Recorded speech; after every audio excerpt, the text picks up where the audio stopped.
The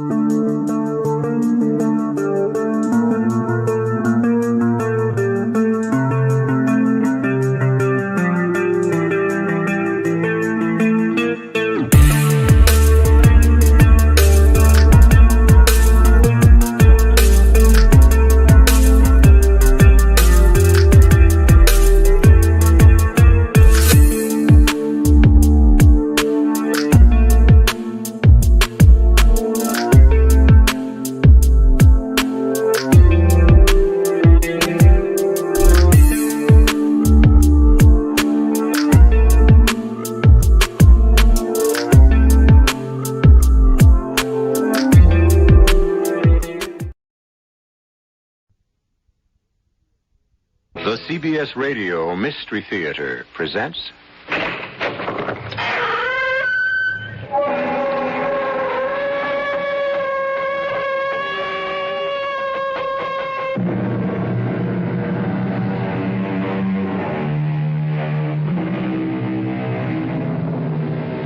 Come in.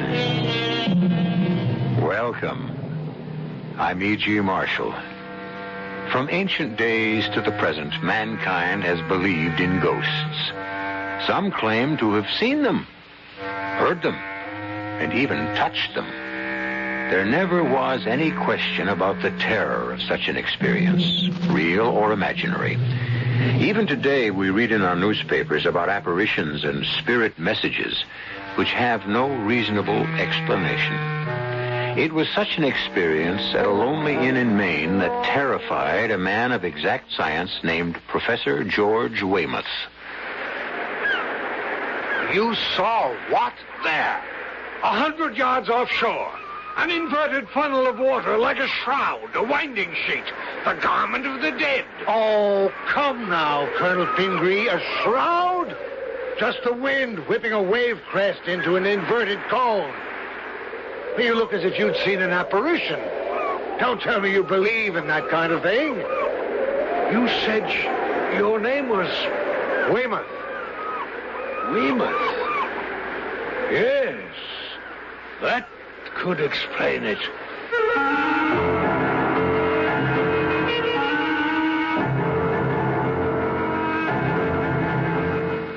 Our mystery drama, The Five Ghostly Indians, was written especially for the Mystery Theater by Roy Windsor and stars Robert Dryden and Court Benson.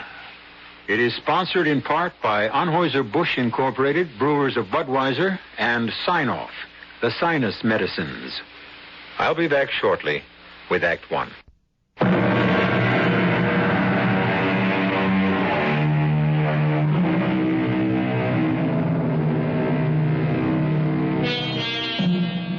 As we approach our country's bicentennial, we think proudly of 1776 and our independence.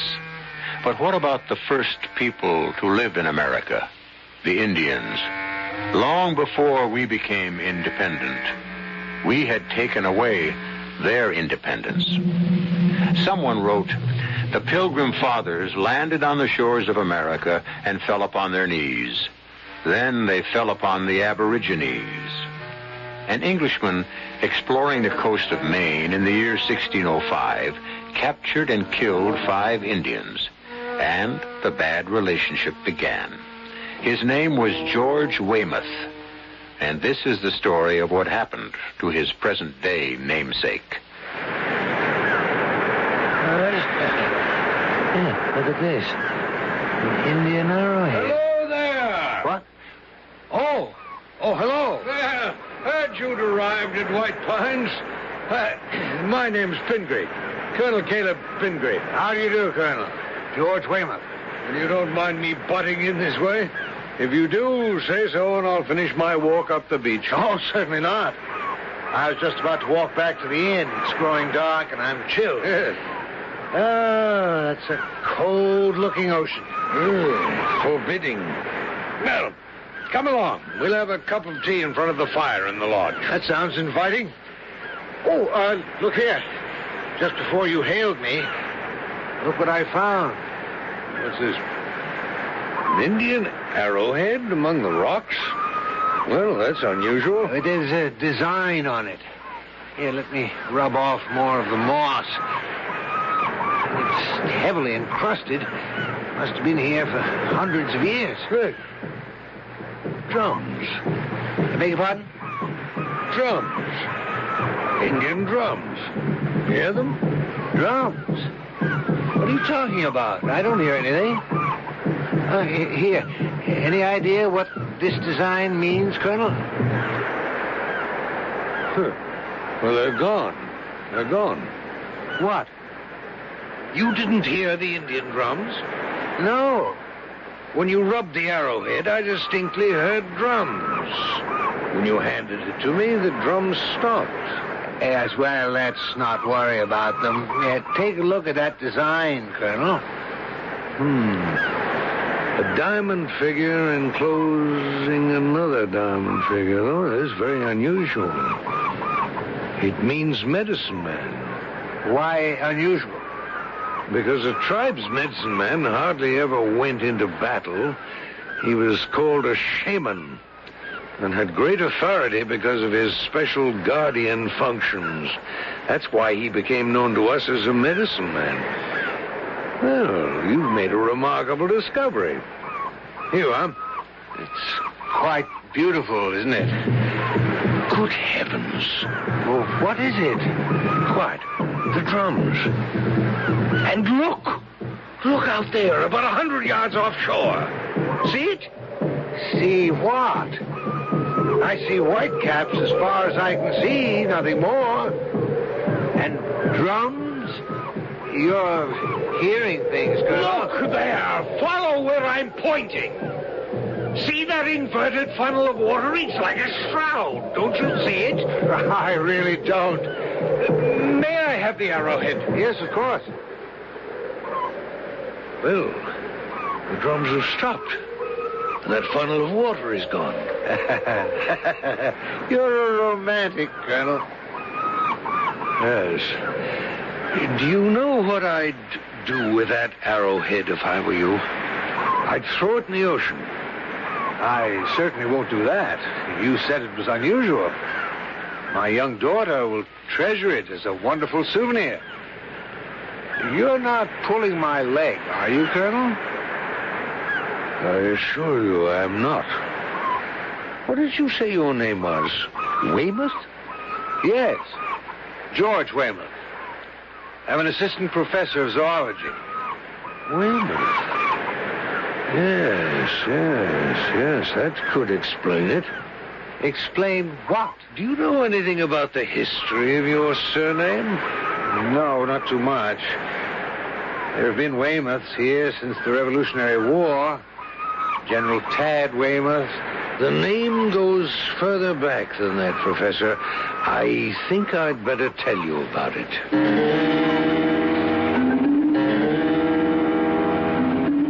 Now, just put that nonsense out of your mind, Boggs. What nonsense? I saw them, and I heard the drums. Yeah. I'll mention it to Colonel Pingree. Maybe he can explain it. You're two of a kind, you and that old daydreamer. Don't know how you stand listening to his same old stories over and over again. You'd think he had the second sight. Well, some folks do, Mag. Uh-huh. Well, then ask him when he comes in from his walk where the Faradays are. Should have been here by now. It's after 6. Well, got lost, most likely. It's easy to make the wrong turn-off at Bath and end up at Boothbay Harbor. Well, I gave her very careful instructions. Seemed a nice young woman. They're staying a week. Well, we can use the money. Summer wasn't so bad, Fox. And after they leave, there'll be just us and the cats. Yeah. I'll miss Colonel Pingree. Don't see why. With that second sight the two of you got, you can keep tabs on each other all winter. Drums. I tell you, Mag, as sure as I'm standing here, I heard them. And I saw what I saw. 5 Indian braves dancing round a boiling pot and dipping their arrows into it. Yeah, that's what I saw. On that side road, coming back to Phippsburg from Popham Beach. The drums were rolling, and there they were, right in the middle of the road, heads down and dancing in a circle. Lucky you didn't run them over. Well, I'd best be getting to the kitchen. The colonel and that professor ought to be back soon from the beach. Maybe you'd better build up the fire and offer them some tea when they come in. What's that professor's name? Weymouth? Why? Weymouth. Seems to me Oh, Boggs, now what? Never mind. I'll speak to the colonel. Well, you keep your ears open for the telephone. If the Faradays did get lost, they'll be calling in. It's almost dark now. And it's hard to find the place. Oh, it feels good in here, Colonel. Well, the fire will feel better. I want to change my shoes. My sneakers got wet. Or shall I order hot tea? Yes, thank you. I'd like a cup, good and hot. Good. Evening, Boggs. Evening, Colonel. That's a grand fire. Yeah. Mag thought you might like a cup of hot tea. Yeah, the old good wife is absolutely right. 2 cups. Professor Weymouth would like some, too. Sure thing. Sit down. I'd like to ask you a question, Boggs. Sure. I got one for you, too. Oh? Well, let me have yours first. You know the side road from Popham Beach back to Phippsburg, about 4 miles away? Yes. And I told Mag about what I saw, but there's no talking to her. She just laughs at me and declares I might be a little loose in the top story. Well, I know that your good wife feels the same way about me. Oh, she means no offense, Colonel. No, of course not, I understand that. Well, after I picked up the lobsters and the clams in Popham Beach, I drove the old truck back toward Phippsburg. Now, about a mile from where I turned off to the White Pines, I heard drums, Indian drums. And I saw, clear as I'm seeing you, 5 Indians dancing round a boiling pot and dipping their arrows into the stuff, whatever it was. You see. Well, what do you make of that? Well, I heard Indian drums, too, Boggs. I knew I was right. Where'd you hear him, Colonel? On the beach, about half an hour ago. But I saw something else. About 100 yards offshore, I saw an inverted water spout. Looked like a limp sheet held up by 2 fingers. A headless ghost. What'd it do? Well, when Weymouth handed me the arrowhead, the drums stopped, and the dancing ghost vanished. Arrowhead? Weymouth found an arrowhead among the rocks down by the beach. An arrowhead amongst the rocks? Well, it must have been there for centuries. More than 3. I'd say it dates from around 1605. Now, how the deuce do you know that? Weymouth. You're from an old Downeaster family. Does the name mean anything to you? Yeah, but just barely. Well, I've been thinking about it ever since Weymouth picked up that arrowhead. It had belonged to a medicine man because it had a design on it, a figure of a diamond within a diamond, probably from the Etchemin tribe. Back in 1605, an Englishman named George Weymouth explored the coast of Maine. For no reason I've ever been able to learn, he brutally murdered 5 Indians. The chief of the tribe attacked Weymouth's sloop, killed several of his soldiers, and then they were overwhelmed. Yep, it comes back to me now. Yeah. The English killed the medicine man, wrapped him in a sheet, and dropped him into the ocean. And now he's returned. He's returned, and he's called up those 5 murdered Indians to witness his revenge. You told Professor Weymouth about the curse? I intend to. But he's a professor of zoology, a man of science. He'd laugh at me. How long is he staying with you? Till the end of the week. 2 more days. I'll have to tell him to leave tonight. Let me handle him. If he'll give me the medicine man's arrowhead, he won't be threatened, and neither will White Pines. Evening, Colonel. Where's the... Oh, there he is. Here comes the professor. Evening, Professor. Hot tea. Just what I need, Miss Boggs. I got chilled down there at the beach. Evening, Mr. Boggs. Evening. Thanks for the talk, Colonel. Oh, You two been yarning about those Indian drums and them 5 dancing Indian braves. They're real enough, Mag. Now, don't tell me, Colonel, that you still think you heard drums and saw an apparition offshore? Your name is Weymouth.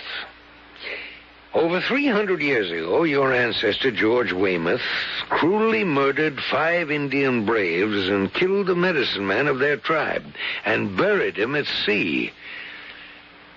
When you picked up that arrowhead, you triggered the guardian spirits of those Indians, and they have been awakened. Indeed.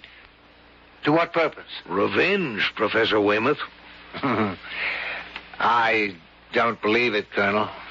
With all due respect to folklore. I didn't expect you to believe it.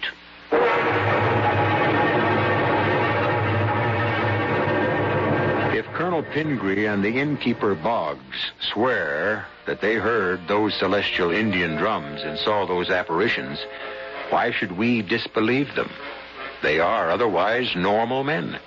Psychic phenomena is not nonsense, despite the disbelief of Professor Weymouth, whose name links him with a brutal crime committed over 300 years ago.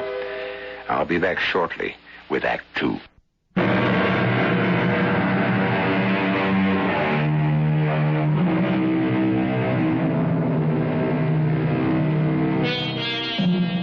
It might be that some Downeasters have retained imaginations more lively than our own because our 23rd state, Maine, has a rugged climate, and its people never forget it.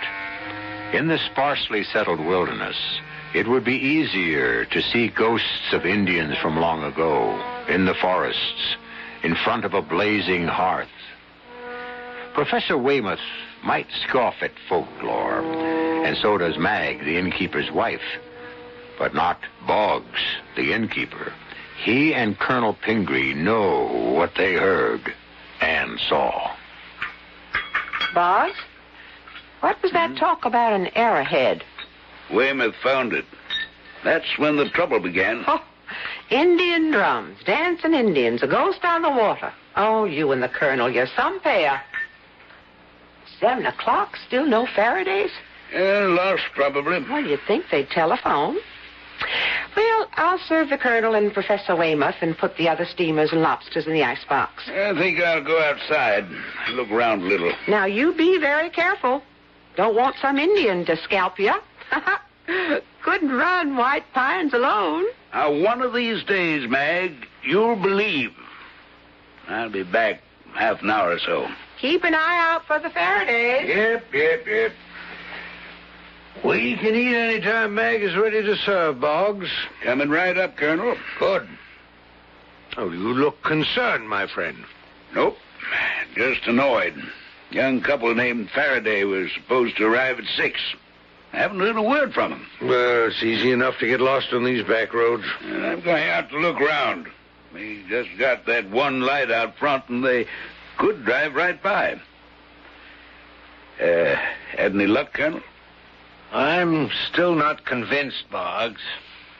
The arrowhead is mine. I'm reluctant to give it up. It means trouble, Professor. So you say. But I'm a man of science.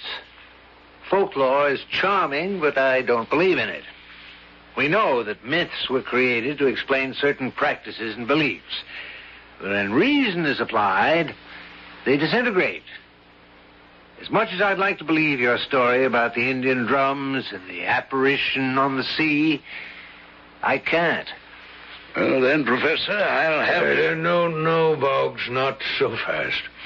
Take your stroll and leave this to me. But I don't know, please. And I'll say good night to both of you. Night. Oh, I offended him. I'm sorry. No, don't worry about it, Weymouth. Hopefully you'll be away from here without incident in a few days. Hopefully? I can understand a simple innkeeper being superstitious, but I can't understand it about you, Colonel. An educated man, well-spoken. Well, all I wish you'd accept is that Boggs and I are certain that the arrowhead is dangerous to you. It's in your own interest to send it to York to be placed with the other Indian relics. Well, perhaps. Come up to my room and we'll take a look at it. Agreed. You're making a wise decision, Weymouth. Maybe we'd better turn around, Ben. I'm sure I took the right road out of Bath. We drove through Winnegans and Arrowsick. We should have telephoned from Arrowsick to tell them we'd be late. Well, let's keep going. According to the map, Phippsburg ought to be, well, only a few miles from here. You'd never know it. It's like being in a wilderness. I haven't seen a sign for miles. And it's pitch black. Scared? Well, it is kind of spooky. Well, there's nothing here to harm you. Let's drive on. If we get to Phippsburg, we'll telephone White Pines. Maybe they'll hold dinner for us. It's after 7, Ben. We ought to be there by 7:30. Unless we're on the way to Booth Bay Harbor. I have the arrowhead in my bureau drawer. I'll regret giving it up, Colonel. Well, you'll regret it more if you keep it. Ah, here it is. Deadly looking, isn't it? But quite beautiful. Well, good heavens. What's that? A regular gale. And the sky is clear and the water calm. And there's fog all over the windows. Put down that accursed arrowhead and stand back, Weymouth. Look out! Look out! It smashed out one of the windows. Weymouth, come here. Look, racing toward the beach. I can't believe it. Can you see it? Yes. A white sheet flying over the ground. And twirling as it goes. Now it's at the shore. It's going out to sea. Pingree, what is it? Did you see it? Did you see it, Colonel? Hey, the window's broken. What happened? Did it try to get in? Weymouth had the arrowhead in his hand when a tremendous gale arose. Then fog covered the window. I saw the fog. Yes. When I yelled, look out. But it wasn't fog. It was that medicine man who'd come out of the sea. Well, that's what I saw from the shore late this afternoon, Boggs. What about you, Professor Weymouth? I saw it, too. You believe now? I don't know what to believe. But you saw it with your own eyes, Weymouth. You saw the apparition, the ghost of that Indian medicine man who was killed and buried at sea hundreds of years ago. Now are you going to give the arrowhead to the Colonel? I admit what I saw, but I still can't believe it. My training and my mind refuse to accept the idea of an avenging ghost. What I saw might have been an illusion. That busted window ain't no illusion, Professor. Well, that might be explained in some way other than the fantastic notion that a ghost, which is weightless, could have broken that window. Now, what's all the excitement about? Box. The window. The ghost of the Indian medicine man paid Professor Weymouth a visit. What? Now, that's just crazy. You mean something that weighs less than a sheet of cheesecloth broke that window? And ask him. Professor? I don't honestly know, Mrs. Boggs. Now, you were honest enough and you admitted seeing it, Weymouth. That's true. I did see something like a shroud, a winding sheet, trying to break through the window. A great wind preceded its appearance. Then the wind died down, and the thing, twirling like a top, flew back to the beach and out to sea. And you saw it? Well, it may have been an illusion, but yes, I did see something. I'll pay for the window, of course, and I think I'll check out tomorrow, if you don't mind. Professor, you mean you're scared? Say I'm prudent. It was that ancestor of yours, George Weymouth. He was cruel to those Indians, and they want to avenge themselves against the person who bears that name. I'll give you the arrowhead in the morning, Colonel, and head back home.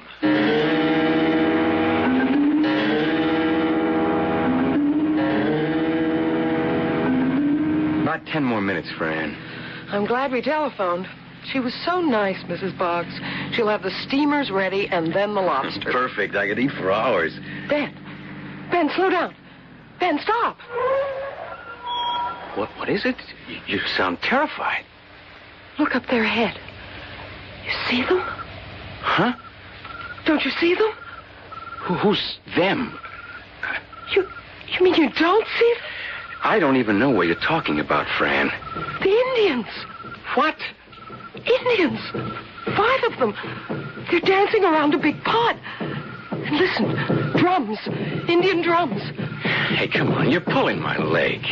Indians dancing around a pot. I don't see a thing as far as the headlights carry. You all right, Fran? Of course I'm all right. You mean you really can't see them?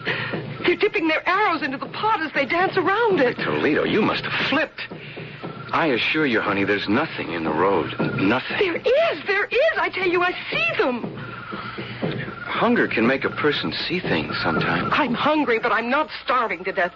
Darn it, Ben, I see them. Are you telling me I've come off the spool? Well, what do you want me to do? Shoo them away? I don't know what we should do. Well, I do. You close your eyes. I'm driving on. Indians or no Indians, I want to get to White Pines.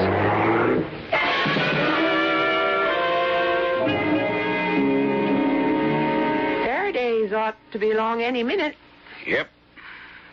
Now what's fretting you? Weymouth won't listen to reason. I'm glad he's leaving in the morning. If he wasn't, I'd tell him to get. Just because he won't do what you and the Colonel want him to? There's a curse on the man. An old Indian curse. What if that thing had gotten into the room and killed him? We'd never have another guest here, summer or fall. Oh, now get that sour expression off your face.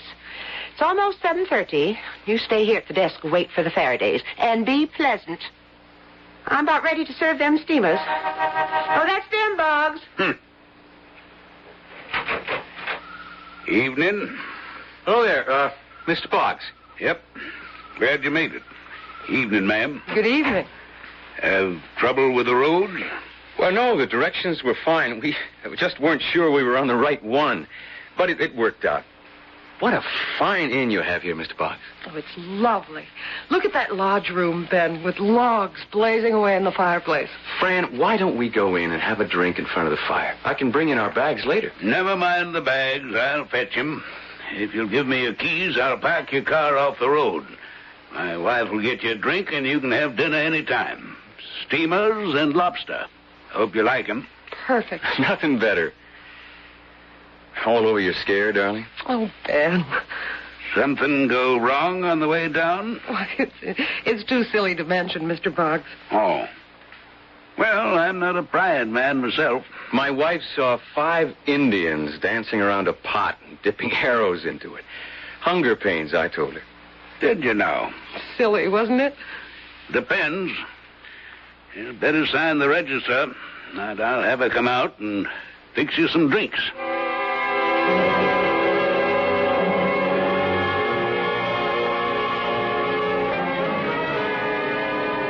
Well, we'd better go down to dinner, Weymouth. Right. It's after 7:30. Still got your appetite? Oh, yes. I'm recovered now. Quite an experience for you to tell about back home. A phenomenon. I can't quite yet encompass what happened. Well, accept it. Give me the arrowhead and tell your story on a wintry night to that little girl of yours. Of course, it's not a story, not fiction, because it really happened. It was strange. I know what I heard and saw, but there must be a rational explanation for what happened. Including the breaking of the window? Even including that. It must have been some freak kind of pressure. I have nothing to fear from mere ectoplasm. Well, maybe you don't have anything more to fear, but don't count on it.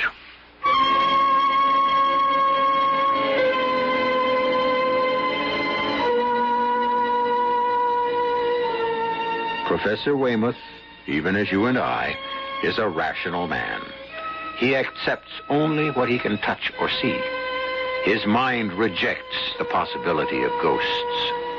But is there anyone who doesn't know of a haunted house? Haunted by what? A specter? Yes, indeed, Professor Weymouth. For all your education, you cannot prove they don't exist. I'll be back shortly with Act 3.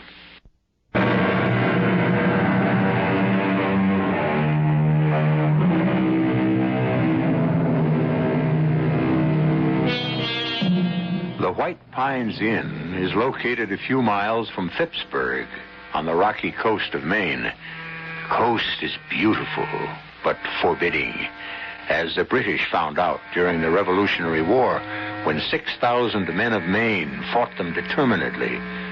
Maine remembers those days of hardship and remembers her even earlier history. The first settlement in 1620 on the Saco River, the Abnaki and Etchemin Indians of the Algonquian family. And who is to say that the spirits of those dead do not still inhabit those huge forests of white pine, fir, spruce, and birch? Excellent dinner, Mag. Excellent. Oh, thank you, Colonel. Oh, very good. Best steamers and lobster I ever had. Yeah. Not to forget the Indian pudding. Well, that's real enough. Nothing ghostly about that, Professor Weymouth.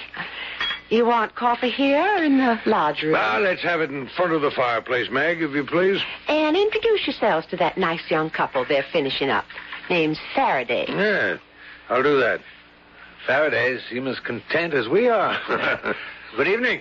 Good evening. I'm Ben Faraday. This is my wife, Fran. How do you do? I'm George Weymouth, and this is Colonel Caleb Pingree. Oh, pleased to meet you, sir. Yeah. Colonel, will you join us? Well, thank you. I'm glad you arrived. Boggs and his wife had begun to worry about you. You lose your way? Well, we thought we had, but we were on the right road all along. And then the sun dropped out of sight, and it was so dark, I just crept along. Oh, we had an unexpected adventure. Then they wouldn't be interested. Well, certainly we would, Mrs. Faraday. Up here, anything unusual is welcome. It gives us something to talk about. Just seeing new faces is a treat. Especially yours, Mrs. Faraday. Why, thank you. Where are you from, by the way? Lewiston. You? Brunswick. I teach zoology. The colonel here just enjoys life. I suspect he's got a chest of old gold in his attic, and he's a mine of folklore about the Indians who used to inhabit these forests. Well, that's not quite true about the chest of gold, but Indian legends are my hobby. And we've just experienced another one. What? Well, it's true enough. Even Professor Weymouth has to admit what he saw. You saw something, Professor? I think so. When? Late this afternoon. Well, why are you looking so startled? Mrs. Faraday? Excuse me. You, experienced an Indian legend? 4 cups, cream, sugar. I'll leave the pot. No, thank you, Mag. Are you all right, young lady? You look kind of peaked. Oh, Indian legend. So that's it, Colonel. Got another listener to those Indian legends of yours. Oh, my dear Mag, I've said Now, nothing. don't let the Colonel pull your leg, Mr. Faraday. He and my husband, Boggs, sees things where they ain't. If they ought to give me the creeps listening to the two of them. Say what they want to. There's no such thing as ghosts. What about the broken window, Mag? Well, that's just a freak swirl of wind. And the twirling shroud that scudded out to sea. Well, I didn't see it. Now, I'll thank you not to go scaring these young folks. You are not going to believe this, Mrs. Boggs. Go on, Fran, tell them. Well, not far from here, when I thought we were lost, Ben stopped the car. And the headlights cut a tunnel of light far down the road. And then I saw them. People see things when they're hungry. Maybe I was imagining things, but I'd swear I really saw them. 5 Indians dancing around a pot or cauldron and dipping their arrows into it. You have no doubt about what you saw, Mrs. Faraday? I saw them as plain as I see you. Well, Professor, I was inclined to disbelieve you and Boggs, Colonel, but this story of Mrs. Faraday's cannot be discounted. You saw the Indians. Did you hear drums? Yes, distinctly. What's this all about? Revenge. Revenge, Mr. Faraday. What? Revenge for what? You'd better tell them, Pingree. You'll excuse me. I need some fresh air. I'll see you later, Colonel. He looks terribly worried, Ben. Yeah. Because he's the intended victim of an Indian's revenge.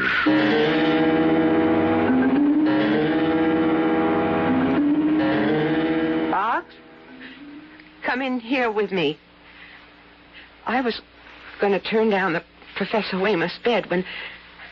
Well, look. The pillar's been wrung in half, chairs overturned. It's that thing from the ocean. I know you don't believe in such things, Mag. Well, I don't want to. But this... Either the professor went crazy or... Well, how do you account for all this damage? First to the window. Now the room wrecked. And the pillow twisted in two. Like wringing a person's neck until he was dead. The Indian medicine man. Somehow he got back in here and thought he had Weymouth by the neck when what he had was the pillow. A powerful wrench. The pillow's twisted in half, feathers all over. I'm telling him to leave White Pines tonight. You think we'd better call the police in Phippsburg? Oh, they don't believe in apparitions any more than you do, Mag. Well, I'm not so sure now that I don't. Because I've never seen anything like this. Where is the professor? When the colonel began to tell the Faradays the story, the professor went out for some fresh air. And I'll find him and tell him to pack up and leave.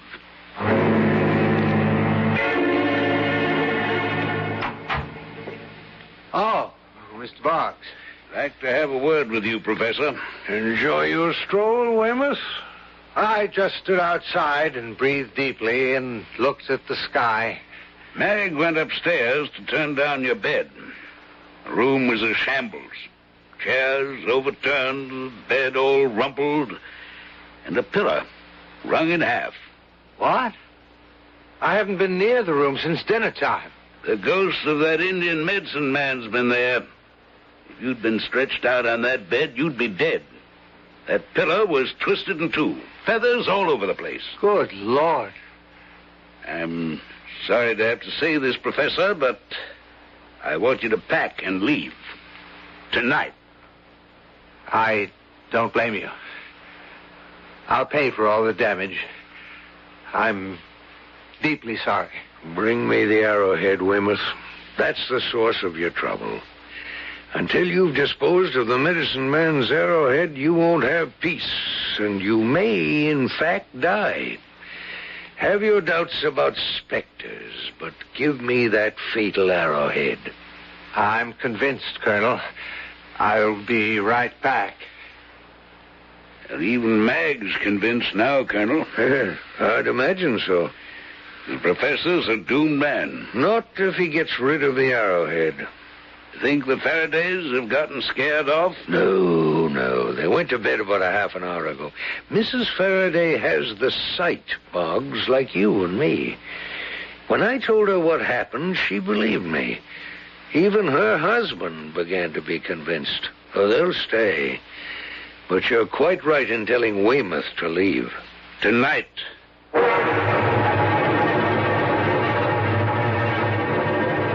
Fran, stop fussing and come to bed. I'm not fussing. I'm just thinking about what the colonel told us about George Weymouth and how he murdered those 5 Indians way back in 1600-something. Yeah, but it's just crazy to think that some old medicine man is out to murder the professor. He didn't kill those Indians. Why is he to blame? Just because he has the same name, that's all. You believe that? Yes, Ben. Oh, my goodness. What is it? Look out there. On the water, see it? Yeah. Something's rising from the water offshore. It's a water spout. No, it's not. It's upside down. It looks like a sheet, and it's turning round and round. And it's floating this way, toward shore. What is it? It's that thing the colonel told us he saw. The ghost of the medicine man who was buried at sea. It's coming towards the inn. Ben, I'm afraid. I'll get Bob. No, don't leave me, Ben. Look, it's on the shore, and it's coming up the hill. It's coming toward us. No, it's heading for the rooms to our right. That's where Professor Weymouth is staying. It's after him, Ben. It broke the window. The whole place is shaking. Come on, friend. Let's get out of here. Help me! Help me! The thing's got him, Ben. Colonel, Mr. Boggs. Open the door, Boggs. We have only seconds. Don't go in there, Ben. I have to. Help me, someone! Good Lord, it's at his throat. Help me, Boggs. Faraday. It's like canvas. Come on! Pull it away from his throat. I picked up the arrowhead to bring it downstairs. It's dragging me toward the window. It's twisting round his throat. Hold him round the middle. He'll be dragged through the window. Meg, find that arrowhead and throw it out the window. Because of you, Al. Throw it out the window. Throw it, Meg.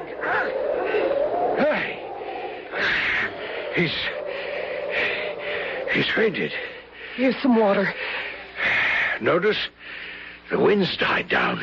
And the thing that had him by the throat, it's in a heap on the floor. Canvas. Look. When I touched it just now, it crumpled in my hand.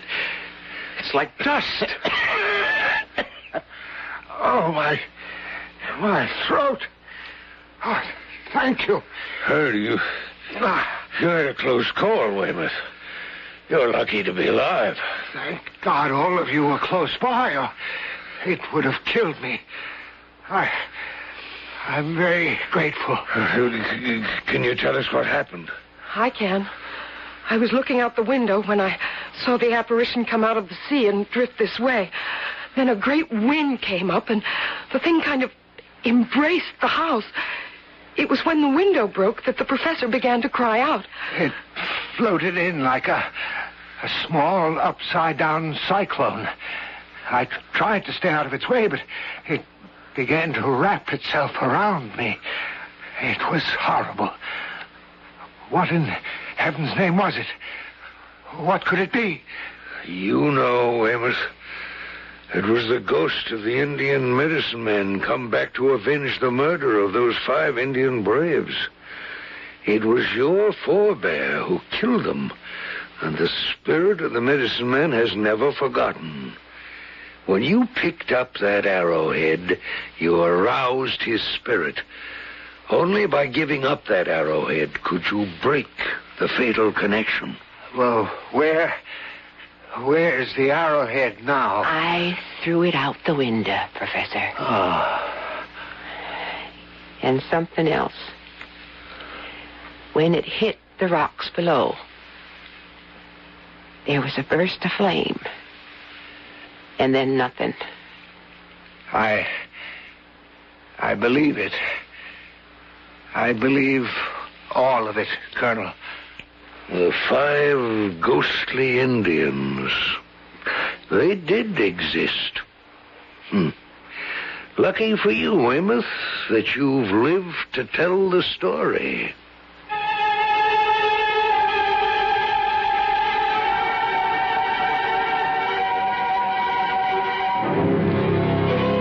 The dread of the supernatural goes back to earliest man.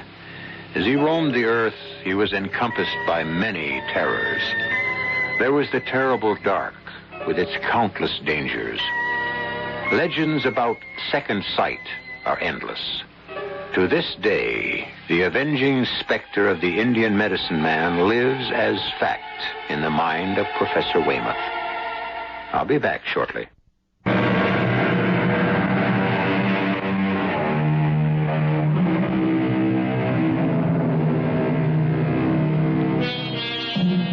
The fascination of terror is as ancient as the human race. It is stronger than our intellect, stronger even than our fears. It goes to the core of our very being. The brutal, unnecessary killing of 5 Indians in 1605 by George Weymouth laid a curse on those who bore his surname. Perhaps there is a kind of real justice after all. Crimes of long ago, unavenged, can be avenged. Our cast included Robert Dryden, Court Benson, Guy Sorrell, Ann Petoniak, Suzanne Grossman, and Jay Gregory. The entire production was under the direction of Hyman Brown. And now, a preview of our next tale. Why did you allow her to leave so early? You and I have to talk. Well, whatever we say would be beyond her. Yes, if she's Group 3. Turn? How could Turn be an inspector? I suspect Turn because she's too perfect. Too absolutely Group 3. Well, suppose she is an inspector. What have you and I ever said to each other that's reportable? I am head of repair. You are Admiral of the Fleet. And we are about to be disenfranchised. Why? Corral cannot qualify for Group 1. He will fail the examination. But you took him to repair yourself. He was judged in perfect balance. Oh, yes. Because he was examined by a single practitioner, and I was present. Do you think he's out of balance? Oh, I know it. He's one of those. I refuse to believe that. You refuse to accept it. Radio Mystery Theater was sponsored in part by Buick Motor Division. This is E.G. Marshall inviting you to return to our Mystery Theater for another adventure in the macabre. Until next time, pleasant dreams.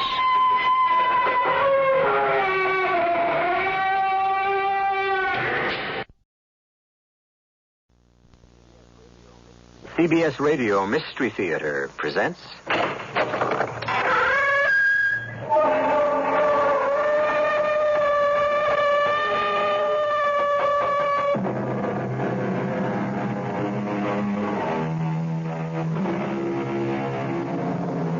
Come in. Welcome. I'm E.G. Marshall, harbinger of your hour of mystery, suspense, and the macabre. What do we think of when we think of the future? Actually, we think of our own future. And we think of it as tomorrow, or next month, perhaps a few years from now. Some of us can even envision the next decade. But this is as far as we can go for all practical, self-centered purposes. In a vague and even regretful way, we are aware that the world will go on after we're gone. And it will. It will. And what kind of world will it be hundreds, thousands, millions of years from now?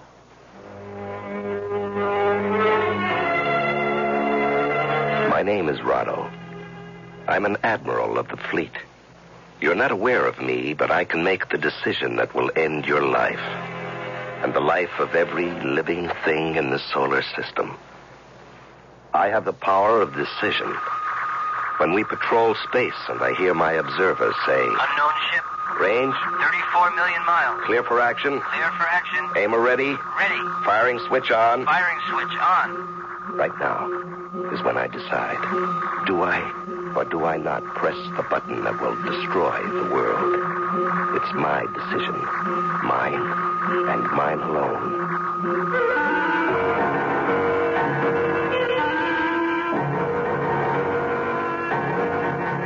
Our mystery drama, Who Made Me, was written especially for the Mystery Theater by Sam Dan and stars Larry Haynes.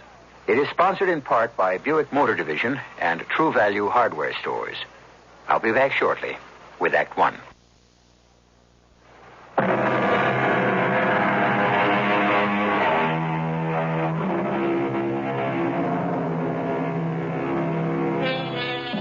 The name of the planet is 3.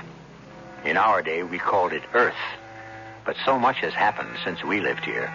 So much time has gone by. They call the planet 3 because it's the third planet from the sun. That much, at least, has remained the same. It's a world of people, and the people seem to be divided into 3 classes. First, the group 1s, a kind of aristocracy that rules the planet. Secondly, the group 2s, who perform the incredibly complex, skilled labor. And third, those who can't seem to make it. They're all group 3. As long as they behave themselves, Nobody bothers them. This is the story of a Group 1 aristocrat named Rado, a very important man, also a very troubled man. Troubled because he's talking to a boy of 18, 19, and the boy is asking questions. Who made me, Rado? Again? I thought we settled that last time, Corral. No, we didn't settle anything. Who made you? Corral, you know who made you. Leela and I. We made you. I know about you and Leela. What I'm trying to find out is who made all of us? Who made all of us? Why? Because it bothers me. Well, now, when something bothers you, you must report to repair. Leela took me to repair yesterday. You saw Leela yesterday? Mm-hmm. It was her duty visit, and she took me to repair. And what did repair say? I'm in perfect balance. Well, then how can anything possibly bother you? Well, you see... Yes? Well, maybe I'm just one of those. No, Corral. You are not one of those, and you must never say that, even in a joke. Well, truthfully, the only reason I hope I'm not is for your sake and Leela's. For our sakes. Well, wouldn't you and Leela lose your franchise if you couldn't reproduce your own birth group? Reproduce is inaccurate and archaic. Say make. Well, don't you and Leela like being franchised? Leela and I can only like what is legal and balanced. Now, you stop wasting time with Group 3 type questions like who made me and concentrate on your studies. Lord knows you have enough to keep you busy. Who's Lord? Lord? Well, every now and then people say, Lord knows. Oh. Well, obviously, there was once a sage named Lord who knew everything. Well, that's what I thought. But I can't find her in any history book. Well, that would indicate she was in prehistory. And that means I'll never find out. And that's Corral. So far, he's the only one Leela and I made during our franchise partnership. I must admit that my attitude toward him has never been balanced. Legally, all we owe the ones we make is basic training. Yet, I have made, today included, countless free visits. A free visit is not exactly illegal, but it is unusual. Balanced people do not perform unusual actions. And, of course, the chief of repair, the commanding officer of repair's fantastic complex of diagnostics, treatment, and therapy, happens to be my own franchise partner, the Lady Leela. But I know I am nurturing a secret imbalance. Because each visit with Corral gives me a feeling of exhilaration. It's wrong, this fear I have for his future, this pride I have in him, this hope I cherish for him. It's wrong. Now, Corral, remember, obey your supervisor. Yes, Rado. Keep your eye on the ball. What does it mean? Keep your eye on the ball? Well, it's quite possible the ancients may have inscribed the rules of conduct on a device shaped like a ball. Oh. And therefore people would do well to keep looking at it. You know, you do ask a lot of questions, and after all, I am not a woman. Well, even though you're not a woman, people say you know just about everything, Rado.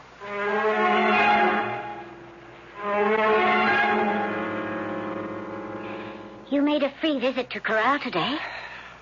I see, Leela, after all these years, one of your inspectors found a way to let you know. She may think so. But I intend to ruin her career for it.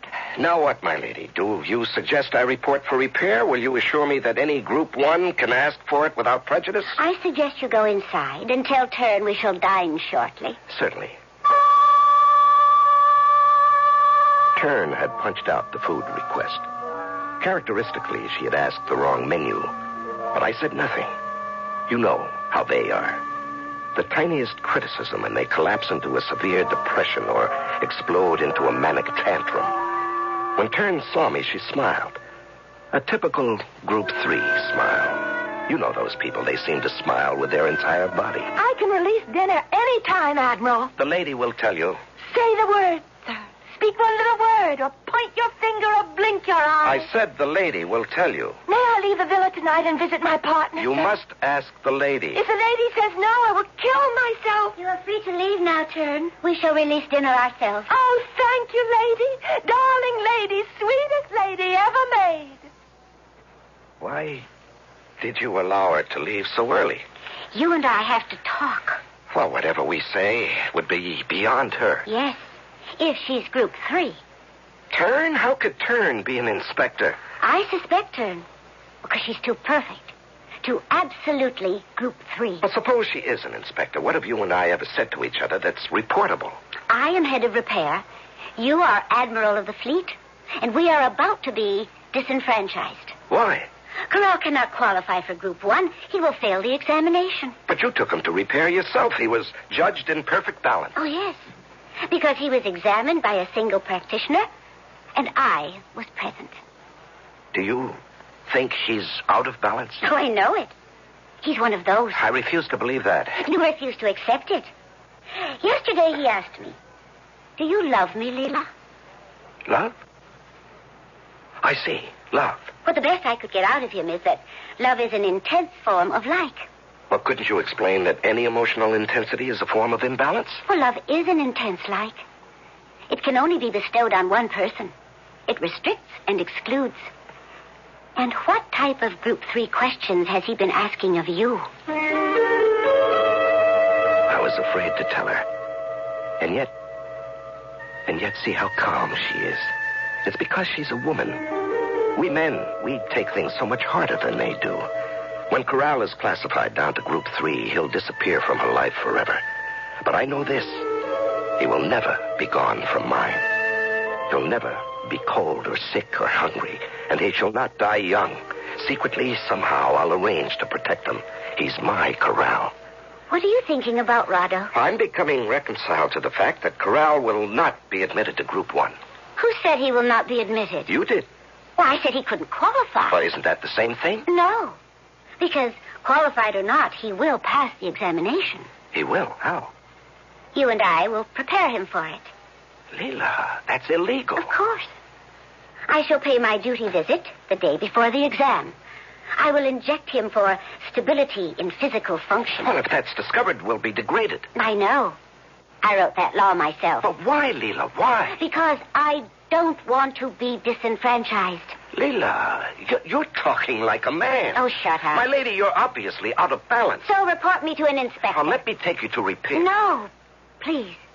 Please. Please what? Find a way to keep us franchised. Please. But how can I? I want to stay franchised. I find it pleasurable to be franchised with you. I never expected pleasure. I never even knew it existed. I submitted to the order. I mean, I accepted. I complied with the directive of the franchise committee. After they balanced us together, I agreed. I obeyed the law. And the pleasure came later. Oh, I want us to stay franchised, Rado. Don't you? I want us to stay balanced, Leela. Having our franchise is what keeps me balanced overall. Do you understand? I understand you're unbalanced. So are you. So are you. All right. You realize all imbalance must be reported. Yes. And I'll report mine if you'll report yours. It'll take time, but eventually I can be balanced out of my need for this franchise. Are you willing to be balanced out of your need for Corral? You see, I know about that. What's to be done? Yes, we could probably cheat him past the classification board somehow, but then what? If he's really Group 3, those characteristics will become noticeable eventually. He'll be officially declassified, and our franchise will be dissolved in any event. You won't let that happen, Rado. How can I prevent that? You'll convince him he's Group 1. There's no way I can convince him. No way I can make him believe he's Group 1 if he really... Find a way. Leela, you don't understand. In his heart, he wants to be Group 3. Find a way to preserve our franchise. Assume the worst. He'll be declassified, and we'll be disenfranchised. Even if our partnership is dissolved, we can still give each other pleasure, unofficially. No. I am not a Group 2 machine or a Group 3 animal. My pleasure needs this franchise. If I lose this franchise, I will undergo permanent imbalance. I will confess. I will proclaim our treason. Oh, I will be degraded, but I will drag you down with me. Down all the way to Group 3. Do you believe me? Yes, I believe you. No one cares who partners whom among those in Group 3. And I have decided. We will be partners till death do us part. You will never escape me. Be reasonable, Leela. I could live in Group 3, but you would die.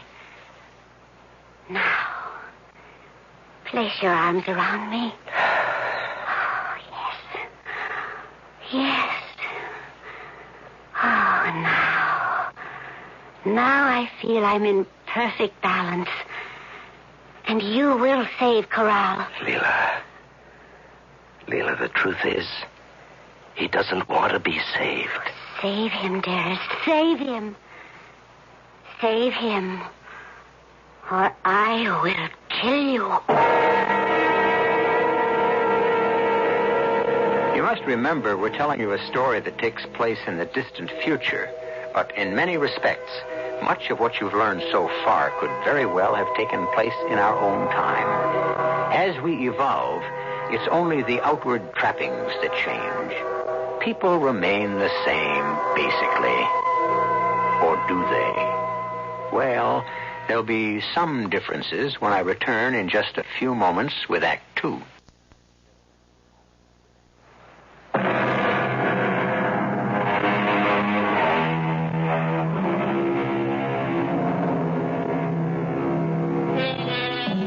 The history of the world is many things, but one thing that always remains constant is the relationship between men and women. We don't mean the relationship is constant. We mean there is a relationship, because men and women must live together somehow and raise the children somehow. And doesn't the success of any society depend on how well they do it? Leela, you're not listening to me. I said Corral wants to be in Group 3. No one in his right mind wants to be in Group 3. We have created one who is one of those. Balance. Oh, Lord, whoever you were, tell me how I can achieve balance. I need balance. Every time I take the ship up there with my 22 technicians, I'm the one who needs balance. Without Corral, how can I hope for balance? The next time I hear my observer technician warn. Unknown ship. Range. 32 million miles. Clear for action. Clear for action. This is how it is on patrol. The unknown ship circles in the viewing field. Is she hostile? Is she curious? Would she just as soon not have spotted us either? Is she stronger than we are? Weaker? This is where I must maintain balance. How easy it would be to signal my aimer and fill the universe with death and destruction. How often have admirals before me done this? Unbalanced admirals. What a price the universe has paid for that. And how many times? No, balance. Balance. And I am balanced. My vanity, my ego, my pride is not in need of constant nourishment. I do not require all life in the universe to bow down before me. Perhaps the admiral in command of the unknown ship does. I watch the screen. I'm headed for him. He is headed for me.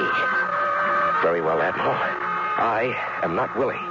My vanity does not require me to destroy the world. You may claim the victory, and I give the order. Awaiting orders.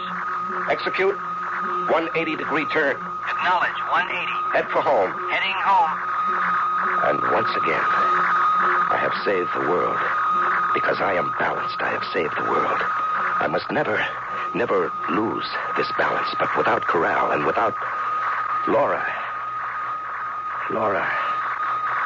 how I need you now, right now.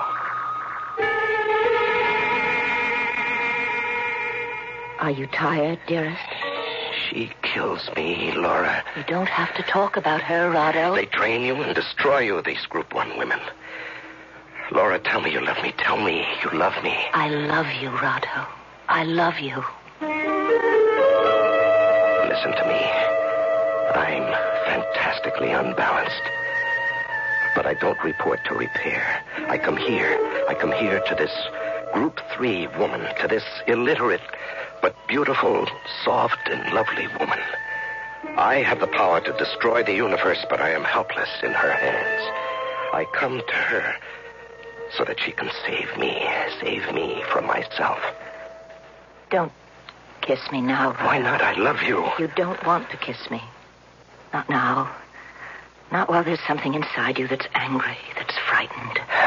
I can feel it. What is it, Rada? Yes, I am frightened. You? Afraid? Oh, no, not my Rada. Corral. I'm frightened for Corral. Why? Corral will be declassified. Oh, no, not Corral. Yes, it's true. Rado, no Group 1 boy is ever declassified. Oh, but he asks questions. Your kind of questions. Group 3 type questions. Don't they all? Didn't you? Why, I don't remember. You don't want to remember. How do you know? Oh, sometimes you talk in your sleep and you ask questions. What kind of questions? It's one question. And you've been asking it for years and years. What question? Who made me? Who made me? Of course. That's a normal and natural question. And suddenly 20 years fall away, and I see myself talking to my own Group 1 senior, and I hear myself ask that same question. I remember how important it was for me to find the answer. How I must know that answer at all costs. And I remember how wise and how patient my own senior was, and how he handled the situation. And that's how I must handle Corral. Corral, you haven't asked me the usual question. Oh, I decided not to ask anymore. Why? It seems to displease you. Oh. And here I thought you hadn't asked because you had found the answer. The answer? No, not yet. Oh. Corral, your classification comes up soon. Will you discuss the question with your examiners? Absolutely. You realize 2 things will happen. First, you won't get an answer. Second, you'll be assigned to Group 3. I know. You have no objection to being in Group 3? I prefer it. I'm not impressed by Group 1. I'm bored by Group 2. The only ones who really live are Group 3s. Live? Oh, they don't have the food and the clothes and the houses, but they're the only ones who laugh and sing. Yes, they do make a certain amount of noise. But you won't find your answer in Group 3. You're Group 1. You can't give me the answer either. Yes, but I can help you find it. Can you? Try me. Ask the question. Who made me? Nobody. Well, then how did everything begin? It always was. No, that's not possible. At one time, there must have been nothing. And somebody deliberately said, today I will create something. And she did. And she created something that became you and me and every living creature. And she created a place where we could live. Food we could eat. Metals we could shape. Fiber we could wear. And all I want to know is, who is that somebody? Corral, I don't think the answer lies on this planet or any planet in our solar system. I patrol all of them. I meet men and women in all groups of life. I never heard anyone discuss it. Where is the answer? There are other solar systems, other galaxies. Perhaps on one of them, on a planet we never heard of, you'll find your answer. Well, how could I ever get there? If I had your problem, Corral, I'd seek to solve it in a balanced way. I would register for naval training. Oh, Rado, who wants to join the fleet? I would qualify you as a reconnaissance scout. Rado, I don't mean this personally, but I don't need a uniform and gold braid to bolster my ego. As a scout in your one-man cruiser, you would have to explore every sector of space. And while on scout, you'd be on search. A lone scout might find the answer. Could you really qualify me to become such a scout? Well, only Group 1s are eligible for officer status. That's unfair. Unfair is a Group 3 word. Is it fair for Group 1 to monopolize No, all... but it's right. The basic difference between the groups. Group 3s are concerned with what's fair. Group 1s are concerned with what's right. A machine is always right, too. It always makes the right decision, performs the right action, gives the right answer. No, not always. After a while, there's a bit of wear of malfunction. So it's taken to repair, to be corrected, adjusted, and balanced. How do you differ from machines, you righteous members of Group 1? Another typical Group 3 tactic, Corral. Always create an involved argument on another subject. The mechanistic personality of Group 1 is very much the subject of this discussion. Since when? I thought the subject was how to find a certain answer to a certain question. Interested? Yes, Rado. Bear it in mind.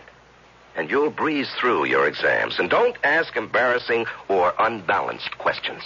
But suppose that's how I feel. You must hide that fact from your examiners. But that defeats the purpose of the examination. Whose purpose? Suppose you ask an examiner an unbalanced question. He can't answer it. He'll try to repair it out of you. If he succeeds, you'll be balanced to his satisfaction. But you still won't have the answer. Suppose you say nothing. You show no outward imbalance. You will then have freedom of action to learn the answer in your own way, in your own time. You're saying the end justifies the means. That's how we must live. If you don't have the means you like, you must learn to like the means you have. Rado. How else? Where else can you find the answer? Maybe you're right. Keep your eye on the ball. I wish I knew what it said on that ball. Probably what I just told you. Just think, Corral. You'll be free to find the answer. Do you agree? Yes, I agree. I have saved him. I have saved him in spite of himself. Just as I was saved in spite of myself so many years ago. And I have saved the world because now I can remain in perfect balance.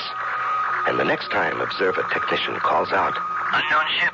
Range. 42 million miles. Clear for action. Clear for action. What is she doing? Holding steady. Stand by to change course. Complete turn. 180 degrees. 180, turn. I'm balanced. I'm in perfect balance. With Leela, Laura, and Corral. And this balance must always remain exactly the way it is now.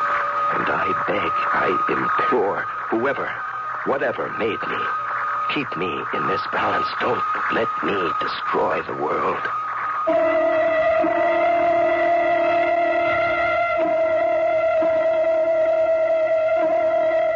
Well, you can see what's involved. We are dealing with human beings. And human beings are made of highly volatile and combustible materials. And balance, whatever it may mean in that far-off future time, seems to be a precarious state at best, especially since it seems to hang on the whim of a 19-year-old boy. Well, the immediate future will bring you the third act when I return in just a few moments.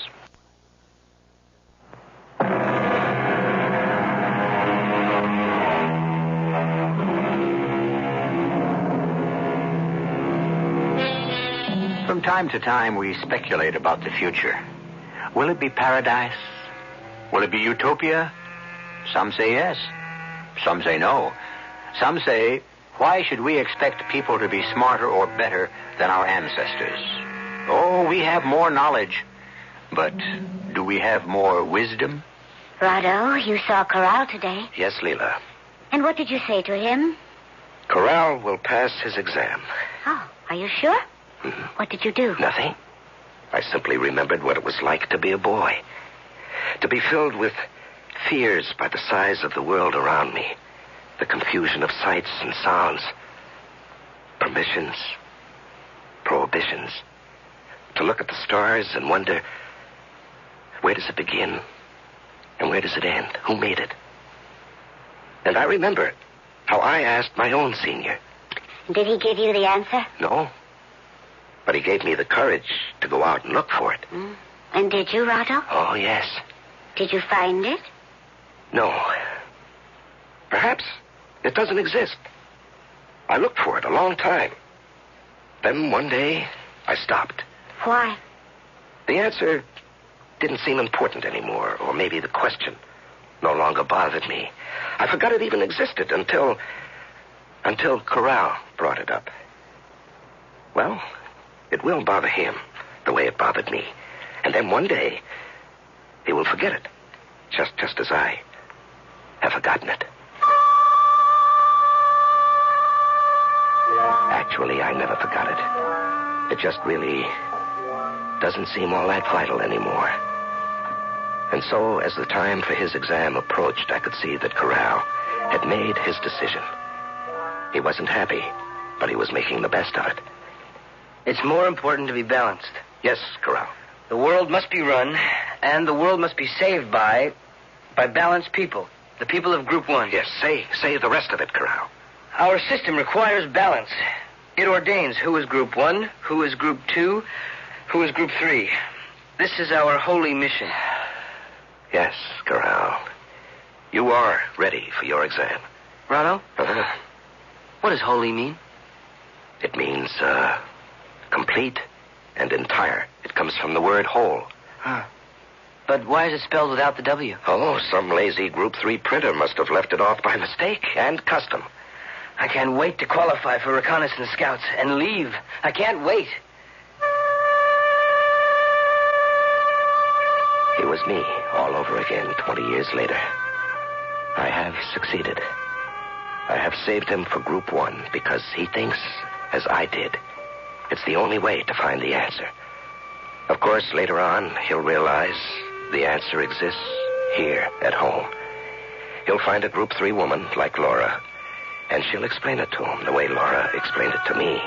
And like me, he won't be able to accept it. I remember when I learned the answer. Laura, do you ever ask yourself, who made me?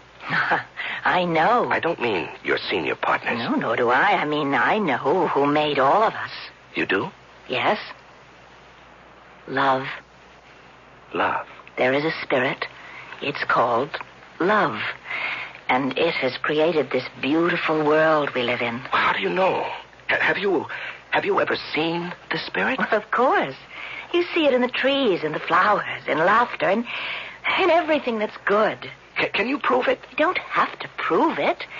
You just feel it. You just know it. You just recognize it. Oh, Laura, you're so good for me. This nonsense that you prattle, it's so refreshing. But it isn't nonsense. Oh, now, Laura. I love you. And because I love you, I'm alive. You see, love has made me. Love is everything. Yes, of course.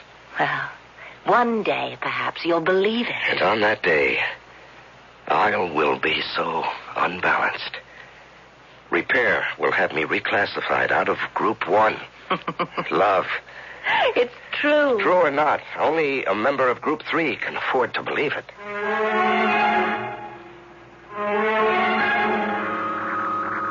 Message for the Admiral. Yes? From the Commander-in-Chief. Report immediately. Acknowledge? Tell her I acknowledge. Navigator, head for home.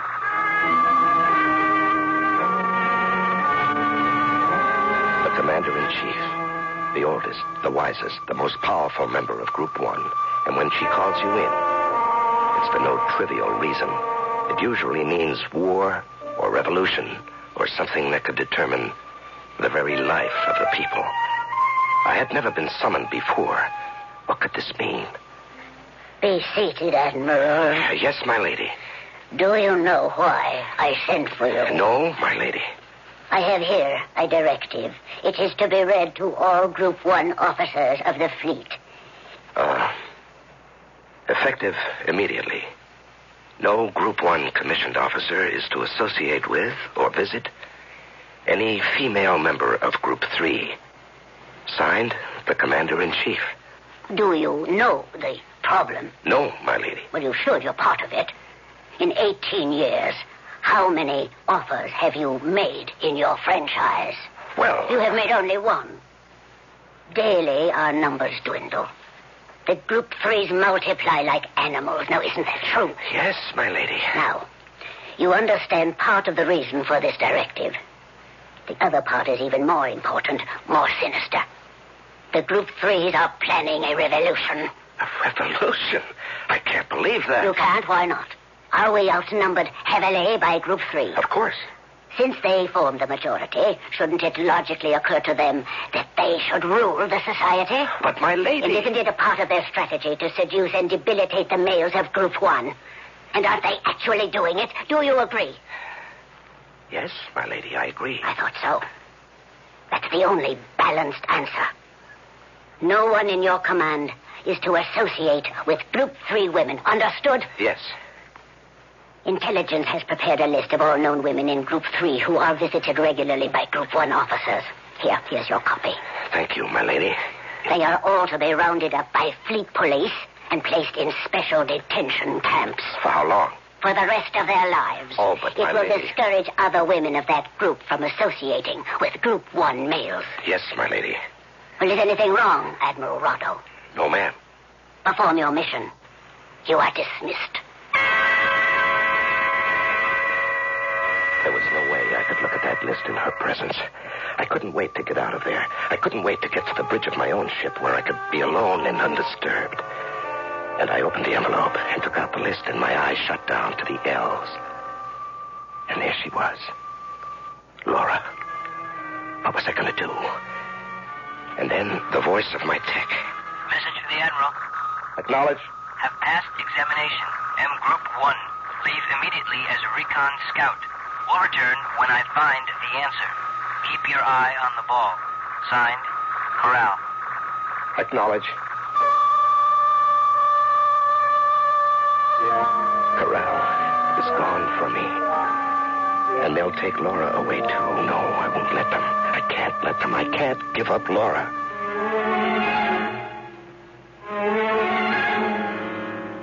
I can hide you, Laura. No, Rado, no. Why not? I couldn't live that way. But you'll die in that camp. I'll die anyway.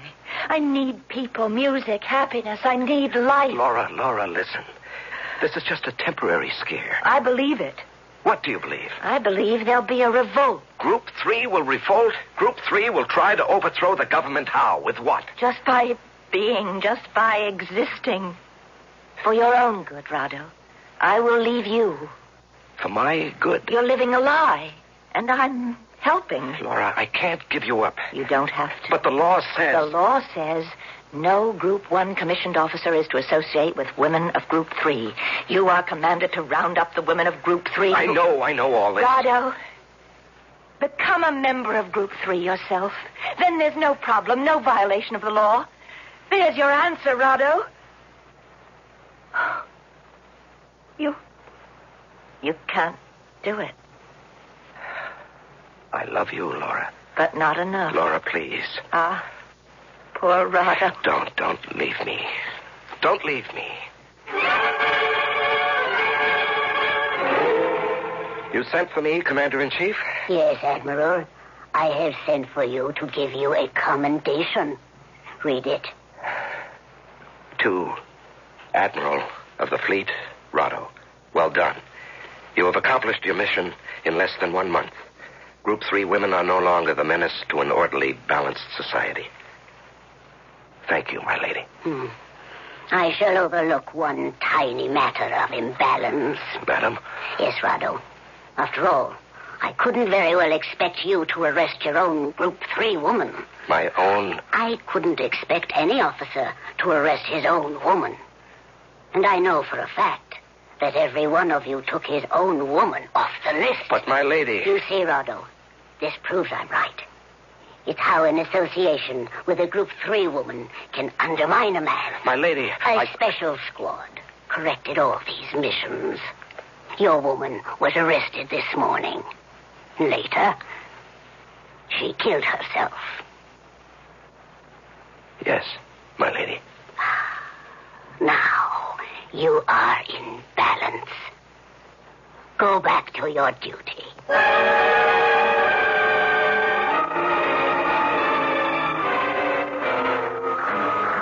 Unknown ship. Admiral. Unknown ship. Yes, what is it? Unknown ship. Range. 32 million miles. Await orders, sir. I should stand up to them. But I must back down. I must back down for the Commander-in-Chief. I must back down for Leela. And now look at this strange ship in the viewing field. Does her admiral think I'm going to back down for him, too? I'll blow this whole universe apart. I'll show everybody. Look at him coming at me. Range, 29 million. 29 million. Full speed ahead. Full? Ahead? Aimer, ready. Aimer, ready. I won't back down for you, my friend. Firing switch on. Firing switch on. Range. 24 million. I'll show everybody. I'll teach them to take Laura away from me. Laura, I will... No, Laura, not for you. Not for what I learned from you. Love made me. And not for Corral, not for my son. Yes, I know that word. It's the same word as the sun in the sky. That's what the one you make becomes, the sun in your sky. No, even though you're both gone, you will keep me balanced. Range, 22 million. Firing switch on. Firing switch off. Firing switch off. Navigator, prepare a 180-degree turn. We're headed home. Acknowledge. What's the unknown ship doing? She is turning, too.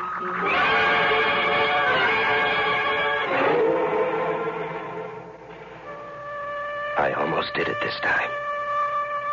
I almost did it. Oh, love. Love. Laura's love. That made all of us. Help me. Help me always. Please. Please, don't let me destroy the world.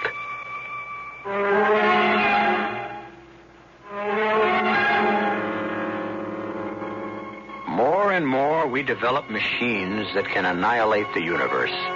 And more, the decision to destroy or not to destroy rests in fewer and fewer hands. And these are human hands, impelled by human strengths and human weaknesses. And that's about where and how it is and will always be. I'll be back in a few moments.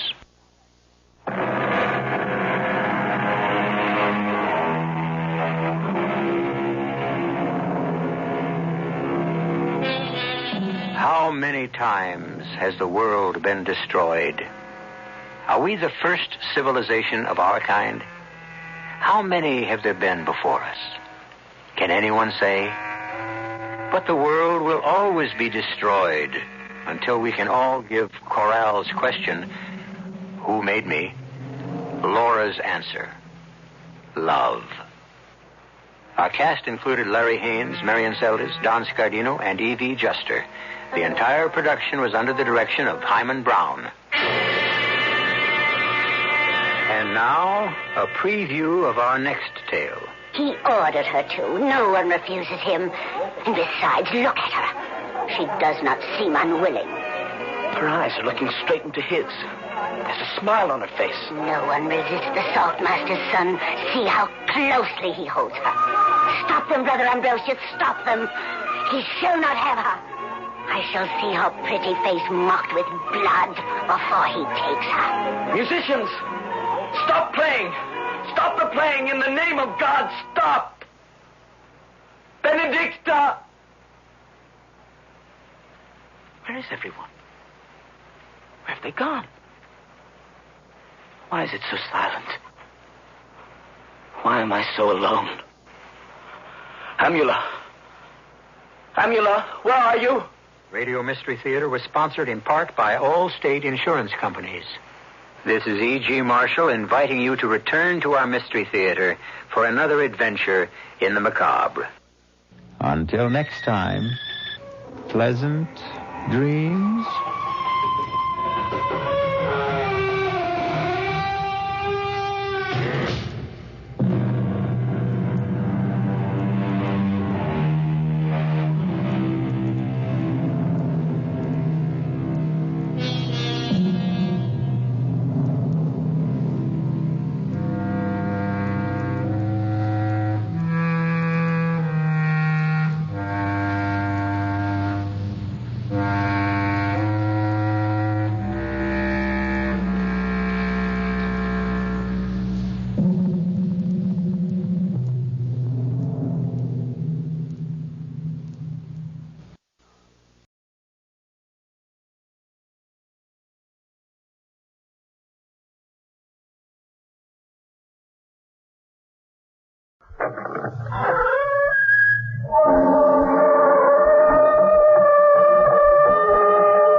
I'm E.G. Marshall. Since earliest recorded time, man has believed it was possible to see into the future. He has honored and showered gifts on those who purported to be able to unveil the future. However, the Bible has warned against the oracles and soothsayers and threatened them with punishment. In Leviticus 20:17, we find, "A man or a woman that divineth by a ghost or a familiar spirit, or that is a wizard, shall surely be put to death. They shall stone them with stones." This admonition has not stopped the fortune teller, the reader of palms, or the tarot cards. Our mystery drama, "They Shall Stone Them with Stones," was written especially for the Mystery Theater by Sidney Sloan and stars Terry Keane. It is sponsored in part by Buick Motor Division. I'll be back shortly with Act One.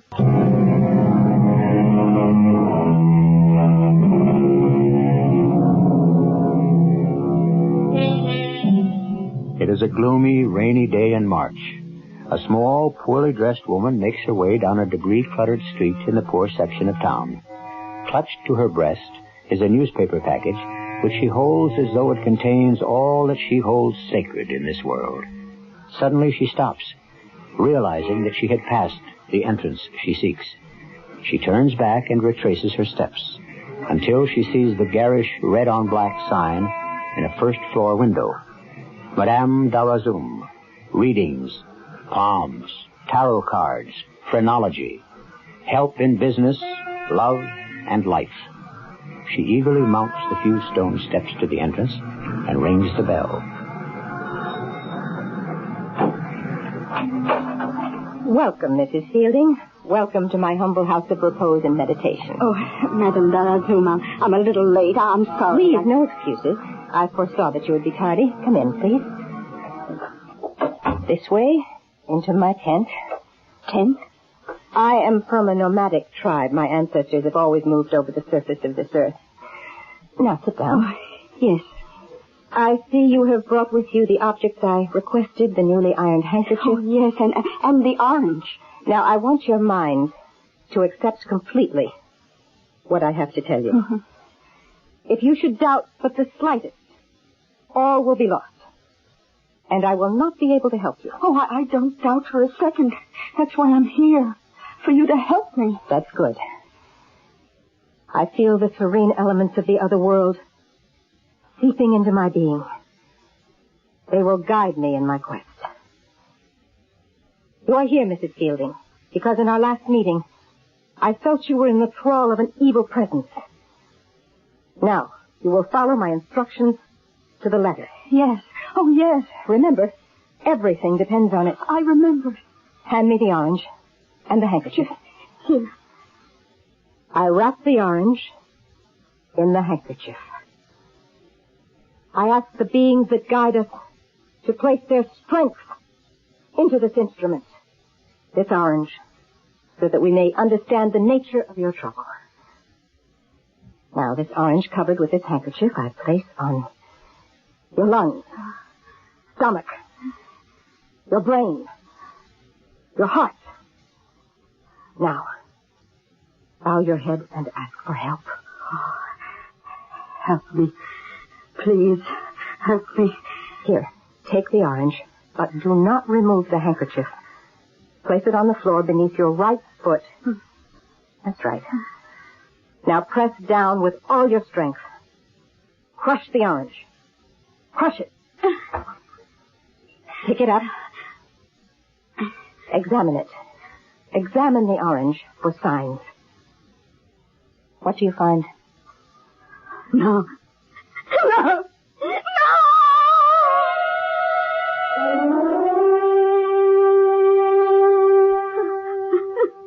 That thing, that ugly thing in the orange, what was it?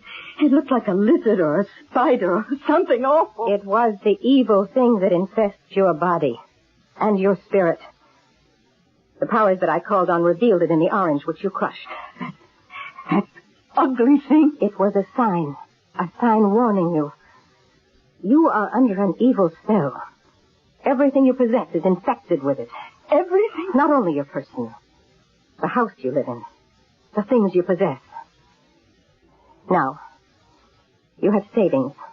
Money you've put away? Oh, very little. I can't save much on Charlie's salary. How much? Oh, $300-400. I have the bank book with me. Here, see for yourself. $457.18. Oh, we were never much for saving money. I must tell you that your money has a curse on it. You must go to the bank and draw out... Everything? No. You will draw out just $450 in small bills. You will bring the money here, and I will call on the spirits to wash the evil out of the money.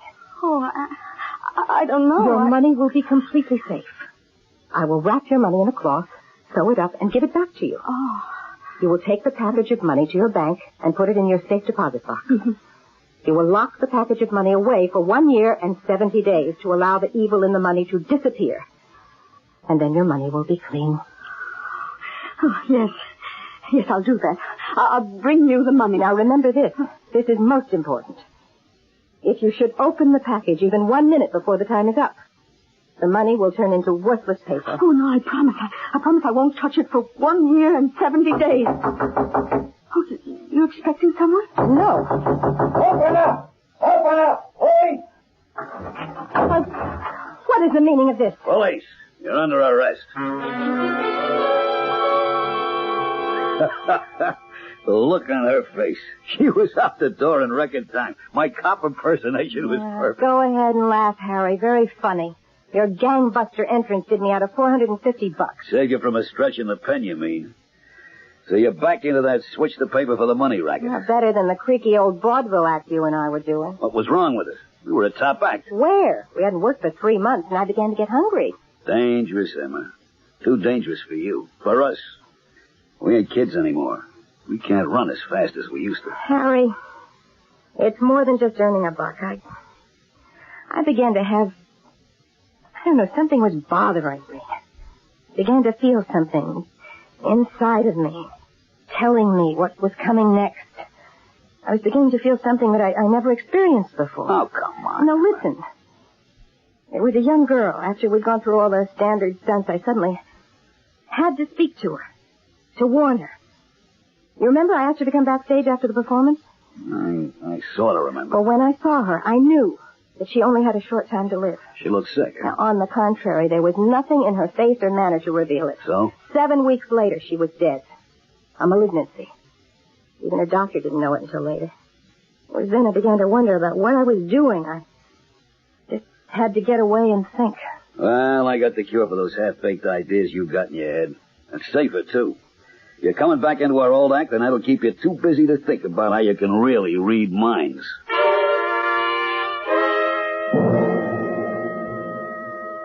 Harry, if I'd have known what you were going to try and sell me, I would have locked the door. Madam Darazoom and Harry Murchison.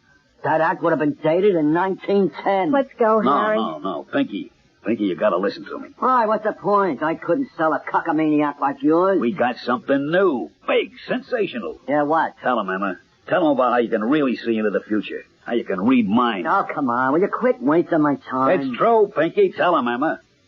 You were out to the track yesterday. Yeah, well, what's new about that? I'm out there almost every day. You bet $50 on a horse. Ticket number 3541063. 8th race. Yeah. How did I bet him? Show. Right. Yeah, what did he do? He ran out of the money. You lost. Well, you're right. Absolutely right. See what I tell you? How did you do it, Emma? You read your mind. All right, let's go. No, wait a minute. No, wait. Now, you know that wasn't bad. You can really pull that stunt. Mind reading. The real thing. What have I been telling you? Now, look, there is a spot. Yeah? It's a small nightclub. It's really a roadhouse. What kind of dough? Well, it's a small joint. Money small also. But it's a good place to break in your new act. You could start tonight. What about the money? Harry, hold it. Pinky's right. We got to break the act in. We'll take it, Pinky. Oh, good, great. You know, I got to hand it to you, Emma. You sure knocked me cold with that one. Even my own wife don't know I lost her. She was out in the track with me. Well, I'm sorry to have to shove you out like this, but I got a million people waiting to see me. So look, go out this side door here. Yeah. Okay, Pinky. You'll be seeing you. Call us, huh? Well, how do you like that? We got a job, and it's only a beginning. How'd you do it, Emma? You really read his mind? No such luck. I was sitting next to the wastebasket. I saw the torn stub of a race ticket lying on top of the other waste paper. I could read the amount, date, ticket number, and race without any trouble. The rest I just put together. It was a good guess. He wouldn't have thrown the ticket away if he'd won. May I have your attention, ladies and gentlemen? Madame Darazoom, known all over Europe and Asia for her great psychic gifts, will entertain you with a demonstration of her powers. I will go among you, and by your concentration and her telepathic skill, Madame Darazoom, blindfolded, will look into your innermost thoughts and perhaps be able to warn of dangers lurking ahead. Now, ladies and gentlemen, Madame Darazoom. Are you ready, Madame Darazoom? I am ready, Mr. Richardson. I am standing next to a person, Madame Darazoom. You are standing next to a lady. You are correct. She is holding a valuable object in her hand. If you had a thought about it, what would you say? The lady is showing you a watch. It is an old watch. One more bit of information. Concentrate. It was given to her by her father, who is no longer living. Thank you, Madame Darazoom. Thank you. Now let us try something more difficult. I am facing an individual. You are speaking with a gentleman. That is correct. Now he shows me something important. Can you identify it for the assembled audience? Wait. I see a small card. Numbers on it. It is a Social Security card. Correct. Absolutely correct. Can you give us the first 3 digits? Think. Separate your lines of communication. Oh, I know you can do it. I have a 2. Right, go on. I have a 7. Go on, don't stop. I have a 0. The first 3 digits are 270. Wonderful. You are absolutely correct, Madame Darazoom. No, hey, wait a minute. Just a minute, sir, please. No, it's a trick. It's just a trick. You were giving her signals. What do you want me to do? Just give me the rest of the numbers on my Social Security card, if you can. Very well. Now, I want you to think of only one thing. The numbers. Okay. I'm thinking. The numbers are 270. Yeah. 01 0849. Is that correct, sir? That's right. That is right. Thank you. Now, for myself and Madame Darazoom, I say good evening. We shall be back for the next show. There's something else I must speak. Madame Darazoom will be back later. No, I must speak now. There is a woman at the table behind you. Madame Darazoom, you are tired, weary from your telepathic feats, and I... That woman is wearing an opal brooch. Yes. Would you hand the brooch to Mr. Murchison, please? Very well. I'm holding it in my hands. The donor of that brooch is dead. Am I correct? The lady nods her head in the affirmative. You are correct. Wait. The brooch was not given. What are you saying? Reconsider what you were saying. The brooch was taken. The owner of the brooch did not die a natural death. She was murdered.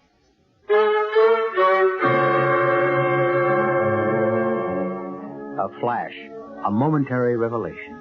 The dark curtain that veils the future and covers the secrets of the heart and mind is flung aside. If only our fortune teller could know what this sudden stab of light in the darkness would do to her own life, she might have hesitated, might have kept the secret suddenly opened to her closed forever. I'll be back shortly with Act 2.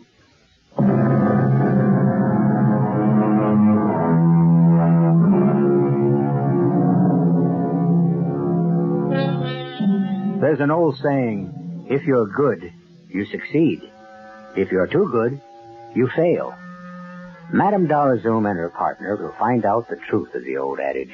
Next morning, they were surprised to find that their act wasn't the smashing hit they had thought it was. Look, there's nothing more we can do. You were fired. Canned, thrown out. The owner of the club don't want that kind of aggravation you caused him. I was there, wasn't I? I don't blame him. Gotta admit, Pinky, the act was sensational. Yeah, well, that kind of sensation he don't need. He'll probably have a dozen lawyers sitting on his front door tomorrow morning, suing him for $1 million apiece. What got into you, Emma? What, did you go out of your head or something? Make a statement like that? She couldn't help herself, Pinky. She gets a message like that, she's gotta get it out. Yeah, well, you're finished after that. And even if you were still saleable, I wouldn't touch you. Too dangerous. What do you mean? Just what I said, dangerous. I mean, if you were right about that woman being knocked off, don't you think the guy that did it is going to be interested in keeping you quiet? Perhaps permanently.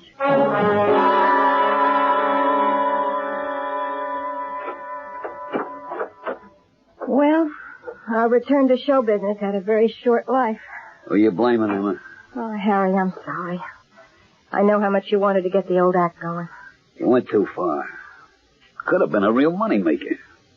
Now, no use crying. Better get our clothes packed and get out of this hotel. Out of work, we can't afford it. I can always go back to the old fortune-telling racket. Me's the shoe? No, thank you. Well, you suggest something. Oh, I'm all out of suggestions, Emma. Yeah? Someone asked for us? Please his name? Oh. Strange. Okay, if he comes in again, call me. Don't tell him we're in. Just get his name and where we can reach him. Thanks, Eddie. What is it? I don't know. It's kind of got me nervous. Someone looking for us. Why should that make you nervous? Well, you know what Pink said about the guy wanting to keep us quiet. Oh, Harry, come on. You're going to make our lives miserable if we have to keep looking over our shoulders to see who's following us all the time. Well, you're the mind reader. You ought to be able to see what's coming and avoid it. Well, that's the trouble, Harry. It's in and out. Most of the time, I can't see a thing. Oh, what is this? Hello. Harry, this is Pinky. Oh, Pinky. What's up? I just want to tell you, you got more lives than a cat. What are you talking about? The act, it's on again. You mean someone wants us? You're right. Big job. BCB Hotel Syndicate. They got places all over the country, all over the world. Well, they're always looking for acts they can send around to all their spots. Emma, good news. We're working. When do we start? Tonight, the big shot Gaxton, Wilton Gaxton, head man for the hotel chain, is giving a party out on the island. Car and chauffeur will be sent for you. Can you do it? Can we? Pinky, I don't know what to say. Well, don't say nothing. Just send money. Oh, well, do me a favor. Yeah? Tell Madame Darazoom, just a regular act tonight. Stick to the routine, and for goodness sakes, don't ad-lib. Welcome to Weatherwell. I've been looking forward to this meeting. Well, thank you, Mr. Jackson. Oh, please, no formalities. My name is Wilton, Harry. Well, that's great, Wilton. That's the way I like things. Easy, relaxing. That's the way we're going to have them, Harry. And, you are? Emma. Emma? Not a very glamorous name. Well, I don't know. It is something of a surprise, considering... Considering my ability to read minds? Well, yes. Maybe that's a bit overrated, too, Mr. Gaxton. Wilton, please. Look, Wilton, Madame's just being modest. She's really great. Well, that was the impression I got the other night during your performance at the Douglas Inn Roadhouse. Oh, you were there? Emma and I kind of wondered where you caught the act. Oh, I was there. I was very much impressed. It was a truly sensational performance, Emma. Thank you. You flatter me. Isn't it getting rather late to give a performance for your guests? Guests? Yeah, Pinky said you wanted us to come out here and entertain your guests and get another look at the act yourself. Oh, I don't know where your agent got that idea. But he told me you had a big party going, and you... Well, I'm certain that you misunderstood him. Well, what did you bring us out here for, Mr. Gaxton? Let us say that I'm enchanted with your performance, Madame Darazoom, and I would like to see it again. Just for you alone? Why not? I am paying you. You will be signing a contract in the next day or so. Why shouldn't I request a command performance? You have another reason, haven't you?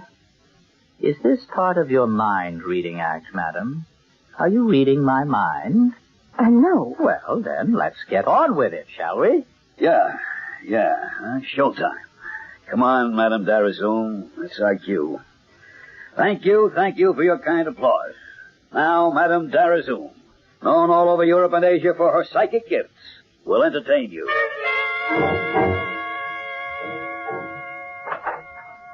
Your quarters, I think you will find them comfortable. Just one thing. Tomorrow morning, we'll be wanting to get back to the city. You will be driven back, Harry, the way you came. When does this tour start? I understand we're to visit and play the many hotels on your circuit. I'm not familiar with the arrangements, Emma. Perhaps your agent, Mr. Shears, could brief you on that? All right. We'll talk to him. Yeah, Pinky should know. Then I shall bid you good night. Oh, Mr. Gaxton? Yes? You asked us to go through our act tonight for you alone. Well, why not? I wanted to see what I was buying. When we finished, you gave us no indication of your feelings about it. You didn't applaud. You didn't even smile politely. Were you disappointed? Well... You were disappointed. Frankly, madam, yes. Now, look, how can we be expected to do a decent job with no audience? You know, to a performer, an audience is all important. It makes all the difference. Wait a minute, wait. You're being too defensive, Harry. I wasn't too disappointed in the act. I was just a bit put off that Madame Darazoom didn't pull any surprises. Like she did the other night? Yes. I'm glad she did.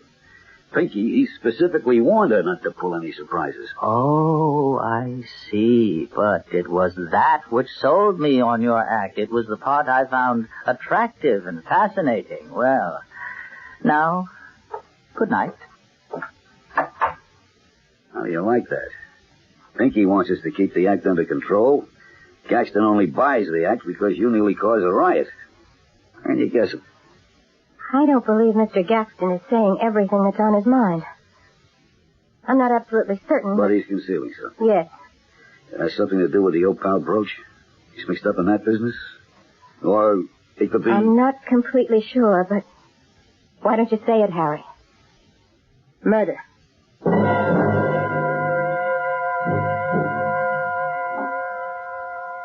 Emma, you awake? Yeah. Nearly 7, isn't it? Just. I haven't slept a wink. I've been running the whole thing over and over in my mind. The little shiny iron ball rolling around in my head like a pinball machine. What do you come up with? Tilt. Just don't believe it.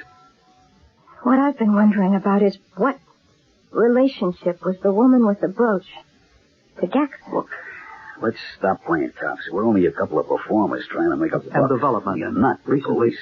We have nothing to gain and plenty to lose by kicking this out into the open. Yeah, I agree. What's more, it'll kill the job. The contractor working the hotels he heads up. We'd be crazy to burn up our own meal ticket. You're right, Harry. We'd be crazy to do it, but something tells me we have no choice. What do you mean, no choice?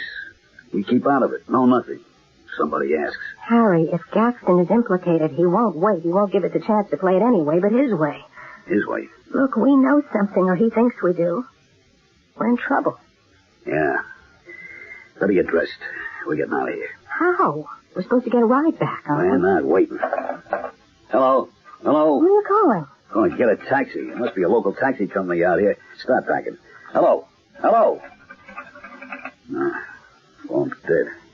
Look, let's not pack. Let's just leave. I'm with you. Come on. Door won't open, Emma. Well, turn the key. No key. You're so upset you can't even... Here, let me try. I told you the door's locked. The window. 3-story drop, not even a vine or a tree near enough. Someone at the door. Who is it? Good morning. Everything all right? Yeah, fine. Just fine. Let him in. Can't. Door's locked. Mr. Gaxton, we can't open the door. It's locked. Locked? Well, it doesn't seem to be locked. Why did you lock us in, Gaxton? What? Well, what are you saying? The door isn't locked. We tried the door. We couldn't open it. Well, it's open now. Because you opened it. From the tone of your voice, you are accusing me of having locked you in. And cutting off our phone. Cutting off your... Oh, yes. Oh, the phone was off. Charles always cuts all the phones after midnight. You see, I suffer from insomnia. And if the phone should wake me, I have great difficulty getting back to sleep. You have an answer for everything, don't you? I assure you that it is the truth. Charles always puts it on again by 7 a.m. Well, happens to be 5 after 7 right now. Let's just see how efficient Charles is. It's working. Phone's on. You see? Mr. Gaxton, we want to leave. Now. Right now.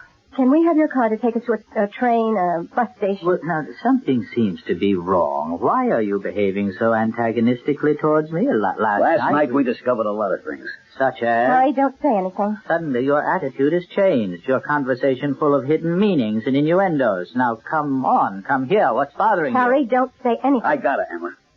Mr. Gaxton, we think you hired us because you thought we knew something about the murder. The murder Madam spoke about in our act the other night at the nightclub. Go on. We decided to go to the police. Whatever for? You really know the murderer? We think we do. Maybe you do, too. What? Oh, that's funny. That's very funny. It sounds as though you're accusing me of murder.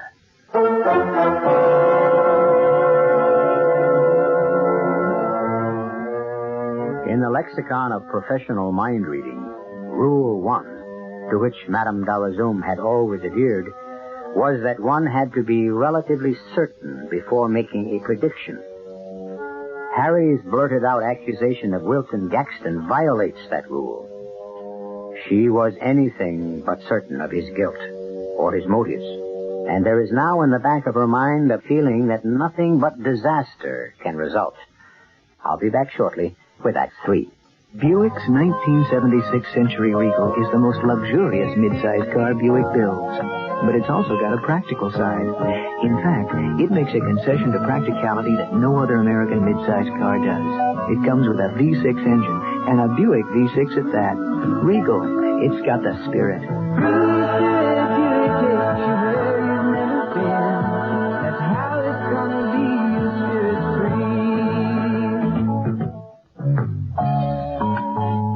Even these days, there are ways to save money. Interested? Well, one way is to keep your car well-tuned with AC firing spark plugs, because AC spark plugs not only help improve your car's performance, they could also help save gasoline. So see your AC Delco serviceman. Get a tune-up with AC spark plugs today. Get your New York State car inspection free all this week at Hicksville, Firestone, Hicksville, Long Island. We're all a little leery of the dark. That's why some lonely night, you'll be glad you bought a Delco battery. A Delco quality battery with instant starting power. Delco batteries. Some lonely night, you'll be glad you bought one. See the 76 Pontiac Grand Prix at Wides Pontiac, Far Rockaway for $4,350. Includes Hydromatic, power steering, power disc brakes, radial tires, only at Wides Pontiac, Far Rockaway. The first Amco transmission place opened back in the 50s. Today, they've got over 500 places throughout Canada and the United States. I think these guys are here to stay. You're going to be surprised, but don't be surprised by the nice little extras at Amco. They've serviced 4 million transmissions. They do things right. Amco, AA, MCO. When your car's transmission needs repair and you want it back fast, take it to one of the Amco centers in the greater New York area. WOR News, 15 minutes of the latest complete news on the hour, every hour throughout the day and evening, with special half-hourly reports during morning and afternoon drive time. All the news you need to know. National, international, state, and local, with updated weather forecasts, stock market reports, and traffic information from Helicopter 710 during the rush hours. This is Henry Gladstone. Join us right here for all the news over WOR Radio, the talk of New York.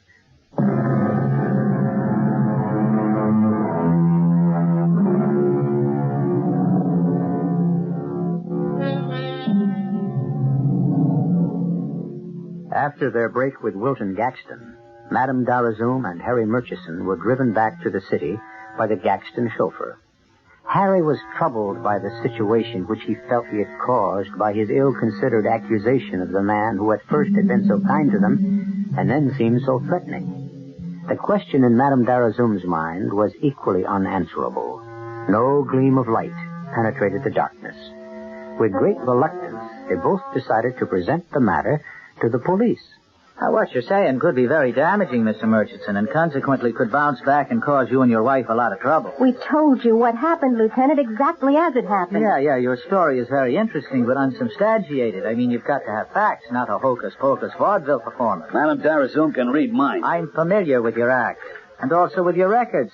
I don't think anything you two would say in court would cause too much excitement. You're saying we're lying, that this whole business is just a stunt. Publicity, that's what you want, isn't it? I mean, it's good for the act. Oh, Harry, come on. The only thing that would get this cop off the seat of his chair is to find us both shot through the head on the front steps of the precinct station. Well, that would make it simpler for me. But seriously, let me lay it out for you.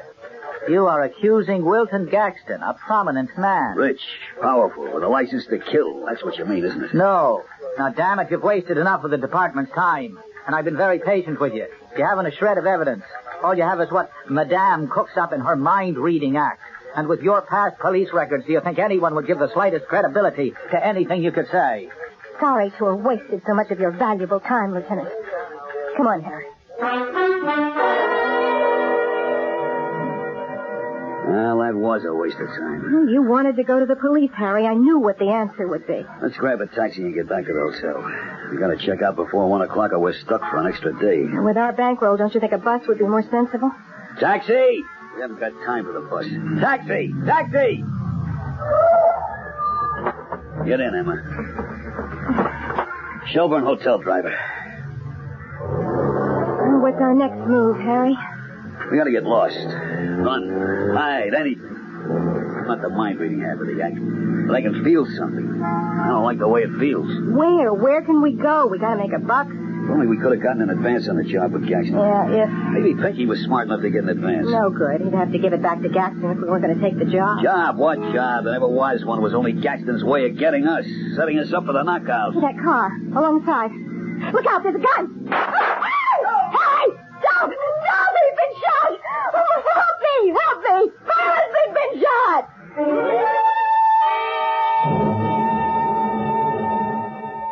Well, when did the doctor say he'd let you out of the hospital, Murchison? I could have gone out yesterday afternoon, but I didn't want to leave. Not without police protection, Lieutenant. Remember just yesterday when we talked to you, you said it was a publicity stunt? 20 minutes later, Harry had a bullet in his shoulder. Lucky thing that bullet wasn't a few inches over. All right, I was wrong. I admit it. Hey, it mixes.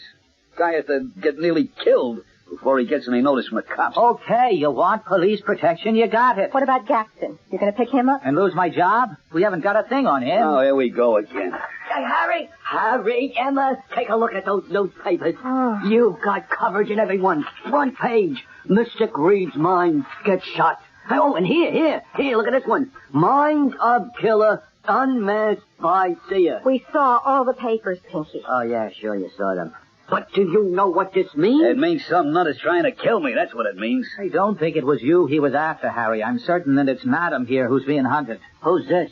Oh, Pinky, I'd like you to meet Lieutenant... McCloskey, Edward McCloskey. Mr. Shears, our agent. How do you Now, Mr. Shears, you started to say something and you were interrupted. Something like, you know what it means. Yeah, but I was going to tell my clients that I have been simply deluged with offers. Folks, if I could just get you out of that Gaxton deal, I could get you 3 times what he offered. Don't worry about Gaxton, Pinky. We wouldn't work for him if he gave us Fort Knox. We haven't signed anything and we won't. Oh, great. Then I've got a job for you. Start tonight. Pinky, hold it. What? We're not working for anyone. We just want to get away. I don't get it. Look, just say we're allergic to getting killed. Someone's out to get us. We missed the first time. Maybe the second time his aim will improve. With police protection, what could hurt you? And the fact that there are cops around makes it even better. You know, authentic. It's a natural. No. Wait a minute. I want you to take the job. What? Take it. It's the best thing you could do. The killer, if there is a killer... we have to go through all this all over again. Okay. The killer will want to have another chance at you. He must be worried that you know something about him. I'll give you complete coverage, and when he makes his try, we'll be there to nab him. So I'm to be the bait in your mousetrap, Lieutenant. Can you give me a better plan? Oh, do it, Emma. Harry, I tell you, it's a great idea. Oh, spoken like a true agent, Pinky. You've got nothing to lose, not even your 10%. Well... what do you say, Harry? Well, all right. Good. Why not?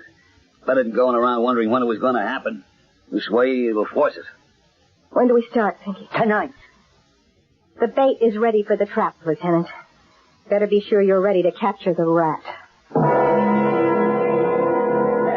Ladies and gentlemen. Ladies and gentlemen, there is an element of danger lurking here tonight. The great Madame Darazoom has, through her incredible psychic vision, uncovered a killer. This killer has not been apprehended. Madame Darazoom is the only one in the world who can point the finger at him, and he will try to prevent this at any cost. Please notice that my right arm is in a sling. The killer fired at Madame in a moving taxi just 36 hours ago. Fortunately, I was able to keep Madame Darazoom from harm. And now, friends, the one, the only, the incomparable Madame Darazoom.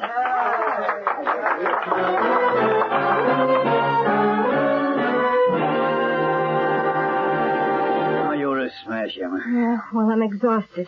The strain was just too much. But he didn't show. I was watching all through the act. I didn't feel he would, actually. Not through the performance. Police all around? Yeah, street clothes, all trying to look like customers. Hey, you know who came in while you were doing the last reading? Gaxton. Right. I didn't want to let on to you for fear you'd get nervous and blow the act. You were blindfolded. I felt him enter. He sat way in the back near the exit. That's right. So the human radar was working tonight. Yes. Something else. I felt a warning, a flash of danger. And it's still there. Look, Emma, the lieutenant's still around. All his men, too. Gaxton wouldn't try anything. No, I suppose not. I just can't help feeling. Yes? It's Lieutenant McCloskey. May I come in? Oh, sure, Lieutenant. Come in. Ah, thanks. Good show tonight, madame. Thanks. All tricks, nothing supernatural, but a good show. What do you know, Lieutenant? She knew that Gaxton was in the audience tonight, even though she was blindfolded. Amazing. Okay. I won't try to convince you again. Gaxton was spoken to and asked to leave immediately after the performance. I sent a man with him to keep him company. Oh, thanks, Lieutenant. I can breathe easier now. Yes? Is Madame Darazoom there? Harry, I don't want to see anybody. Get rid of her. Leave it to me. I'm sorry, but Madame Darazoom is tired after her... Well, I'd better be rounding up my men and getting out of here. Thanks for your attention, Lieutenant. Look, we'll have a man stationed at the hotel for the next couple of days, or at least until we feel you'll both be safe. I appreciate that. Emma, this dame out there, she's from the trade papers. Wants to do a short interview. Well, tell her to come to the hotel tomorrow. No time. Has to have it tonight. The deadline's tonight. Oh, all right. I'll keep it short. Send her in. Come in, Miss... Mrs. Rossett. Mrs. Owen Rossett. How do you do, Mrs. Rossett? Won't you sit down? Oh, thank you. Well, I'll be going along now. Speak with you tomorrow. Thanks, Lieutenant, for all you've done. I think I'll walk out with you, Lieutenant. Be back in a minute, Madame Darazoom. Now, what can I do for you, Mrs. Rossett? You can die, Madame Darazoom. What? Don't you know me? You addressed your remarks to me just a few short days ago. Perhaps this opal brooch will refresh your memory. This gun will wipe out the picture forever. Wait. Look, you won't get away. The place is full of police. Oh, they're all gone now. The lieutenant was the last one here. His car was waiting outside. He'll be gone, too. Please, I know nothing about you. I had a brief, cloudy picture. That's past, gone from my mind. Too late. You know too much. You know I killed my stepmother for her money. She'd lived too long, the miserly old witch. And now I shall kill you. So you won't be able to tell the world. No, you'll be caught. You'll go to prison. They'll just send me back to that place. You see, I have a record of mental illness, so I can kill and get away with it. Now, die, Madame Darazoom!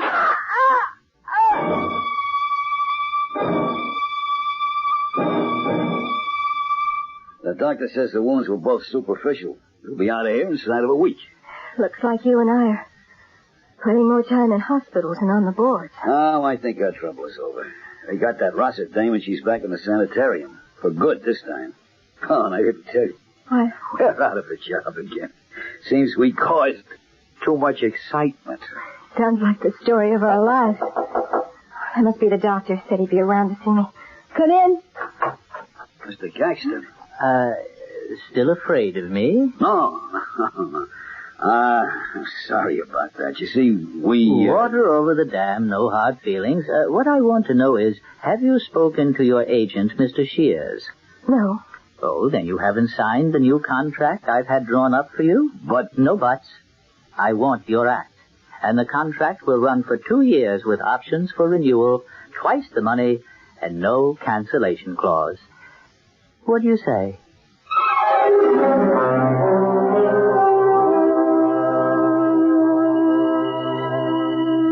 In all her predictions, her projections into the future, Madame Darazoom had not seen even the hazy outlines of her own life and future career. Now it was being presented to her in rosy detail by a man whom she had doubted and feared. She would have been the first to acknowledge the fallibility of her divining. I'll return shortly. Joseph Papp presents Sir Arthur Wing Pinero's Trelawney of the Wells.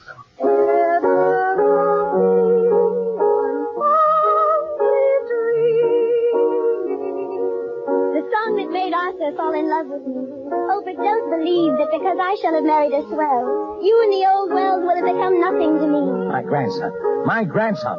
Where is he? Lured away, I suspect, by one of these harridans. My dear Rose, this is quite out of place. Young ladies do not crouch and huddle upon the ground. Poor Rose. They tell her she can't act now. No, she lost the trick of it. The happiest moments in my life will be when they're saying, that was Trelawney. You remember? Trelawney of the Wells. Laugh and cry with Rose Trelawney at the Beaumont Theater, Lincoln Center. Check the New York Times theater listings for details. A New York Shakespeare Festival production. Hi, this is Al Ward, General Manager of the New York Jets, reminding you that now's the time to order your copy of the New York Jets 1975 yearbook. This all-new edition is filled with that important information that helps you follow our team. It has pictures and stories on all of your favorite Jets and has complete statistics and a special records section. There's a scouting report on all the 1975 opponents, and this year there are special feature stories on all-pro tight end Rich Castor and up-and-coming defensive star Carl Barzalauskas. Reserve your copy now by sending a check or money order. Do not send cash for $1.75 to Jets Yearbook, 598 Madison Avenue, New York, New York, 10022. Order your copy now, and remember, send $1.75, that's check or money order, to Jets Yearbook, 598 Madison Avenue, New York, New York, 10022. Thank you.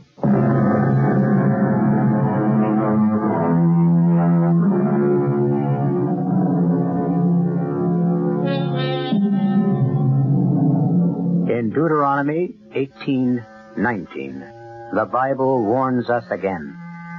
There shall not be found among you anyone that useth divination, a soothsayer, or an enchanter, or a sorcerer, or a charmer. For all that do these things are an abomination unto the Lord. But, despite these warnings, there are many in the world who cannot resist the temptation to delve into the unknown. Our cast included Terry Keane, Jackson Beck, Arnold Stang, Bryna Rayburn, and William Redfield. The entire production was under the direction of Hyman Brown. This is E.G. Marshall inviting you to return to our Mystery Theater for another adventure in the macabre. Until next time, pleasant dreams.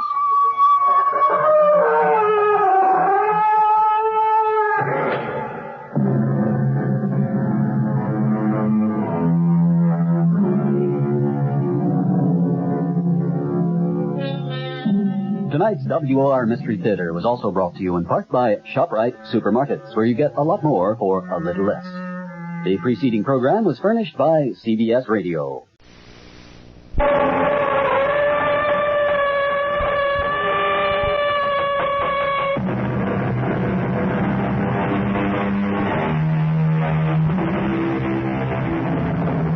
Come in. Welcome. I'm E.G. Marshall. I have the lunch all packed, and I'm ready to take you on a picnic in the woods. There's a beautiful little glade deep in the forest. Birds singing, that wonderful clean aroma of fresh growth mixed with leaf mold and last year's pine needles. The cool touch of grass to your bare feet, if you care to take your shoes off. Doesn't sound very mysterious? Doesn't frighten you? Well, stay with us. It will. Oh, Lou, I can't stand it. Thinking about them two nice young folks out there, lost in the woods. I feel bad about it, too, Sarah. But I don't know what I can do. It's raining cats and dogs out there. And it's turning downright cold. Now, we've got to do something. I called the sheriff over at Pennebeck. Sheriff Larkin?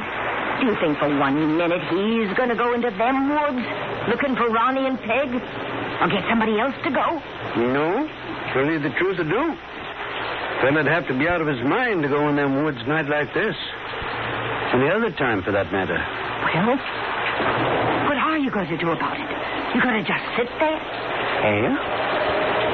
Reckon that's about all there is to do. One thing sure. I aim to stay out of Dutchman's woods.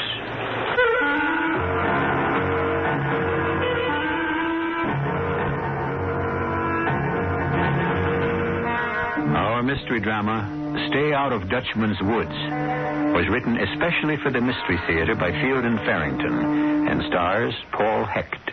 It is sponsored in part by True Value Hardware Stores. I'll be back shortly with Act One.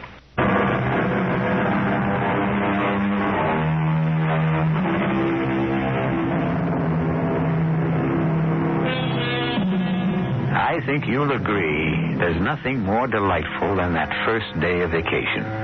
You've shucked off all your cares. Your freedom is still new and exhilarating. Your inevitable return to workaday things is too far in the future to dampen your high spirits. Of course, vacations, like other pleasant-seeming prospects, may take unpredictable turns. You just can't look more than a few seconds into the future without facing an uncertainty.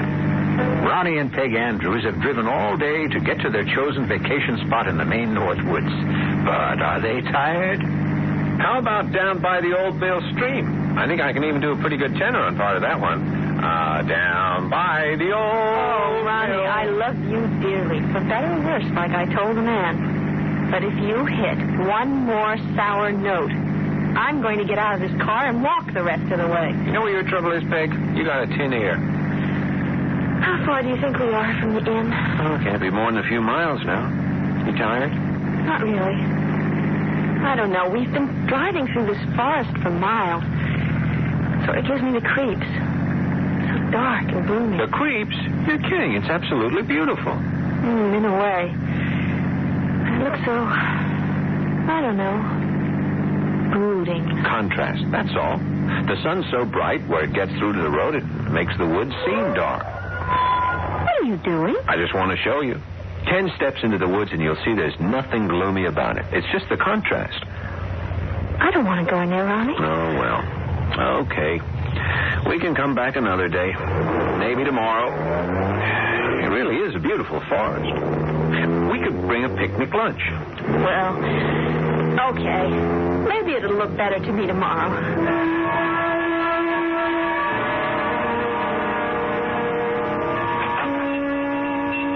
With you. Oh, I love it, Ronnie. I just love it.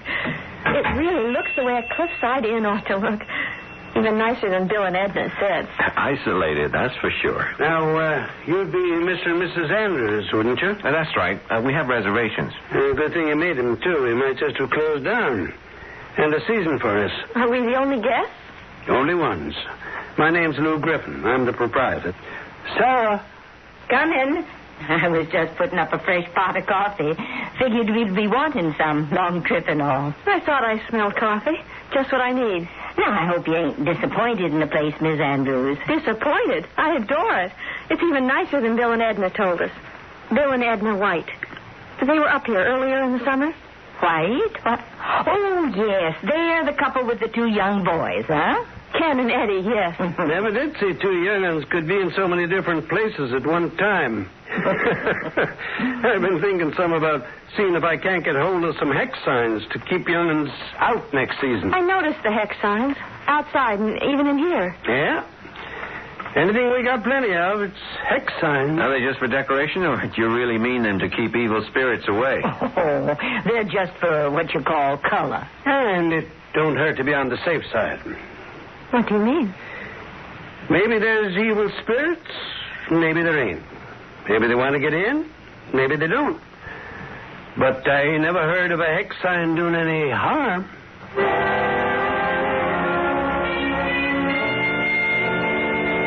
Mr. Griffin. Morning. Sarah, you can put the eggs on now. Lou and Sarah, what we like to be called. Friendlier that way. Okay, we're Peg and Ronnie. I brought your coffee out. Eggs won't be ready for a minute or so. I brought you a cup, too, Lou. Fine, as long as these good folks don't mind me sitting down with them. Oh, no, please do. I'll be right out with the rest. All ready but the eggs. How are you folks planning to spend the day? Well, we had a discussion about that, and I won. He wants to take a hike into the woods. Dutchman's Woods? Oh, is that what they're called? I wouldn't go in there if I was you. You wouldn't? Folks get lost in there. Been a lot of that. Oh, we won't get lost. I have a very good sense of direction. But all the same, you take my advice. You stay out of Dutchman's Woods. See, Ronnie? Oh, that's ridiculous. We can take care of ourselves. We're not going to get lost. Nobody aims to, of course. Folks do it, though. Yeah, I was going to ask you if Mrs. Griffin, Sarah, would be willing to put up a picnic lunch for us. Oh, she'll fix you up something for lunch. No trouble about that. Only thing is... Oh, we'll be very careful. Well, I'll just go to talk to Sarah about the lunch then. Thanks. But if I was you, I'd stay out of Dutchman's Woods. Oh, Ronnie, I'm hungry and I'm tired. Some kind of bug bit me on the arm. And I want a sandwich and then I want to go home. This place gives me the creeps. I can't understand you, Peg. We've taken hikes in the woods before. You never acted like this. I know. I don't really understand it either. There's just something about this place. Can't explain it any better than that. Hey, look up ahead. Hey, there's a clearing up there. Sunlight. Oh, I didn't think I'd ever live to see it again. Oh, don't be a nut. Maybe it's a good place to stop for lunch. Come on. Hey, look. Hey, it's like a garden, isn't it? It's pretty, all right. Especially after all that gloom. Hey, look, we can spread the cloth Sarah gave us on that flat rock, eh? All the comforts of home. And then after we eat, we go home. Right back the way we came. Yeah, except that you're pointing in the wrong direction, Peg. What? I am not. We just came right up between those two bushes. Between those two bushes. Huh. All I can say is it's a good thing you married a man who can find his way around. Ronnie, I'm sure. I'm really just as sure as can be. Yeah, well, don't worry about a thing. They don't call me Ron the Pathfinder for nothing. Well, come on, let's eat. Okay.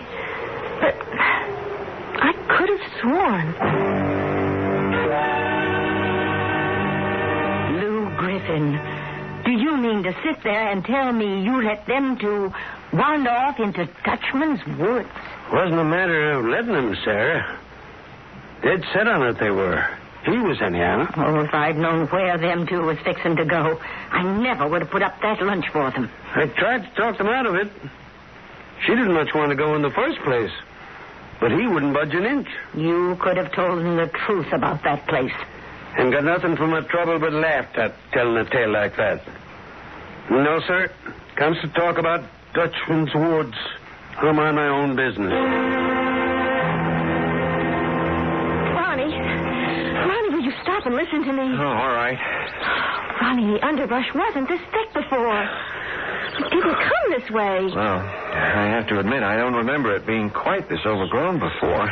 But I know we're going in the right direction. I'm very sure of that now, Peg. You're not sure at all, are you, Ronnie? Well, maybe I am just a little disoriented. Lost, I think, would be the word. Well, all right, I'm lost. If you like it better that way. It's not as if we were lost in an African jungle or something with wilderness for miles around. We're in the tame woods in Maine. There's no cause to panic. I'm not panicking, Ronnie. Let's go back, shall we? See if we can find the clearing where we had lunch. Oh, all right. Ronnie, I think it's over this way. I'm sure we weren't coming from that direction before. Oh, all right. All right.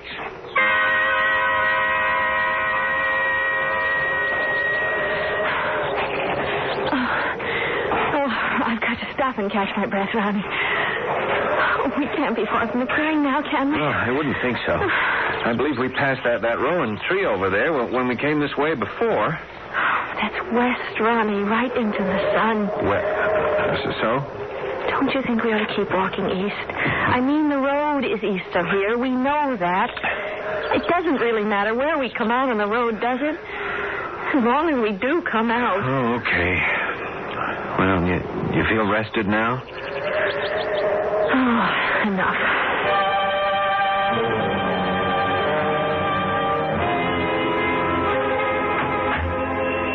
That you, Lou? It's me. Oh, did you see anything of them? Seen their car parked there alongside the woods. Oh. They're lost, all right. Well, why didn't you keep on looking? Did you go into the woods? Well, a few steps here and there. Not very far in. Well, land's sakes, how do you expect to find somebody that's lost in the woods if you don't go into the woods? Don't you think he was aiming to get rid of me or something? Why you keep trying to run me off into them woods? Well, them young folks is our responsibility, Lou.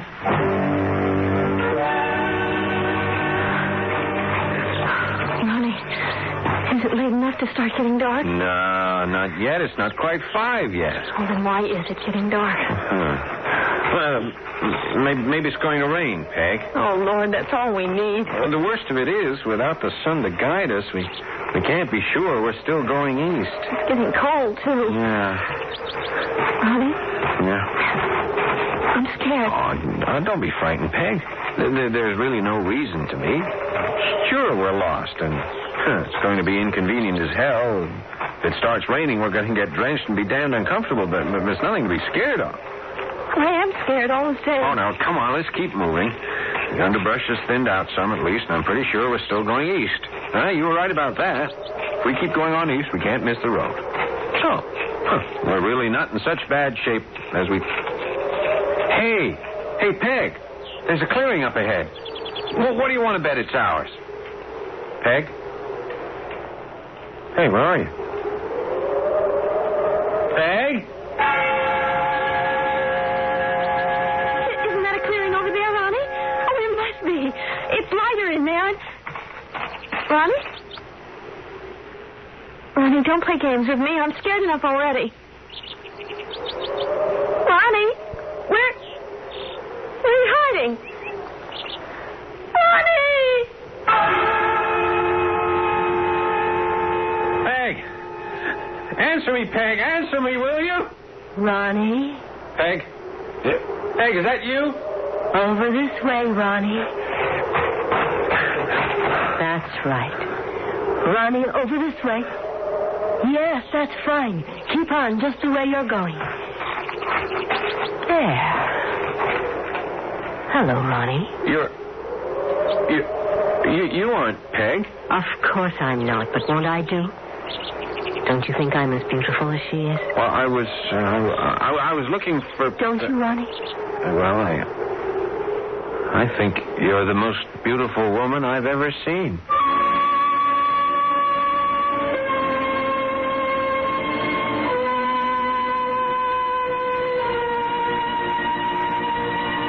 Sirens abound in legend and folklore, and, if I may say so without starting a controversy, they're not unheard of even in real life.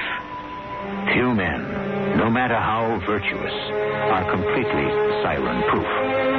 So, if there's a siren operating deep in the Maine woods, it shouldn't surprise us too much. The question is, will she lead, or try to lead, Ronnie Andrews to his destruction? We'll investigate further when I return with Act 2.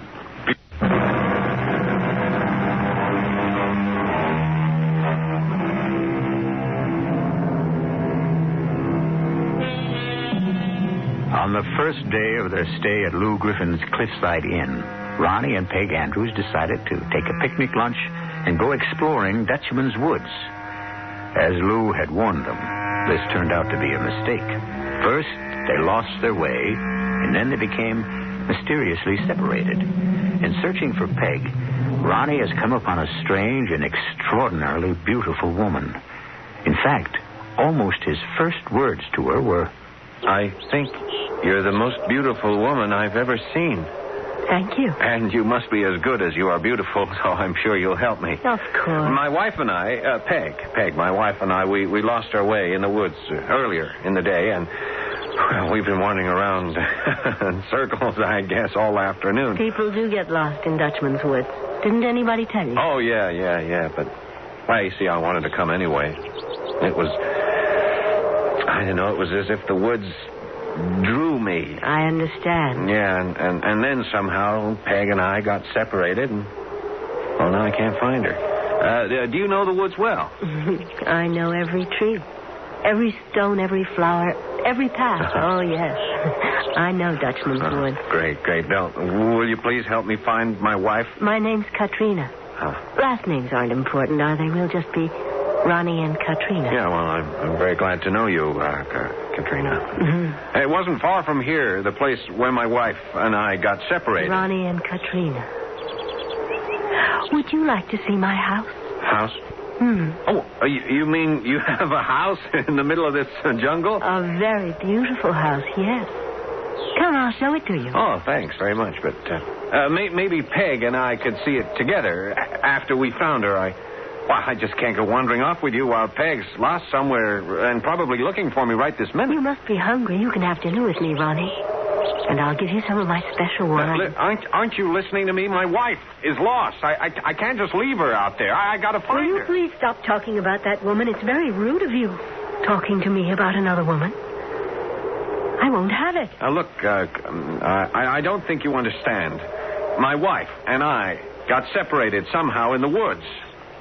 I'm not looking for her. Oh, well, you can't mean that you were... I've offered you my hospitality. I've said I'd give you dinner, and I've even asked you to have my wine. I'm very angry with you, Ronnie. Please, I'm begging you. Why won't you help me? If you wish to come with me, perhaps I'll help you find your wife later on. You'll never find her without my help, I promise you that. Well, I must be going. You're making a very stupid mistake. But if you don't know any better... Okay, Katrina, wait. Are you coming with me? Oh, well... Oh, yes, all right. I'll come with you. Ronnie!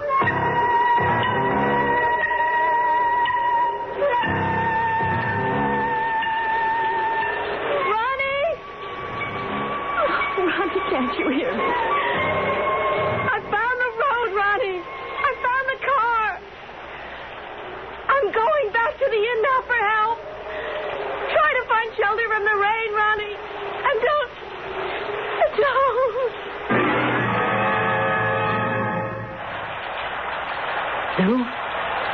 Lou, wake up. What's the... Lou, it's pretty near 11 o'clock. And them two ain't back yet. What two ain't? Oh, well, we knew they was lost. It's still raining. It's turned cold as winter just about. And them two lost out there. Funny thing, she ain't back yet. Did not expect him. But you think... If you think I'm going to let you go back to sleep again, if you got another thing coming, turn that lamp on, will you? I'm going to get up. Maybe put on a pot of fresh coffee. Does that sound good to you? Yeah? Well, I expect a glass of Applejack would do me a lot more good. Lou, all you had to do was just tell them. Think he'd believe a tale like that? Cut up in the city? Half right in my face he would have. Well, I wish you'd told him.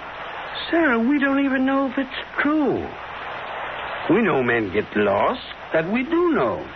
But we don't know why they get lost. I couldn't tell that story as gospel. Who's that? Lou? Sarah? Oh, somebody help me. We're coming, Peg. Now, bawling about it ain't going to do no good, Peg. Whatever it is, what happened? I can't find him. I can't find him anywhere. Somebody has to help. Yes, sir. Happens every time, my dear. We were standing right there together, and then all of a sudden he just wasn't there. He wasn't there. You better come back in the kitchen and have a nice cup of hot coffee, Peg. Oh, no, there's no time. We have to find Ronnie. Will you help me look for him? Oh, somebody has to help me. Yes, I'll go with you. Would appreciate it. What if you get lost? Women don't.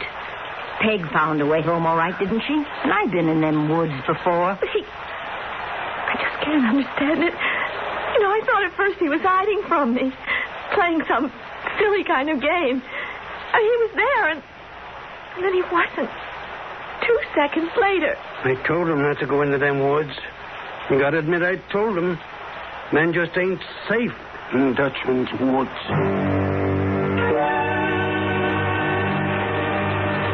You see that big boulder just ahead, Ronnie? Yeah, the one shaped sort of like a boat? Yes.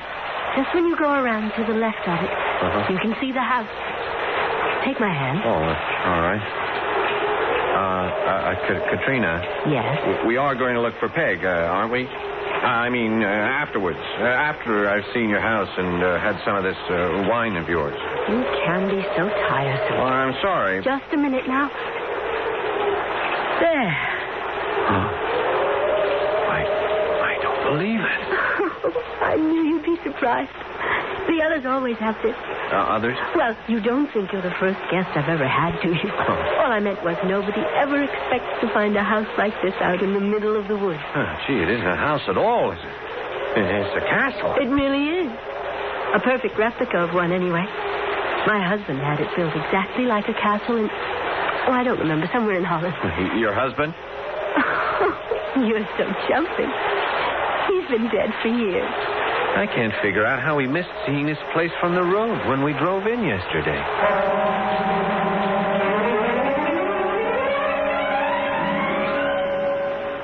Peg, you feel like you're up to it. Back into them woods and all. Oh, yes. I think we ought to go right now. I mean, the longer we wait... I think maybe we'd better take this with us. The hex sign? What's it supposed to do? It's a strong one, this here.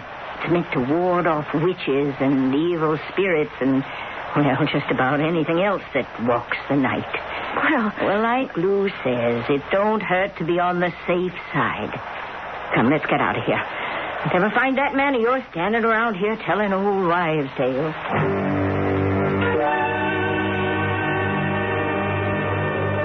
Here you are, Ronnie. A glass of the most unusual wine you've ever tasted. Aren't you having any? Oh, no, not just now. Well, no, don't sip it, Ronnie. Drink it right down.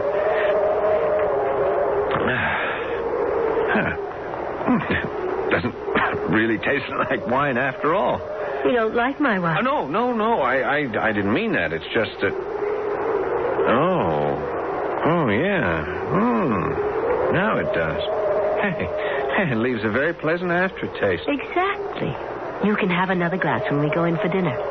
You know. Well, what I really ought to do is... The thing that makes my wine so different is a special ingredient. I'm not sure you can find it anywhere at all except right here in Dutchman's Woods. It grows wild, like the grapes. All the ingredients I use to make the wine grow wild. I have to go out later and find Peg. Can't just leave Peg wandering around out there. Of course not. But would you like to come inside now, Ronnie? Sure, why not?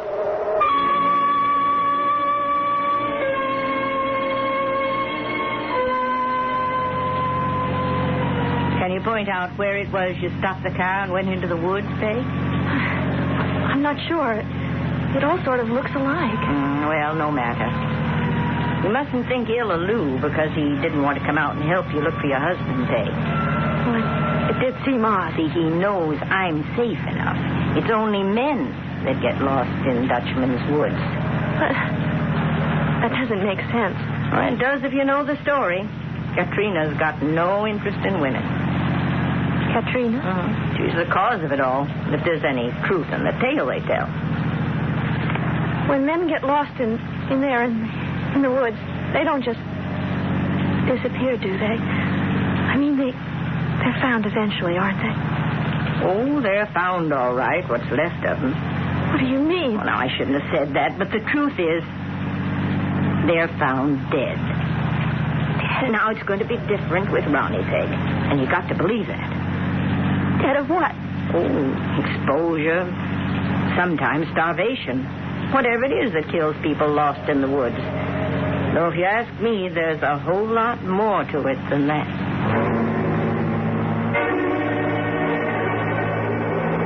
You like my house, Ronnie? Oh, yeah. It's extraordinary, Katrina. This is the most extraordinary house I ever saw. At first, I didn't like it. Can you couldn't believe that.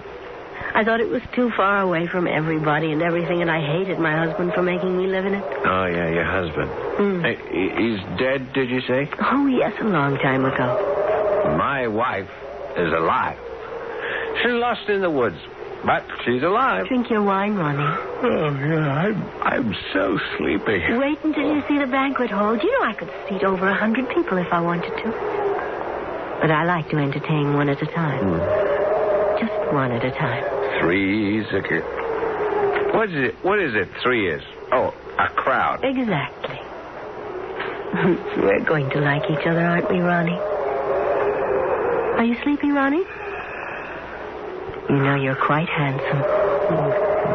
They used to call me a witch a long time ago. People believed in things more then. Oh, yes, you're very handsome. I may keep you for quite a long time. Several weeks, even. Oh, yes, that would be nice.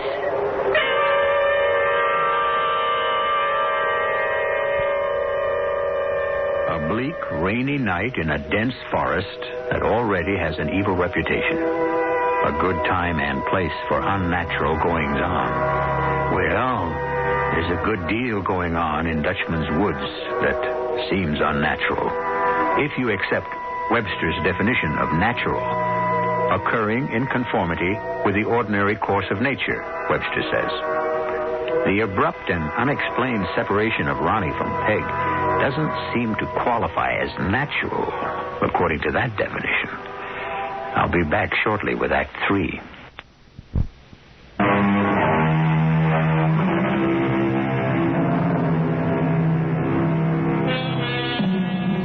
A beautiful woman named Katrina has lured Ronnie Andrews into her castle-like stronghold and plied him with wine, which she herself describes as most unusual.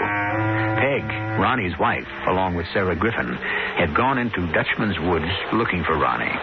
Peg still thinks of Ronnie as simply lost in the woods on a miserable rainy night. But Sarah obviously knows or suspects a lot more than she's telling. You shine your flashlight round about, Peg, and I keep mine straight ahead so I can see where we're going. All right. Ronnie? Oh, I don't know as it'll do much good to keep on calling for him.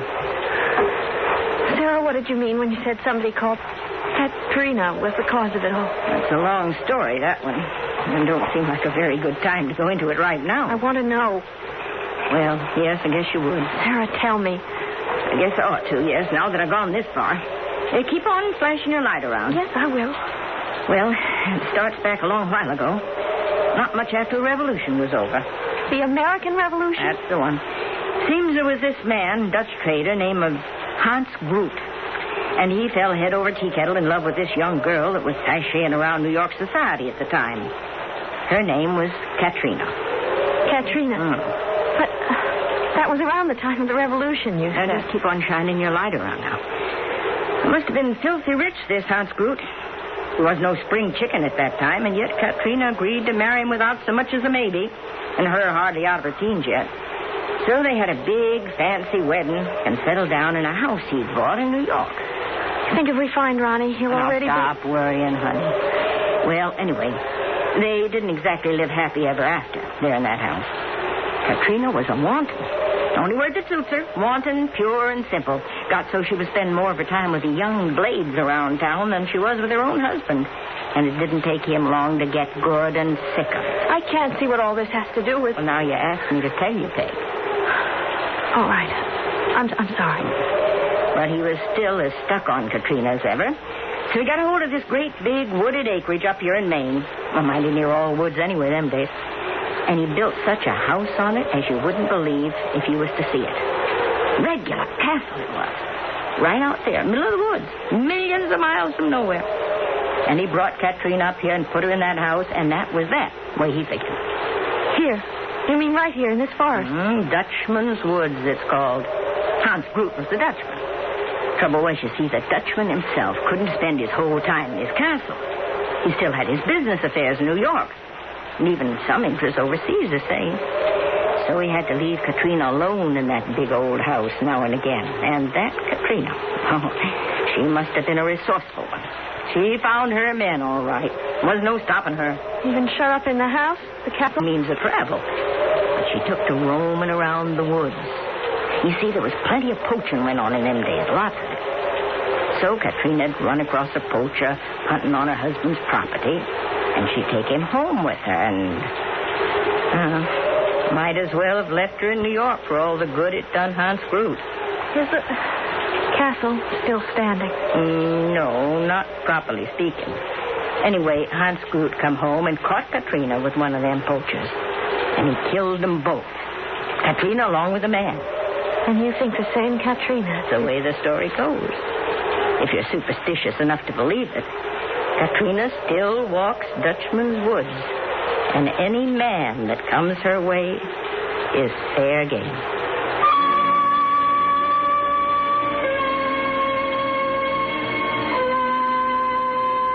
Oh, God. What in the name? How did I get into a place like this? Oh, yeah. Yeah, I remember. You fell asleep, Ronnie. Oh, I'm sorry. I must have been more tired than I realized. I still feel sort of sluggish. You were tired. Hey, look, we've got to get moving. We've got to find Peg. Peg, that's all I hear from you. My name is Katrina, not Peg. I'm not accustomed to having my guests talk about other women. Well, we ought to go out and see if we can find Peg. You'll only lose yourself again if you go out there. But you promised you'd help me. I didn't promise at all. She'll find her way home. She's probably back at the inn right now, safe and sound. She's a woman. I don't enjoy another woman's company. I don't want women here. Can't you understand that? Are you saying that you cause people to get lost? You aren't lost, Ronnie. You're here. Right in this room with me.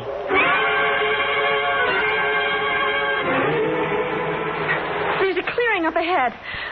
I don't think it's the place where we had lunch, though. No, Peg. No, it's the ruins. The ruins? Yeah, the place where the old castle used to stand. Ain't much left now but rubble where the masonry fell down. Mostly overgrown with weeds and vines and the like. The old foundation's still there. You can't see it too well after dark, of course. And you think this is where? Yes, if there is a Katrina. And if she's dragged your young man off somewhere, I'd say this is the most likely place. Ronnie? Now, want my opinion, it won't do a lick of good yelling for him. Let's just go hunting through the rubble.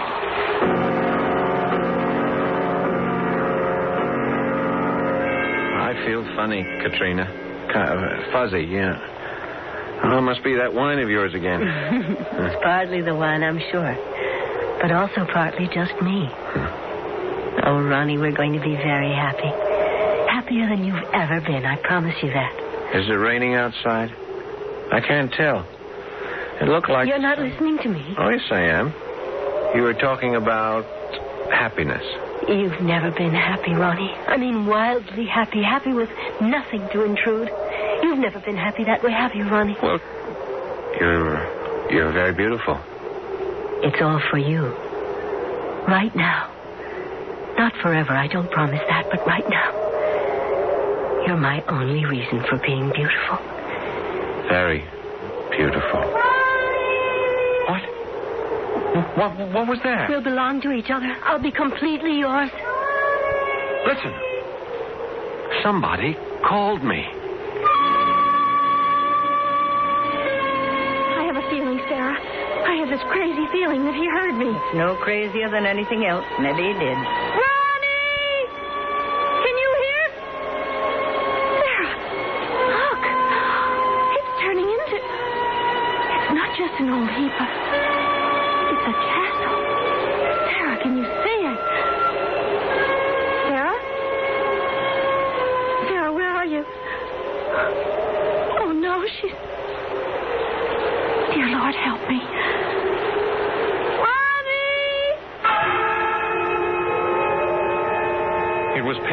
It was Peg calling me. Ronnie! Get out of my house. You're not welcome here. You're an intruder. I don't allow intruders. Peg! We're in here, Peg. Can you hear me? I can hear you, Ronnie. This way, Peg. Come toward my voice. Stop talking to that woman. Don't come in here, you. I forbid it. Oh, Ronnie, we looked everywhere, Sarah and I. Oh, I thought I'd never see you again. Ronnie, take your hands off that woman. Who is this? Oh, Katrina. Her name's Katrina. She found me in the woods. I think You'll find out soon enough who I am, you little fool. What are you doing here? I came here looking for my husband. Your husband doesn't want to see you. Get out. I'm not going to leave without him. He doesn't want to go with you. Do you, Ronnie? You don't want to leave with her. Tell her. You do want to come with me, don't you, Ronnie? Well, Ronnie, wouldn't you like another glass of wine? I don't know. I don't think... Wine? Has he been... He doesn't drink. No, Peg, you don't Can't you see he doesn't want to talk to you? Why don't you leave? How can you stay where you're not wanted? I don't know who you are or what you are. Whether you're a ghost or a witch or maybe both. I don't know, and I don't care much. You're not going to take my husband away from me. How very brave she is. And what if I tell you I am a ghost? And I am a witch? And I can destroy you both? What if I tell you that? First, I'd have to call you a liar, because I've never believed in such things. And then, if it should turn out you're not a liar, I'd have to say go ahead and destroy us. Both of us, though. Not just one. Both. A liar! I'll... Ronnie, tell her to get out of here. Peg. Well, Ronnie. Katrina, I can't... What kind of a spineless creature are you? Tell her. Peg, I want to come with you. Yes, Peg, I want to leave here and go with you. No! All right, you witch, ghost, harlot, whatever you are. Stop us if you think you can. I think I'm all right now, Peg. I don't know what she did to me, but... Stop this! You stop this, both of you. Don't you know who I am? I'm Katrina. You idiots, I can bring this castle down in a heap on top of you. Don't you know that? It's already down in a heap. I saw it. I'll show you. I'll show you! Peg, here, under this table. The whole house is coming down. I don't think he can hurt us, Ronnie. The real house probably years ago.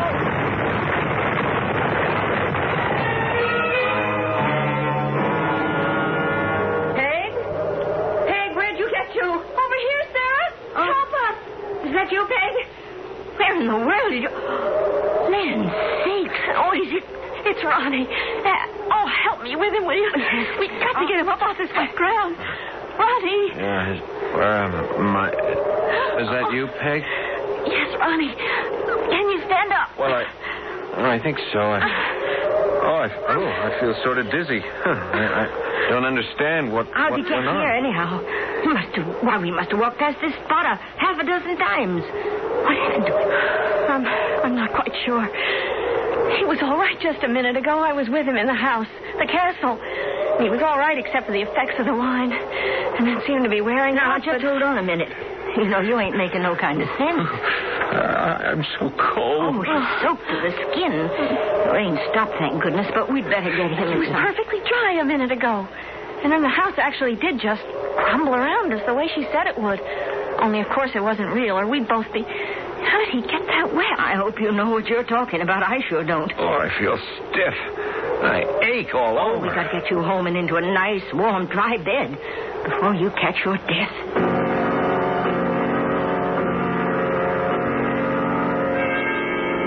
The house fell down all around us, Sarah, just the way she said it would. Only I didn't think it could hurt us because, you see, I knew the house had already fallen down. Well, we must have imagined the whole thing. I must have been lying there on the ground and in the ruins the whole time. All I know is we walked past there a half dozen times, and you wasn't there. You just wasn't. So I don't see how we can say it was all imagination. It was real, all right. While it lasted, it was real. Well, here's the car. Once we get you in there with the heater turned on, you'll feel a lot better, Ronnie. I feel a lot better already. What in the world was that? That was your Katrina. I wouldn't be surprised. Katrina? I left my hex sign back there in them ruins. Reckon if it works as well as the superstitious folks claim it works, we won't be having no more trouble with Katrina.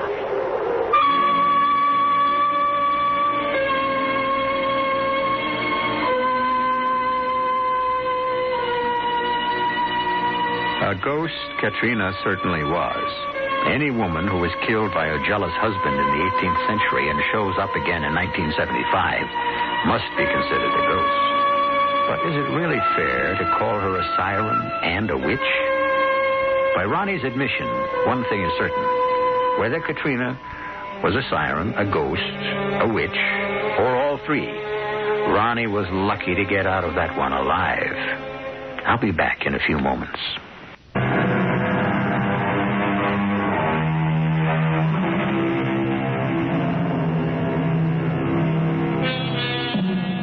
Ronnie and Peg spent the remainder of their vacation in Maine.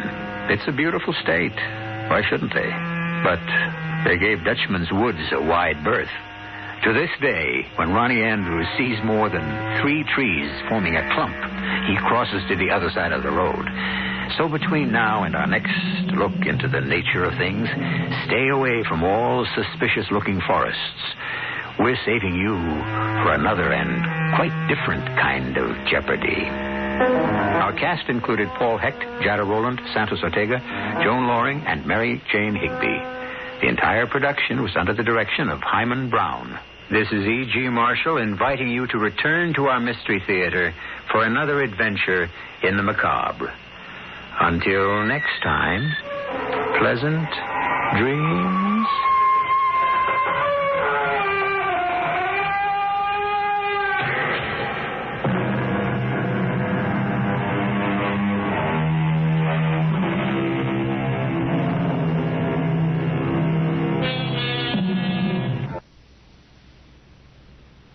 Theater presents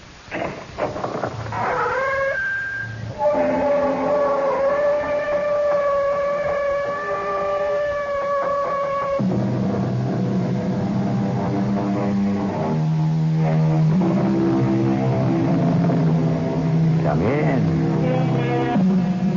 Welcome. I'm E.G. Marshall. Of all the murder mysteries, the plot which most intrigues me is the locked room.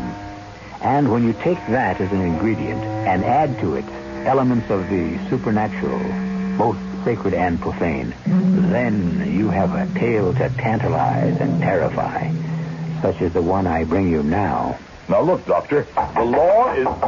Excuse me. Oh, hello there, Sheriff. New star looks good on you. Yeah. Seems I'm going to have a use for it right away. Oh, Abner. Ben James, my deputy, just rode in hell for leather. After the doc here left Doomdorf, seems the preacher came by, headed for Doomsdorf's place, breathing fire and carrying his gun. Looks like all hell is finally ready to break loose up there.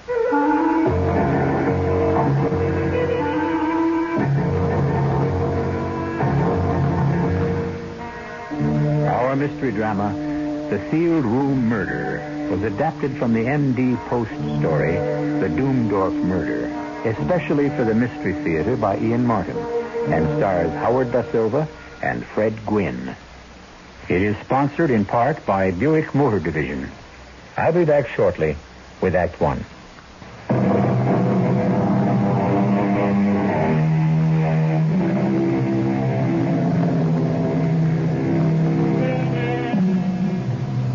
Evil and violence go with a pioneer state. But the counterbalance has kept us viable as a nation, brought us to leadership around the world. Compassion, fair-mindedness, and the essential ingredient of America, a shrewd and pragmatical eye, tempered by religion, has built us a keel which so far has kept our ship of state steady. So much for philosophy. As for the story, let Judge Randolph tell us that. The pioneer was not the only man in the great mountains behind Virginia. Strange aliens drifted in after the colonial wars. Adventurers who were with Braddock and LaSalle and rode out of Mexico after her many empires went to pieces. Doomdorf was one of them. I shall never forget that first day he walked into the land office. Huge, black-bearded, with broad, thick hands, with square fingers. Even Abner's bulk seemed to diminish in front of him, and the child who followed Doomdorf diminished to a pygmy. It's the place Where I buy. Should I want for the land? Yeah, I reckon. Depends on what you want it for, Mr. Dundorf. Angelos Dundorf.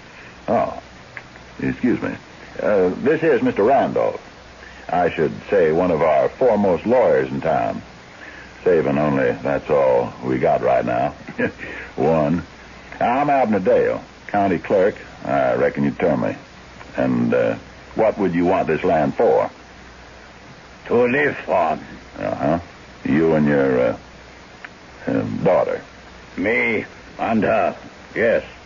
Well, now, I got a copy of the Washington survey and the original Crown grant here. I have it picked already. Show you here on survey map I got from Capitol. Now, let's see here. There? That's it. You sure there's land you want, sir? I think what Abner means to say is this wedge of rock has never been worth even running the line. Do you know what you're getting into? Have you seen this piece of property? Yeah. It's a forbidding pile of rock, Mr. Doomdorf, and isolated. The land is mine. I want it. Well, pretty mean up there right now with the wind and no shelter. I have tent, sleeping bag.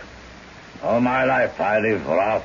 Well, that's all very well for you, but for the little girl... What is good for me is good for her. I don't think you quite understand. As a lawyer, I should not like to see you taken advantage of.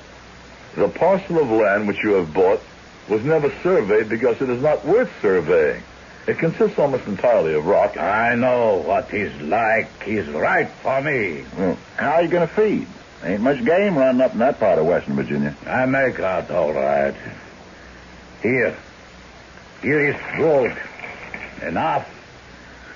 Hey, look at there. Pieces of 8, ducats, English guineas, American dollars. Yeah, you're quite a traveler, Mr. Doomdorf. What I do is my business. And I mind my own business. I don't like anyone who stick his nose in my affairs. You take the money and give me the paper so I can go. No offense, just trying to be friendly. That's Angelus. Angelus. All right. Yeah. Well, want to spell your other name? I don't know. You right. You tell me. Doomdorf.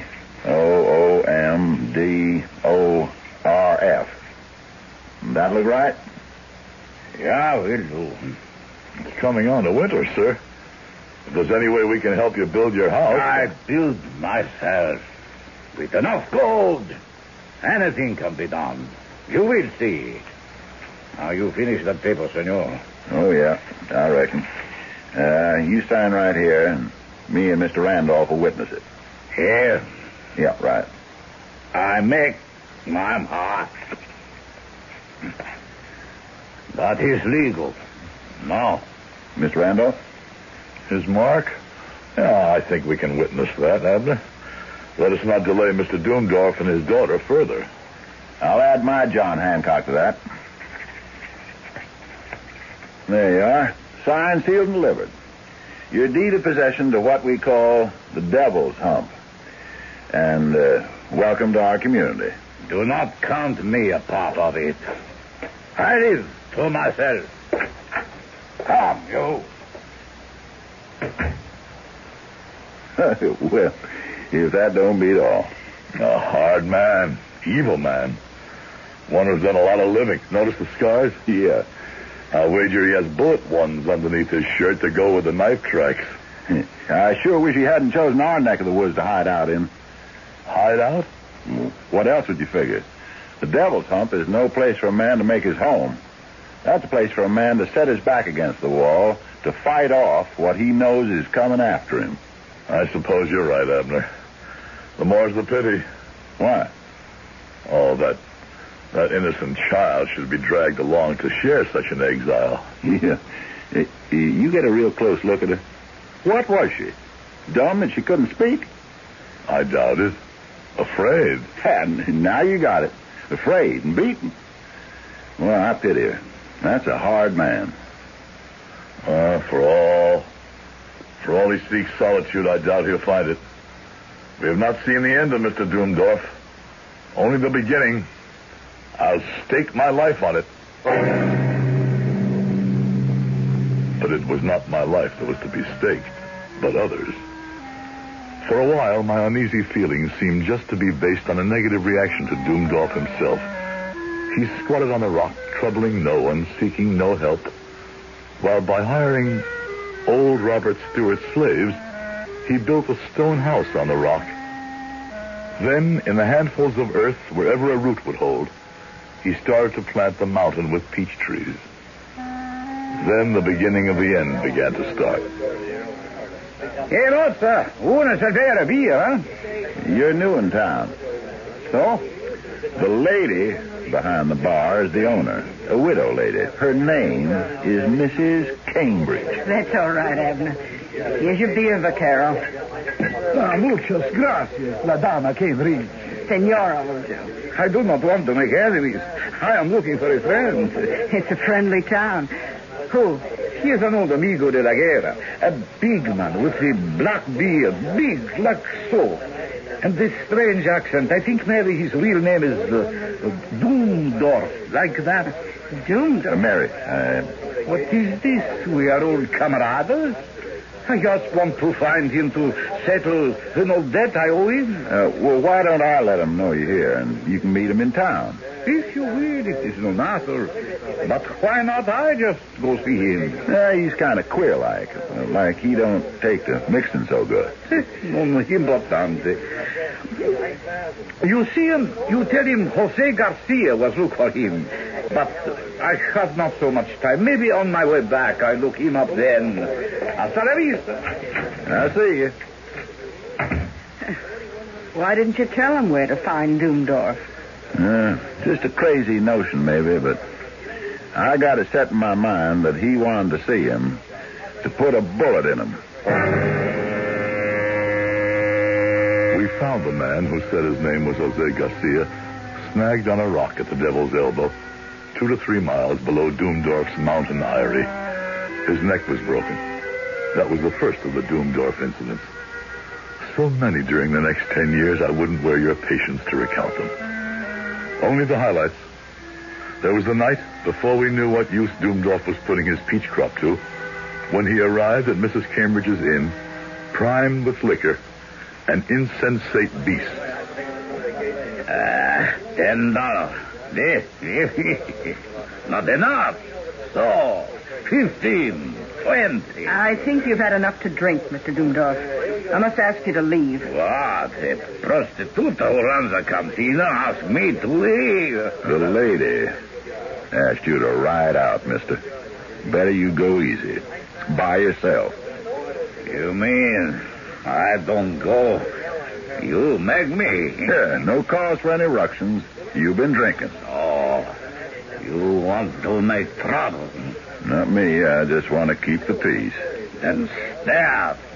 Hail, 25. Okay, that does it. Abner, no. Too late. We fight now. Outside. I don't want to fight. What for? You fight me here or outside. One way or other. There were 2 big men, but Abner was a peaceful man and sought only to protect himself, while Doomdorf was a maniac. He gouged, butted, kneed, and finally it took 6 of us to pull him off and lodge him in the jail for the night. Abner took it in his stride, and he did everything. He was battered and bruised, and just maybe, if he'd used his whole strength, he could have broken Doomdorf. But Abner's strength was in the mind as well as in his bulk. The next highlight in the career of the man whose name spelled his future was the arrival of the circuit rider. The days of Sodom and Gomorrah are upon us. Here's a man who takes the fruit of his field and makes a white liquid fury to destroy men's minds and their souls, and who is ready to bring out your daughters and your women like Lot for the use of any eternal seance. But the town was not yet ready to make any move against Doomdorf. His still was popular. He made a fair brand of white lightning until the ultimate, the unforgivable, the certain shame all those of us who knew or at least sensed the truth brought everything to a head. On a wild, rainy night, while Doc Jeffers and I were playing chess at his house, there came a hammering at the door. Yeah. That's me here. Doomdorf, come on in. Well, what is it? The woman. She was in labor. I tried to bring Bambino. No good. You come? Yes, of course. Of course, I'll get Pancho and saddle my horse. I waited all night for Doc Jeffers to return. It was long past sunrise, with the rain still coming down that he did. Well? I am a pragmatic man, and I subscribe to no religion, but by damn, I wish this moment I had a God to pray to. Why? He left that child to abort a dead baby. It's a miracle she isn't shot in septicemia. He didn't want a baby. I'm a judge now, Ray. Maybe I can help. No one can help. He's a beast, unprincipled and without pity or even a simple human warmth, but he has papers to protect him. The girl was Mexican-born, literally sold into slavery, and she's... Oh, my Lord, she can't be any older than my teenage daughter, but she's his to do with as he wants. And as he wants... Oh, he damn near succeeded in killing her. Excuse me. Well, hello, Sheriff Abner. New star looks good on you. Seems I'm going to have a use for it. Right away. How? My deputy, Ben James, just rode in here hell for leather. After the doc here left Doomdorf, seems the preacher came by, headed for the Devil's Hump. Preaching fire and carrying his gun. Looks like all hell is finally ready to break loose up there.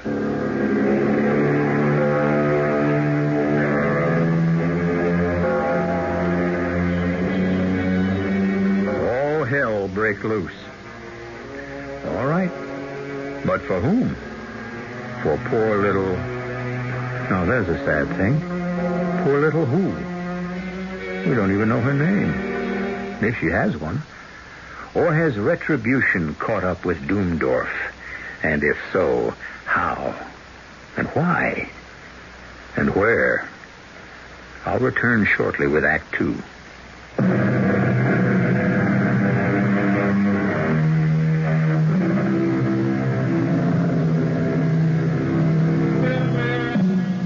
It was a long ride out to the Devil's Hump, and the afternoon sun was burning hot and steaming above the great chestnut trees that shaded the trail. A trail so narrow, the judge's horse had to follow behind Abner's. Abner had his Winchester out of the holster across his saddle. Whatever hell had broken loose, he was ready for it. And now I'll turn the story back to Judge Randolph. He can tell it better. He was there. I suppose, seeing Abner, I should have had my own rifle out. But I'm an indifferent shot. And Abner, for all he loathes violence, can part a twig at 100 yards. I reckon there ain't no sense to push the horses up that rock trail, Judge. We'll dismount here and climb up the rest by foot. Seems quiet enough up there. I don't know. Look at them bushes up there. You know, when they start wheeling, there's only one good reason. Well, maybe we should have brought some men. No, I doubt it. Appears to me whatever hell broke loose is pure gone and burned itself out. We had made a detour through a grove of peach trees before we set the horses out to graze, but now we were climbing in the open under the burning sun. When I saw that gaunt old circuit rider, Bronson, sitting bareheaded, hands on the pommel of his saddle, in a paved court before the door. His big red horse was dripping with sweat. I braced myself for anything. He seemed in a kind of trance. Bronson? Where's Doomdorf? Surely he covereth his feet in his summer chamber. Now look here, Bronson. No, leave him be. He's in his own world, not ours. Come on, Judge. Howdy, Mr. Doomdorf. Si, senor? It's Sheriff Abner Dale, and I'm Judge Randolph. Where's Mr. Doomdorf? Oh, senor, he went to lie down in his south room upstairs after the midday meal. Was he feeling all right? Oh, yes. That is what he does every day. It is his custom. So. Did you send Ben James for us?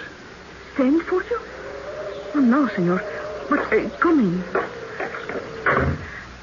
I will take you upstairs. I'm glad you are here. Why, ma'am? Well, I was in the orchard to gather some fruit if it was ripe, but when I came back... This is his door. I cannot wake him. Uh-huh. Can you open the door? Oh, no. Why? Why, are you afraid to? I could not. It is bolted. Does he always bolt it? When it goes to lie down, yes. Or whenever he sleeps anywhere. Why, because he's afraid of something? Oh, yes. Who? Those men. What men? The ones he stole from, that he fought with in Mexico for the revolution. And then he ran away. Leaving them to die? I think. And not all. They still come after him, but he is too careful. Here, he cannot be surprised. Yeah.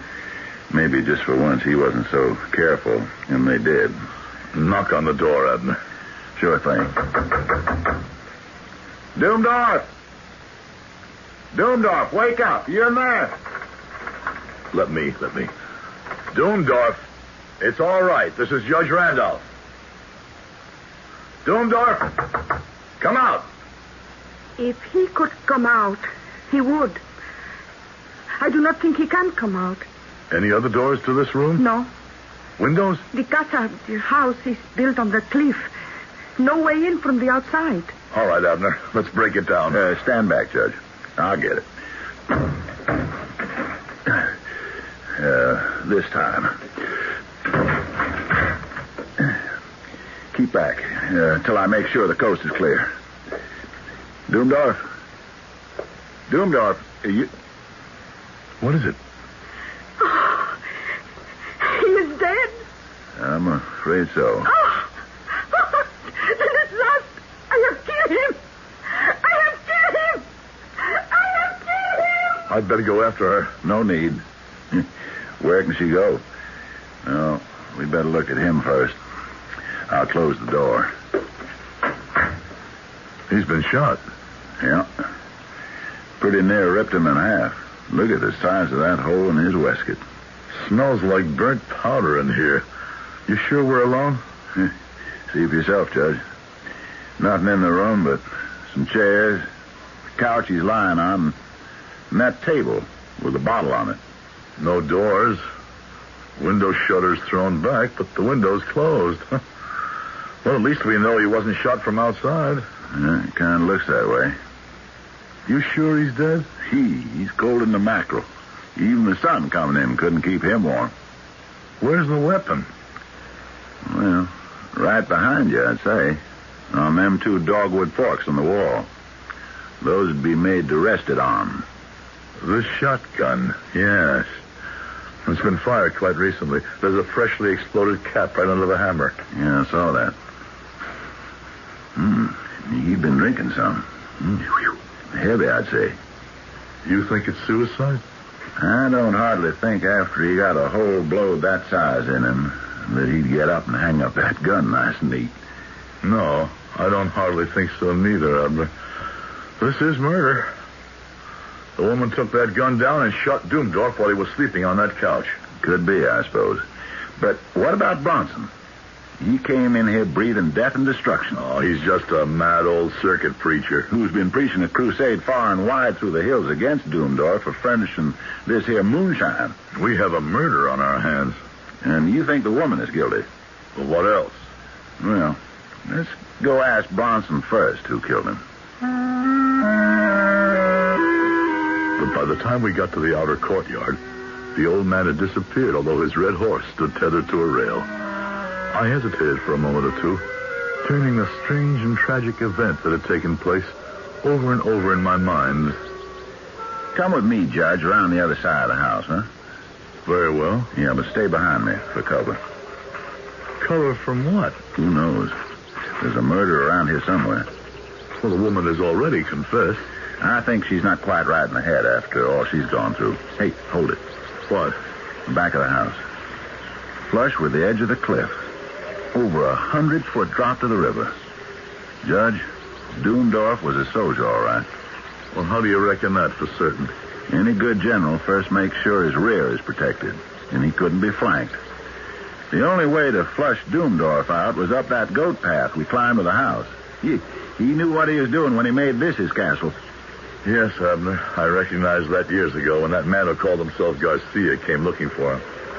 I'm sure there were others who came after all that gold he brought strapped in his money belt. Only one difference with them. Or maybe two. What? They didn't ask questions, and we never found their bodies. I suppose you're right. I hold no brief for Doomdorf. The man reeked of evil. But the fact is, as officers of the law, we do have a body, and there are things to be done. Right enough. For the sun is getting low in the sky. You expect me to arrest the woman? Well, at least we must question her. Come. We should question Bronson, too. Why? It's a notion I got. Just to make it all neat and tidy. Yeah, there he is now. Bronson? I cannot tarry, brother. I am about the Lord's work. Where are you going? To that damnable still. With this axe, and in the name of him who is my shield and my strength, I shall destroy the evil work that immoral Doomdorf has wrought. Bronson? What? Who killed Doomdorf? Why do you have to ask? I killed him. I cut him down in the prime of his sin. By the Almighty, what is this, Abner? Everybody couldn't have killed him. Who can tell how many had a hand in it? Are you deliberately trying to mystify me? The thing is impossible. The impossible here looks like the truth. Come with me, Judge, and I will show you a thing more impossible than all.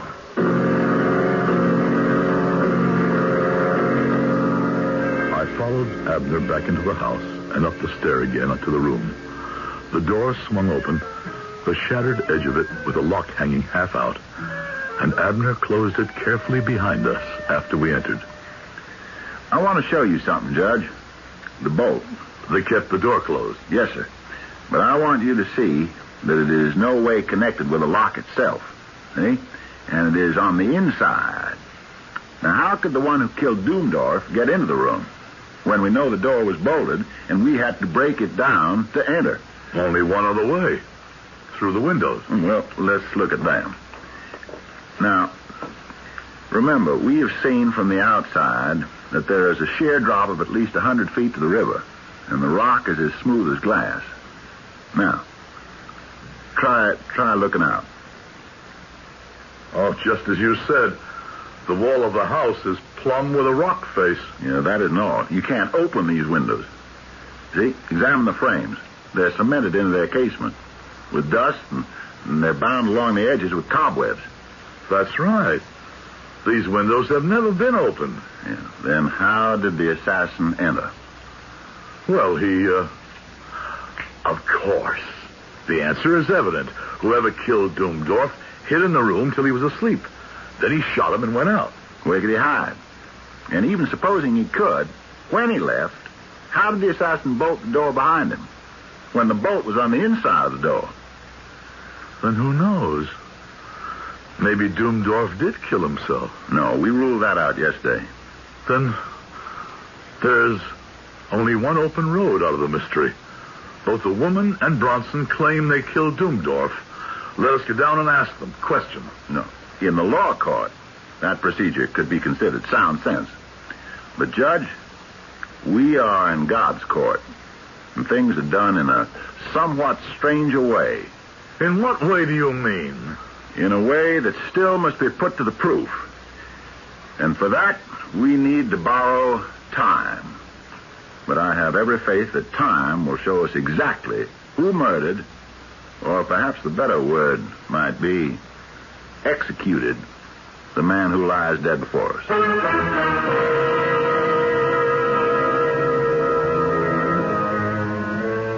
I said in the beginning, a story to terrify and tantalize. And tantalizing it must be. A man, alive and alone by himself in a locked room, has met death by the blast of a shotgun, neatly returned to its place on the wall. By whose hand? In what way? These are the questions, and others, to be answered when I return shortly with Act 3 In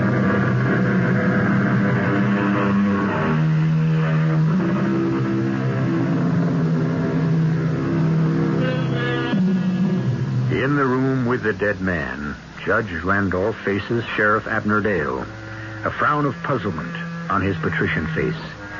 His eyes search the expression of the great lumbering young man in front of him, whose whole physical appearance suggests a man of action rather than one of thought or mental ability. The judge is the first to break the silence posed by the seemingly insoluble problem they face. What do you mean we are in God's court and things are done in a somewhat stranger way? Before we go question those who are so anxious to be convicted of the assassination of Doomdorf, let us find out, if we can, at what hour he actually died. How? I seem to remember he wore a watch. Yeah. Here it is in the waistcoat pocket, broken by the shot. At what hour stand the hands? Just past 1 o'clock. By the look of Bronson, when we found him here, he must have been far off, still on his way to this place. And the woman, by her story, was down the mountains picking fruit among the peach trees. That's how I had it figured. Well, why waste time on speculation anymore? We know who did this thing. Let us go down and get the story of it out of their own mouths. Either Bronson or the woman killed the man. I could better believe it, but for the inevitability of a certain awful law. All they that take the sword shall perish with the sword. Oh, the good book. Matthew. We reap what we sow. Thus, we receive what we give and nothing else. That is God's law. Very well, in a sense. But in this case... By all means, let us go try the method of your law courts. Your faith lies in the wisdom of their ways. We came down the stairs together, Abner, calm and reflective. Myself, tortured and mystified. Bronson, how did you kill Doomdorf? I killed him as Elijah killed the captains of Isaiah in their 50s. But not by the hand of any man did I pray the Lord God to destroy him with a fire from heaven. I prayed him to destroy Doomdorf. Give me the axe in your hand. So, now, explain yourself. His hands were red with blood. The widow and the orphan cried to heaven against him. I will surely hear their cry, is the promise written in the book. And you were the instrument raised up to heed their cry. Yes, and the land was weary of him. And I prayed the Lord God to destroy him with fire from heaven, as he destroyed the princes of Gomorrah in their palaces. With fire from heaven? Come, Abner. We waste our time here. A moment. Bronson, do you hear me? I hear you, Abner Gale. A little while ago, when we came, I asked you where Doomdorf was. And you answered me in the 3rd chapter of the book of Judges. Why did you answer me like that? When I said, surely he covereth his feet in his summer chamber? Yeah. The woman told me he had not come down from the chamber where he had gone up to sleep. It was then I knew that he was dead in his summer chamber like Eglon, king of Moab. How could you know? Why, look you off there to the south. I came here from the great valley to cut down these groves of Baal and to empty out the stinking abomination. But I did not know that the Lord had heard my prayer and visited his wrath on Doomdorf until I was come up the mountain to his door. But when the woman spoke, I knew it. My work here is done. I must ride where the Lord calls me. Just a minute. Why stop him? You're right. That was only wasted time. Bronson did not kill Doomdorf. But do you realize, Judge, how he did die? At least not by Bronson. And not by fire from heaven. Doomdorf was dead before Bronson got here with his fire-breathing scripture. The woman must be the guilty one.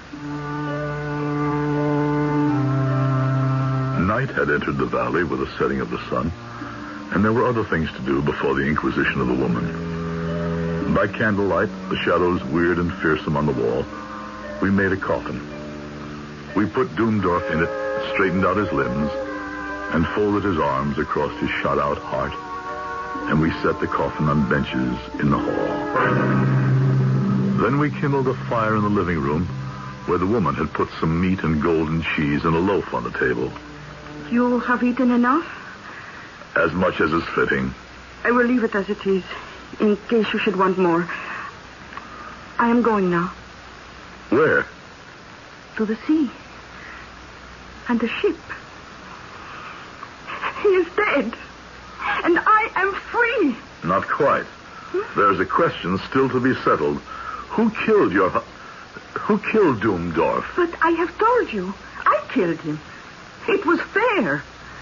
Fair? Oh, I remember an old man sitting against a sunny wall and a little girl who plucked yellow flowers from the grass and put them in her hair. She laughed and she was happy because she was 12 years old, and in a few days she would be 13 and she would make her novena. But they were bad times, and the big stranger with the black beard and the hard hands came to the old man and talked. And after he had talked a long time, he gave the old man a gold chain and some money. And he took the little girl away. He used her in a way she did not know. And if she tried to run away or keep him away, you like to look at the scars on my back? You want to ask the doctor who was too late to save my baby? Oh, it was fair to kill him. But where will you go? Mi abuelo will be gone by now. My grandfather was dying 10 years ago, but the wall will still be there. And maybe the sun and the yellow flowers. It is all right that I go. It's up to the judge. I cannot find it in my heart to hold you, or in the law. There's not a jury in Virginia who would convict you for shooting a beast like that. I thank you, Judge. But I have not shoot him. Not shoot him? But the man is riddled. Oh, yes, senor. I kill him, but I have not shoot him. I kill him with witch words I have remembered from my mother. Hey, you can't kill a man with words, man. Oh, I know, senor. That is why I make a doll in wax. And I put a needle through his breast. And he died very quickly. Now, senor, I may go?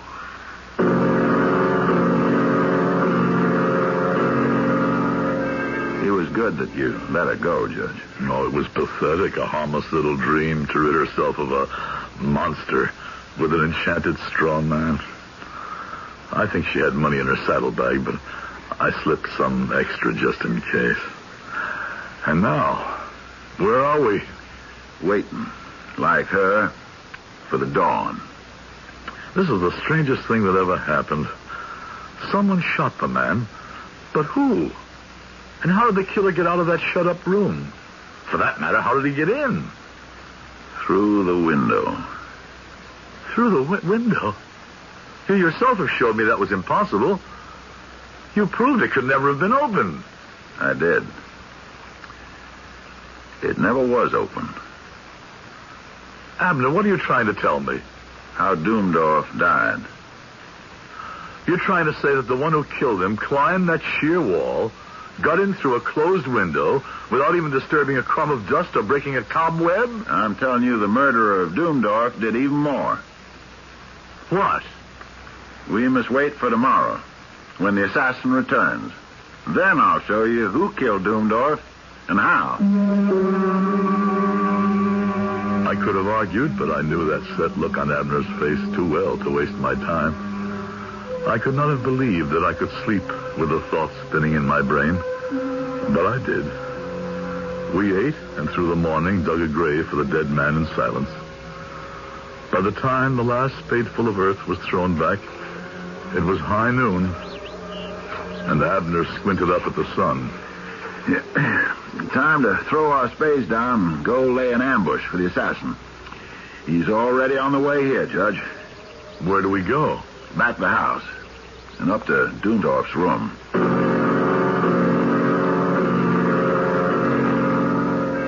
Now we must make certain preparations. What are you doing? I'm loading the shotgun, as it was before it took Doomdorf's life. And Now I place it back on its rack. Exactly as I found it. What do you want to do with this pillow and his coat? The blood is not entirely dry.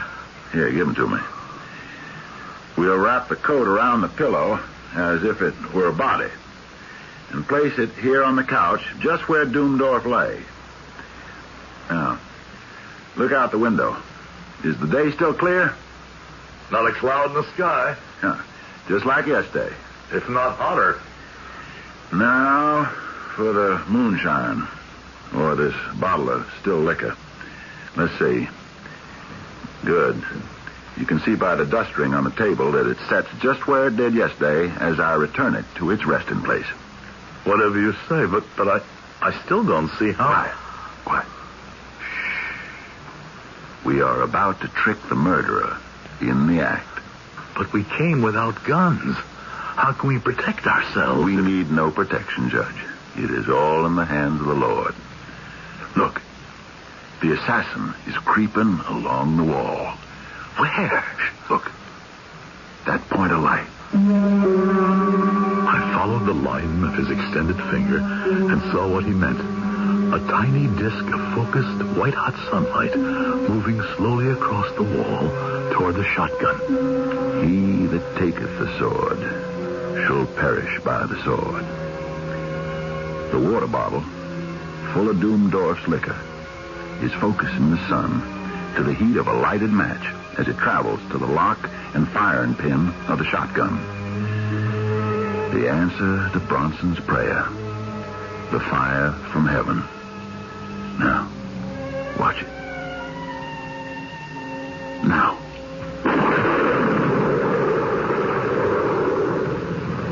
As the pinpoint of sunlight reached the percussion cap, the gun exploded as though the trigger had been pulled. The pillow, wrapped in the dead man's coat, lying on the couch where the man himself had lain some 24 hours before, leaped and shuddered like a living thing and collapsed inertly. The room was still echoing with the sound of the explosion. My own voice sounded cramped and hoarse as I said, "And we mistrust coincidence. Why, it is a world filled with the joinder of accidents. It is a world filled with the mysterious justice of God."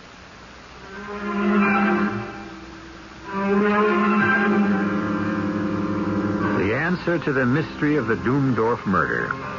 A fate well deserved. And brought only on himself by the dead man who had little right or reason to live. Wouldn't it be nice if an equal fate could be the lot of so many people each of us know? Except, who are we to be the judge? That belongs, thank God, to the higher power I inadvertently named. I'll be back shortly.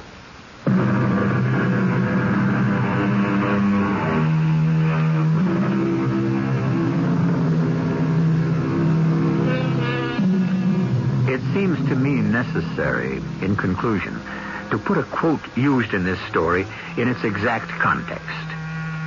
When Jesus had been betrayed by Judas, and when the high priest's men came to take him by force, one of those with him struck out against the attackers, wounding him. It was then that Jesus spoke the full quote, saying, "Put up again thy sword into its place, for all they that take up the sword shall perish with the sword." As you see, it was still and always the Prince of Peace who spoke. Our cast included Howard Da Silva, Fred Gwynn, Bryna Rayburn, Ian Martin, and Earl Hammond. The entire production was under the direction of Hyman Brown. And now, a preview of our next tale. It's the sign. It's the sign we saw out on the main road. Oh, maybe it's one like it, an old one. No. It's the same sign. It's the one that pointed to the two ruts through the field. Why would Mr. Broker have it in here? Hey, without this sign out there, you could go right past that field. Go right past Granville and never know it was here. Is that what they want? Maybe your suspicions weren't so wrong, Jane. Oh, Mike. What does it mean? I want to ask some questions. Look, don't let on we found this, huh? Come on, let's get out of here fast before Broker gets back. Let's leave this town right away. Yeah, I only hope we can.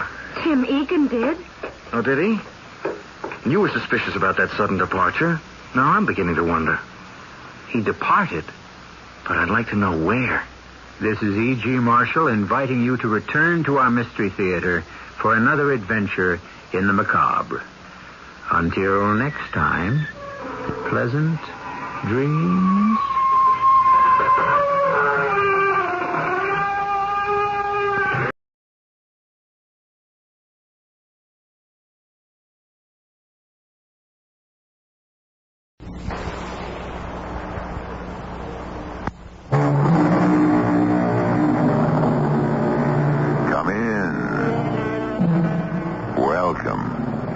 E.G. Marshall, principal of this little dread schoolhouse, where our curriculum consists of lessons in mystery, suspense, and the macabre. We say they were giants, those founding fathers of ours, and indeed they were. Giants of intellect, morality, and ability, but they were also human giants. Bedeviled by human problems, tormented by heedless children, persecuted by jealous enemies, embarrassed by foolish friends, and even haunted by ghosts. It's a ghost, John. It must be a ghost. There is no such thing as a ghost. I heard him. You're talking like a woman, Abigail. And what does that mean? Well, it shows that no matter how intelligent a woman may be, in the end she has certain weaknesses that well, there is no such thing as a ghost. What's that? Oh, tell me there's no such thing as a ghost. Well, what, John? Are you about to start talking like a woman, too?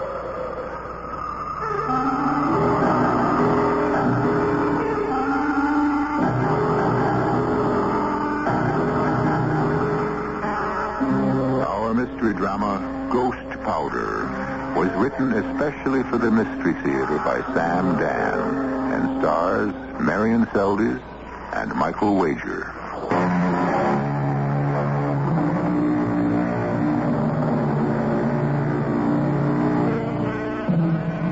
If you were to say to John Adams, "You can't tell the players without a scorecard," naturally, this great American wouldn't know what you mean. But if somehow you could explain it, he would fix you with that level, steadfast look of his and say that you couldn't tell the players even with a scorecard. Here was John Adams in 1784, getting more flack from our recent French ally than from our former English enemy. Here he was, ambassador to Paris from the United States, and nobody really quite knew just what the United States was, or were.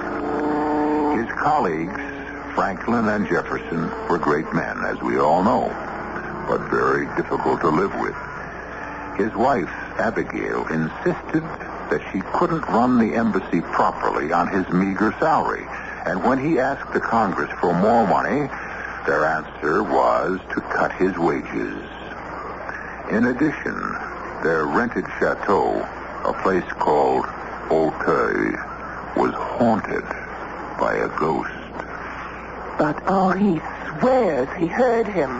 Which one is Henri, Abigail? Henri is the one who cleans the floors. When did anyone ever clean the floors in this place? Well, Henri does the best he can. It isn't good enough. Now, dear, about the ghost. There is no such thing as a ghost. Let us discuss this rationally. How can you possibly discuss a thing like a ghost? Rationally, it's a contradiction in terms. John, you simply cannot close your mind. Are you telling me you actually believe I am that... telling you what Henri said. I see. An illiterate French peasant has suddenly become a respected authority on the supernatural. Well, why don't you talk to him? How can I speak to him? I don't speak his language. Ah, but he speaks yours. I noticed that. You noticed what? He speaks yours. The of reproach. see how this humble, uneducated man takes the trouble to learn your language while you will not bother to learn his. That isn't what I meant to say. But now that I hear it stated, I must say I agree with it. I am far too busy to study this exercise in nasality. But, darling, you are the ambassador. Not exactly. I am the minister plenipotentiary. And Mr. Benjamin Franklin is the ambassador. Well, actually, Mr. Franklin is the ambassador emeritus.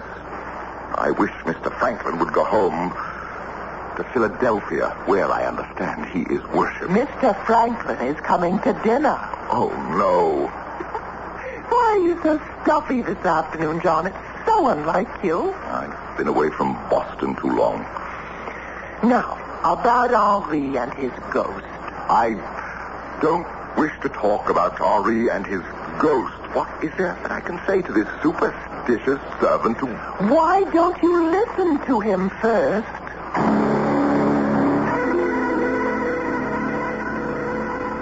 Oui, Monsieur Adams, I have heard him. How do you know it's a him? It's the voice of a him. And what does he say? He says nothing. Well, this is a fuss over nothing. John. Well, how can he hear him if he says nothing? He says something, but I do not understand him. Does he speak French? Français, no. Does he speak English? Anglais, no. Then what does he speak? He speaks ghost. Ghost? Yes, ghost language. Oh, there's a ghost language. Oh, yes, Monsieur Adams.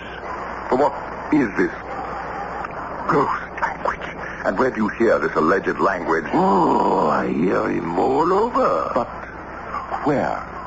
Particularly? In the library, in the bedrooms, and all over. How can I get rid of a ghost? You must call in a witch. A witch? Yes. The witch comes in and says a charm, and the ghost runs away. Why? Because the ghost is frightened. Oh, now look, my good man. There is no such thing as a ghost, and I think you had better get back to work. My uncle, he says the same thing. And one morning he is found brought. If you spent more time getting the place clean, as you are paid to do, instead of weaving these impossible fables about ghosts... Henri, the master will give this matter his full consideration, and we shall rid the house of the ghost. Thank you, madame. And you may finish cleaning the floor. I go, madame. Now, Abigail, I do not relish being called the master as if I were some feudal aristocrat. Ah, but your dear friend Tom Jefferson is a feudal aristocrat back home, and he is called master by hundreds of slaves. We are not discussing Tom Jefferson. We are discussing a matter of gross superstition.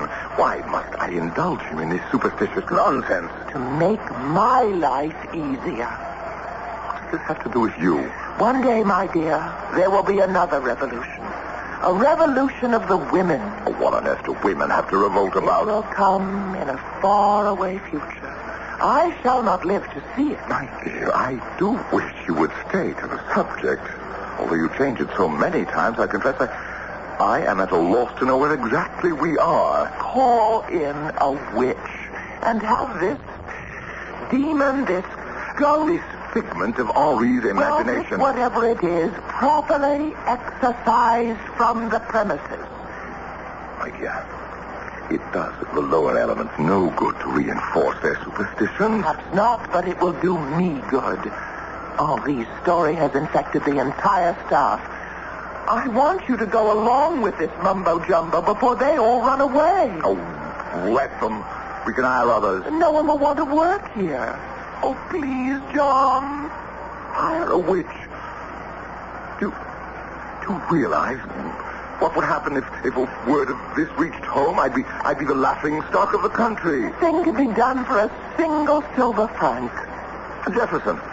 What will Jefferson say? I will tell Henri to find a witch and have her here tomorrow. I forbid it. John, I cannot maintain this house without servants. I can't entertain at official dinners, and I insist. I will not reinforce the dark ignorance of the human race. John, please. I have nothing more to say. This is a matter of housekeeping. It doesn't concern you. Whatever lessens the dignity and the sanity of the human race concerns me. You're not making a speech before the Congress.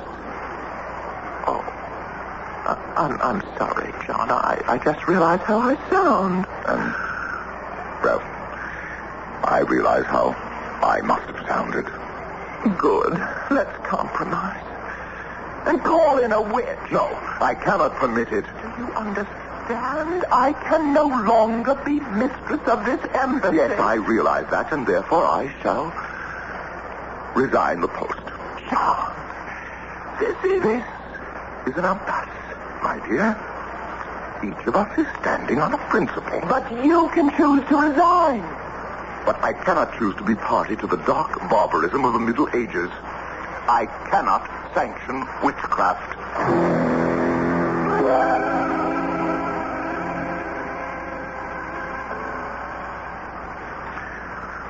Well, the truth of the matter is the French do not wish for us to sign a treaty with England. John, come to bed. Neither Franklin nor Jefferson can see it. Had enough politics for one night. But our Franklin to death. Can't we talk about it in the morning? Jefferson is so grateful to France. John, I'm very pleased. Tom understand that we did more for France than France did for us. One day, everyone will understand it, but tonight, France and England are mortal enemies. Our independence is a body blow to England. Why do you and Franklin and Jefferson argue so ceaselessly? Each of you has already stated his position. I intend to go back to Boston. Yes, dear. Retire from political life. Of course. And to the farm. That would be nice. Practice a little law. Certainly. You don't believe what I'm saying. Not a word of it. Yes? Madame? What is it, Pauline? Madame, I am frightened. Of what? The ghost. Which ghost? Oh, I would assume it's the same one. Oh, now somebody has to put his foot down. John. Young woman. Monsieur? There is no such thing as a ghost. Oh, monsieur, one does not make the joke about the ghost. It is silly, nonsensical superstition, and I have had quite enough. Now, as master of this house, I order you to get to your bed and have yourself a full night's sleep in order that you may be fit for your duties in the morning. Is that understood? But, monsieur... That will be all. Good night. Not another word. You may leave. You have just transformed a problem into a disaster. You told me these people were peasants. And so I thought I would speak like a master. They can't accept you as a master. They can't? Why not? Well, it has to do with the customs of the country. I am becoming rather satiated with the customs of this country. You do not behave like the master of a chateau. So, how does a master... Well, a true gentleman of the blood would have, in addition to his wife, a mistress. I'm not old enough. Perhaps when I reach Mr. Franklin's age. Oh, John, tomorrow morning, please, hire a witch.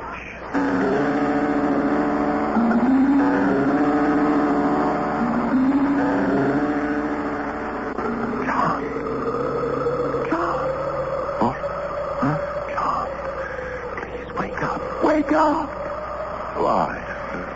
It can't be morning. Listen. What?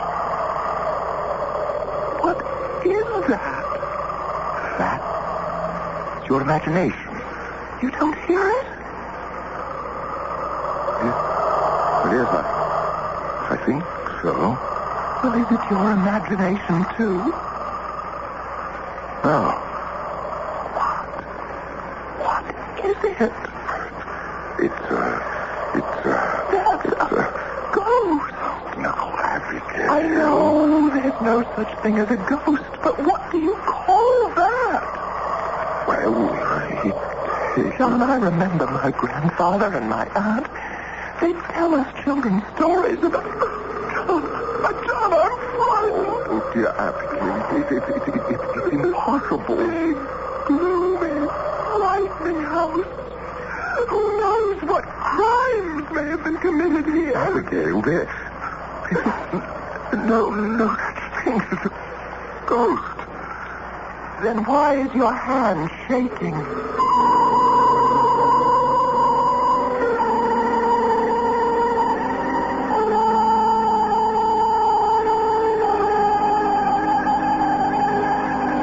In broad daylight, in safe, secure, and familiar surroundings, there is never such a thing as a ghost.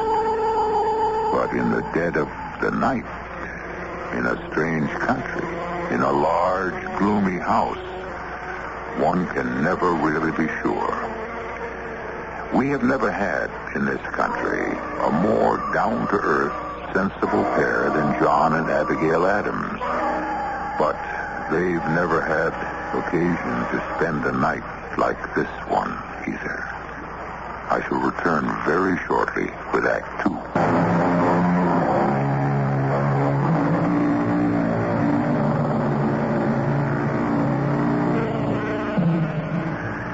It isn't easy to be a man of intelligence and integrity, to speak one's mind and stand on principle at a time when men are valued for their flexibility.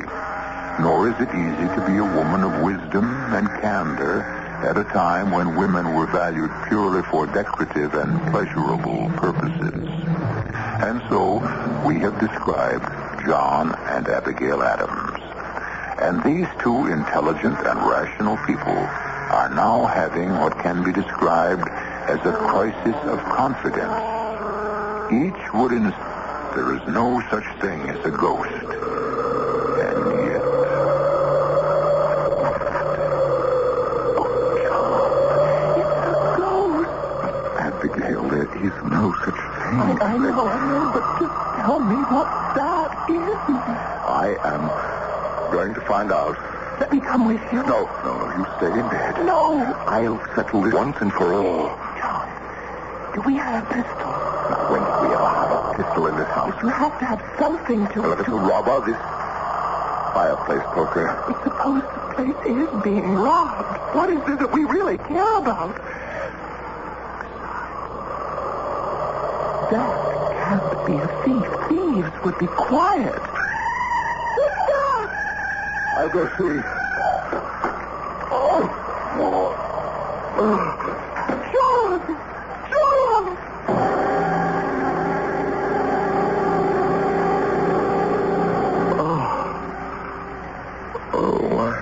My head. Just lie quietly, my dear. You have a rather large bump on your head. What happened? I don't know. I found you lying on the floor in the hallway. The servants helped me to put you to bed. The servants? Especially Henri. Everyone's anxious to know what Monsieur Adams of ghosts now. I remember I heard that noise and then somebody screamed. That was Pauline. She heard the ghost and she was frightened. I ran into the hallway. Something hit me on the head. Who? It didn't have to be a who. It could have been Well, I could have run into that low ceiling beam near the stairwell. Something was making that noise. Oh, John. May we have only called in a witch? Abby, Dear, what harm can it do? If there's no such thing as a ghost, then all we've lost is a single silver franc.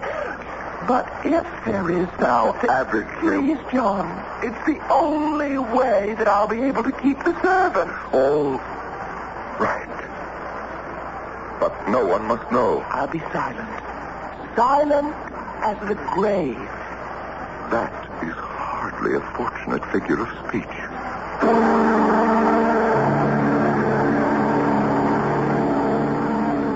John, this is Madame Pinapessa. Monsieur. How do you do? And, you are purported to be a witch? Purported? What does Monsieur mean, purported?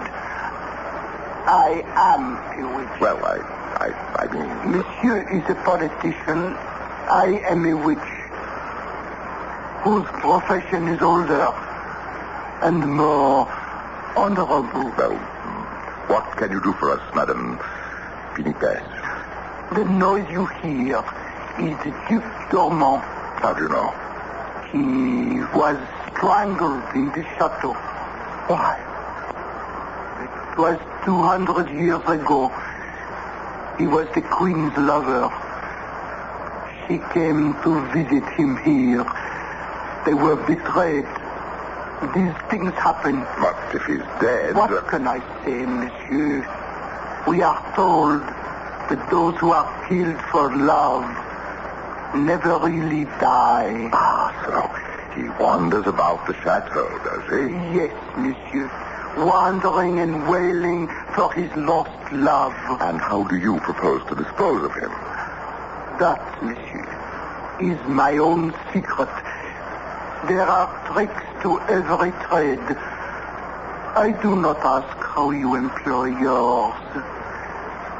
Accord me the similar courtesy.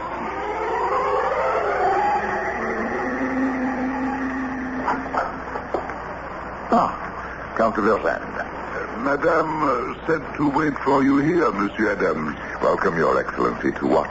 Do I owe the honor of this visit? Monsieur, I think we might discuss your rental of several French frigates of war. Your Excellency, we have no need of... but you have no navy to speak of at present. And the Algerine pirates? Yes, we do have trouble with the pirates on the Barbary coast. And since the building of a battle fleet is, of course, prohibitively expensive... We are aware of the problems involved. It will be difficult to raise funds through taxation. Your countrymen cannot seem to agree on the necessity to tax Virginia planters and Pennsylvania farmers in order to protect the interests of New England merchants. Sir, this is our internal affair. Naturally. Besides, we have other sources of revenue. Have you? I am given to understand that the Prussian loan is encountering difficulty. Do you, sir? It is common knowledge. Well, I must be going. Good day, monsieur. Such lovely weather. Yes. Thank you.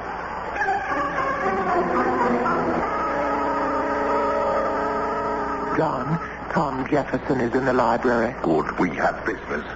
But you and I and Nabby and Colonel Smith were to go riding this afternoon. And John, he wants to marry her. I, Mr. Tom Jefferson, and I reached a meeting of the minds. John, I said Colonel Smith wants to marry your daughter. Later. No, they don't want to wait. Do you know what Tom Jefferson is doing? He is selling us out to France. John, it's impossible. Defending. Actually defending Tom Jefferson. I disagree completely with his manners, his morals, his philosophy. But I like and I believe he's sincere. Abigail, he has become a creature of the French, and I can prove it.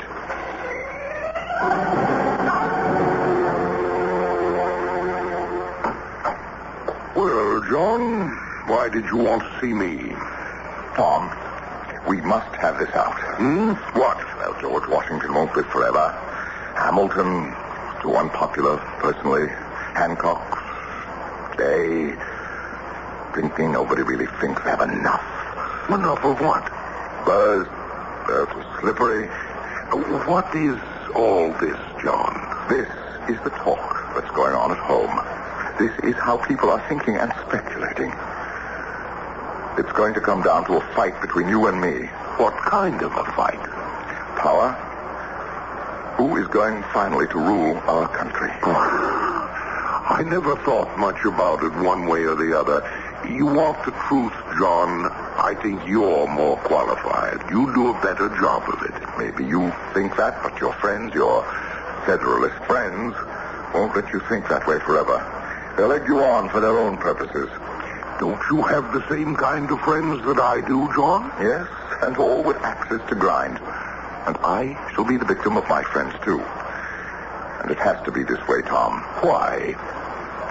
You and I, We are on opposite sides of every question. One of us has to prevail. Maybe not. Maybe the people will split the differences between us. Maybe they will. But still, we have to fight it out. We can fight as friends, John. No. You have already betrayed me and the country. Be careful what you're saying, John. Oh, stop talking like a southern aristocrat. What do you propose to do? Challenge me? How dare you accuse me of betrayal? You and I were sitting in this room night before last. We spoke to the progress of the Prussian negotiations. Yes? I had confidential information that things were going badly. You and I were the only ones in the city of Paris who knew it all. So I thought. This morning, the Count de Verlaine tried to use that fact to strengthen France's bargaining position. Well, what does that have to do with me? Well, if you didn't tell him, who did?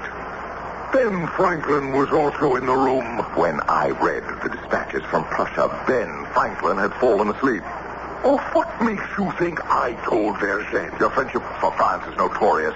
I am grateful to France for helping us overthrow the British yoke. Would you have us exchange the British yoke for one made in Paris? I am here to represent the interests of my country. You were the only one who could have told us then. But I didn't do it. On my word of honor. What am I saying? Why am I trying to insist on something that should be beyond question? My integrity. How dare... Tom.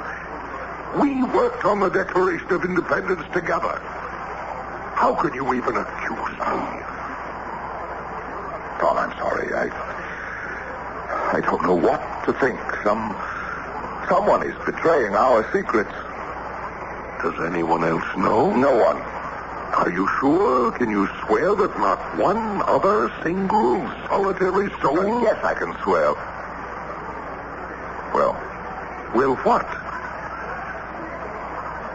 Abigail Mouse. Abigail? Well, I have no secrets from Abigail. But these are matters of government secrets. I know, but Abby is my counselor. Abby is only a woman. Only a woman. Yes, but I share everything with her. Is it possible? No, I can't say it. Abby could never. Can you forgive me, Tom? Well, I'll have to. I'm sure I'll be forced to say certain things in the future for which you'll have to forgive me. But how could Verlaine have found out? I don't know. Unless the walls have ears. Now, that's impossible, John. Who can say, Tom? After all, these are French walls.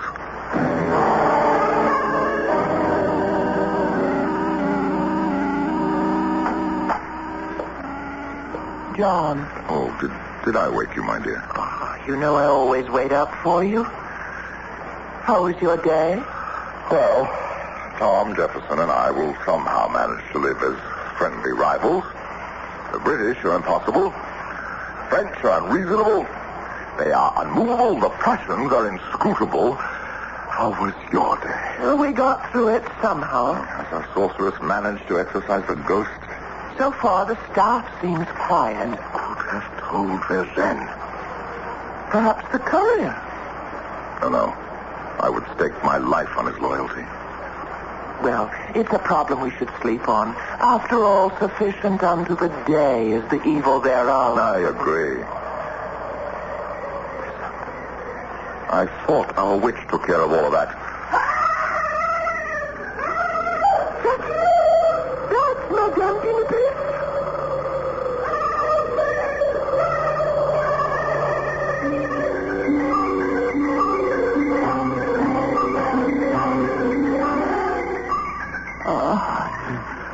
Madame Pinifers. Someone struck her down. Have the servants fetch water and bandages. You won't get any servants to come into this room. I'll go myself. Help me. Help me. Now, just try to be quiet, madam. It's true. What is true? There is... I never believed, but there is such a thing as a ghost. I saw him. I saw You saw whom? The ghost. The ghost. Madam Philippes, speak to me. Speak. Say something, Madam.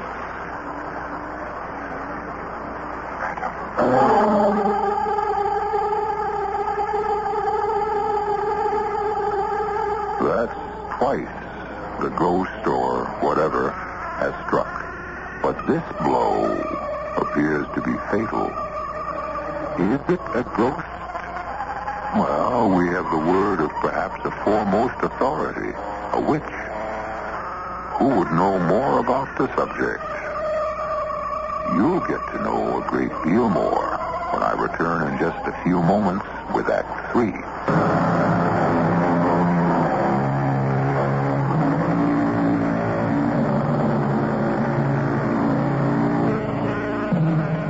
Once again, what is so clear in the bright daylight becomes shadowy and blurred in the dim rays of the moon. Madame Philippes, a sorceress who has been employed by the Adamses to exorcise a ghost, obviously has been exorcised herself. And this is no time to ask John and Abigail if they really do believe in ghosts. She is dead, John. Yes. But how did she die? Well, I saw her lying on the floor, but I assumed she'd been struck down, but... I know there isn't a single mark of violence. Then how did she die? Something must have... Now, we heard her scream. We both heard her. And what was she muttering when we came in here? The ghost. Yes, and something else. There is such a thing as a ghost. That's what she said. You see, she never really believed in it herself. To her, it was just a way of making money. But then at the very end, she saw a ghost, and it killed her. How? Well, she may have died of fright. Look at the absolutely terrified expression on her face. Have you ever seen such horror on a human countenance? I see it. But I don't believe it killed her. Why not? Because she didn't really believe in ghosts. She wasn't an ignorant, superstitious person. Neither are you, neither am I, but we've been having our doubts lately. And what is this? This thing clutched in her hand. Piece of cloth. It must be a ghostly vestment, part of the shroud worn by the unfortunate late Duc de Ormond. No, not this. Look, it's muslin cloth. Well, ghosts do wear shrouds of muslin, don't they? John, this cloth is fresh. New. That proves that she was attacked, and she tried to fight. We had better call the authorities.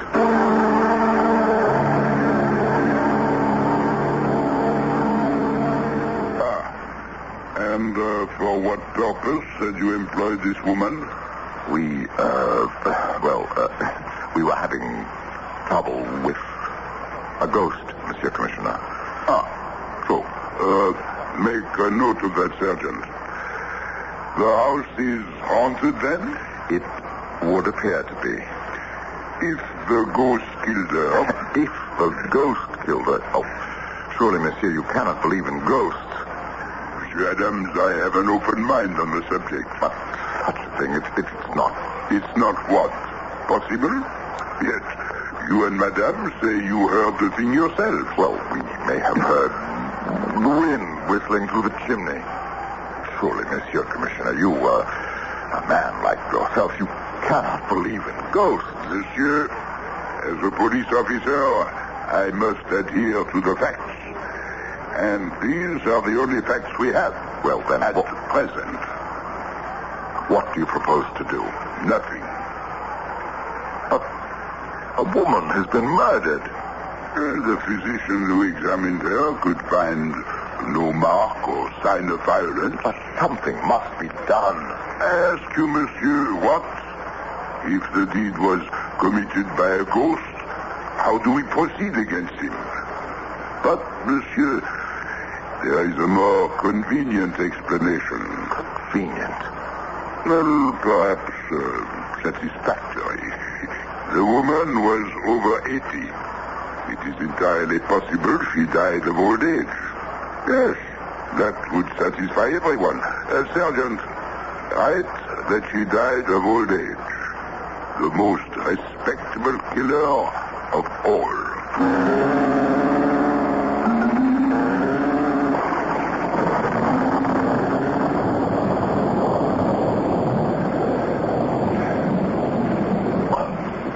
Why do you insist on walking outdoors in this dreadful weather? Because, my dear, we must have a talk. A confidential talk. There is a ghost. No, Abigail, not you. And I can prove it. How? Oh, please explain it before we catch our death. John, I want you to make up the most far-fetched story you can think of. Why? About politics. And tell it to me in the library. But I don't understand. The more impossible, the better. But why? John, I'm afraid if I tell you, you won't do it. But you'll have to tell me eventually. I won't have to tell you. Then how will I ever know? Oh, you'll find out.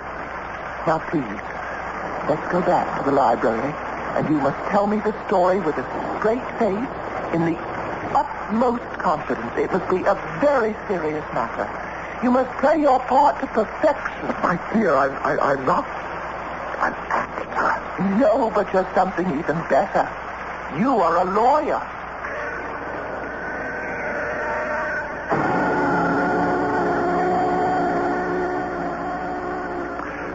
Abigail, this is incredible. Really?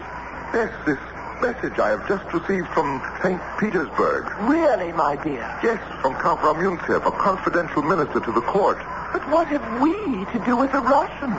Well, the Count believes our two countries have a great deal in common. I can't imagine what. Well, no, the Russians are established on the western end of our continent. We may one day become very close neighbors. We share a common border. I hadn't thought of that. France, as you know, holds extensive territories to the south, and they fear she will try to expand. Oh? Yes, and the Russians would rather have us for a neighbor than the French. Well, that makes considerable common sense. And so they are willing to lend us money to aid in our expansion, provided we break off all relations with the French. Oh, I see. A Russian alliance. What an interesting possibility.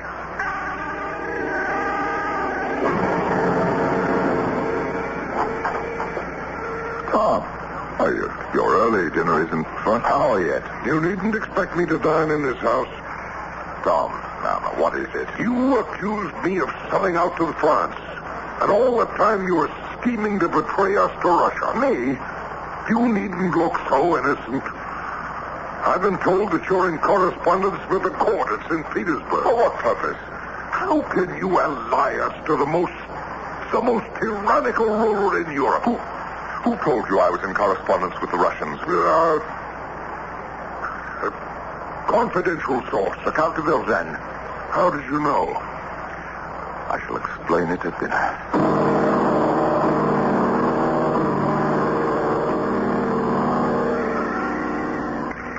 And you say this ghost or whatever overhears our conversation and reports it to de Verger.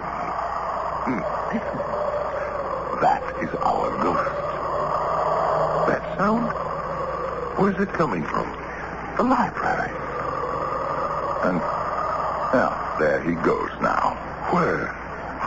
Obviously, he's leaving the house. Well, let us settle this thing, John. No, let me go first. Oh, no. Oh, no danger. I shall have two stout gentlemen to protect me. Now, let me open the door. Hand me the candelabra. Now, look. Where? on the floor. Footprints? Yes. Those are footprints. Outlined in white powder. Yes. A lady's face powder. Cornstarch powder. I sprinkled some on the floor. Someone seems to have walked out of the wall.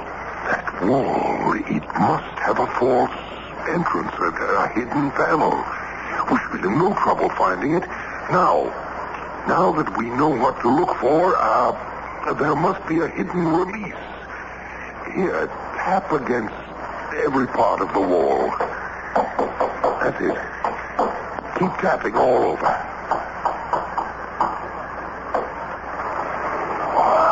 Listen. We found it. Oh, look. The center panel is opening. Listen. The ghost noise. Can't be a ghost inside. Or can there? It's a long passageway. Feel the breeze. That's what it is, John. The breeze. The breeze whistling through the passageway when the panel is open. That's what makes the noise. Are you sure, Tom? Pull this panel closed. See? The air is no longer rushing along in the passage. Then the noise is created when the ghost or whoever enters and leaves. And that's why Madame Pinipesa was frightened to death. She encountered him. It is the Duc d'Ormond wandering about his ancestral home. Or is it a spy who reports all our conversations to the Duc de Vergennes? Tom, shall you help me find out? Gladly. But how? The ghost is on his way, obviously, to report to the Count that you and I have had a serious difference of opinion. Let us retire to the dining room and finish our dinner. Give him an opportunity to return tomorrow for his regular evening spy work.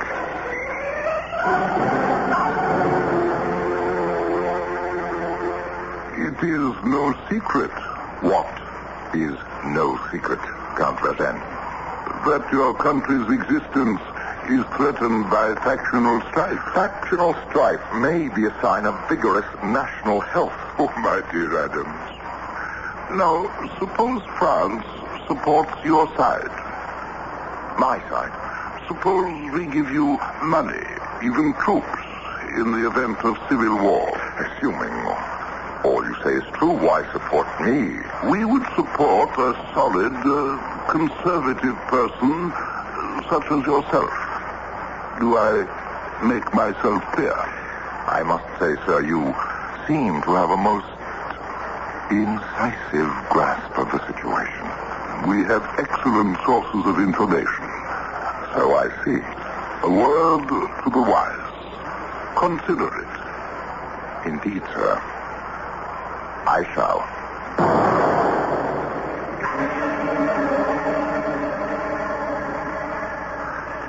I fear, Mr. Jefferson, that further discussion between us is pointless. I shall write to the Congress. They must choose between you and me. I shall write in the same manner. I have no intention of listening to further lies and slander on your part. And I have no intention of remaining a moment longer under this roof. Allow me to show you the door, sir.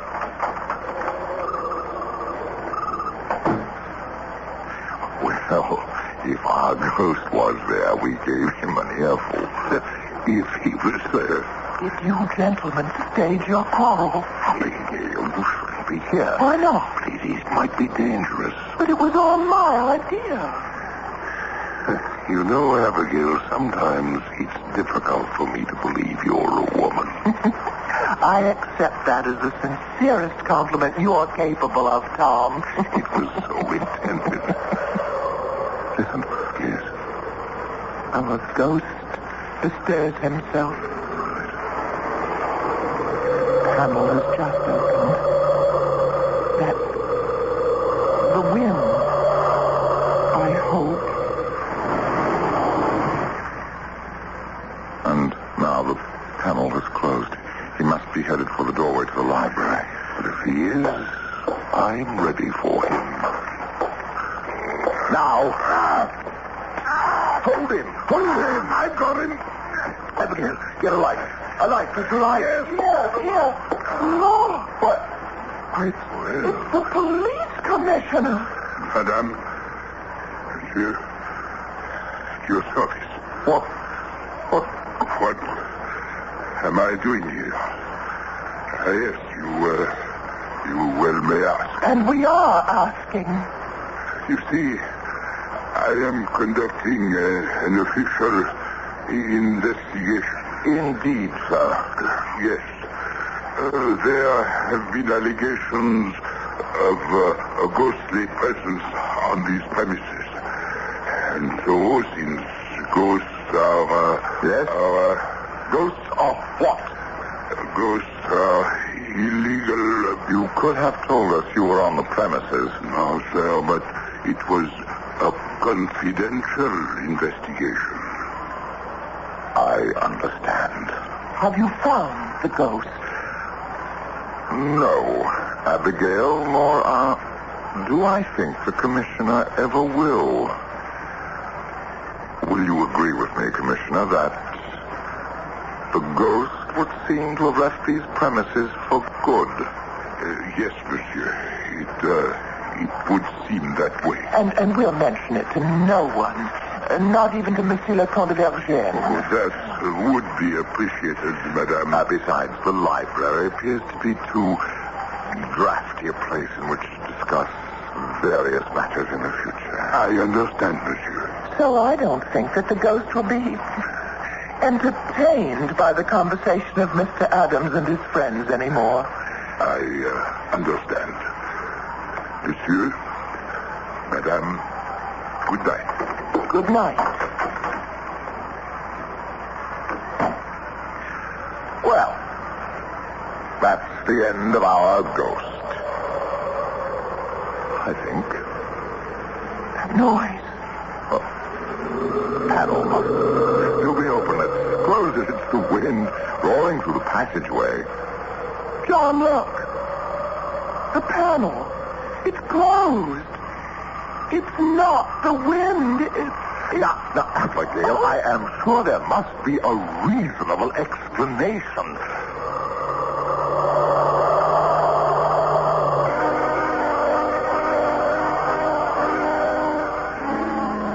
I'm sure there was, but John and Abigail Adams never found it.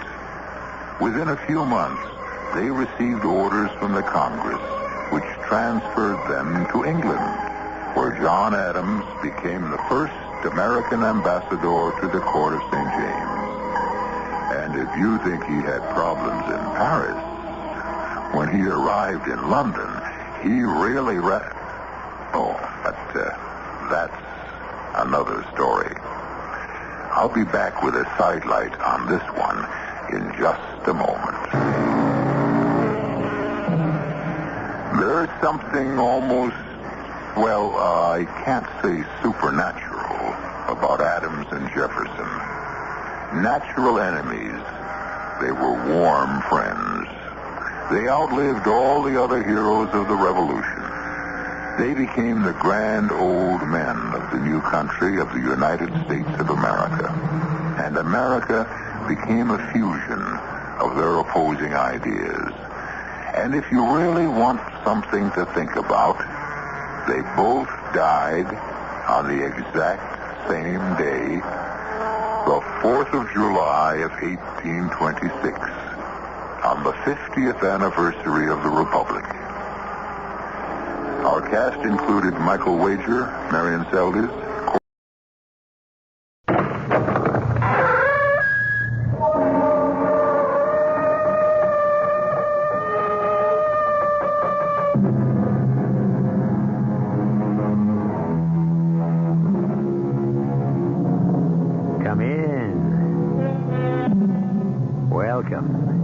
I'm E.G. Marshall. Of all the promises a man or woman can make, I can think of no two more solemn and morally binding. The first, the answer to the question, do you take this man to love and to cherish, to honor and to obey, in sickness and health, as long as you both shall live? And the other, the Hippocratic Oath. This phrase in particular, whatsoever house I enter, There will I go for the benefit of the sick, refraining from all wrongdoing or corruption, and especially from any act of seduction. Our mystery drama, The Edge of the Scalpel, was written especially for the Mystery Theater by Ian Martin and stars Terry Keane and Gordon Gould. It is sponsored in part by Buick Motor Division and Anheuser-Busch Incorporated, brewers of Budweiser. I'll be back shortly with Act One. Somebody still cares about quality. To the Budweiser people, that's a lot more than just words. It's a commitment to continue brewing Budweiser the way it's always been brewed. With care, with pride, without compromise. And it's a promise to everyone who enjoys great beer that there's one thing they'll always be able to count on. That one-of-a-kind, Beechwood-aged Budweiser taste. A taste that speaks for itself, loud and clear. Hear it talking? And when you say Bud, you say you care enough. You only want the king of beer. When you say Budweiser, you said it all. Anheuser-Busch, St. Louis. Hey, Mom, what's for dinner? Hey, Mom, what you got? ShopRite's answer to what's for dinner this week is center-cut beef rib steak, just $1.39 a pound. Fresh ground chuck, 89 cents a pound. Fresh Snow White mushrooms, only 89 cents a pound. For a quick and delicious meal, try Farmland and Craze, frozen assorted varieties, a 2-pound package for 89 cents. Save on Fleischmann's margarine, 1-pound package, only 59 cents. Golden ripe bananas, 19 cents a pound. Don't miss these and other great values at your nearby ShopRite supermarket. Remember, ShopRite.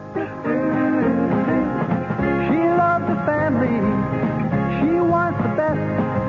She does all that she can do. She lets ShopRite do the rest. Hey, Ma, what's for dinner? ShopRite has the answer. Now this word from WPIX-TV.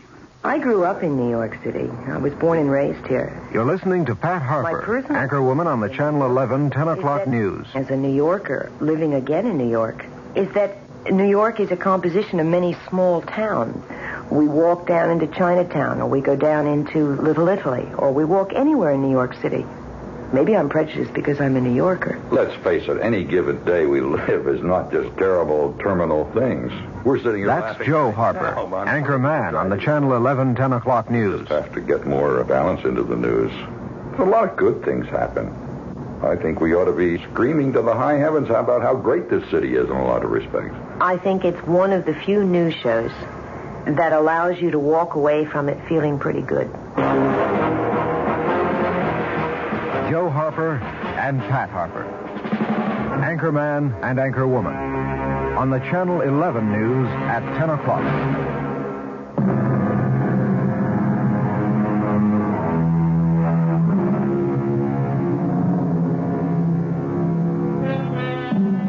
The Edge of the Scalpel. This is the story of a surgeon who walked it, who poised it above his deadly rival, literally holding the life of the man on the operating table in his hands. Let us follow the tall, gaunt man there who looks 10 years older than his 38 years, whose aging face still retains the good looks and the mark of a spoiled and petulant youth, who walks slowly, leaning on a cane for support, to the main nurse's desk at Guardian Hospital. Excuse me. I want to see Nurse Stewart, Nurse Carrie Stewart. Nurse Stewart has duty for another 3/4 of an hour. If you want to walk over to the waiting room... Walking is not my strong suit, as you can see. Will you ask her to come down here or put her on page? Oh, I can't page a nurse. Well, she won't mind. I'm her husband. Oh, well, bless me. How do you do, Mr. Stewart? How do you do, Nurse McGrath? You know me. Well, why not? It's such a loving little family here at Guardian Hospital, isn't it? I think your wife is still operating with Dr. Malcolm. That's exactly what bothers me. I'll be waiting for her right by the elevator as soon as she's ready to see me. Thank you for saving another patient for me, Dr. Malcolm. Well, thank you for the correct diagnosis, Dr. Kowalski. We make a team. We all make a team. Right, Gary. Kirk, what would you do without her? I'd hate to speculate, Ted. Or have you speculated? Oh, come on, Kirk. My reputation as the hospital Lothario is all gossip. I play the field. Now, with you and Carrie, that's different. Here's the elevator. Care to join us? Nope. Three's a crowd. Forget it, Ted. Carrie is my surgical nurse. Sorry about that. He didn't mean anything. Maybe it's my guilty conscience. Coffee? A nurse and a doctor? Well, protocol is no problem to the chief of surgical services. I'll exercise the command. Coffee. I'm yours to obey. I wish that were true. Kirk, don't, please. You never know who might... Surprise, Carrie.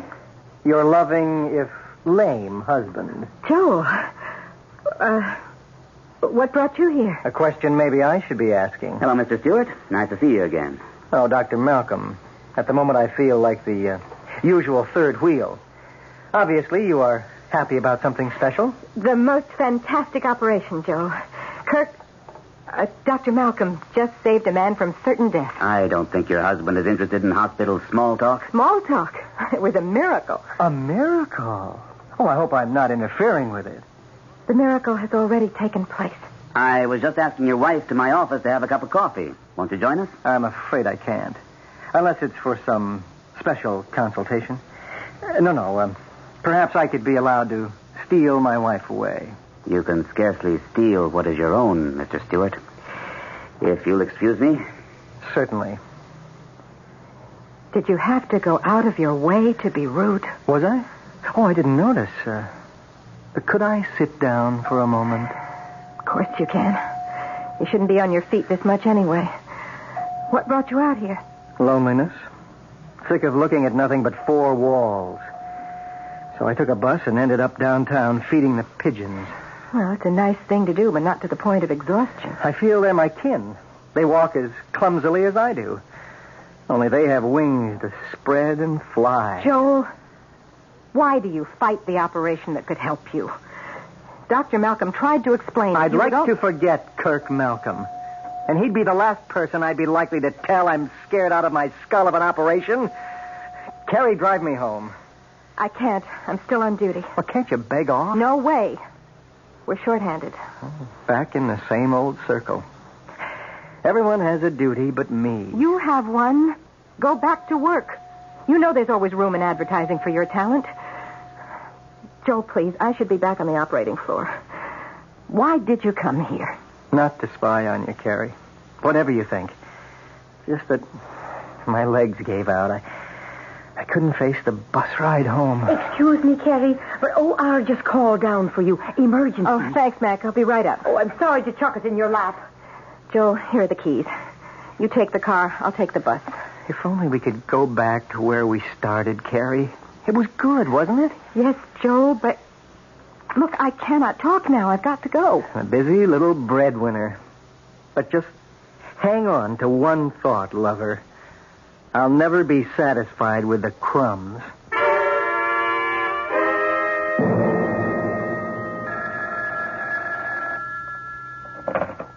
Yeah?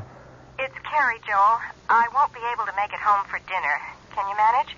Oh, my greatest talent. I manage to manage. Somehow.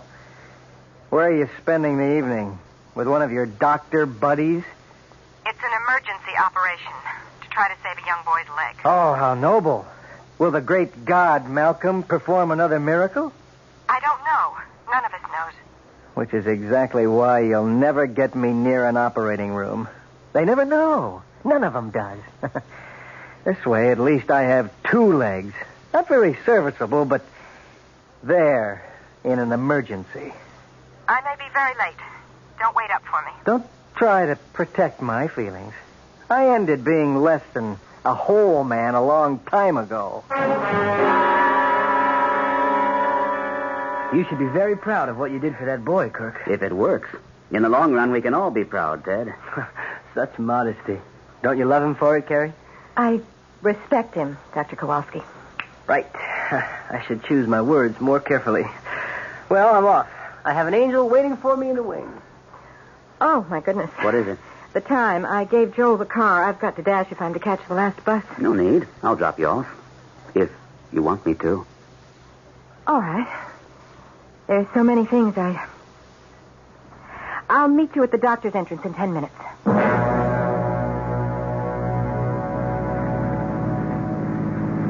I thought inviting you to dinner might help you understand the way things are. You mean with Joel? What can you do with a man who refuses to take advantage of what surgery might do for him? Convince him that it can. He's scared, Kirk. He needs to find somebody he can place all his trust and faith in. I'm scarcely the man for that. Now, you almost managed to convince him last night. Is that the only reason I was invited? You know it was. Oh, Carrie, darling. Kirk. I'll lay it right on the line, Carrie.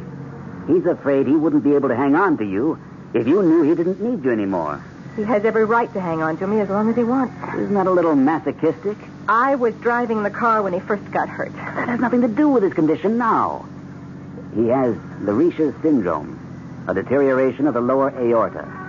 I checked it out with Hallam. And who's to say that wasn't an aftermath of a back injury? But that... Anyway, there are other reasons, Kirk. I made a vow when I married him, in sickness and in health. I can't break that. Somehow, in this day and age, it seems... I mean, I love you, Carrie. And I know you love me. Yes, I do. But I guess, Kirk, I'm just, old-fashioned. Well, I suppose the timing couldn't be more perfect. You're home. Thank you for delivering me right to my door. You're an important package. And the best-loved surgical nurse I've ever had. Professionally, we make a team. You were wonderful tonight. You are wonderful. Oh, how I wish... Carrie...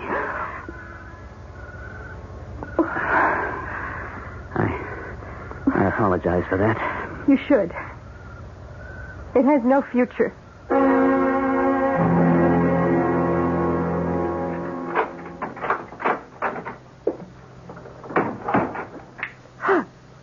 Joe.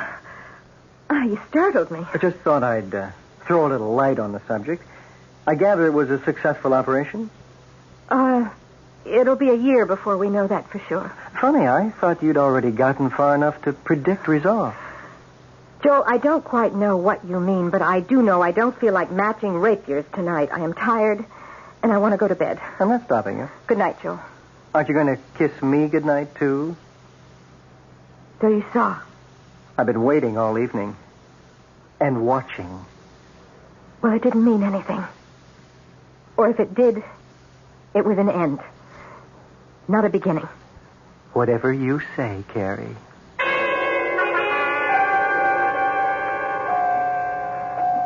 Morning, Nurse McGrath. Any problems? Oh, there's nothing I can't handle, Dr. Malcolm.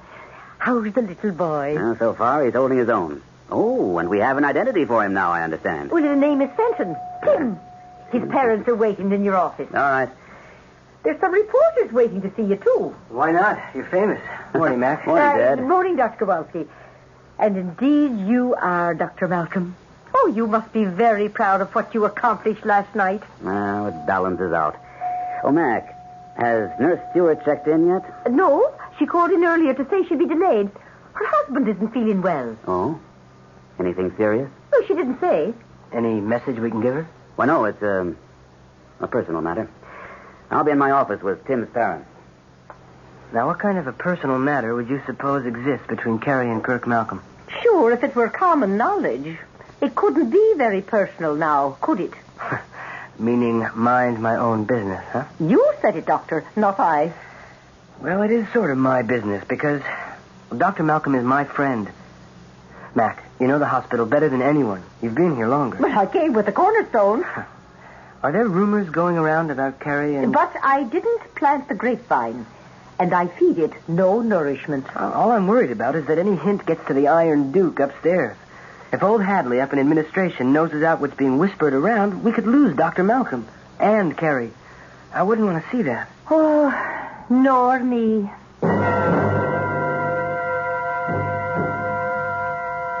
I stayed home because I'm your wife, Joe. Not by choice. Not because you love, but out of duty. I didn't say that. You didn't have to. Maybe because it isn't true. What?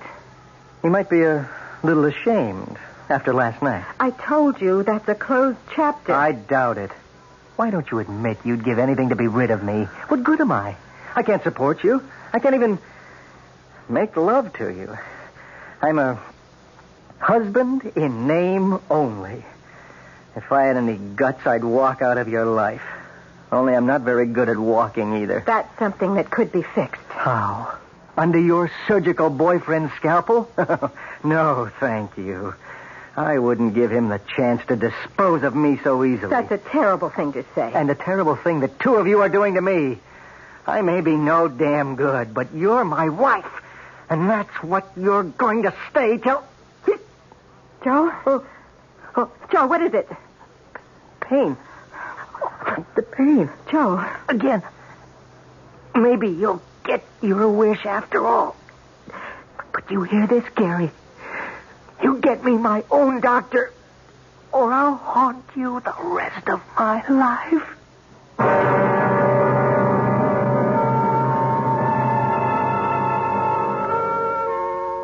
An intriguing situation. A woman struggling desperately to live up to her marriage vows, committed by her conscience to a man she does not love, and a surgeon in whose hands may be placed the life of this man. There are gathering factors which could end his career as he found himself accused not only of negligence, but murder. I'll return shortly with Act 2. Oh, I thought I saw a pretty cat. I did see a pretty cat. Hi, I'm Mel Blanc, and that's another of my 1,000 voices. And that's why they asked me to tell you about lemon mint Listerine lozenges. Because when your throat is hot and dry from a cold, they make it feel cool and soothed. And Listerine's anesthetic medicine helps give fast, temporary relief from minor sore throat pain. Lemon mint Listerine lozenges. No matter how many voices you've got, you've only got one throat. So get Listerine lozenges, folks. Use only as directed. Here's Ralph Flinger, better known as Mr. I Know Where They Are. Ralph, whatever became of Edwin Lowdy, the inventor of the bridge lamp? Oh, yes. Well, he's well up in his 90s now, but he still works every day taking chain-link fences apart. A listener would like to know whatever became of a young daredevil named Warner Bromley, who flew a Zeppelin upside down. Yes. He once tried to fly a Zeppelin upside down through the framework of the Eiffel Tower. What's he doing now? He inflates weather balloons for the government. All right, Mr. I Know Where They Are. How about Stuffy Hodgson, Calvin Hoogovan, Jimmy Schwab, Fred Falvey, and Mary Backstage? Oh, they're all to be found in the pages of the new Bob and Ray book, Right If You Get Work, along with Wally Ballou, Tippy the Wonder Dog, and many more fascinating characters. That's Right If You Get Work, the best of Bob and Ray, at your bookstore now. Incidentally, Edwin Lowdy claimed he invented the bridge lamp, but he didn't. Well, he's in his 90s now. I don't see any point in reopening that controversy. In the Bahamas, we got an island here for you. 700 islands, we got an island here for you. Everyone is different, we got an island here for you. Whatever your pleasure, we got an island here for you. Welcome to the Bahamas, the country of 700 islands. I'm Captain Henry Pyfrom of Bahamas Air, the Bahamas' own airline, and I'd be pleased to show you our islands. I can fly you to colonial-style Nassau Paradise Island, or to swinging Freeport Bucaya, to Eleuthera, where the pineapples grow, or to Bimini, where the fishing is fantastic. Every one of our Bahama islands is a whole different experience. You choose your favorites, and I'll fly you there. Here in the Bahamas, we got an island here for you. 700 islands, we got an island here for you. Flights leave every day for the Bahamas, the country of 700 islands. Shouldn't you be on one of them? See your travel agent or call toll-free 800-327-0787. Bahamas Tourist Office.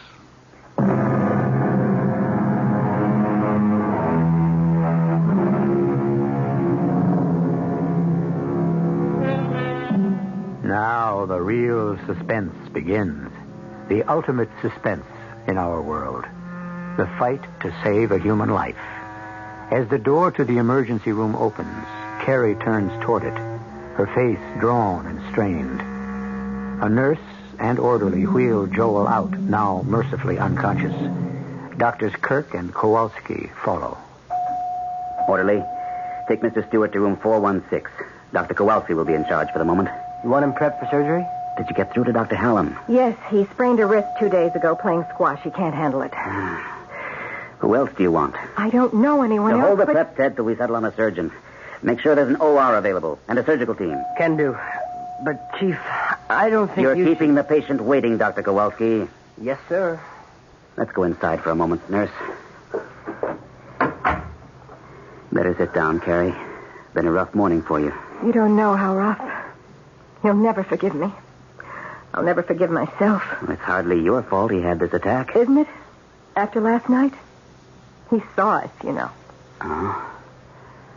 I'm sorry about that. Yes, so am I. I can't help thinking I'm responsible. Maybe we'd better stick to fact. Medical fact. Have there been any other acute attacks like this? No, just chronic leg cramps. Nothing like this. You can guess what it might be, can't you? A thrombosis? Probably. Or an aneurysm. An arteriogram would show that. Does it matter? Either means an operation. Yes, it's indicated. However, if it is a clot, he might pass it. But the trouble with a Lariche syndrome is how much it has narrowed the whole Y junction of the terminal aorta and the iliac arteries. It could cut off the blood supply to his legs? Mm-hmm. To keep him from losing them, we'd have to go in and put a shunt past the blocked area. That's what I tried to explain to him the other night. I wish you'd convinced him. So do I. Hasn't his own doctor ever recommended surgery? He's been trying to get him to let Dr. Hallam do it for the last 3 years. There are other effects from a Lariche syndrome. Well, to put it as simply as possible, doesn't he ever want a child? I don't know. Do you? Yes, but not... Oh, it's so many things. The way I was brought up, the accident with the car, everything Joe gave up for me. What did he give up for you? His mother wanted him to marry somebody else. She's a vindictive old woman.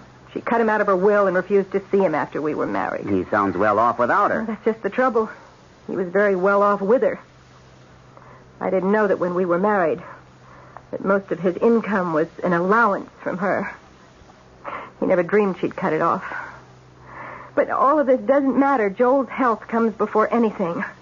Kirk, with Dr. Hallam out, I don't know who else to call in. He suggested Dr. Ross. No, he's too old for this. And there's nobody else here at the hospital but Dr. McNeil, and I think he's awfully young for this. He wouldn't want the responsibility. Nor would I allow him to take it as chief surgeon.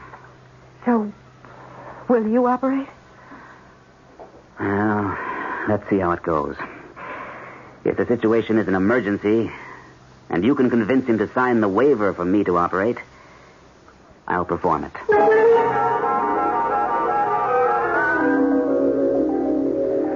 What do you want? I'm sorry if I woke you, Mr. Stewart. Every 2 seconds someone does. The worst is over. We've taken all the necessary tests. What's the verdict? I'll let Dr. Malcolm answer that. Dr. Malcolm? Oh, yes. I am acquainted with him, and he's acquainted with my wife. So am I. I'm Dr. Kowalski, by the way. I've heard of you. Your wife's most ardent admirer. Nice try, Doctor. Not the most ardent, though. She's quite a woman. Pretty common opinion around you doctors, I gather. One you share. Oh, I do. I also share another one that seems quite prevalent. What's that?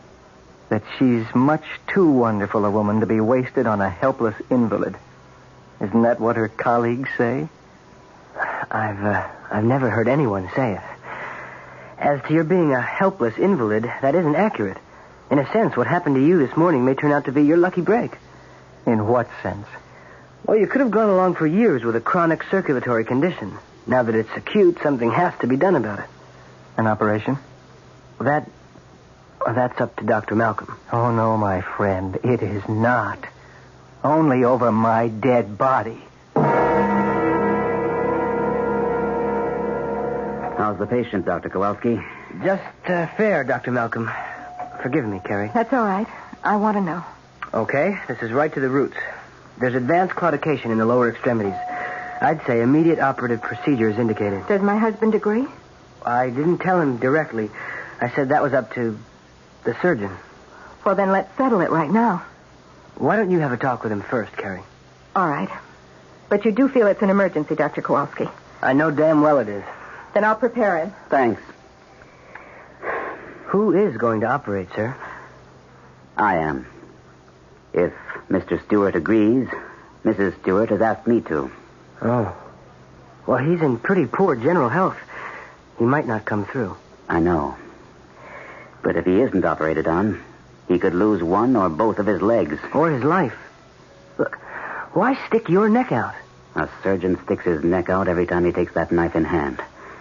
I'm the only surgeon in this hospital, or presently available, that's best suited for the job. Anything else you want to say, Dr. Kowalski? No, sir. Except, good luck.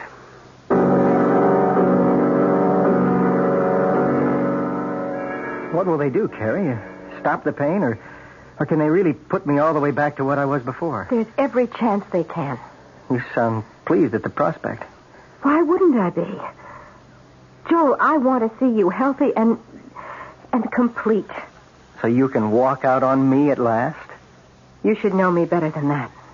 Okay. Okay, you win.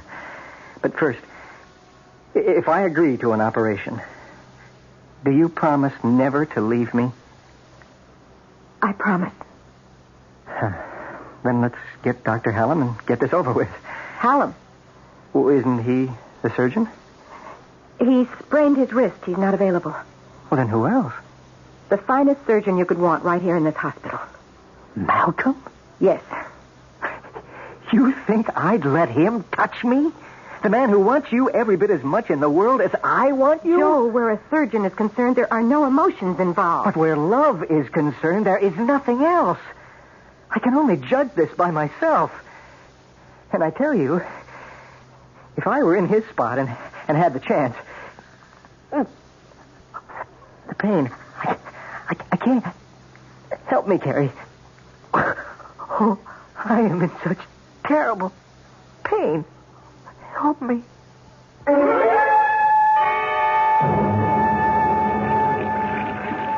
Dr. Malcolm, you sure we should go through with this?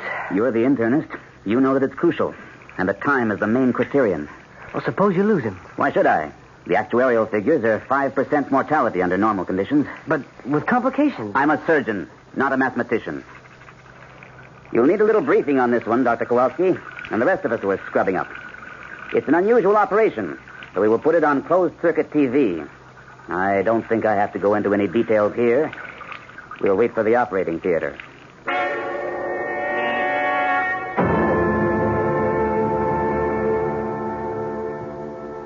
Blood pressure?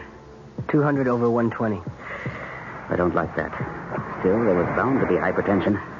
How long are we going to be, Dr. Malcolm? Not less than 3 hours is my guess. Could be twice that. Ask Dr. Frost on anesthesia if he can hold him. Nurse, let me see your instrument tray. You can switch on the closed-circuit TV now. For most of you observing this operation, this will be your first experience with a Lariche syndrome. The patient involved is at a critical stage, since a large thrombus or blood clot is cutting off the main circulation to the interior organs and the lower extremities. So, operative procedure is mandatory.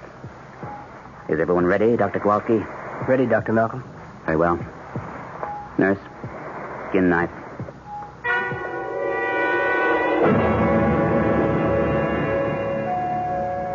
Nurse, I am Mrs. Choate Stewart. My son is being You? Hello, Mother Stewart. Yes, me at the same old stand. Never mind you. What about Joel? Is he all right? He's on the operating table right now. How could you allow it? It wasn't a matter of allowing it. He has a thrombosis. It's his life. He had a life before he met you. Who is the surgeon, may I ask? Dr. Hallam? Dr. Hallam had an injury. He wasn't able to operate. Well, didn't he suggest a replacement? Yes, but... But what? Mother Stewart, please... Look, come with me to the nurse's lounge just down the hall. I'd like you to see just what it is that's involved. I am less interested in that than in who is handling things. I thought you didn't care about us anymore. Substantially correct. I don't care about you. But when my only son is at death's door, I feel I had to return to make sure he was getting the best of care. How did you know about Joel? He called me to say he was in excruciating pain and was being taken to the hospital. He was afraid for his life. What does that mean? Exactly what it says. Who is operating? And now that the superimposed thrombus has been removed, we can see the poor condition of the Dr. aorta. Malcolm on the TV. Intima the best surgeon available to save Joel. But the one person my son called me and begged me to save him from. The patient has been unable to walk any more than short distance. You kill him. Oh, that's ridiculous. Other effects will have been... I mean, Dr. Malcolm will do everything to save his life. Including possible... Did Joel sign an agreement to have Dr. Malcolm operate? To return the patient to normal life, Who did? Not be enough to close. I did. You. He's in the best of hands. Well, we'll see about that. Mother Stewart, I wish you would... Quiet. An aneurysm. Oh, something's happening on the television. Ready to pop. We'll ligate above it. Stand by with suction. We've run into a complication. A break in the intima, or the inner wall of the artery, is letting blood under pressure into the media. If this should rupture the outside wall, the patient could be lost. What do you plan to do, Doc? I've heard and seen all I need. Now I'll tell you what Joel told me. That he was afraid that somehow you and Dr. Malcolm were going to maneuver him under Dr. Malcolm's knife. He couldn't be in better hands. That is a matter of opinion. I'm going to try to put him back on his I feet. just want to warn you, Karen, that if anything happens to my boy, I'll have no interest in a civil case. It will be criminal all the way. John Doe. And I will name Dr. Malcolm, who has broken up your marriage for premeditated murder. And you as accessories, both before and after the fact.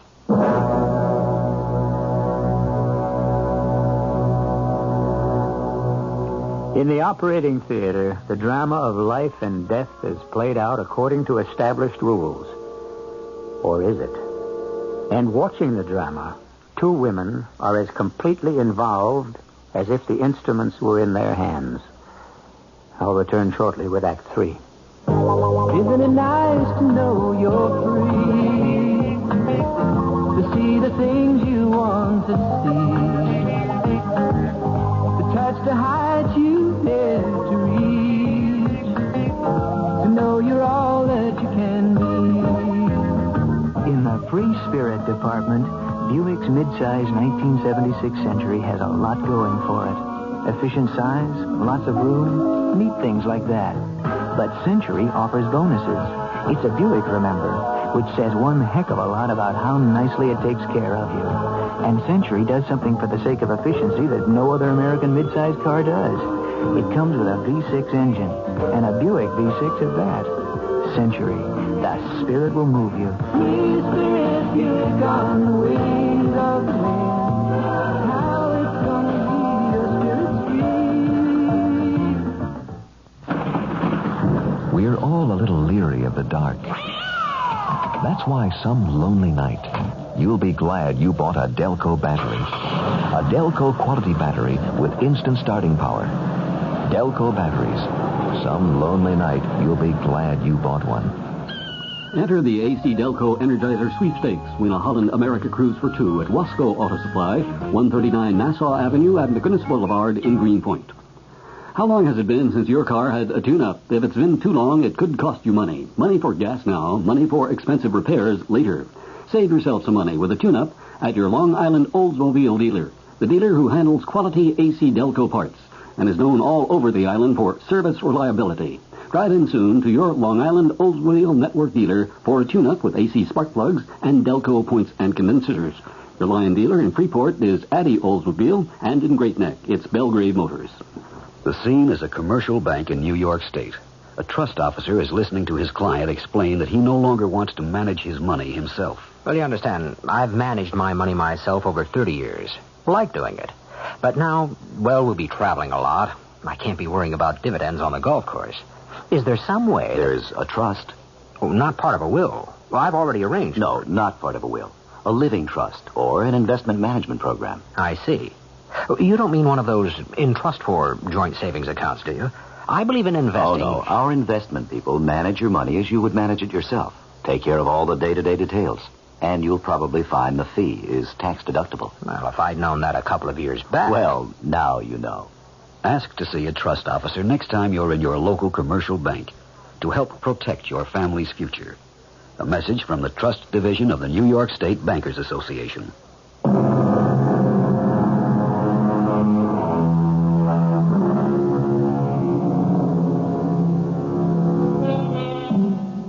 A high point of drama.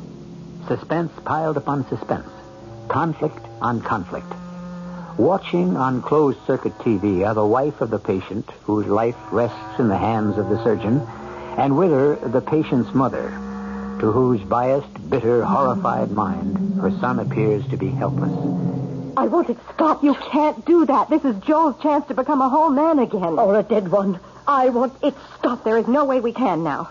Now be quiet and listen. After consultation, we have decided to continue with the operation. The object now is to bypass the degenerated arteries by means of artificial ones.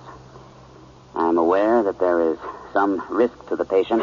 He admits it. But as surgeon, I assume that risk as justified in the overall picture. If you kill him, I'll make you pay. Corporal, I am now making the incisions in the wall of the aorta to receive the plastic ducts that will bypass the degenerative condition observed earlier. A condition which, of course, we cannot repair. I'll make you both pay. You mark my words. Anesthesiologist reports he's throwing premature beats, Dr. Malcolm. I'm almost finished. He's on the edge of cardiac arrest. Then let's hope he doesn't go over it. I need 5 more minutes. Then we can close. It's going to be a long 5 minutes, sir. If I can buy those for him, I can buy him a long, healthy life. It's got to be worth it.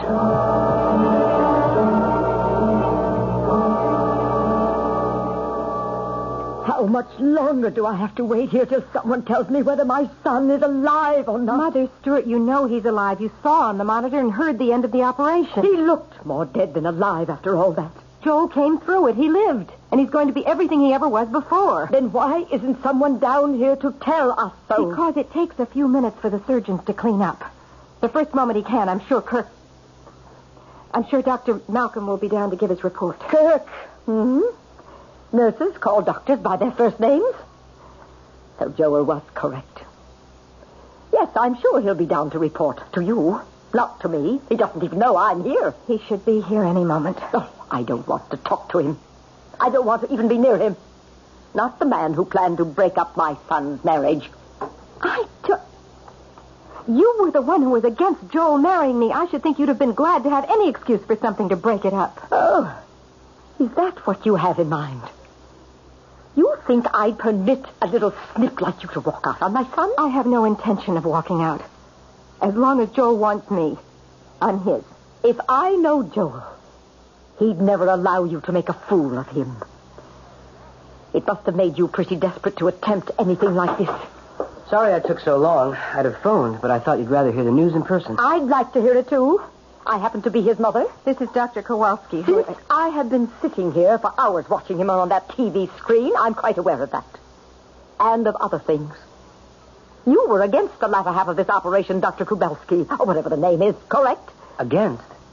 Mother Stewart, Dr. Kowalski was only expressing an opinion as an internist when he was asked. I don't recall his being asked. Am I to understand my son is still alive? Of course. He came through very well. There's every hope for him. Every hope for what? I don't quite understand. His life? Naturally. And beyond that? It's not up to me to make predictions, especially till he comes out from under the anesthetic. And who's in charge of that? Dr. Malcolm. He's in the recovery room with a battery of nurses and doctors. I want to see Joel. Oh, well, that wouldn't do any good for several hours yet. Either to you or to him. Very well. I shall wait here. I want to be the first to see him.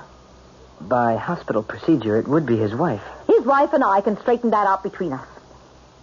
I just want to be sure I am notified at the first moment.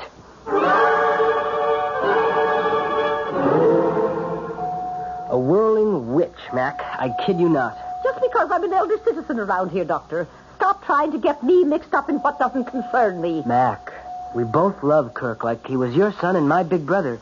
It was a hell of a risk he took. Was it for the patient? For Kerry? Or for himself? Well, what do you mean, himself? If Joel Stewart had no physical problems and doesn't need nursing care, wouldn't that leave Kerry free to make a choice which she's never been able to make? Since there's not a damn thing you can do about it. Mind your own business. Welcome back, Mr. Stewart. I got through it, Doctor. You have a remarkable will to live. I told my wife I wanted to die. Your conscious wish, perhaps. Your unconscious was much stronger. And what was your wish, Doctor? To keep you alive. It's my practice, when I can. Even when you're in love with a patient's wife? I won't answer that. Would you like to seek your wife? I suppose so. I'll bring her in. Oh, Dr. Malcolm? Yes? I suppose I should thank you. It's not necessary. I really shouldn't. You'd have done all three of us a favor if you'd made sure I didn't survive.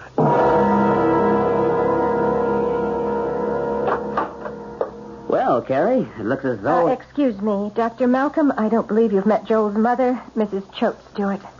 Pleasure, ma'am. That remains to be seen. Is my son still alive? Well, of course. I came to tell his wife she could see him briefly. Both of you, if you desire. You can see him first if you want, Mother Stewart. I think I do. One question, Doctor. Do you expect him to live? I haven't a doubt, barring unforeseen complications. And will he be his old self? If you mean physically, I confidently expect, with therapy and proper care, in 3 months he'll be as active and healthy as all of us. I want to see him. All right. Nurse, take Mrs. Stewart to the recovery room. Shall we go along? No. Give Mother Stewart a little time with him alone first. Very well. Shall I accompany you? I would prefer to see him alone. As you wish. If you'll just go with the nurse. Quite an old battle axe. Well, that's about the politest name I can think of for her. Oh, Kirk, you took some awful risks. I did what I felt had to be done. Not just for me. Of course not. I mean, it wasn't in your mind or your heart that if Joel was no longer an invalid, then perhaps you and I... Not while I was operating, no. But now it is. No, it's too late. Whatever else might have been possible before, I promised Joel if he had this operation, I would never leave him. So, please, Kirk, let's leave it at that. If you love me. I just can't take any more. If I love you. Well, let's put it this way, Carrie. Because I love you, I leave it. It's a matter of conscience. Thus, conscience does make cowards of us all. That isn't fair, Kirk. I can't renege on a promise. I guess I wouldn't ask you to. So, this is the end for us? There never was a beginning. Now I must go to my husband.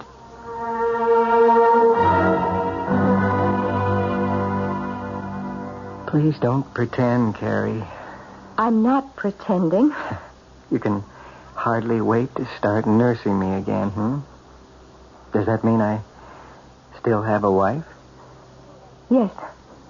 For better or worse, in sickness and in health? For always? Would you promise? I promise. You had your chance, Carrie, you and your surgeon. You should have lost me. What did you save me for?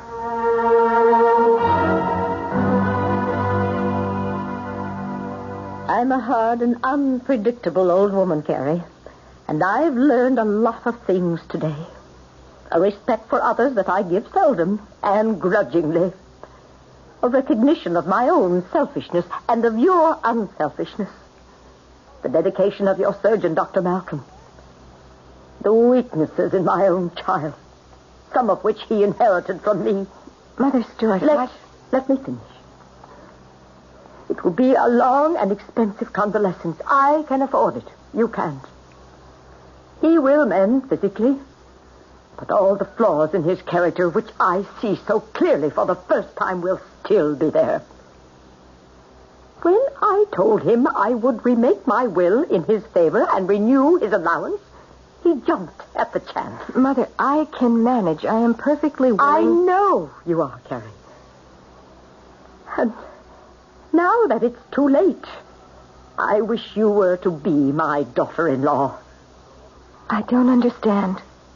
Everything I offered Joel was contingent on one thing. That he gave you your freedom. It didn't take him a second to make up his mind. But he needs me. No, he needs a crutch. I can provide him all the various sizes and shapes he needs. You and your Kirk put my Joel back on his feet. Now let me do the same for you. There's one thing your surgeon, no matter how sharp his scalpel, could never do. Cut the umbilical cord. I've set you free from Joel. How can you answer for him? It's all been discussed. I can answer. And what about me? It's my unwedding gift to you. Whatever your heart most desires.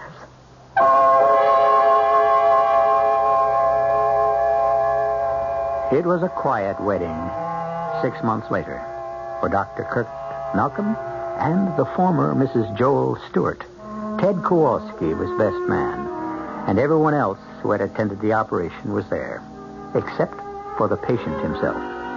He was traveling in Europe with his mother. A Gordian knot had been untied by the ancient method of cutting through it.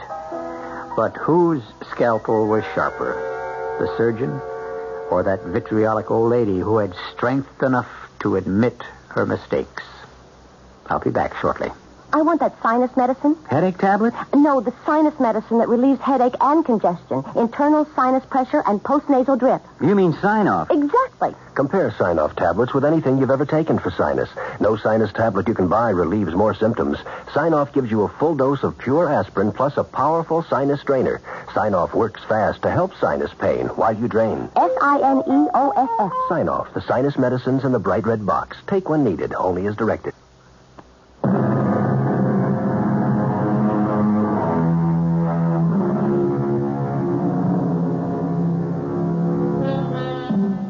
One last quote from the Hippocratic aphorisms, which seems fitting to close this case history. Life is short and art is long. The crisis is fleeting. Experiment risky. Decision difficult. Not only must the physician be ready to do his duty, but the patient, the attendants, and external circumstances must contribute to the cure. Our cast included Terry Keane, Gordon Gould, Don Scardino, Robert Caliban, and Joan Shea. The entire production was under the direction of Hyman Brown. Radio Mystery Theater was sponsored in part by Listerine lozenges and Sign-Off, the sinus medicines. This is E.G. Marshall inviting you to return to our Mystery Theater for another adventure in the macabre. Until next time, pleasant dreams.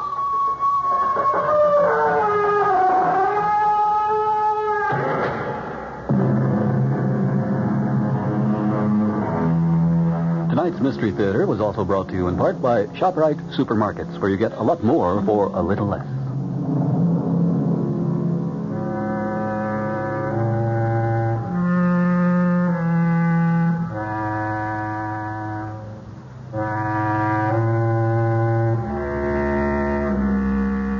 The preceding program was furnished by CBS Radio.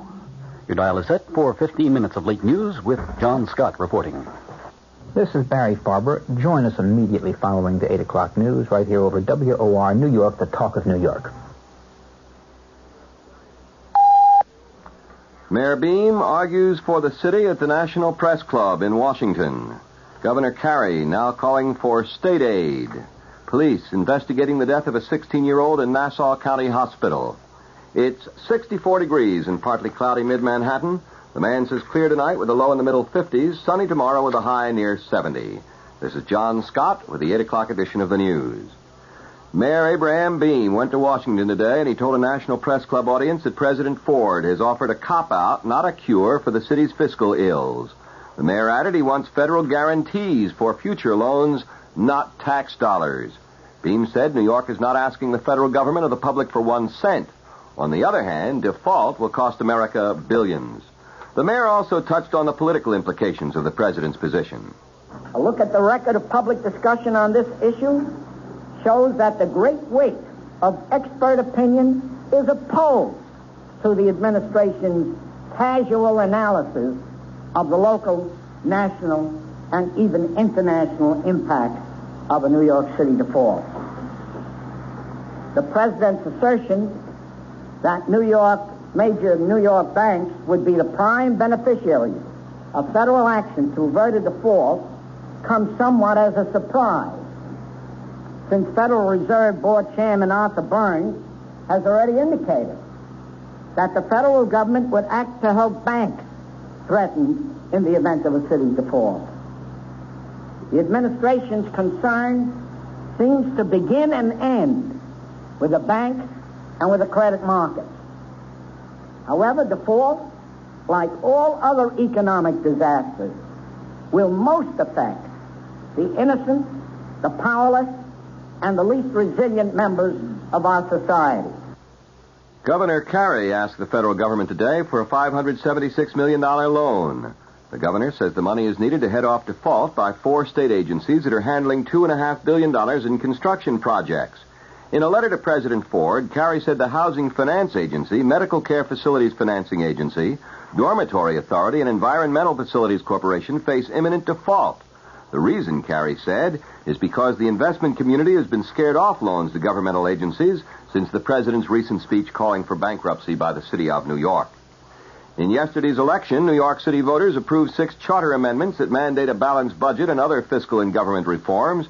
And State Senator Roy Goodman, the Republican who heads the commission that developed the charter amendments, said this vote ought to be an encouraging sign to the nation that New York is ready to put its house in order. 4 other proposed amendments to the city charter were voted down.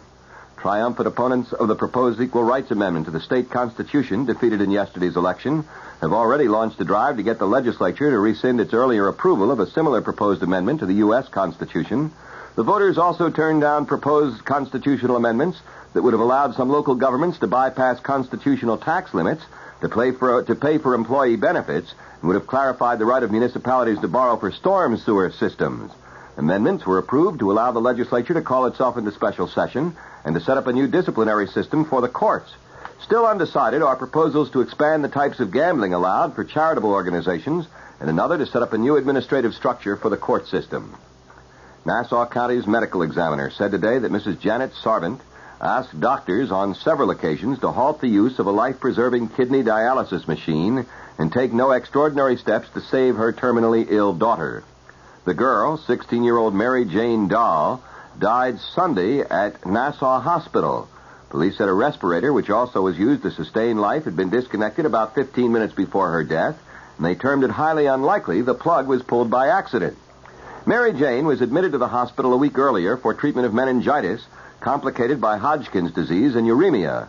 Mrs. Sarvant and Mary Jane's aunt, Mrs. Jane Sheehan, had visited the girl a short time before her death, police said. An attorney for the 2 women said he would not permit either of them to make a written statement to police, but emphasized that neither would take the life of another person. The federal government filed a civil rights suit today against a citizens group in Queens, accusing them of harassing and intimidating black homeowners in the predominantly white community of Rosedale. The community has been the scene in the past year of the burning of 2 homes newly bought by black families. The WOR News Time, it's now 5 minutes past 8.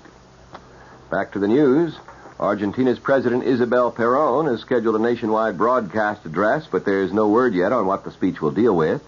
The announcement comes as Mrs. Perón's grip on the presidency appears to be slipping. Many are demanding the replacement of the 44-year-old president through some formula that respects Argentina's constitution. Egypt's President Anwar Sadat has accused the U.S. of neglecting the Palestinian problem, the problem that Sadat believes to be at the core of the entire Middle East dispute. Sadat told a joint meeting of the U.S. House and Senate that once the Palestinian problem is solved, all other outstanding issues can be solved. Sadat told a final meeting with President Ford this afternoon that after that session, reporters were told the U.S. has not given Egypt any specific promise of military aid, but as Deputy Secretary of State Joseph Sisko put it, obviously this is an issue that in time will have to be confronted. Sadat was the first modern Arab leader to address the U.S. Congress, receiving a friendly and sometimes enthusiastic response. His comments on the Palestinian question, however, were met with silence. Britain is rushing in troops, aircraft, and a Royal Navy frigate to reinforce its garrison in the Central American colony of Belize. The move is in response to what officials in the colony are describing as a possible threat of invasion from neighboring Guatemala. The Guatemalan government is calling the move an act of intimidation. Sources in Belize said the British government had received reports that Guatemala had sent 10 armored troop carriers to a town about 15 miles from the Belize border. Belize, formerly known as British Honduras, is claimed by Guatemala on grounds it inherited Spanish sovereignty over the area. Britain rejects that claim. Morocco's King Hassan today said he's going ahead with his march on the disputed Spanish Sahara tomorrow, despite Spanish and Algerian threats to stop it by force. However, the king said he won't personally lead the march of some 350,000 unarmed volunteers. The Spanish military commander has warned the marchers would be met by minefields should they try to move beyond a Spanish blockade set up 6 miles inside the border. However, there's been no independent confirmation of the presence of mines, and the Moroccans have expressed skepticism. Wendy Yoshimura pleaded innocent today to 3 counts of possessing weapons and explosives, and a trial has been set for January 14th. Ms. Yoshimura was arrested with Patricia Hearst in September. Lynette Fromm, who's acting as her own attorney, sat quietly today as a federal judge questioned potential jurors for her trial on a charge of trying to kill the president. She interjected comments only twice during the morning session. She asked the judge to rephrase a question and objected when the judge dismissed one juror. At another point, she gave the judge a written question to ask. The price of food continues to spiral. The Agriculture Department today said retail food prices will continue to edge up in 1976, but perhaps at only about half of their rate of increase this year. It is the first Agriculture Department appraisal of what food prices might do in 1976. Officials say much depends on livestock production this winter. Now I'll have the weather and the top of the news after this. Are you tired of paying $6,000 to $7,000 for a Detroit automobile and finding it not as well made as the car you paid a lot less for so many years ago? There is an alternative, the Lancia Beta from Italy. You can own a car that's meticulously put together. The trunk, the doors, and seams all fit. Front-wheel drive, genuine leather upholstery. A responsive, efficient engine for outstanding performance. Come into a Lancia showroom and see how much more you get for your money. The Lancia Beta Coupe sells for $6,793 POE. The 4-door sedan, a lot lower. Inland transportation, dealer preparation, taxes additional. For this kind of money, don't settle for less. In Larchmont, see Alfredo's Foreign Cars, 2030 Boston Post Road. In New Jersey, see White House Imported Motors Limited, Route 22, White House. Lancia. It's what you expect. The Weather Watch update for New York City and the vicinity. The man says clear tonight with a low in the middle 50s. Sunny tomorrow with a high near 70. Clear again tomorrow night with a low near 50. Increasing cloudiness tomorrow with a high near 70. Clear again tomorrow night with a low near 50. Increasing cloudiness Friday with a high near 70. The chance of rain is near 0 through tomorrow night. Winds northwesterly at 10 to 15 miles an hour tonight and tomorrow. Right now in partly cloudy mid-Manhattan, 64 degrees. The humidity, 33%. The wind northwest at 5 miles an hour. The barometer is rising from 30.17 inches. The top stories, Mayor Beam argues for the city at the National Press Club in Washington. Governor Carey calls now for state aid. Police investigating death of 16-year-old in Nassau County Hospital. The temperature once again, 64 degrees. And that, friends, is the 8 o'clock edition of the news. This is John Scott bidding you good night. Next news as it happens. Next scheduled news tonight at 9 with Lester Smith over WOR Radio 710, The Talk of New York.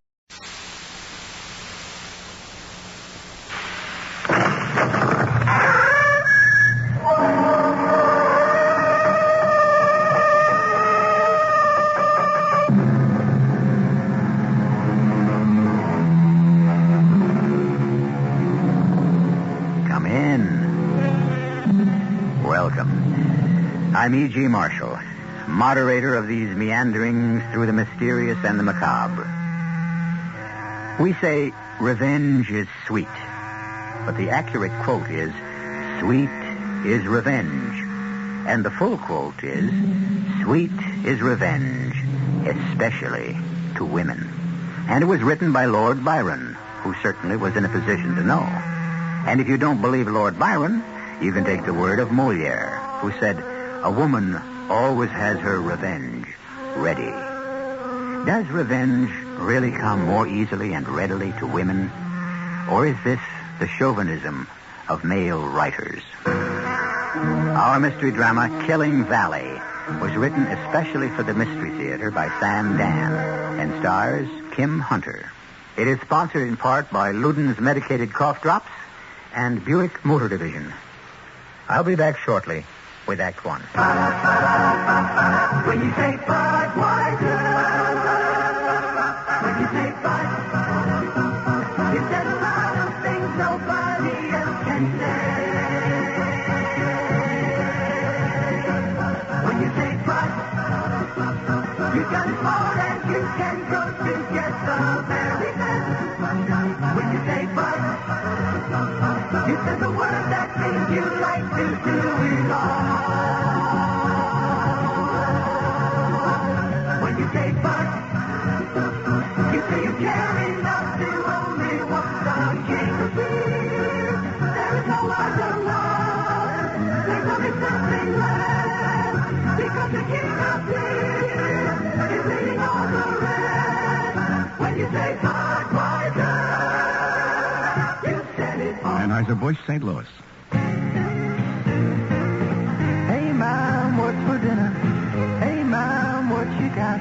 ShopRite's answer to what's for dinner this week is center-cut beef rib steak, just $1.39 a pound. Fresh ground chuck, 89 cents a pound. Fresh snow white mushrooms, only 89 cents a pound. For a quick and delicious meal, try Farmland entrees, frozen assorted varieties, a 2-pound package for 89 cents. Save on Fleischmann's margarine, 1-pound package, only 59 cents. Golden ripe bananas, 19 cents a pound. Don't miss these and other great values at your nearby ShopRite. She loves the family. She wants the best. She does all that she can do. She lets ShopRite do the rest. Hey, Ma, what's for dinner? ShopRite has the answer. Let's hear it for Martin Payne. We've got decorative lumber, lighting fixtures galore. We've got tiles and bulbs and brushes. We've got covering for the floor. Rollers, paints, and spackles, wall covering till you'll faint. Martin's home decorating standards. It ain't just paint. Martin saves you money today by rolling back prices to 1972 on 3 paints.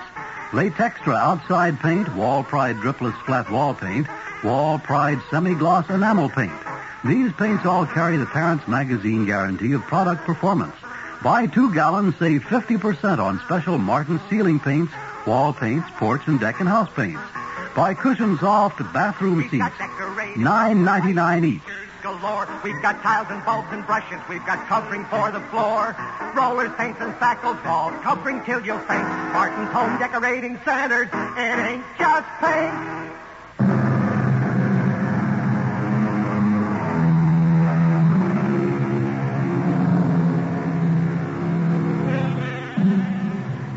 You've heard it said, good name in man or woman is the immediate jewel of their souls. And I suppose what it comes down to for everyone is the reaction the mention of our name creates in others. Polly Preston still has to get used to the fact that her name has suddenly acquired meaning. It wasn't too long ago that mention of her name wouldn't even cause a ripple. But now it really roils the waters. At the 37th floor, I stepped off the elevator. The stunningly beautiful, immaculately groomed blonde secretary, with the mandatory English accent, put honey and heather into her voice as she said to me, "Oh, how do you do, Miss Preston? You look marvelous. The book, I understand, is doing fabulously. You're to go right in. Mr. Cantwell is expecting you." What a difference 6 months in a bestseller can make. Hey, hello, Polly. Am I late? Just fashionably.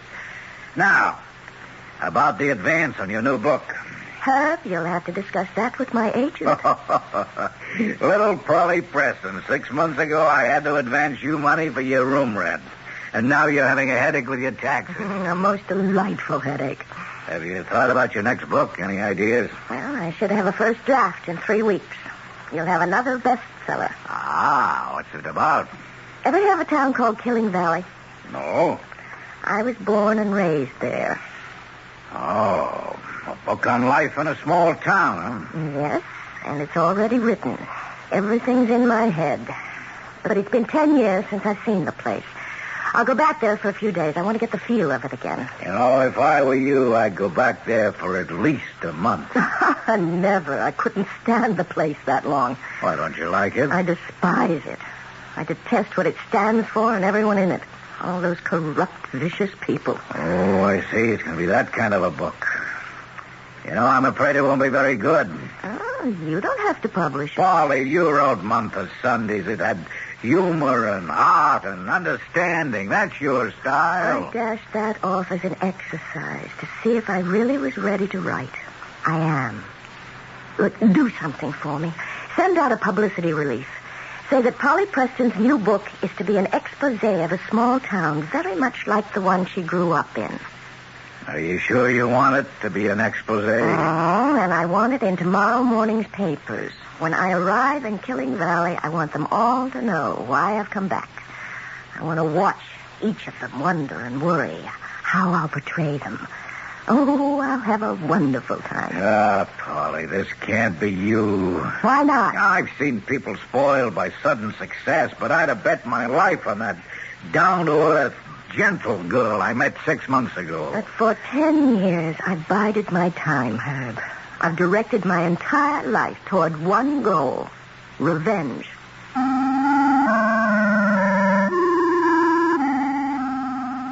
Killing Valley.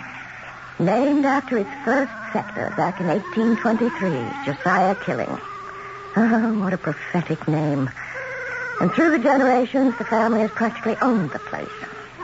As I started down the hill, there was the town spread out before me. On the left, the old red brick buildings of the Killing Wire Copper Company. And moving in past the sprawl of shops and houses was the main street, named, of course, Killing Boulevard. The National Bank also had Killing's name on it as president. He was the latest Killing, Josiah IV. It was like a dynasty. The imperial holdings included the old Killing Insurance Company building and a new shopping arcade called Killing Mall. Finally, I parked in front of the only place on the street I had any affection for, Martha's Luncheonette. Cup of coffee, please. Right away. Holy! Hello, Martha. Oh, kid, you're a sight for sore eyes. Let me look at you. Oh, well, now, who'd have known little Polly Preston? And that dress. It's got to be from Paris. Oh, you look wonderful, too, Martha. Oh, I'm just getting older and fatter. Oh, ain't there going to be a hot time in this old bird tonight? And every night from here on in. Really? Wow, it was in all the papers. Polly Preston to return to hometown of Killing Valley, which will be the locale of her new book. You still make the world's best cup of coffee, Martha. They don't appreciate it. How's your dad? Well, he's at the Veterans Hospital, you know. Oh, I'll find time to run over and see him. Hey, no, don't bother. Why? Your dad was always so good to me. Polly, he doesn't know anybody. His mind's just about gone. Yeah, he's kind of old, you know. So you're writing another book? Yes. Will I be in it? Sure. You, Fred, my Aunt Grace, naturally my father. And, and that's all for the good guys. The rest? Yeah, listen, kid. That book, it won't make you popular. I already figured that out for myself. You know, something's going on in this town. What? I don't know. It's just something in the air. The only thing in the air is the pollution from Josiah Killing's factory. Polly, you know what it's like to try to swim against the tide in this town. Look what happened to your father. My father was a poor, friendless, beaten man. I'm somebody, Martha. I can't be pushed around by the likes of Josiah Killing or anyone else. Oh, I still say it could be dangerous. You mean someone would try to do me harm? I mean that book of yours. I would say some people would do anything to stop you from writing it.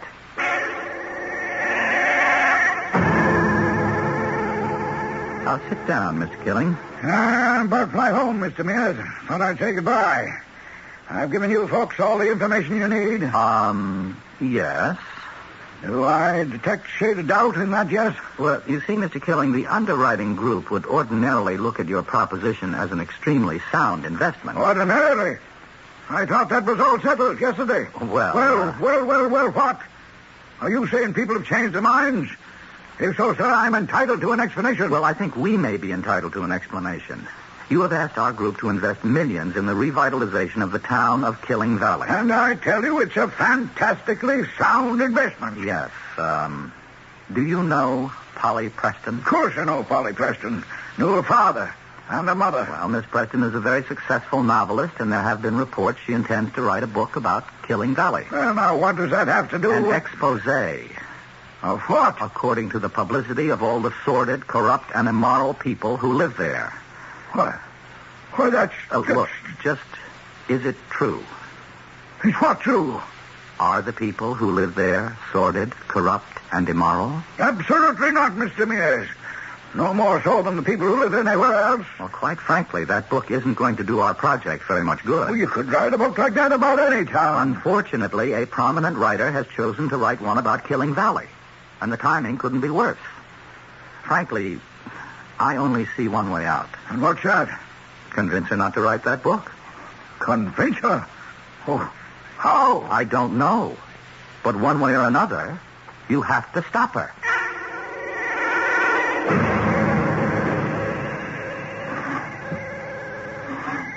Just a minute.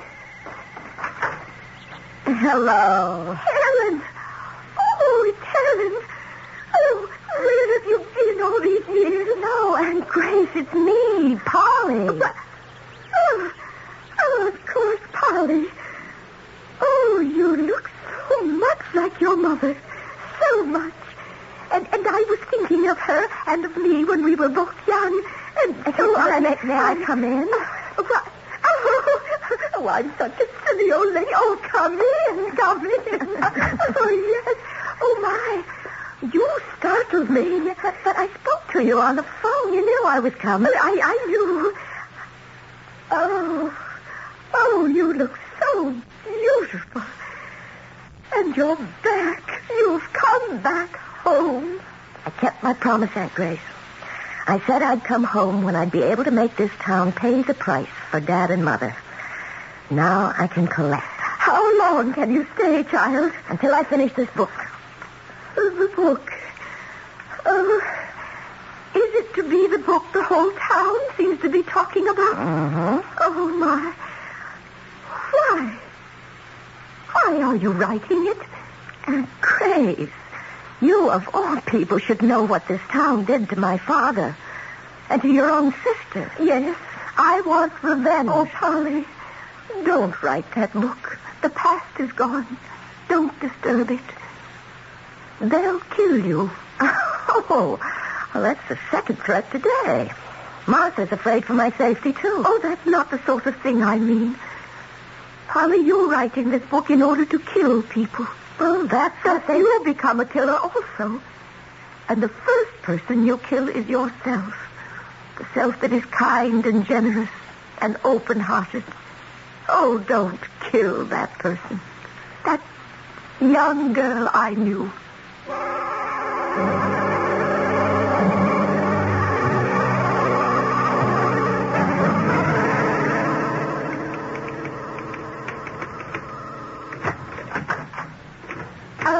Polly, how about supper? Supper? Oh, Aunt Grace, don't tell me it's that time already. Your favorite stew is in the oven. And here are your first 20 pages. How do you like it so far? Well, I don't know. Now, why don't you like it? Well, I didn't say I didn't like it. On the other hand, you didn't say you dislike it. Josiah Killing is a selfish, arrogant man. That's putting it mildly. And everyone in town is afraid of him. They have to be. He doles out their daily bread. Could you expect folks to side with your father against him? Josiah framed my dad. My father was not a thief. The jury was guided by the evidence. The jury constantly kept one eye on Josiah Killing. I'll answer it, Aunt Grace. Hello? Hello? Get out of town. Who is this? Get out of Killing Valley. Who are you? Polly, what's wrong? You write that book, and you're dead. Hello? Hello?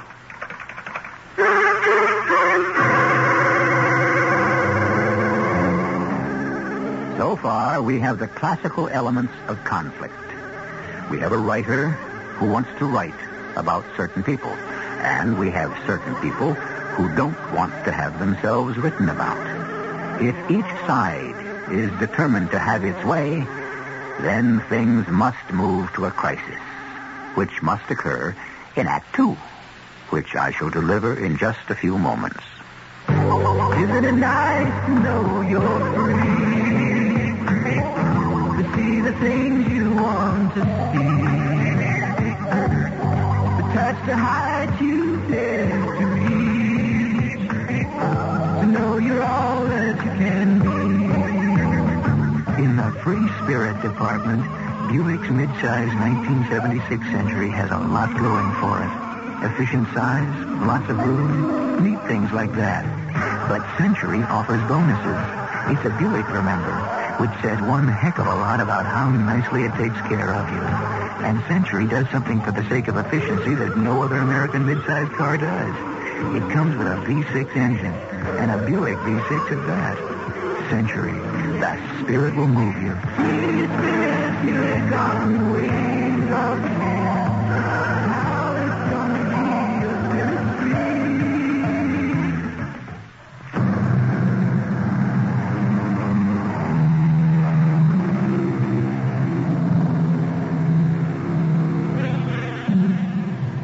Life in a democracy is filled with problems, which is probably why it is so fascinating. A writer should be free to write as he, or in this case, she, pleases. On the other hand, aren't the subjects of a writer's story entitled to their privacy? It's all a matter of highly sensitive and delicate adjustments. Of course, there are always those impatient and impetuous people who prefer to cut through all the niceties and take direct, violent action. Polly, you should call the police. The police? That's what the police are for. You did receive a threatening telephone call. The police of Killing Valley. Every one of those brave boys in blue is a lackey of Josiah Killing. Especially Chief Watson. Oh, Polly, is it worth it? It's worth anything to destroy this town. Uh-huh. Who can that be? Well, speak of the devil. May I come in, Polly? I would say no, but it's not my house. Grace, please, come in, Josiah. Won't you sit? I thank you. I just received an interesting telephone call. Some hoodlum, no doubt, in your employ, threatened me. Oh, why do you say in my employ? Well, doesn't everyone in this town work for you? If you receive such a call... If? There are people in this town who are nervous and upset. And with good cause. I'm sure it was just someone letting out steam, just as you are. Just as I am. Well, that's what this book's all about, isn't it? Letting out steam. Polly, I've come here to ask you not to write that book. You've come here to threaten me. I'm here to appeal to your sense of fairness. Fairness? Oh, my. Look, I'll be as fair to you as you were to my father. Polly, are you... Miss Preston, please. This town cannot defend itself against your charges. Who's being charged? I'm writing a book about a small town. Who says it's this one? Well, everyone's going to assume I'm not responsible for that. Do you want to destroy us? I can't do that. I can cause you all some embarrassment. But after a while, who will really care? You can destroy us. I'll divulge a secret. You're talking about the welfare of 10,000 human beings. And how indifferent were those 10,000 to the suffering of one human being named Jim Preston? Polly, I came here to appeal to your sense of justice. Well, you've come at the wrong time. To the wrong place. Now, Polly, You hated my father. Do you deny it? No. I did hate your father. And why did you hate my father? Now, Polly, you hated my father because he married my mother. Because he married Helen McLeod, the girl you had chosen for yourself. He did what no one else around here would ever dream of. He took something that you wanted. He had the audacity to defy you. And you hounded him to his grave. You saw to it that no one would ever hire him. You killed him. And that broke my mother's heart, so you killed her, too. Polly, you must... And now get out.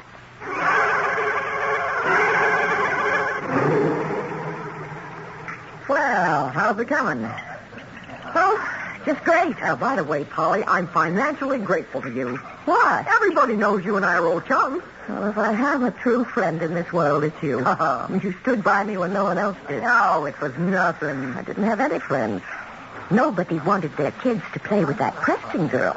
After all, wasn't my father a bum and a jailbird? Oh, he never did that robbery. Oh, you know it and I know it. But Josiah Killing had him framed for it. Albie Stewart swore he found Dad's watch near the office safe. And didn't Josiah promote Albie to foreman a month after the trial? Well, you don't have to convince me, kid. And Artie Horn identified the man who was running away as my friend. Didn't Artie get a big loan from the bank a few weeks later? Yeah, that's how it went. Oh, I hope you don't mind my coming in here and blowing off steam, but it clears my mind. I should be getting back to that typewriter. Polly, I think maybe you'd better leave here. Finish the book in New York. Why? Well, I got a feeling...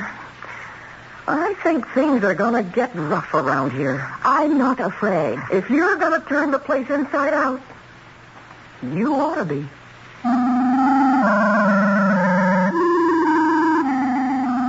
As I walked home, I kept thinking about what Martha had said. Why not finish the book in New York? Why was I staying?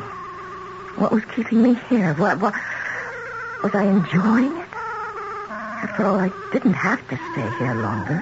As a writer, there was nothing more I could get from the town itself. I heard the car before I saw it. It was bearing down on me.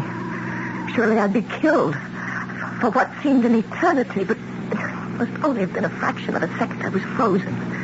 And then, as I was about to be overwhelmed by a mass of metal, somehow I managed to hurl myself out of the way. I fell against the curb. I felt a stab of pain, but I knew it was from the fall. I wasn't hit. I knew I'd be all right. I also knew that attempt had been deliberate.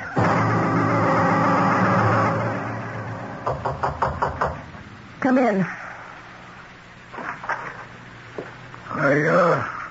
Your aunt said that you would see me. Mr. Killing. And I spoke to Dr. Wellborn. Did you? He said your injuries are superficial, that you should be up and about in a day or so. Oh, he said that, did he? Oh, yes. Well, now you know why I'm writing this book. You see, I'm Dr. Wellborn's patient. Information concerning me should be confidential between my doctor and me. Oh, but of course, Dr. Wellborn is your doctor. You own him the way you own everyone else in this town. Oh, Polly. I'm sorry about the accident. You're sorry the driver missed me. What happened was certainly not a deliberate attempt on anyone's part. Why should I believe that? Well, there are automobile accidents. We do have reckless drivers. Oh, what will you think of next? Please, Polly. Oh, as a writer, let me give you some ideas. Have me shot and frame some poor derelict as a burglar. Now, Polly. You'll have no trouble getting witnesses. I've come here to offer you a proposition. How the world has changed. Your entire purpose is to ruin me. All right, do it. But leave the town alone. How? I'll pay you whatever you ask. Oh, money. A great deal of money. But I'm no longer poverty-stricken little Polly Preston. And I'll make a fortune on this book. You name the figure you think you'll make, and I'll double it. But I'm not writing this book for money. Listen to me. Polly, you must take my money. Oh, no. Take my money. The way he said money. The way the words seemed to explode on his lips. Money. The words sent an electric shock through my body as if I'd touched a live wire. That word, money. I'd heard it before. I'd heard him say it before, a long, long time ago. But where? For what reason? Money. You must take my money. You must listen. You're wasting your time, Mr. Killing. Oh, don't be a fool, Helen. Helen? Oh, I'm somewhat out of sorts. Why did you call me Helen? I don't know. I suppose it's because you look so much like your mother. And now you think about what I said. And I'll call on you later. He was quite agitated. Walked quickly out of the room. I was feeling agitated myself. Where had I heard him say that word money before? And why had he called me Helen? What did Josiah say to you? He offered me money. I knew he would. You knew? Oh, yes. That's why I let him see you. What? You must take his money, Helen. You can't be proud. Why do you call me? You were wrong, my dear, wrong. And now, Helen, I'm not. Jim will never work again. Grace, there are times when suddenly you disappear. Disappear? Oh, I can't account for it. I look at you and suddenly you're Helen. And I'm reminded of something. Why were you telling Helen to take money from Josiah Killing? Was I doing that? Yes, you were. Helen was lying in bed, just as I'm lying in bed. Oh, yes. That might make me think of Helen. Well, why were you telling her to take money from Josiah? I don't remember. But I remember. I was a very little girl, and I remember how he said money. I can't think of any reason why Josiah should have offered your mother money. Are you sure? Please. Please, Polly. Believe me.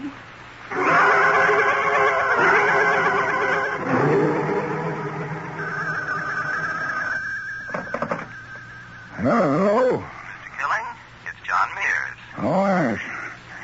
Oh, what you have to tell me? What do you have to tell me? Anything new on that book? Have you been able to kill it? Oh, not yet. Well, it's still the fly in the ointment, you know. I have a way of stopping her. I hope so. But you realize, of course, you can't take her to court. The publicity would defeat the purpose. Yes, I understand. And not that either of us would even consider it, but any kind of rough stuff is out. Well, naturally. Well, what have you come up with? I can put an end to the book completely. Well, then do it. What's holding you back? I'm not sure it'll be worth it. Mr. Killing, you're talking about millions of dollars. I know. And I'm still not sure it's worth it. To me.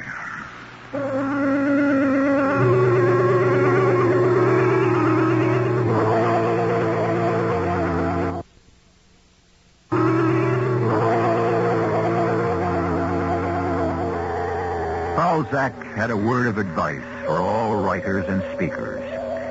He said, keep your words to yourself, because they belong to you, and not to other folk, who will only twist them to serve their own purposes. Here we thought all along that Josiah Killing would do anything to stop Polly Preston from writing that book. And now we find out the sky is not the limit. The limit will be clearly defined when I shall return with Act 3. You can have great taste, lots of great taste and taste with Luton. They're medicated cough drops with great taste in every box. Wild cherry, green savory, menthol, colon flavoring. Honey, the way you wish with lemon or licorice. Oh, you can have great taste, lots of great taste and taste with Luton. Luton, the medicated cough drops that don't taste medicated. They taste great. Use only as directed. And the Bahamas, be that I can for you. 700 your trust. We can hide it here for you. Whatever your pleasure. We can hide it here for you. Here in the country of 700 islands, we can show you more bonefish in one sunny Bahamas morning than you've seen in your whole life. We got plenty. Especially here in Andros. Bonefish just naturally like Bahamas waters. Clear, calm, with more flats and shallows. Of course, we do a lot of deep-sea fishing down here, too. My friend Henry in Bimini can take you out after tarpon, wahoo, sailfish, something good's running every day of the year in the Bahamas. Here in the Bahamas, we can hide it here for you. In the Bahamas, the country of 700 islands, you can choose from golf, tennis, and scuba packages at affordable prices. Call toll-free 800-327-0787. Bahamas Tourist Office.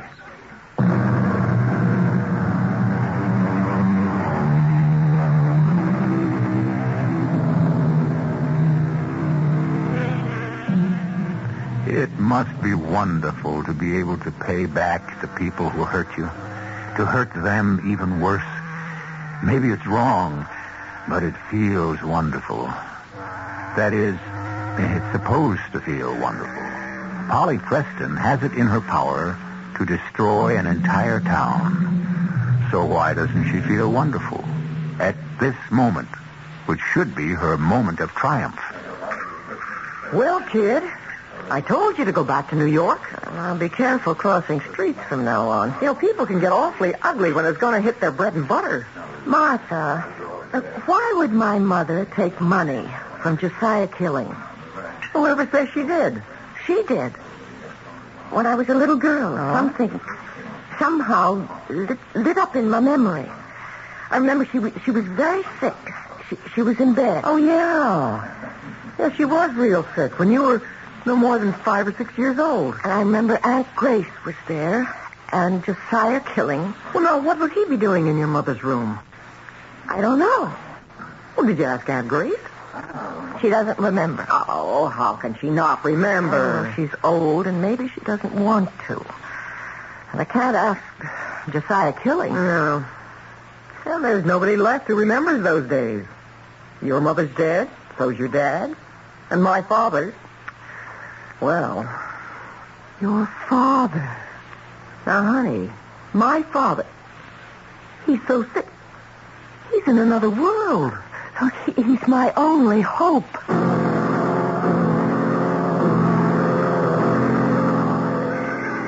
Oh, sure. You're Jimmy's little girl. Yeah? I remember you. Your name is Helen. Oh, no, my mother's name is Helen. Oh, sure, Helen. I know Helen. Helen McLeod. How is your mother?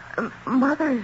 she's... Oh, you know, Jimmy's supposed to come to see me today. We got a veterans meeting.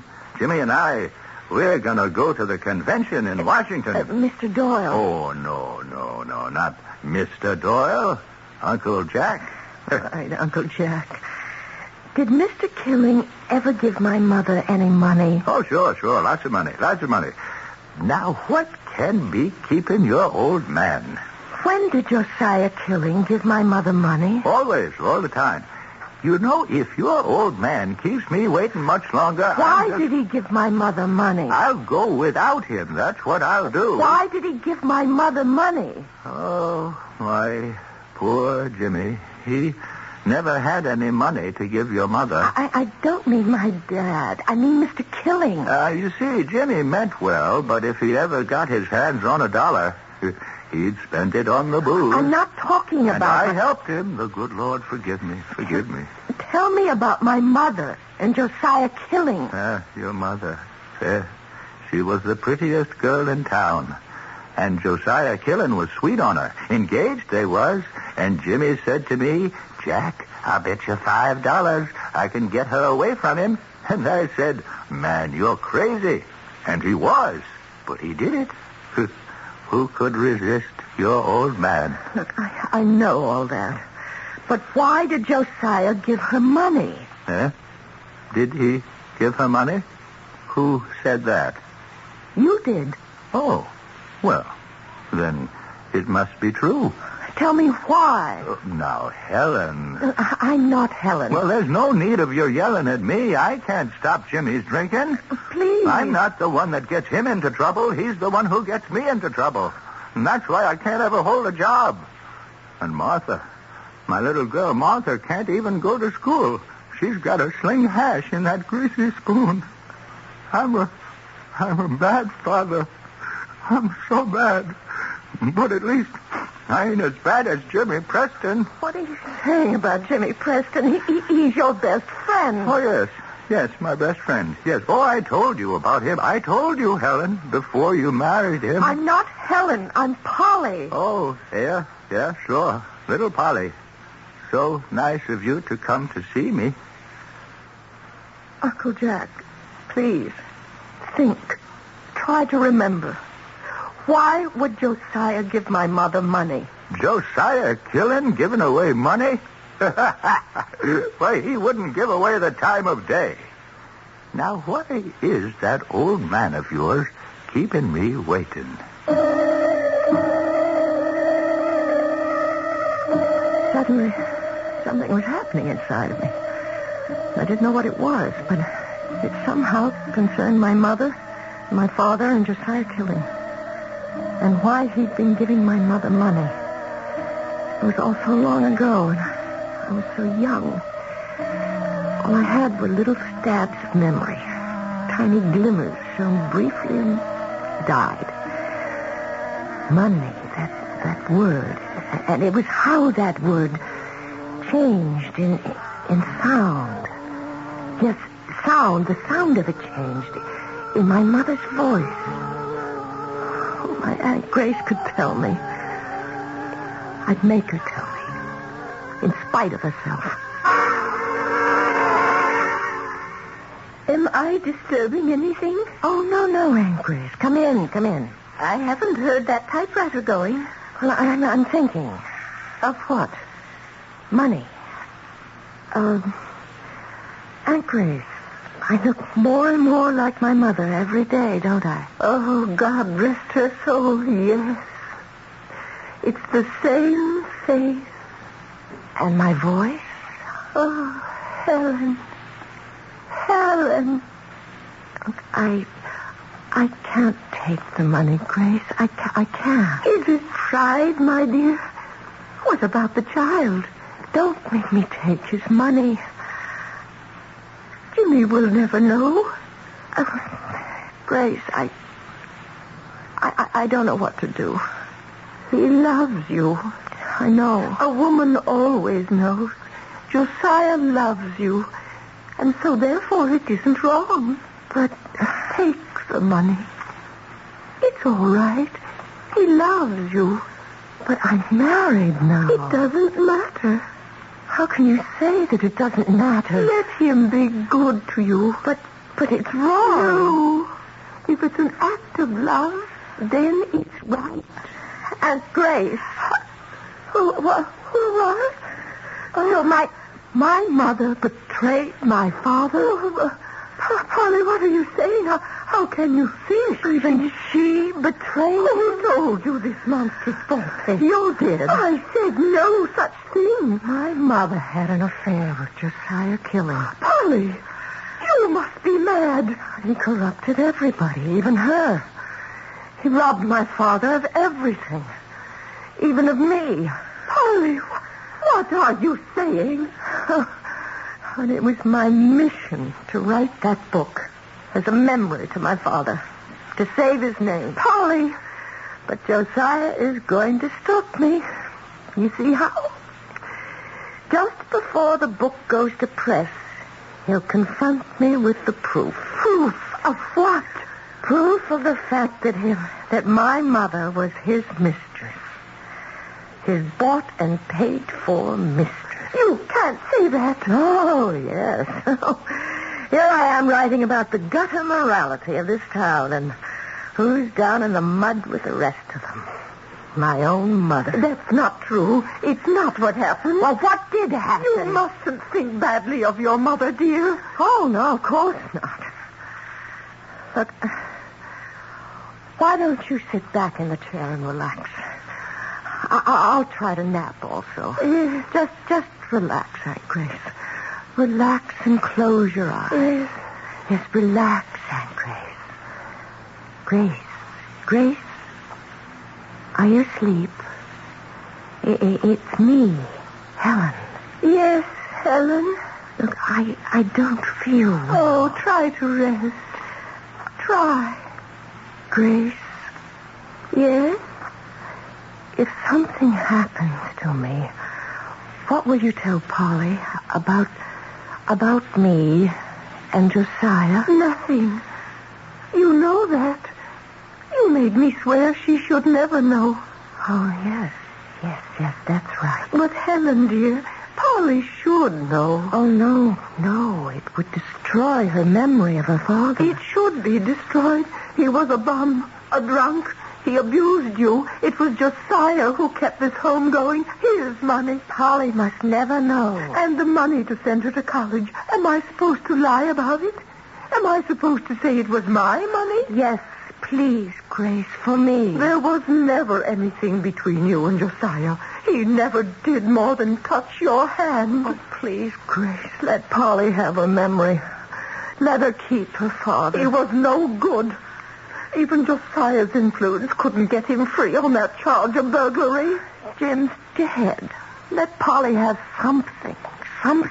And Josiah, ask him to show you a certain letter.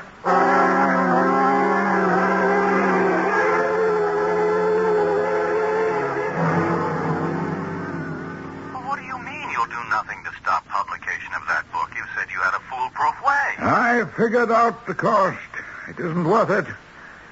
Let her publish, Mr. Mears. Well, then this has to be the end of our interest in Killing Valley. I'm sorry. Yeah, so am I. Mr. Killing, Josiah. What? How did you both get in here? I want to see a certain letter. What letter? Show her the letter, Josiah. Grace, I promised Helen. I swore to her. She was my sister. I give you the right to break your word. I broke mine. I told Polly who her father was. What he was. I don't believe it. This is the man who loved your mother. Your father and mother weren't married long before Helen had ample reason to regret it. Ah, Grace, don't. But she was a woman who had to be loyal to her husband. She was loyal to the day she died. You're making it up. Show her the letter, Josiah. Well, I promised. She has to know. I've carried this letter with me for years. No one has... well, here. Read it. I can't. You must. And then you'll be free forever. My dearest Josiah, I can only write you a very short note to thank you for everything you did for me and Jim and Polly. No woman ever had a dearer, truer friend. I know now that I loved you always. And we were both foolish one night very long ago. And so my life and yours has been different. Josiah, after Jimmy and I are dead, please look after Polly. And see that she never learns the truth about her father. Please, swear to me she'll never know the truth.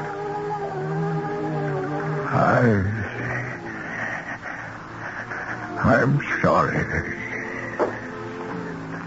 Where are you going, Polly? Home. I have to. You see, there's a book that's burning up inside me. A book about some wonderful people. And I can't wait to sit down and write it.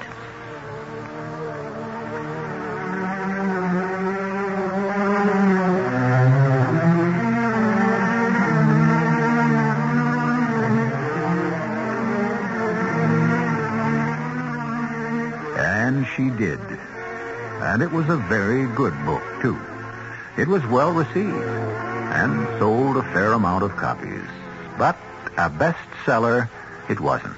And a blockbuster it never became. The other one? That would have been a different story. Well, I'll have a different story for you when I return shortly.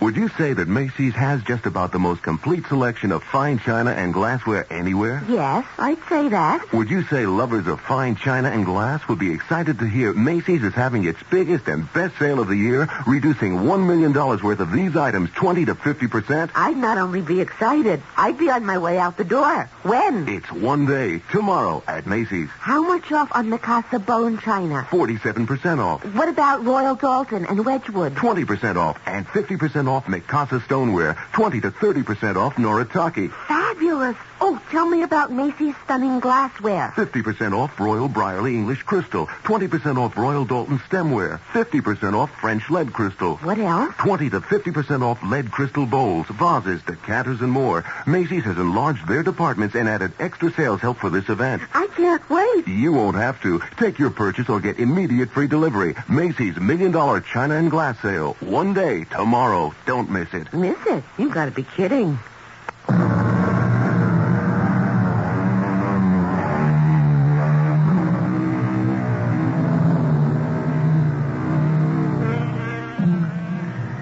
The sounds of silence. The people who cry without tears, like Helen McLeod Preston. And those who love without ever touching or even speaking, like Helen and Josiah Killing. And too often, we listen for words and look for actions as the clue to meaning. But all the while, all that matters is that which is hidden inside. But we hide nothing at all from you here, 7 times each week. Our cast included Kim Hunter, Joan Shea, Ian Martin, and William Redfield. The entire production was under the direction of Hyman Brown. Radio Mystery Theater was sponsored in part by Anheuser-Busch Incorporated, brewers of Budweiser. This is E.G. Marshall inviting you to return to our Mystery Theater for another adventure in the macabre. Until next time, pleasant dreams.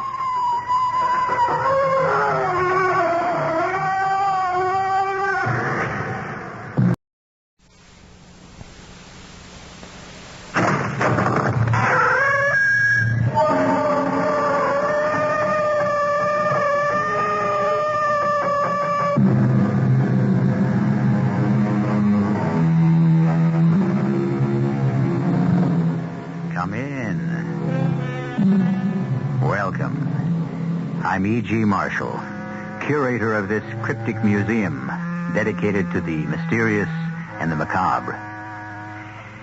Concealment seems to be the order of the day. We use fabrics, paints, chemicals, and hair to obscure the body, and we employ customs and law to hide the soul.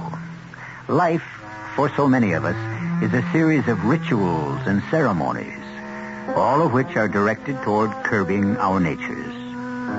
Small wonder so few of us ever get to understand our fellow man.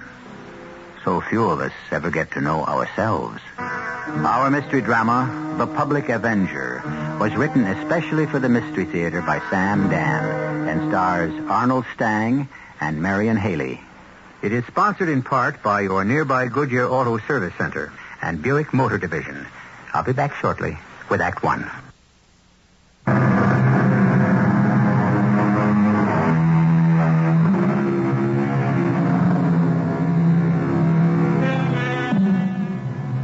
Full many a gem of purest ray serene, the dark unfathomed caves of ocean bare. Full many a flower was born to blush unseen and waste its fragrance on the desert air. Few poets ever wrote truer sentiments. How many of us know such gems and flowers? Indeed, so many of us ourselves can be classed as hidden diamonds and wasted blossoms. Well, to business. Our scene is a warehouse. Specifically, a warehouse that stores groceries. But don't get too hung up on the product.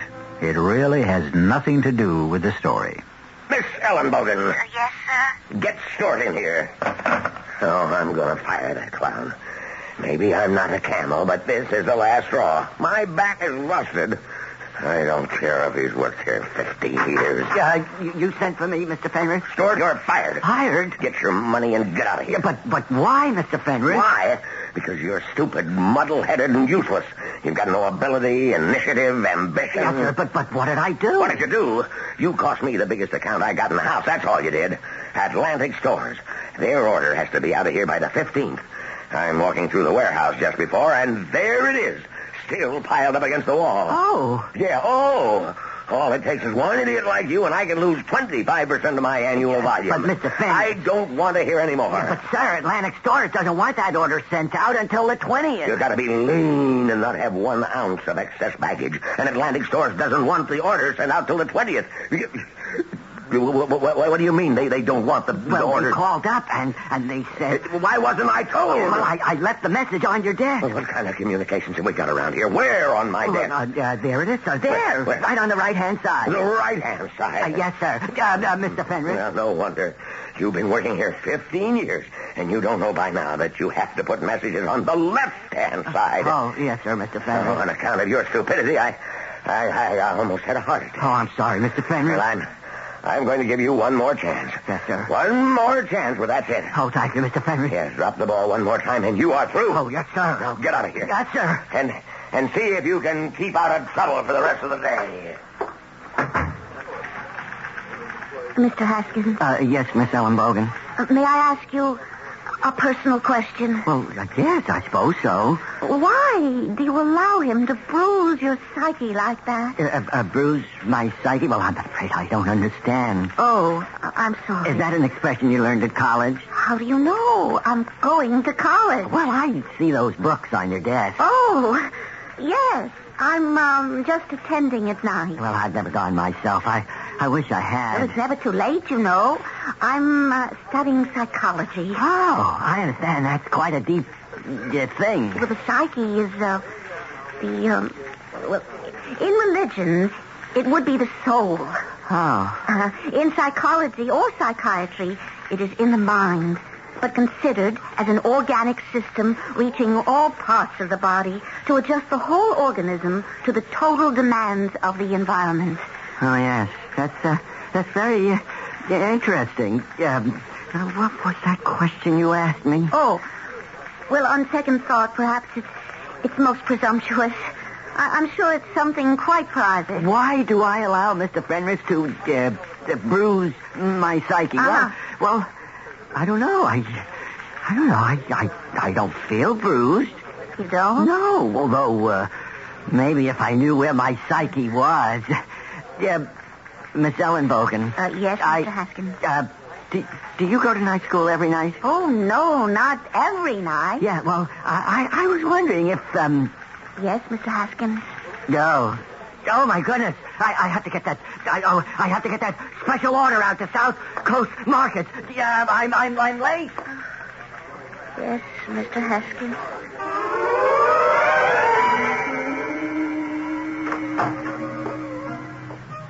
Good evening, Professor Temple. Yes?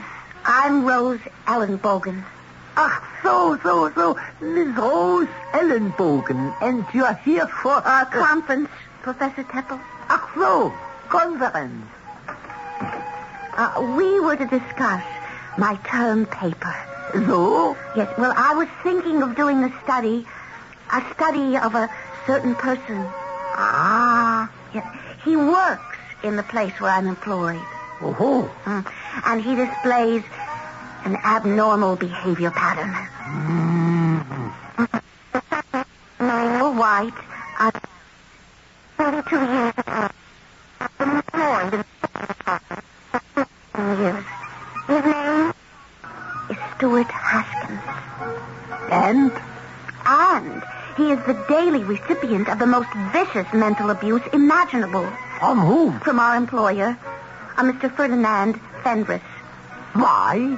Well, I can understand Mr. Fenris's attitude. Oh, yes, indeed. I can understand it very well. Can you? Uh-huh. Mr. Fenris is completely incompetent, and Mr. Fenris knows it. It's Mr. Haskins who actually runs the business. Now, this angers and frustrates Mr. Fenris so completely that in an attempt to salvage his manhood, he must attack Mr. Haskins constantly. Mm-hmm. Now, how does Mr. Haskins manage to maintain his sanity? We bring you a late bulletin. The mysterious public avenger has struck again. The public avenger? Gangster Chief Punch Gumbo was gunned down as he was taking tea in the garden of his country estate. According to Mr. Gumbo's bodyguard, the killer appeared suddenly, and as he fired bullet after bullet into Mr. Gumbo, he shouted, "The public avenger struck again." The killer was seeing about 5 feet now. The bodyguard returned the fire.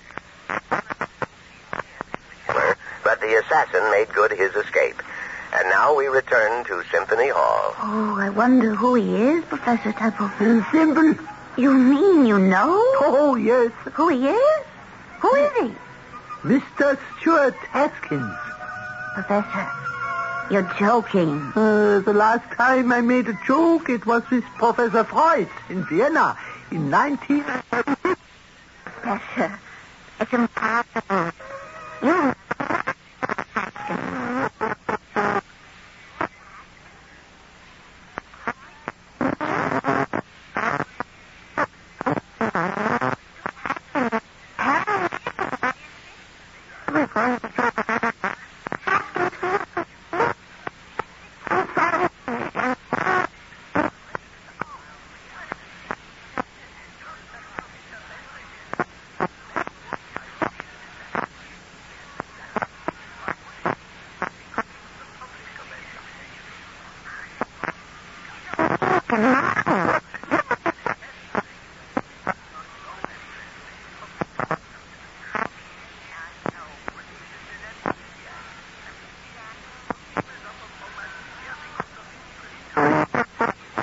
People suffer from amnesia because they need amnesia.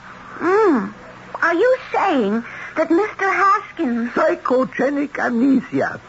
We forget because we wish to forget. Yes. No. What was that joke I told Dr. Freud? Stuart Haskins, the public avenger. It's incredible. Oh, he couldn't be my Stuart Haskins. He couldn't.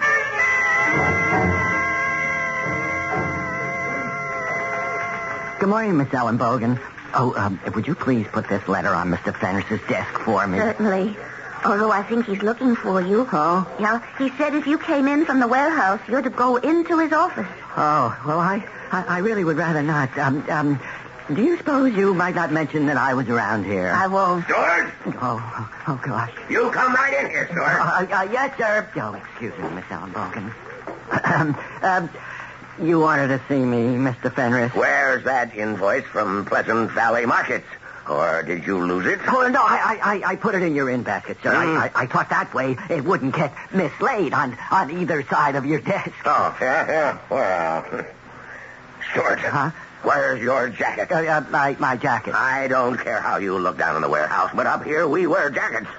Now, how dare you come upstairs without a jacket? I have customers, clients, yes, sir. Important people coming in and out. I can't afford to have my employees running around looking like a bunch of bums. Oh, yes, sir, but you... And you knew the rules. Yes, sir. And you broke the rules. But, Mr. Fenris, let me explain. I had to get my jacket cleaned. You had to get your jacket cleaned? Yes, sir. In other words, you're having your jacket cleaned on company time. Yeah, well, sir, you don't see, let it happen again. Oh, no, sir, I won't. I don't know why I'm so good to you. Yes, sir. Oh, I'm getting soft. Oh, thank you, sir. Are you still standing there? Now, don't you have work to do? Oh, yes, sir. Oh, was it very bad this morning? Was what very bad? Well, the way he spoke to you. Oh, that. Well, he doesn't mean anything by it. He doesn't? No, and besides, he doesn't know any better. Oh, tell me, did you read the news this morning? No, I never read the news or listen to it. You don't? No, not if I can help it. I find it too upsetting. Oh, you mean things that happen to other people upset you? Oh, yes. terribly. Have you heard of the public avenger? No, I don't believe I have. Who is the public avenger? Well, nobody knows. Oh. He seems to be a kind of one-man vigilante committee. He kills well-known hoodlums who seem to have eluded the legal process. Well, I can't say I approve. You don't? Oh, no. Violence of any kind. Just... Oh, could you imagine yourself as the public avenger? Me? Oh, never. I'm frightened to death of guns. Me, the public avenger. Whatever could have given you that idea? You certainly have a sense of humor. And if there's one thing I admire in a girl, in a young lady, it's a sense of humor. Oh, so you never could? I was wondering, Miss, do you suppose? Yes? I was wondering if you... Oh, my goodness. Oh, I haven't packed the order for the bunny stores. I just have to get back to the warehouse.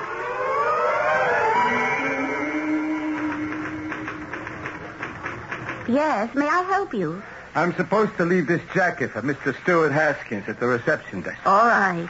And would you tell him it won't pay to fix the hole under the right arm? It'll cost him a fortune to reweave it. Oh, that small hole? Yeah, that small hole. Why? Why? I'll tell you why. Because it's a bullet hole. A what? You heard me. It's a bullet hole. You heard him, too. How could a bullet hole get into Mr. Stuart Haskins' jacket? Don't ask me. I won't tell you. Actually, I may have already told you. They say still waters run deep. But in Stuart Haskins, we may be trying to navigate still water that has no bottom. I promise you things will flow fast and furiously when I return in just a few moments with Act 2. Come see, there's good news round the corner. Goodyear, wherever you are. Shake the winter wearies from your car with a gas-saving Goodyear tune-up. Just $36.88 includes installing new plugs, points, and condenser, time engine, and adjust carburetor for a 6-cylinder car. Add $2 if it's air-conditioned. Now at Goodyear for just $36.88. $4 more for most 8-cylinder cars. Goodyear tires and Goodyear service. One Goodyear to your car. Now this message from your New York, New Jersey Pontiac dealer. See how wonderful life can feel. Seeing your own person behind the wheel. You want the sign, you want the boldness, you're looking for a star. If they haven't talked to a Pontiac dealer, you haven't shopped for a car. When we say it pays to shop a Pontiac dealer, here's an example of what we mean. If you order a Pontiac Astra or the classy little Sunbird between now and April 30th, you get your choice of either a 5-speed manual transmission or an automatic transmission at no extra charge. Absolutely free. So if you haven't talked to a Pontiac dealer, you haven't shopped for a car. If you haven't talked to a Pontiac dealer, you haven't shopped for a car. Gimbel's Great April Sale is Gimbel's biggest store-wide sale of the season. Right now, find big savings in Gimbel's Budget Store. Women's spring coats are just $19.99, save $25. Irregular floral print sheets in twin size are 2 for $4.99. Men's famous name dress slacks are just $6.99 a pair. All in Gimbel's Budget Store. All at Gimbel's Great April Sale.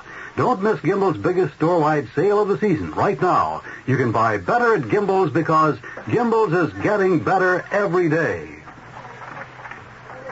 It's now, and it's big. It's Allen Carpet's greatest spring broadloom sale ever. Imagine $1,300,000 worth of luxury carpets incredibly reduced to just $588 to $1488 a square yard, including padding and installation. Save on elegant carpets from famous Mohawk mills. Rich, deep pile carpets in almost any color and texture you could want, and at low, low money-saving prices. Look for the beautiful Mohawks at Allen Carpet's greatest spring sale ever right now. 3 months after I was married, I, Aviva Gendin, was forced to leave the Soviet Union. It is now 4 years since I last saw my husband. Only you can bring us back together. Please join the march on May 2nd. Give 3 million Soviet Jews the courage to continue. March on Solidarity Day, Sunday, May 2nd at 12 noon, beginning at 71st Street and 5th Avenue. Every one of them needs every one of you. Please, join the march on Sunday, May 2nd. Uses it. Look. This paper. Is it? Yes, but you... What about uses...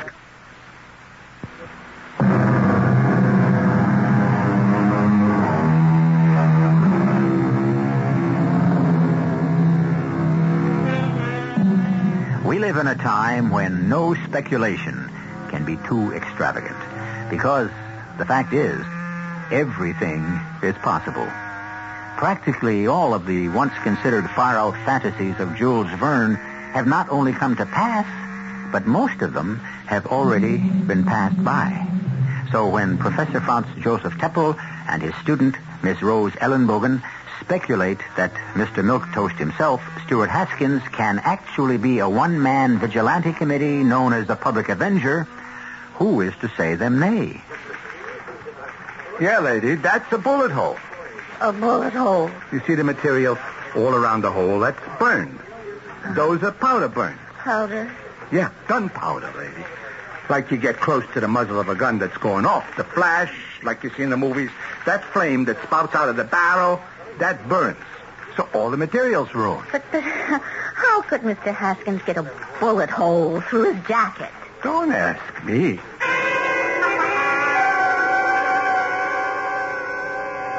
Oh, the man came with my jacket. Well, I'm so glad. Oh, thank you, Miss Ellenbogen. The man said to tell you that they couldn't fix the hole. The hole. The bullet hole. Because all the material around it burned. Oh, yes, I see. May I ask you how you got a bullet hole in your jacket? Oh, my goodness, I don't have the faintest idea. You don't? Oh, no. But how is that possible? I mean, certainly you should remember a thing like a bullet, I would think. I can't even imagine. Well, think. I mean, could you have been near any place where they were shooting, for example? Oh, no, I've never been near any place where they were shooting. Never? Oh, well, I was in the military service. Or did you fire a gun in the service? Oh, well, yes, but I prefer not to think about that. Well, about this bullet hole, how can we account for it? Well, I'm afraid there's only one explanation. What's that? It's not a bullet hole. It isn't? But the man said. I know. And it does look burned. Well, you see, they may have been pressing it, and somebody carelessly burned this hole. And to cover up, they made up this little story about it. You insist, then, that this here is not a bullet hole? Well, I don't know of any way I could have received it in my coat. Well, what do you intend to do about it? To do about it? Well, nothing, I suppose. It's really a very old jacket, and I'm about ready to discard it anyhow. So why create a tempest in a teapot, as it were? Oh, you're positive that cannot be a bullet hole? No way at all. Oh, Miss Ellenbogen, are you going to school this evening? No. Oh, I was thinking that... Yes? Oh, my goodness. I haven't packed the Chippy Chipmunk canned peaches. Excuse me.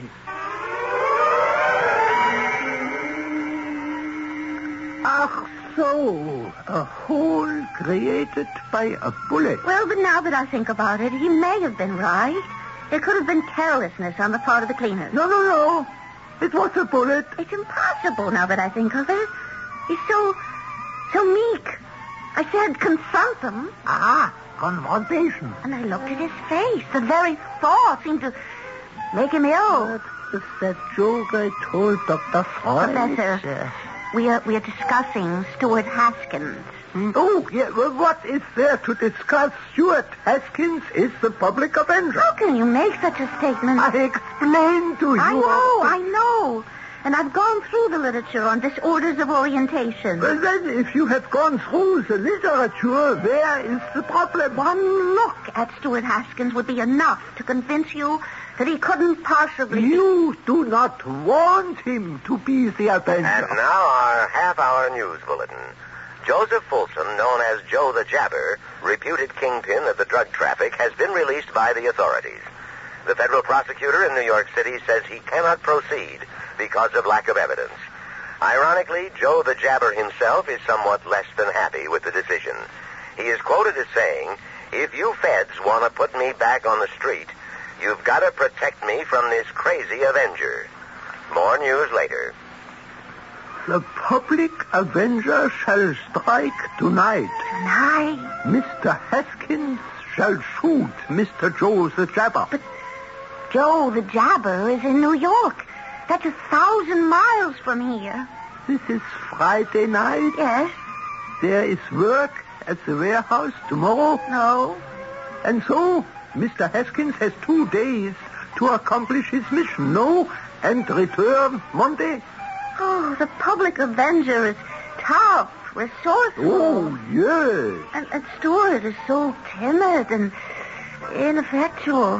Then why are you in love with him? Because who says I'm in love with him? You are in love with him because you believe he is the public avenger. His hidden masculinity... Oh, no, he can't be. If only you could see him. Very well. I shall see him. Oh. When shall he take you out again? Take me out? Yes, this is the name for the rites of courtship in America, no? To take the loved one out? Well, he doesn't take me out. Oh, then where does the wooing occur? There isn't any. That's what I mean. He doesn't even have the courage to ask me for a date. Since he will not ask you, then you must ask him. Ask him? Ask him what? Ask him to dinner. To dinner? We must assume he eats. Oh, well, I just can't. I mean... Why not? What can I tell him? Oh, say you are with a friend, and we have a fine dinner here that we would like to share. Call him just like that? One lifts the telephone, dials the number, and science performs the rest. Well, all right. I mean, once you meet Stuart, you will admit he couldn't possibly be the public avenger. Ah, that's interesting. What is interesting, Professor Tuffle? How does it happen you know his number? But I don't know his number. Then how does it happen you can dial it without consulting the directory? Oh, well, I don't know. Have you wished to do this before? Have you subconsciously found out the information? Oh, I don't know. So, can you also be an amnesiac? Have you another existence where you telephone Mr. Stuart Haskins? Oh, that's impossible. Then how do you know his number? Professor, there's no answer. Of course not. What do you mean, of course not? How can there be an answer? Mr. Stuart Haskins has already left for New York. Oh, no. Where he will kill Mr. Joe the Jabber. We must stop him. Yes, we must. We should call the New York police. And tell them... No. We can't tell anybody anything. All we'll do is get him killed. Oh, but there must be a way. There is. How? We must make him fight for something, for someone. And therefore, he will not be driven to amnesia for fulfillment. Oh, but how does that help us now? This gangster, this drug traffic kingpin, he's expecting Stuart. He'll surround himself with bodyguards. Stuart will be killed. Mm-hmm. Professor, you're not listening. What? Oh, Miss Ellenboger, what did you say? I said this gangster will be expecting Stuart. No. You said something else. You said I was not listening. Oh, now I remember the joke. Oh. You know, we psychoanalysts, we spend all our time in listening. Professor? And Professor Freud said to me, Doctor, you see so many patients here, so many problems, day and night. You listen to such terrible troubles. Professor. How do you keep from going off the deep end? And I said, who listens?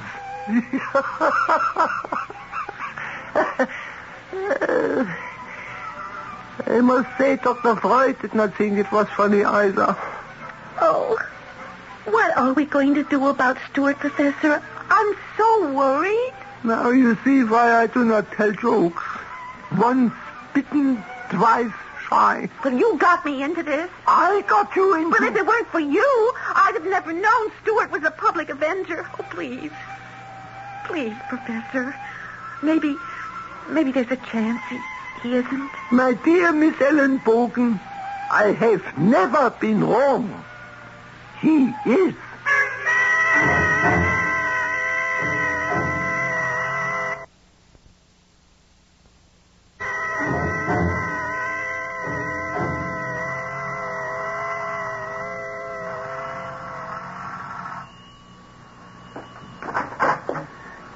You gonna lean on that bell all night, lady? Well, mister, Just call me pal. Okay, pal, I've been trying to get into Mr. Haskins' apartment, but it doesn't look as if he's home. No, it don't. Are you the superintendent? When I get a raise. Meantime, I'm the janitor. Uh-huh. Do you know where he is? No. He's a guy who never goes nowhere. Nowhere? Comes home, cooks himself his supper, listens to music, maybe he'll read, then he hits the sack. Uh-huh. He's always home. Yeah. Except lately. Yes, lately. I mean, the past month, maybe. He goes someplace. Where? I don't know. But he'd get in his car, he'd drive away. He'd be out most of the night. Like, this is Saturday, huh? Okay. Last night I see him get in the car, he drove off, and he ain't been back since. Has he, did he seem to be acting in a peculiar way, pal? He always acts in a more or less peculiar way. I mean, I know quiet guys, but him... Hey, look, if you're going to marry this guy, you better be prepared to do all the talking. He's been gone all this time, and we don't know where? Well, when he gets back, when you ask him. Time for your late Sunday evening wrap-up. Well, the big news, as you might expect, was the latest killing by the public avenger. Oh, no. All the king's horses and all the king's men couldn't save Joseph, Joe the Jabber, Folsom from the vengeance of the public avenger. Even though Joe the Jabber was heavily guarded, the killer managed to evade the protective cordon, fire his fatal shots, and make good his escape. In just a few moments, we shall have more details for you.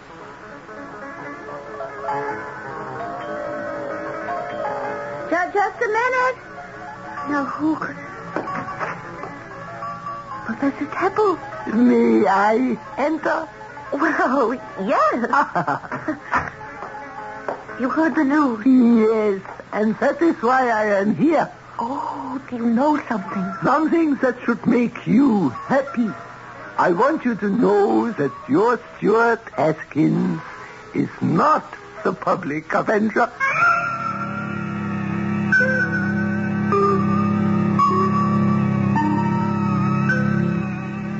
That's a happy announcement for Rose Ellenbogen. But how does Professor Teppel know? Is he the public avenger? Well, somebody's the public avenger. Somebody's depopulating the underworld. Who? On this show, you never know. The third act, which is where the piper must be paid, will be brought to you in just a very few moments. Moving on with the Allied spirit, going to a brand new town. You're leaving the fast miles behind you. With Allied van lines, you're homeward bound. Hello, tomorrow, I'm on my way. I know you're gonna bring a brighter day. I've got the Allied spirit, and it feels like I'm going home. Allied Van Lines knows what's going on in your head and your heart when you move. Because we move more families every year than anybody else. We'll move you with a kind of pride that says just good enough isn't good enough. The kind of understanding that says we've been there before. That's how we've become the world's #1 mover. We call it the Allied Spirit. Let it move you. Hello, tomorrow, I'm on my way. I know you're gonna bring a brighter day. I've got the Allied spirit, and it feels like I'm going home. You are cordially invited to attend the circus wedding of the century. The wedding of Mishu, the world's smallest man, as Ringling Brothers and Barnum and Bailey Circus, the greatest show on earth, celebrates 200 years of circus in America. The most lavish circus spectacular ever staged. See for the first time in 3 decades, 10 trained, enormous, ferocious performing polar bears. Witness thrilling aerial exploits high above the arena. Roar with laughter at the world's funniest clowns. More acts, more animals, more tigers, more elephants, more thrills than ever before. See the phantom of balance on the death-defying whirling wheel. Come and experience the thrill of a lifetime as Ringling Brothers and Barnum and Bailey Circus in a totally new show celebrates 200 years of circus in America. You've got to see it to believe it. See it all at Madison Square Garden, now through May 31st. For ticket information, call 564-4400 or Ticketron. In a country where romance is a national passion, so is Madame Rochas. This is not coincidence, because there has never been a more romantic fragrance or a more beautiful interpretation of what it means to be a woman. Perfume, eau de cologne, parfum de toilette by Madame Rochas, the most loved French woman in the world. Madame Rochas, like romance itself, it is a beautiful gift to give a woman.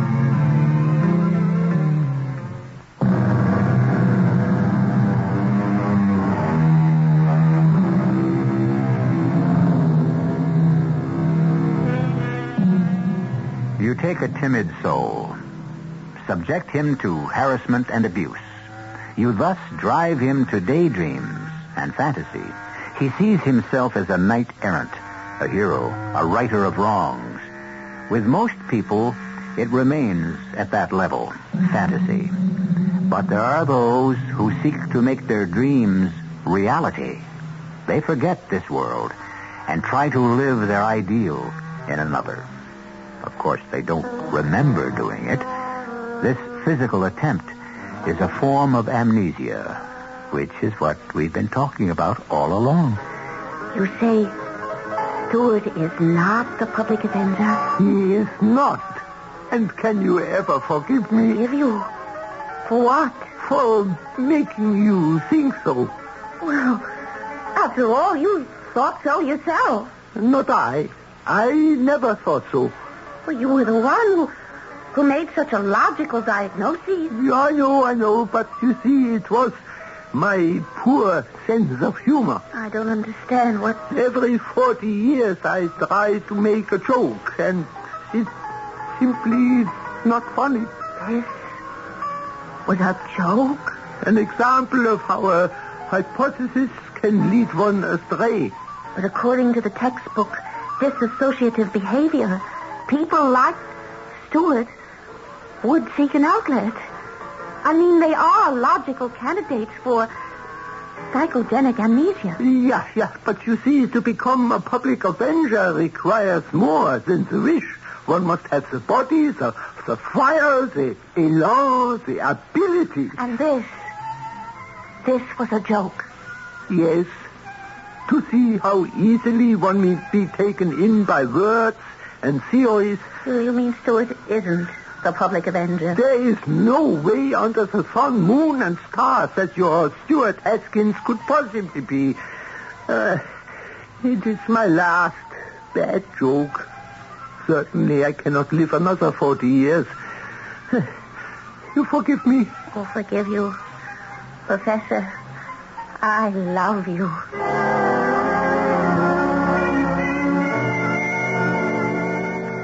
Good morning, Miss Ellen Bogan. Good morning, Mr. Haskins. Yeah, is Mr. Fenris in yet? No. Oh, that's good. I'm late. Well, I better get downstairs. Mr. Haskins. Do you have a cigarette? Do I have a cigarette? Oh, sure. Yeah, here. Oh, thank you. Yeah, I'll keep them. Oh, I couldn't. No, go ahead. I decided to give up smoking. Oh, since when? Since just now. Oh. Well, I have to be getting back to... do you know, I just happened to be in your neighborhood Saturday night. Oh, you were? Yes, I was visiting some friends just down the block, and on my way home I said, well, why don't I just stop and say hello to Mr. Haskins? Yeah, well, why didn't you? I did. You did? Yes. I rang your bell.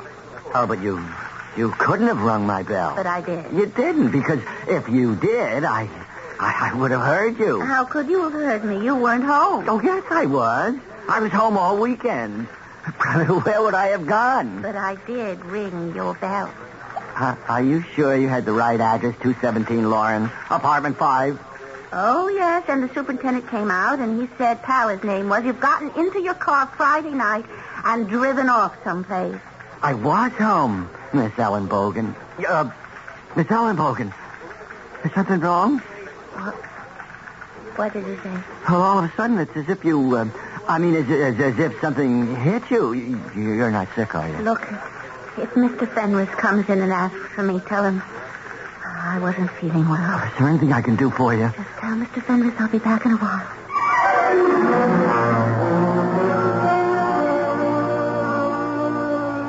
I was there at his house Saturday night. He was gone. So? He claims he was home all weekend. But he may have been asleep. But the janitor says he saw him leave in his car. The janitor may not have seen him come back. You and I telephoned the house Friday. I rang the bell Saturday. We know he wasn't there, yet he has no memory of being away. Now, isn't that a classic amnesiac symptom? Very well. Perhaps he has amnesia. Well, that's what I'm telling you, Professor. It may have started as a joke on your part. A feeble joke. But it happens to be true. But suppose it is true. We have no proof that he is a public avenger. Not every amnesiac... Well, we have proof. He was in New York. We have what? Proof.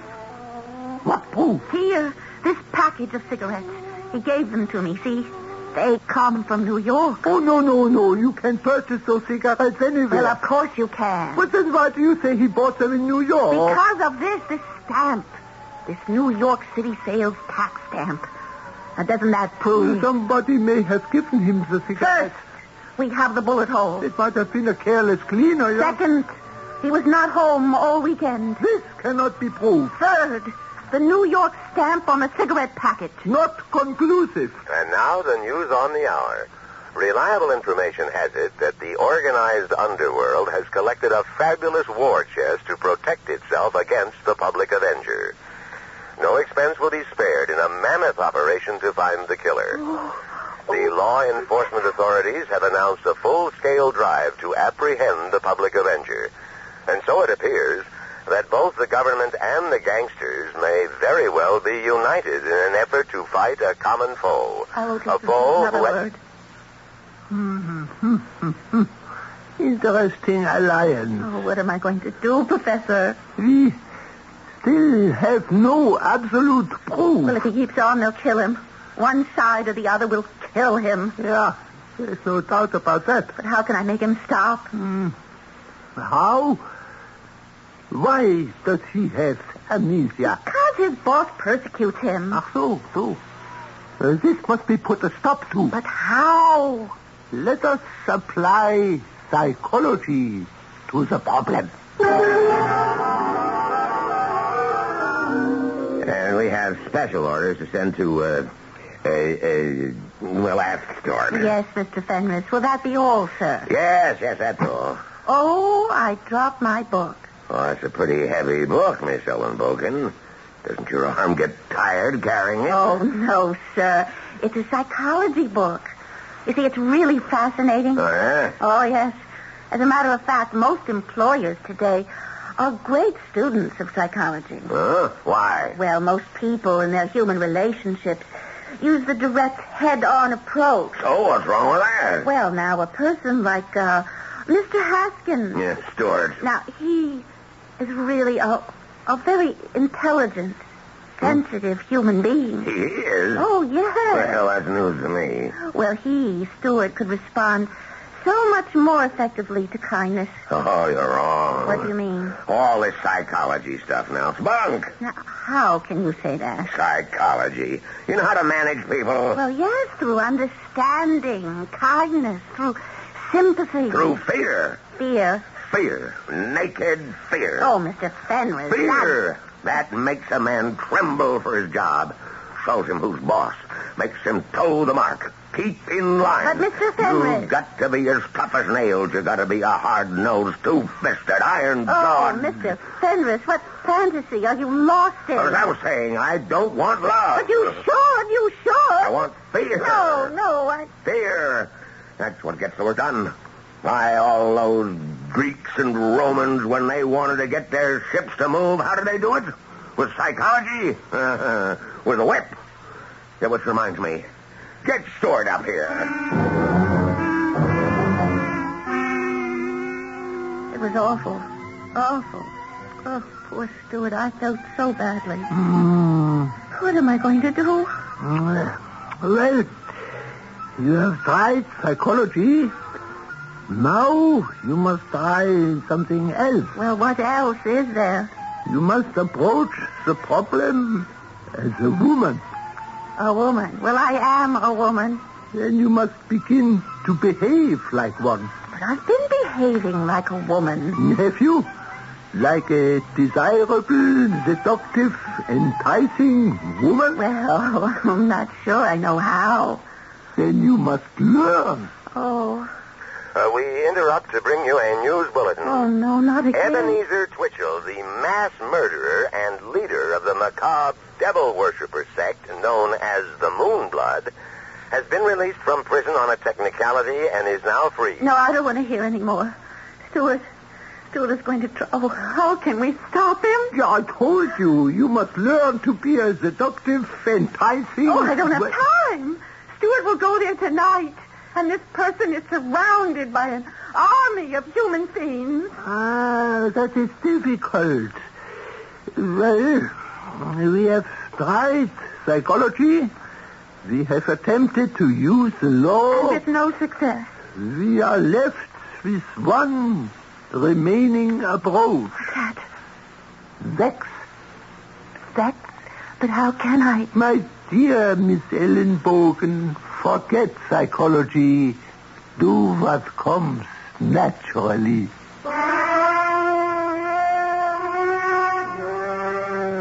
Miss Ellenbogen? Yes, sir. Get Stuart up here. What does he think he's pulled this time? Oh, boy. Am I going to put the fear of heaven into him? I'll get him on the intercom. Shipping room, Haskins speaking. Mr. Haskins, Mr. Fenris wants you. Oh, well, I'll be right there. Sex. Well, here goes. Mr. Fenris? Yes? Mr. Fenris? Well, what is it? Don't you touch me! What? Don't you dare touch me! What are you talking about? Who's... Please, don't! But I'm not doing anything. Take your hands off me. Oh! Stop screaming. Hey! Stop Do it, save me. He attacked me. What? She's crazy. I never did anything. Lying. Now, you get out of here. You're crazy. Oh, you're going to let him yell at me, Why Stuart? yell at you? You said... I thought you loved me. Well, I do. Well, after what he tried to do to me, do something. Why would I want to do anything to a homely bag like you? Well, what do you want me to do? What do you really want to do? Well, I really want to... Well, I want to do this. Oh, and this. That's enough, Stuart, that's enough. You called me Stuart. You're fired. You can't fire me. I quit. Oh, you quit? You can't quit. I mean, well, how am I going to run the business? You never ran this business. I did. You can always get another job, Stuart. I don't need a new job. I need a new title. That's right, Stuart. A new title. General manager. And more money. Yes, sir, Stuart. That's only fair. Now let's go to lunch and we can talk about it. I want to go to lunch with you. I'm taking my fiancée, Rose. I'll be ready to pick you up in 10 minutes. Oh, and if you had another date, break it. Oh, yes, Stuart. Do you have school tonight? Oh, no, Stuart, no. Good. We can get married. Fenris Foods. Mrs. Haskins. Already? No, I'm just getting in the practice. I only called to see if you learned what to do. Oh, Professor, I didn't have to learn how to do anything. I knew all the time.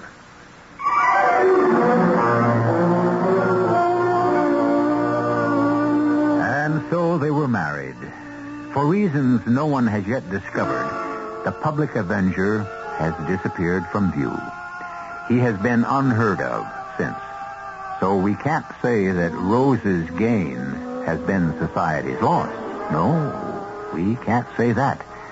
No vigilantism, no matter how well-intentioned, is ever a gain for society. But I shall have a gain for you when I return in just a few moments.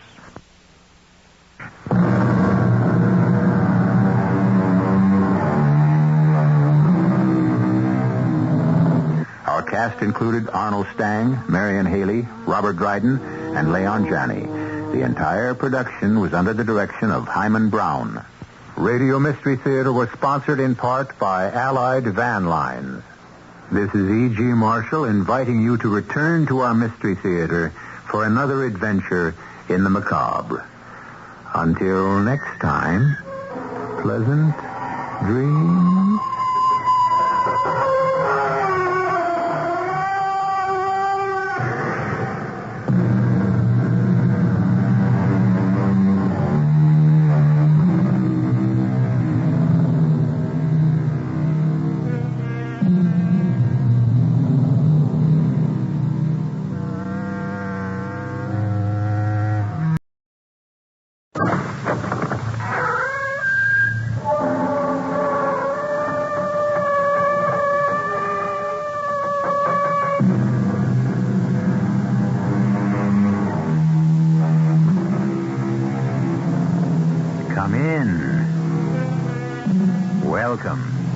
I'm E.G. Marshall, mediator between this world of reality and the other world of illusion, although, admittedly, few of us can keep them straight.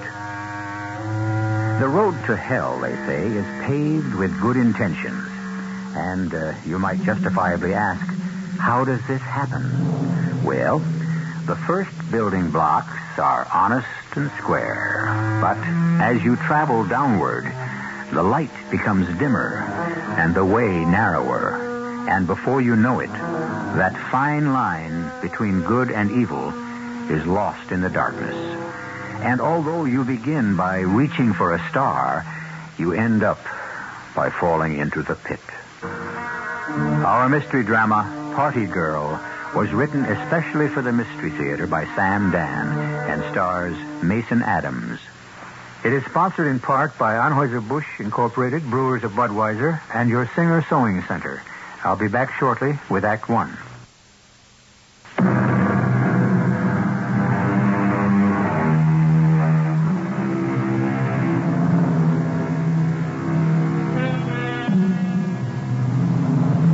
You're about to meet two beautiful people.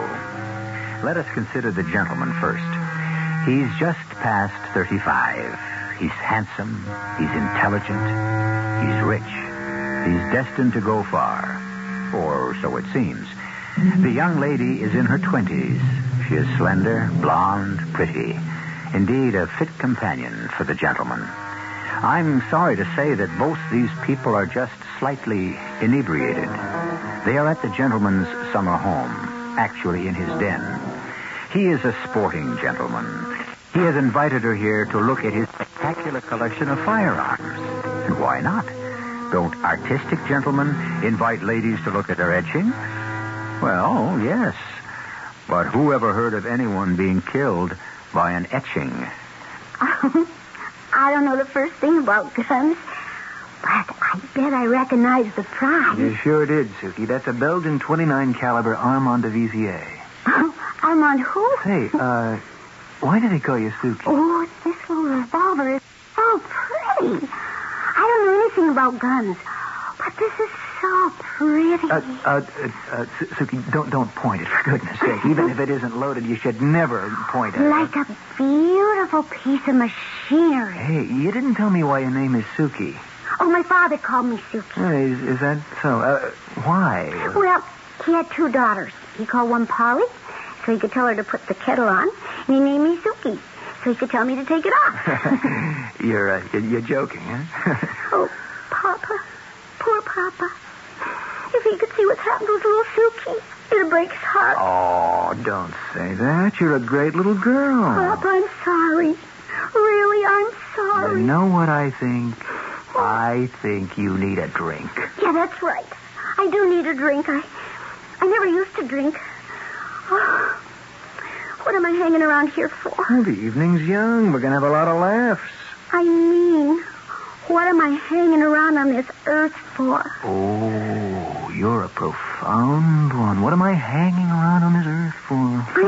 Billy. Is that your name? Go. Billy? Well, come on. Let's join the others. You'll feel better. No, thank you. Billy, you're awful cute. But I shouldn't hang around. You know what Papa said? When you wear out your welcome, go. Come on, Suki. The night hasn't even started. I'm not welcome in this world anymore. I think I'll leave. And this Armo, whatever its name is. Don't do that, Suki. You shouldn't, even in a joke. Life, Suki, life is so precious. You shouldn't just make jokes. Bye, Billy. No, there's no use pointing it at yourself, Suki. It isn't loaded. There, you see? Well, if at first you don't succeed, try again. I told you. Now, put the gun down. And again. Now, look, Suki, would you put that down before I take it away from you? And again. Suki. And again. Suki. Suki. Suki. Billy, was that Oh, my God, yes, it was. She's dead, Jim. She's dead. Look at her. She's dead. How did it happen, Billy? She was fooling with a gun, and it went off.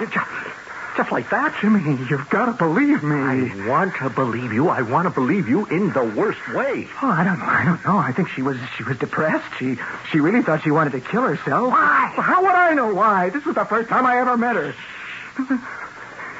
Jimmy, we're going to have to call the police. No. Listen, now, just sit for a minute. What else can we do? Now, you know what happens if we call the police. Well, what do you mean, if we call the police? The press, the media, they'll be all over this thing like a swarm of locusts.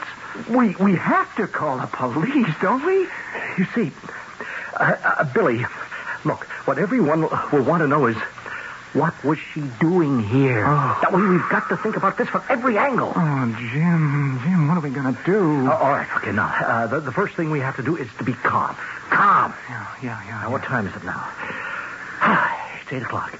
Now, you're going to have to come down with a headache, a very bad headache. Oh, Lord, I have got a headache. All right, now, I'll get rid of everybody at the party. No, all right. But, Jim, we have to call the police. I know. You keep saying that.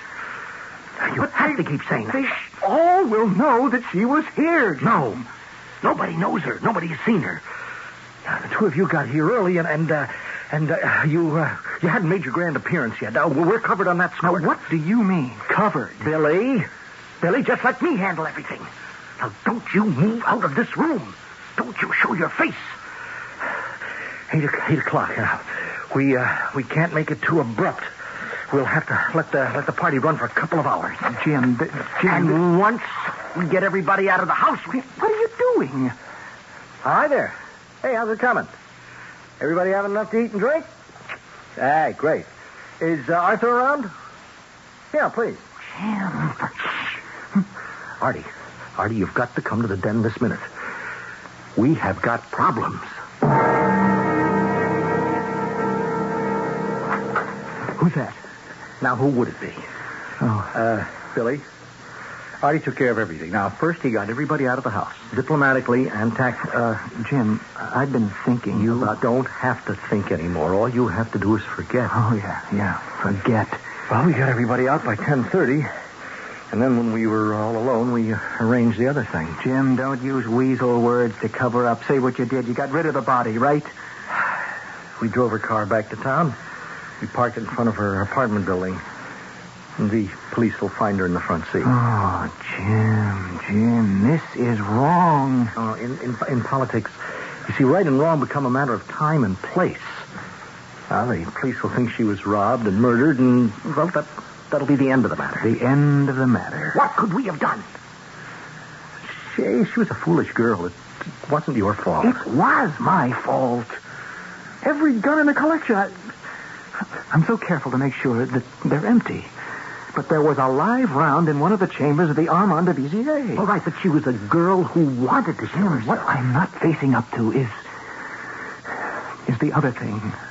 What other thing? Why did I bring her here in the first place? Oh, you know why. You needed her. And And all the others because you and Cecily are finished. Well, then why don't I divorce Cecily? Because if you do, the career is finished. Oh, the career. It's all the career now, isn't it? It's not even my career. It's the career. It belongs to all of us. Look, the way we work for you, the way we just put everything out on the line. Yeah, sure. Billy, please. Oh, please don't throw yourself and all of us away. Will you just let me think for a while, Jim? Just let me think.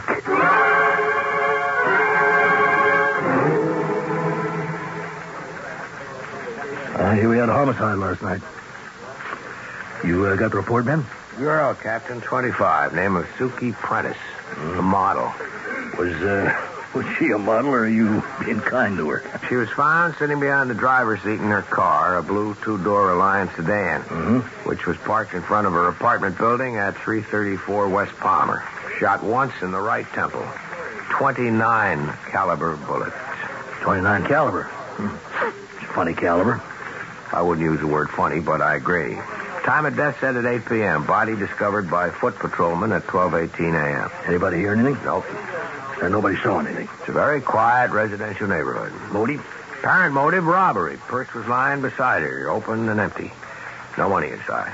Markings on fingers and wrists show evidence of her having worn jewelry. Yeah, so it was a robbery. Well, why do you say apparent motive? How does this one look to you, Captain? Well, I think the report says it. She pulled up in front of her house. Some hood happens by and sticks her up. Maybe she panics, or maybe he's a psycho and he kills her. But you don't think so, I can tell. All right, what bothers you? The report says she slumped behind the wheel of the car. But the bullet wound is in the right temple. Now, it should be in the left temple. What did the killer do? Reach all the way around inside? Well, maybe she turned her head. Well, she'd have to be a contortionist. Yeah. Well, spend a while on it. I don't know what you can do besides ring doorbells and ask if anyone saw something. It could be a career in itself. Something else bothers me. Where was the cop on the beat?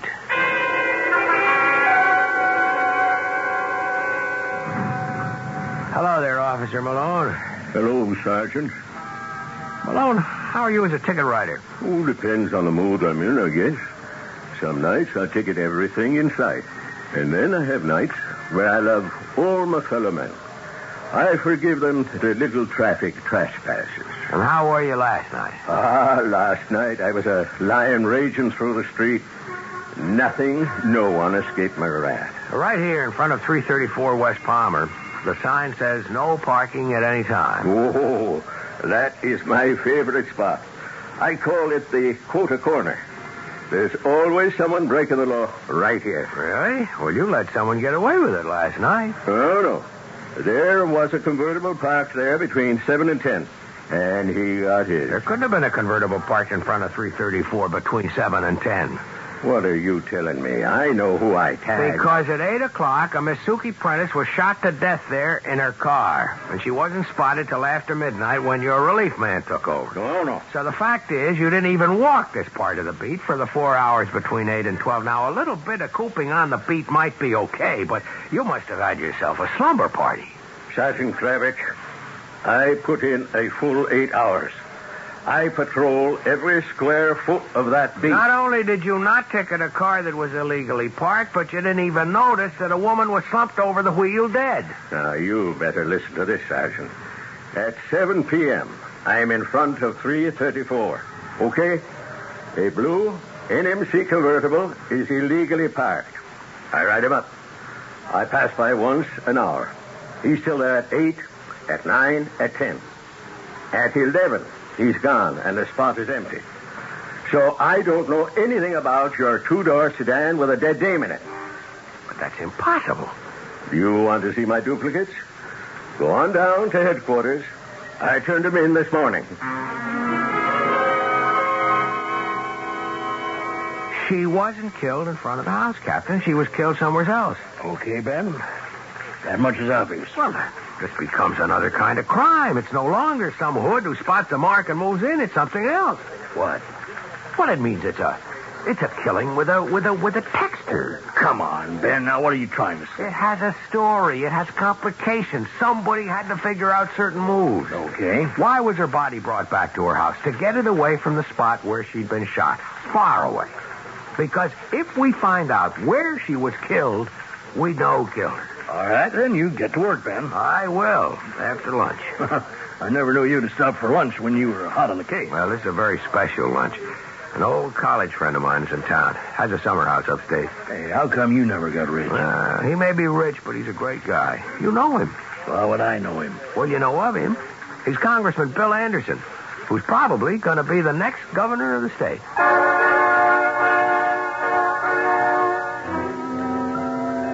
All right, and now we have that laid out for you. Bill Anderson and Benny Craddock, two boys who, through an accident of fate, became friends, and through another accident will become adversaries. Perhaps unconscious adversaries would be more accurate. Well, you make sure you stay conscious, because I shall return in just a few moments with Act 2. Isn't it nice to know you're free? To see the things you want to see. To touch the heights you dare to reach. To know you're all that you can be. In the Free Spirit Department, Buick's midsize 1976 Century has a lot going for it. Efficient size, lots of room, neat things like that. But Century offers bonuses. It's a Buick, remember, which says one heck of a lot about how nicely it takes care of you.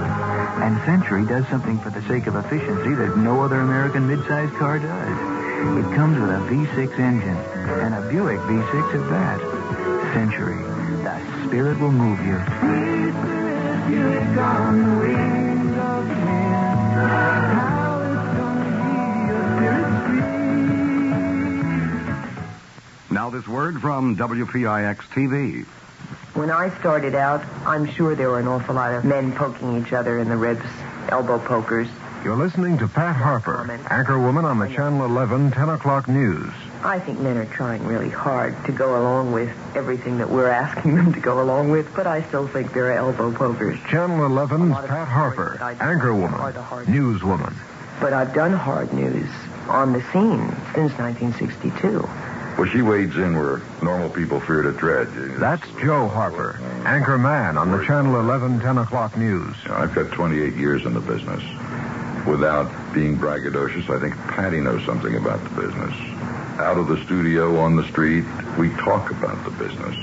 We live and breathe it. It isn't just a job that ends when you're off the air. Joe Harper and Pat Harper. Anchorman and anchorwoman. On the Channel 11 news at 10 o'clock. Let's hear it from Martin Payne. We've got decorative lumber, lighting fixtures galore. We've got tiles and bulbs and brushes. We've got covering for the floor. Rollers, paints, and spackles, wall covering till you'll faint. Martin's Home Decorating Centers. It ain't just paint. Now through Tuesday, it's Martin's 50% off paint sale. Pay only half price for a special selection of Martin's inside and outside paint, porch and deck paints, enamels. All 50% off regular low prices. Buy Armstrong Place and Press tiles, now 33 cents each. All vinyl wall coverings in stock, second roll for $1. A 4-foot utility shop light, complete with GE bulbs, now $12.99. We've got decorative lumber, lighting fixtures galore. We've got tiles and bulbs and brushes. We've got covering for the floor. Rollers, paints, and spackles, wall covering till you'll faint. Martin's Home Decorating Centers. It ain't just paint.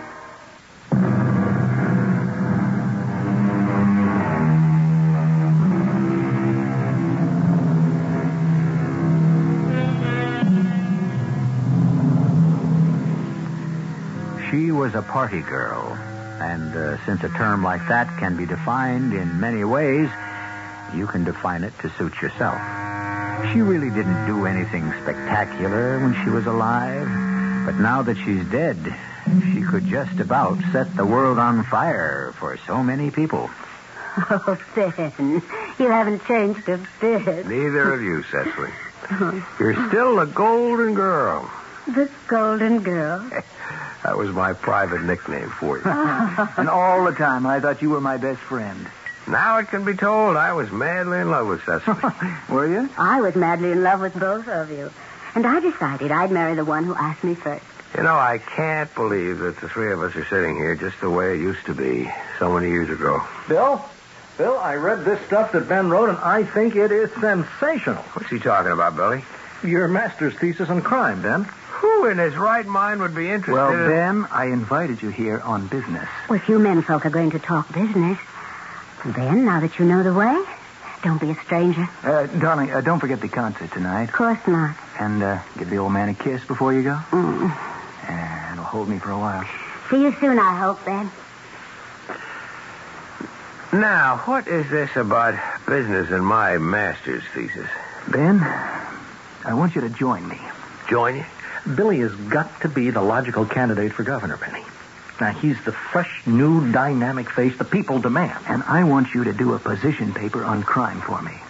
It's one of the biggest issues. You want me to do... You really have something to say. You don't yell, bash their skulls in. On the other hand, you don't insist they're all poor, misunderstood victims of society. Well, I'm flattered. Join me. Take a sabbatical from the department. I'm tempted. But I just started a case. Well, couldn't someone else take it over? I wouldn't feel right. Why not? I may be wrong, but I have an idea that unless I push this case, it might get sloughed over. That tells us something about the police department, doesn't it? Oh, yes. Tells us we're undermanned, overworked, undertrained in things that really matter. So much clamors for attention. So many things keep happening. Oh, what kind of case is it, Ben? A girl was found murdered last night. Oh? Just a girl. Her name was Suki Prentice. Yes, I believe I heard it on the news this morning. Wasn't she killed by a hoodlum in front of her house? No, she was not killed in front of her house. She wasn't? She could have been. She was shot at 8 p.m. At that exact time, another car was parked in the space. Oh? How do you know this, Ben? The cop on the beat had ticketed another car for being parked there illegally. But Ben, it's only one murder. Now, what Billy is asking you to do is to work on the big picture. I understand. But this girl's entitled to justice. Sure. But is it more important to work on this one single solitary situation or to devote yourself to the entire system? The system is only as important as any individual. Well, Billy's offering you an opportunity to make an impact. This girl needs me.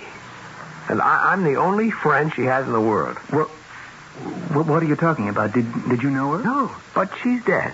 And she has become a problem. Everybody wants to be rid of her. She really wasn't very important. Actually, if you want to eliminate euphemisms, she was a prostitute. Why should she use up the money and manpower of the police force? Especially since we have very little real chance of cracking the case anyway. I think you've just stated the reason for dropping the case and coming to work with us, Ben. If we refuse to give this girl justice because it is awkward or difficult or more convenient to work on other things, then there is no justice. Somebody has to be on her side. Man, I really need you. I want to be a part of it, Billy. Just let me wind up this case. I want us to be in touch. Sure. Sure, we still want to be able to pick your brains, Ben. How about lunch on Friday? Huh? Yeah, if I'm not held up. Well, it was good meeting you, Jim. I'll see you, Billy. I think I can find my way out. Jim. Hold it. What are we going to do, Jim? Just don't worry, Billy. We're taking care of it. Jim, I've got a conscience. And you've got to learn to live with it. No, I don't think I can live with this. There's the welfare of the whole state, Billy. You're the best qualified man. Now, are you going to throw it away for some dumb little hooker? Don't say that. Oh, come on. We've worked too long and too hard. You are a sensitive guy, and maybe you need these moments to search your soul. But snap out of it. Let's move onward and upward.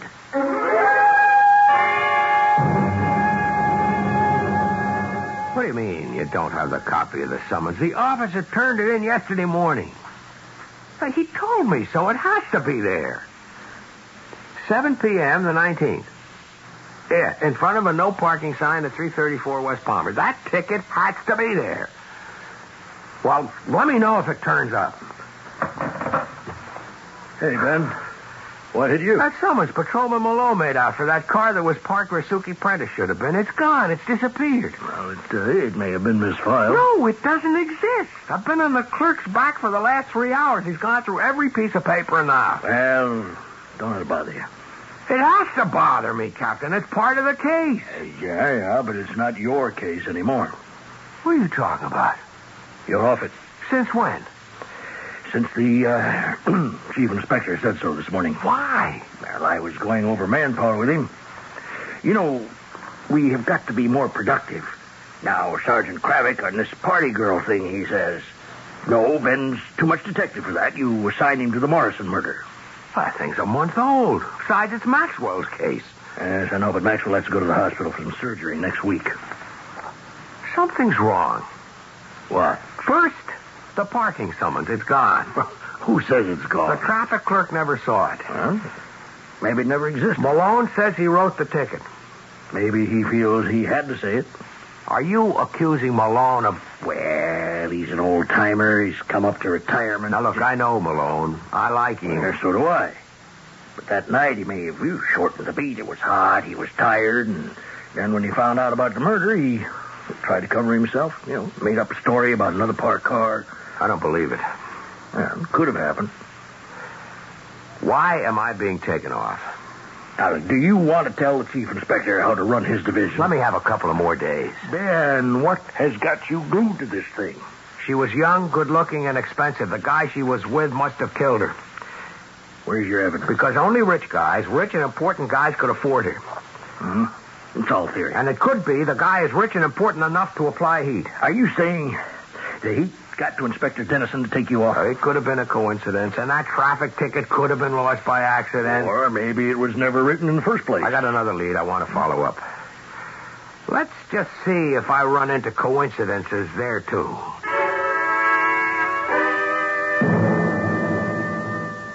How are things coming on the murder case, Ben? I may have a break.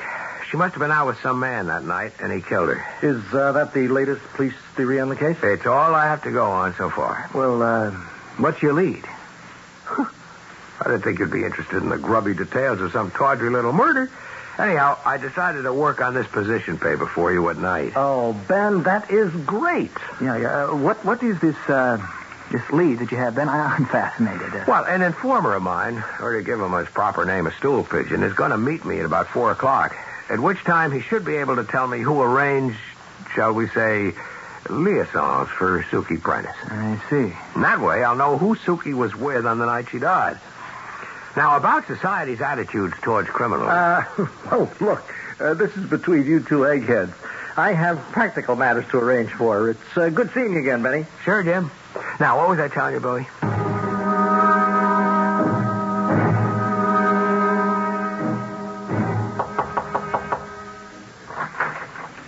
Yeah? Police. Police, I see, police, yeah. What's your name? Jojo, what can I do for you? Jojo, I'm looking for Big Margie. She ain't here. Now, where would I find her? How would I know? Where did you last see her? I don't remember. Do you remember a girl named Suki Prentice? Never heard of her. She's never been in this apartment? No, sir, never. Do you know what being an accessory to a murder can buy? Oh, yes, sir. So let us make a fresh, new beginning, Jojo. You knew Suki? Yeah, she'd come around. I mean, Margie would book jobs for her. And the night she died, did Margie arrange that one? Well, you'd have to ask Margie. Where's Margie? Well, Jojo, you tell me or you'll talk down at headquarters. What is it now, 5 o'clock? Well, maybe about 1:30. The bell rings.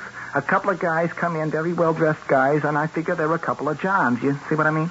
And I don't pay them no attention. So I'm watching the ball game on TV, and they're talking to Margie, and I hear her say, all that money.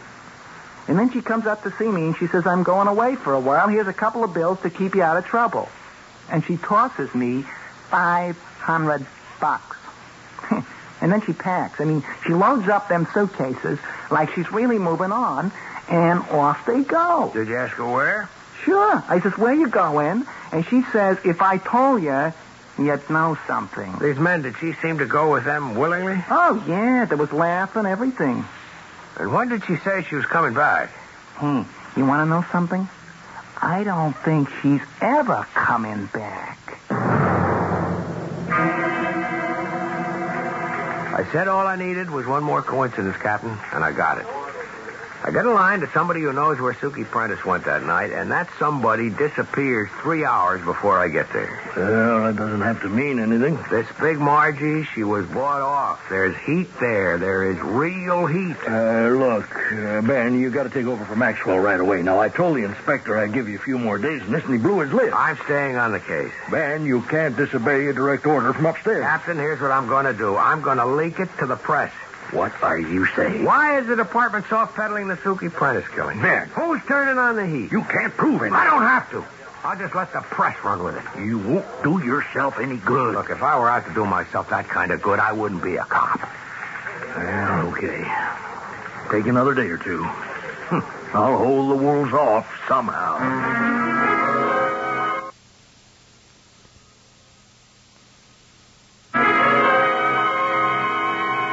Ben, I've turned some of your material over to my speechwriters. They say it is sensational. Glad I can help out, Billy. You deserve recognition. Recognition. But paralyzed to many people, you become part of an establishment. Well, I've got to run. Hey, stick around. We'll have a few laughs. Like old times. Not the same kind of laugh. Sure. Sure. Yeah. What? How about Cecily? That's all over. We just maintain the appearance. What? You and Cecily? Oh, no, I can't believe it. I don't want to believe it. Poor Ben. Eternal romantic. You and I and Cecily. You know, we are not college sophomores any longer. No, I guess not. I'll see you. What's your hurry? I've work to do on that Suki Prentice killing. I thought you said you were taking off that. Hey, wait a minute. You can help me, Billy. Help you? Yeah, maybe you can lead me straight to the killer.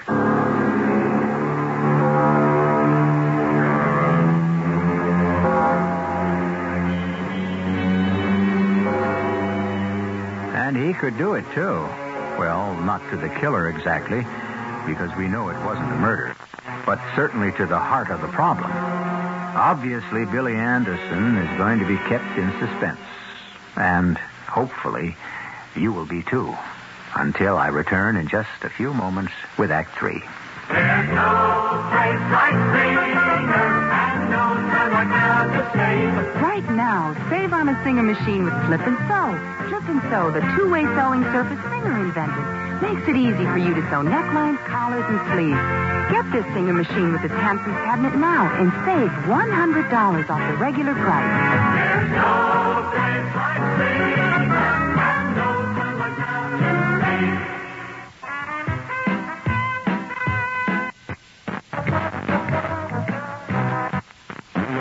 In the 1890s. Mr. Louis Sherry's New York, a city of elegance. If J.P. Morgan wanted to dine in the style to which he was accustomed, he'd go to Mr. Louis Sherry's celebrated restaurant. Good evening, sir. The highlight of dinner at Sherry's was the ice cream dessert. Louis Sherry's ice cream still has that old-fashioned flavor, yet none of today's additives. It's made only from real cream, milk, pure cane sugar, egg yolks. Natural flavor, no artificial anything. You'll see that we haven't lost our taste for old-fashioned elegance. Mr. Louis Sherry's, the natural flavor in the 1970s. Here's Ralph Flinger, better known as Mr. I Know Where They Are.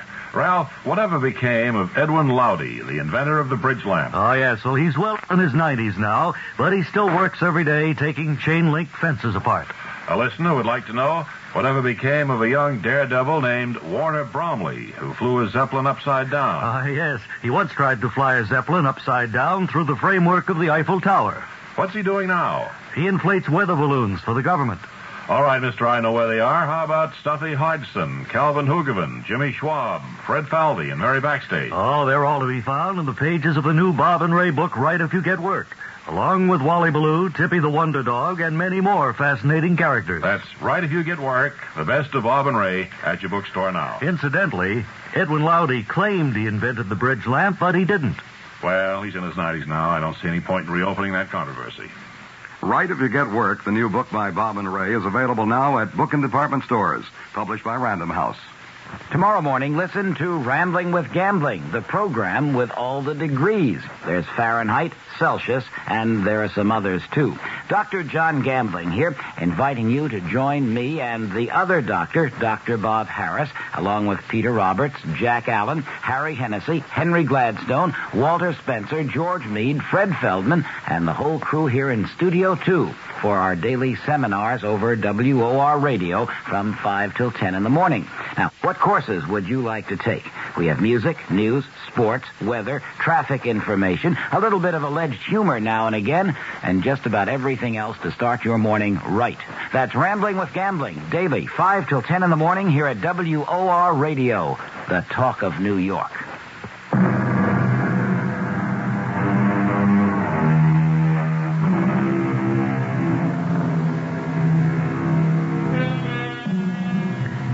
What is the basic difference between a lie and the truth? Well, there must be many, but a significant one would appear to be that a truth can stand firmly on its own. A lie needs constant support and nourishment. You can tell the truth and let it go at that, but a lie will continue to make demands of you for as long as both of you live. Ben, how could I possibly help you with this murder case? I should have thought of you at the very beginning. Me? Of course, Billy. You've always been interested in guns, haven't you? Yes. Sure. Now, this girl, Suki Prentice, she was killed by an unusual caliber bullet. She was? Yeah, a 29 caliber. 29? I told you it was unusual.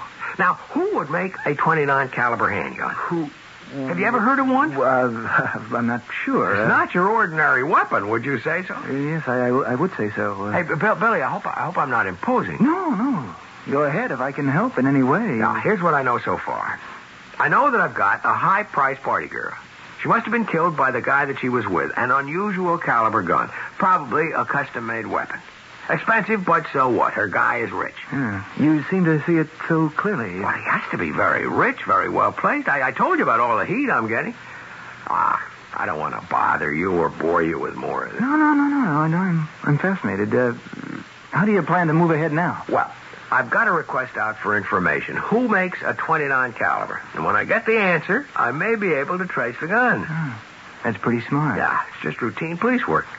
Well, Billy, I'll see you. You sure you can't stay around, Ben? I can't get over it. Can't get over what? I can't get over you and Cecily.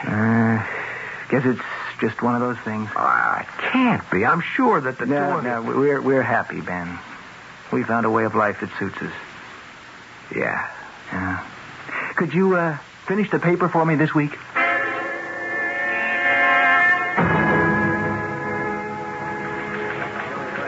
Is this the detective's room? Yes, sir. May I help you? My name's Mainwaring. Write that down for the record.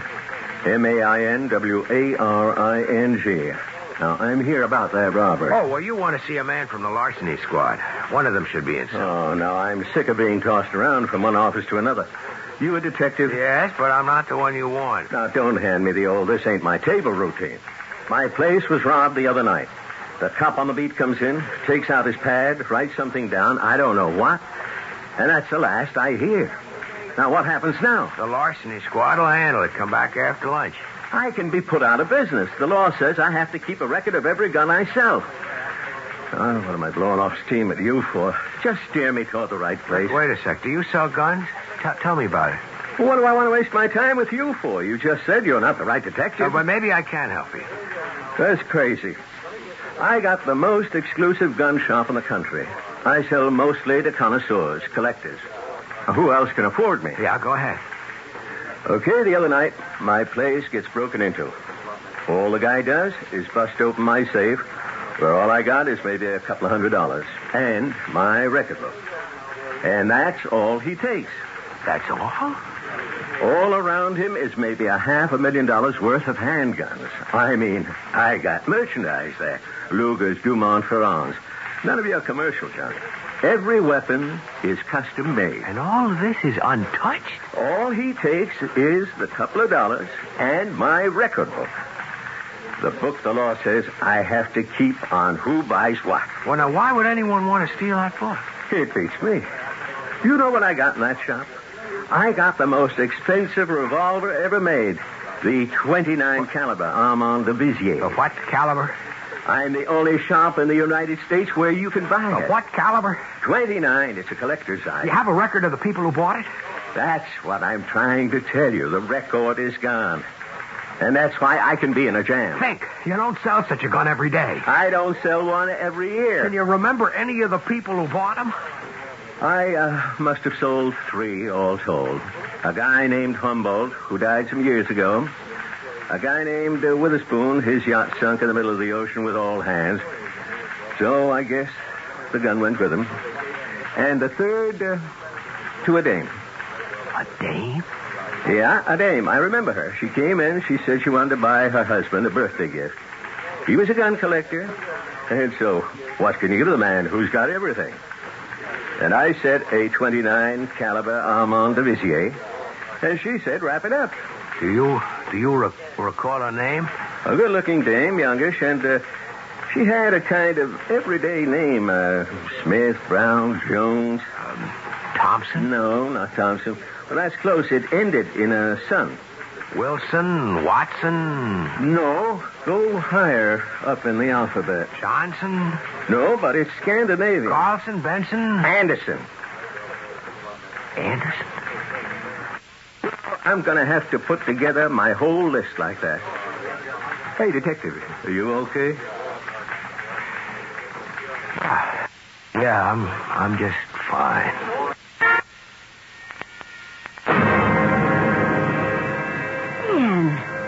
May I come in, Cecily? Of course.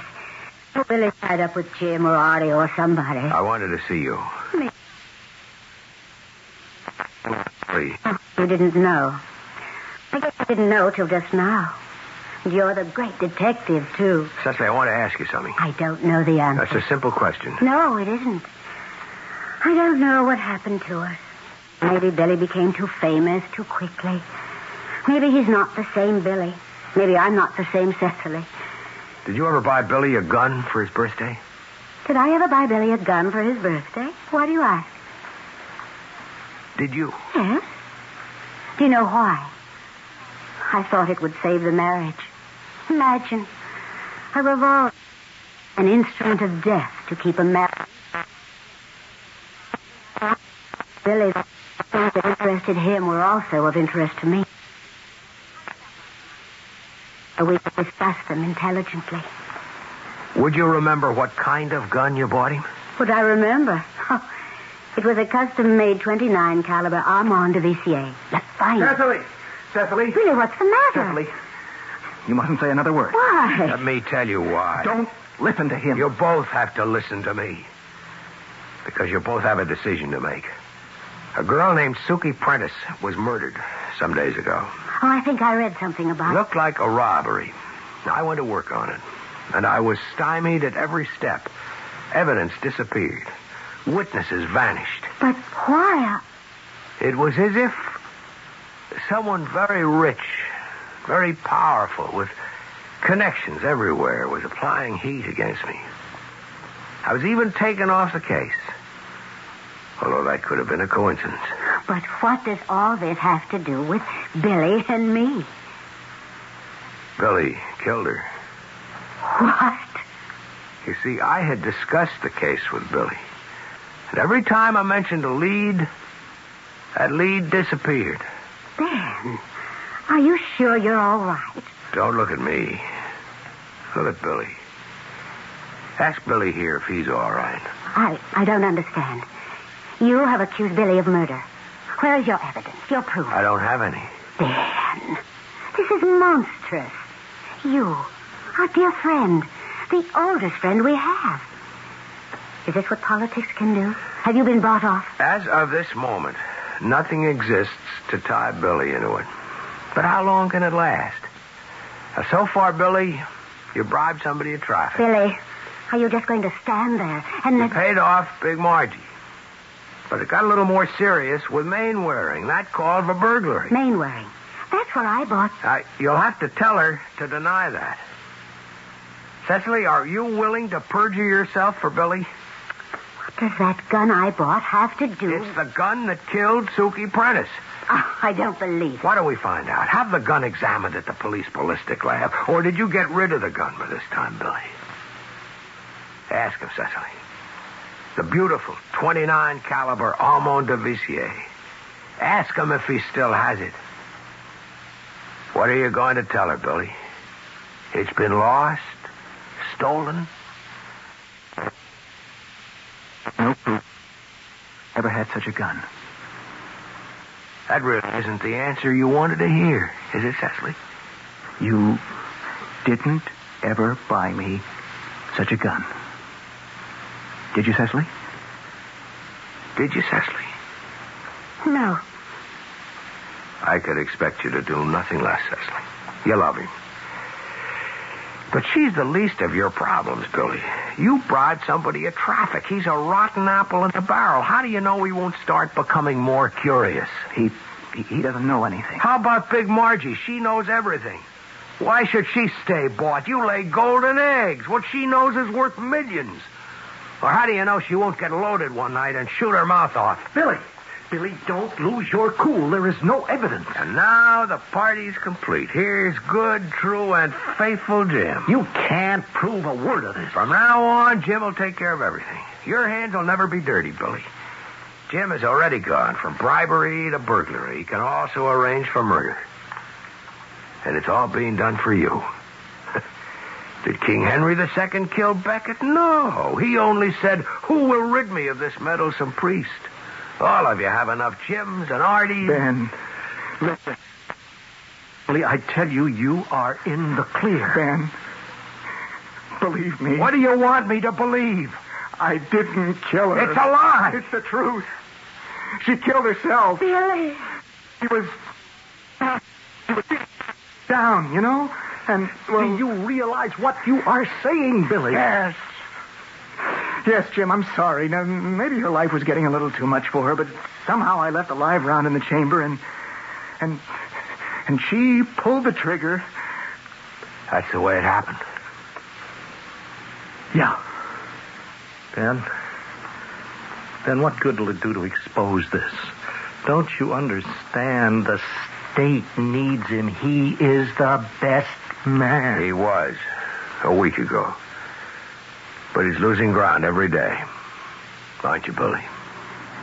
Yes. You want to get out now, Billy, before you have to get in deeper? Will you come with me, Cecily? Yes. Why don't the three of us go downtown? You're crazy. That's right, Jim. He is. But you have to be crazy. How else can you hope to save your soul?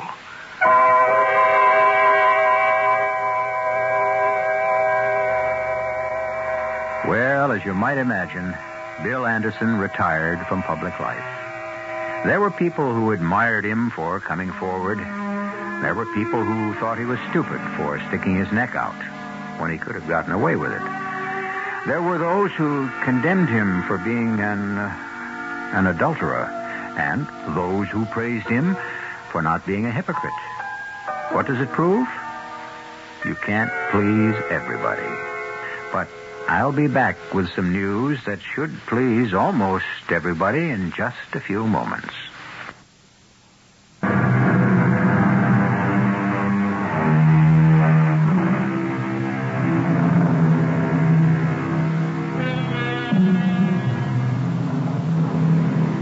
There are those who say history is shaped by inexorable forces that grind their relentless way, despite our best efforts to shape them. There are those who say history is made by unpredictable, random accidents. Suki Prentice, a young lady of the night. She may have changed history. Nothing changes here, though. 7 times each week, we bring you the best in mystery, terror, suspense, and the macabre. Our cast included Mason Adams, Russell Horton, Evie Juster, Earl Hammond, and Dan Ocko. The entire production was under the direction of Hyman Brown. Radio Mystery Theater was sponsored in part by Buick Motor Division. This is E.G. Marshall inviting you to return to our Mystery Theater for another adventure in the macabre. Until next time, pleasant dreams.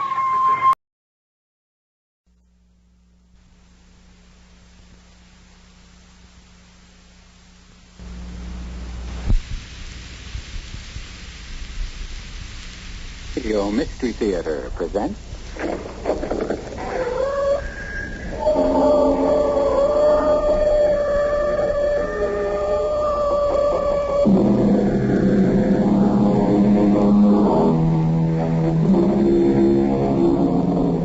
Come in. Welcome. I'm E.G. Marshall. Till death do us part is perhaps the best-known phrase of the marriage service. Today's brides and grooms say them and all the time believe them, despite so many marriages ending in the divorce court. There are, however, many marriages that are indeed lasting unions, and some very few that should have the word "till death do us part" changed to a promise to love to the grave and beyond, to the end of time. Emily, why can't I see you? John, darling, I am dead, and you live. You've crossed a deep and dark boundary to be here to talk to me, and it is best for you to go back now and forget me. Forget you, Emily? You know I can never do that. Forget that you ever talked to me, John. Please, for your sake, if not for mine. Learn to leave the dead alone.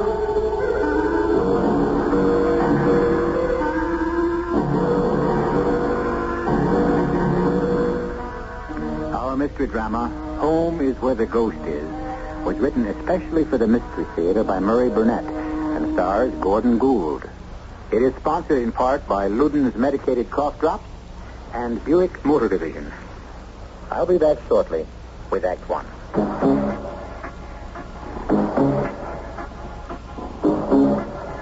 When you say that, you said a lot of things nobody else can say. A lot of things, like Beechwood aging for 100% natural carbonation. That's how the Budweiser people age their beer. Nobody else does it that special way. But then, nobody else is brewing the king of beers. I could tell you a lot of other things about Budweiser and why it's the largest selling beer in the world. But it all comes back to the Budweiser taste, and that speaks for itself, loud and clear. Hear it talking? There's no other one. There's only something left. Because the sympathy is beating all the rest. When you say Budweiser, you said it all. Anheuser-Busch, thank you.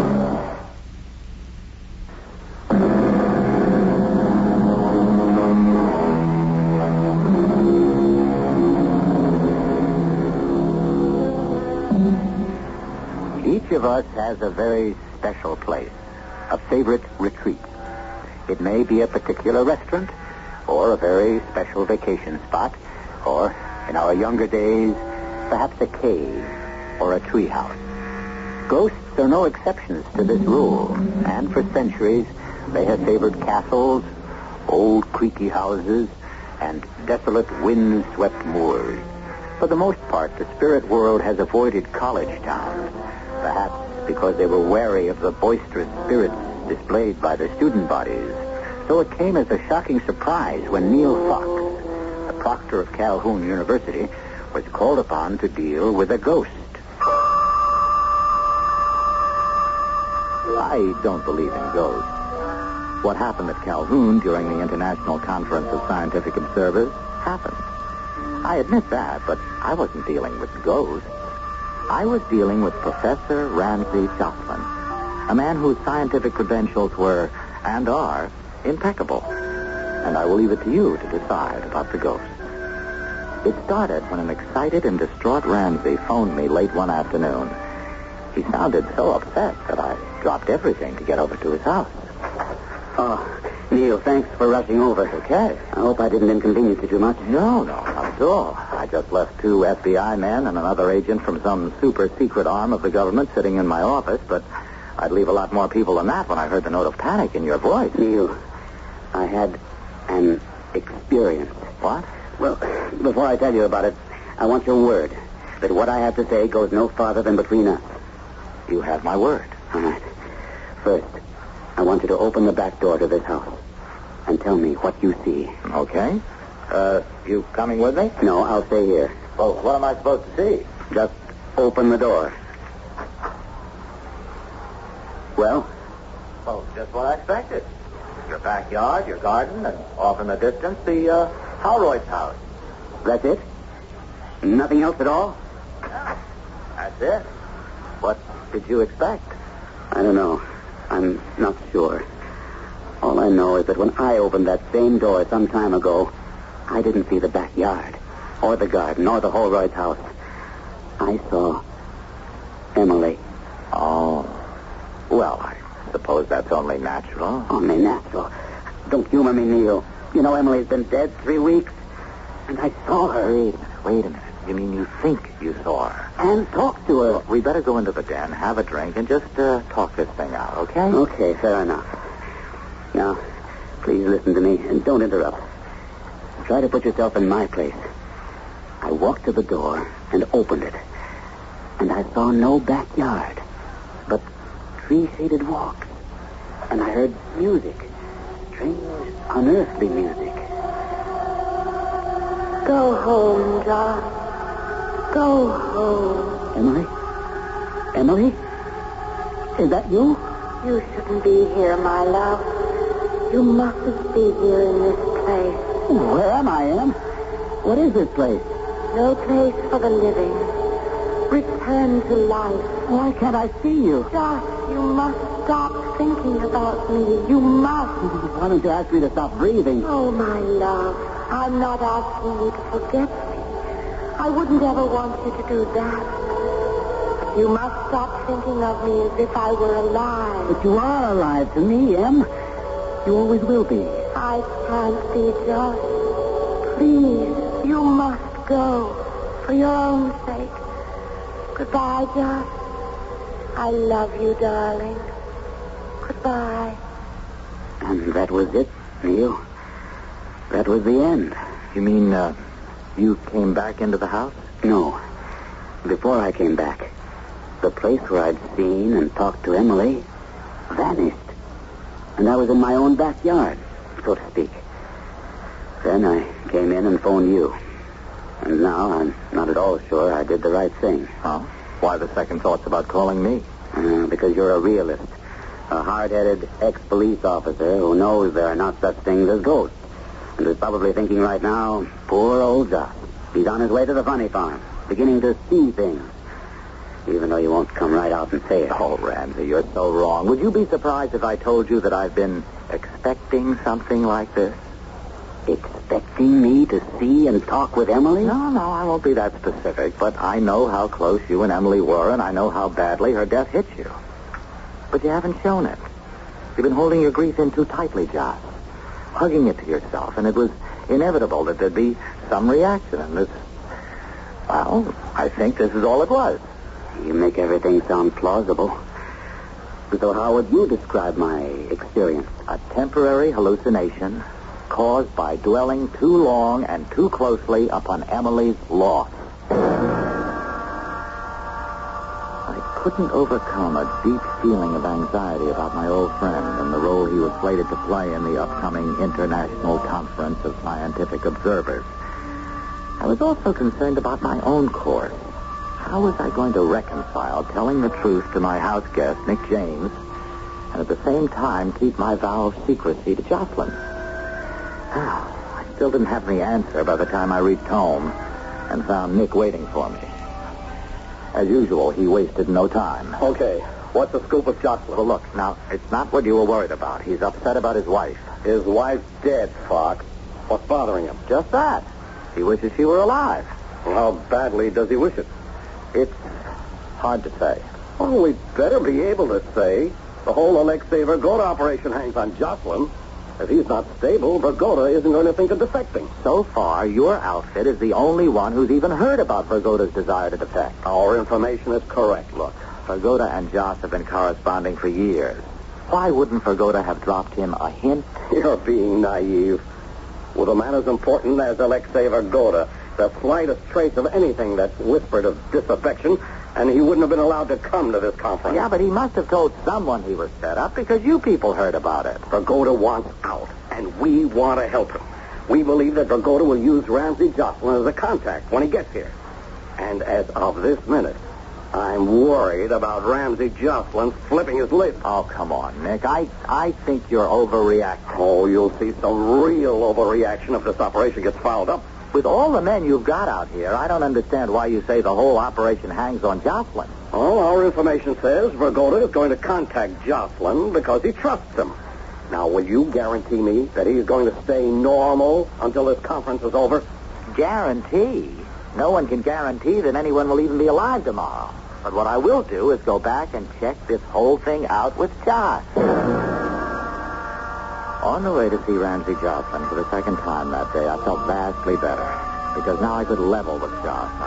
Shake him out of this preoccupation with the loss of Emily by presenting him with his important role in the proposed defection of Alexei Vergoda. I didn't find out until Josh told me later that at the very time I was on my way to see him, Josh was having another experience. Emily? Emily?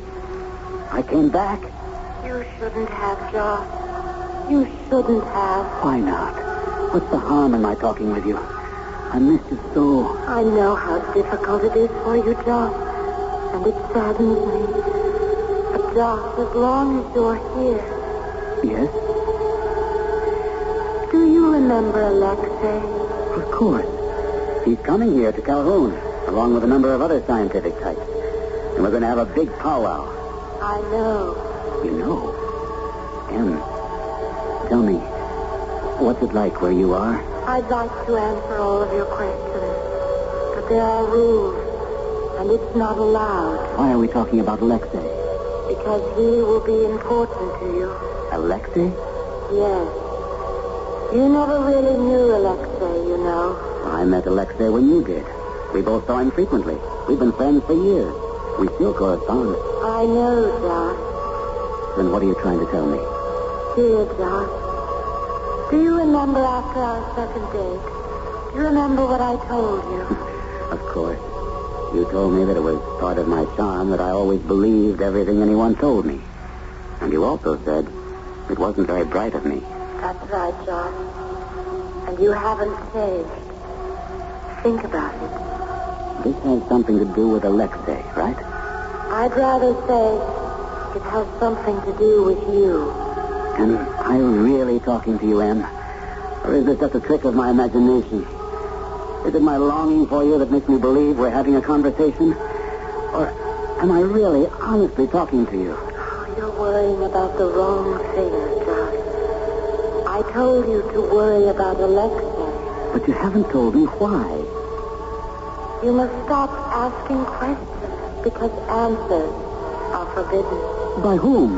Go back to your house, to your world, and take care when you meet Alexei. I think I've made a discovery. If it only depends on my will to have these talks with you, then I intend to have them. No, you mustn't. I told you, you mustn't.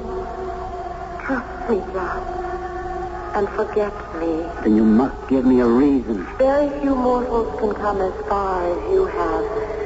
And having reached this point, you should be able to understand when I tell you that you are permitted only a certain number of visits.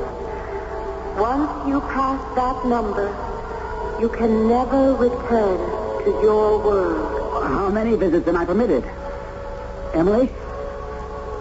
Emily, did you hear me? How many? Oh, it's unfair. Don't you see that now I'm worse off than before? Emily? Emily, come back! For centuries, gamblers have known that the ultimate gamble was life or death.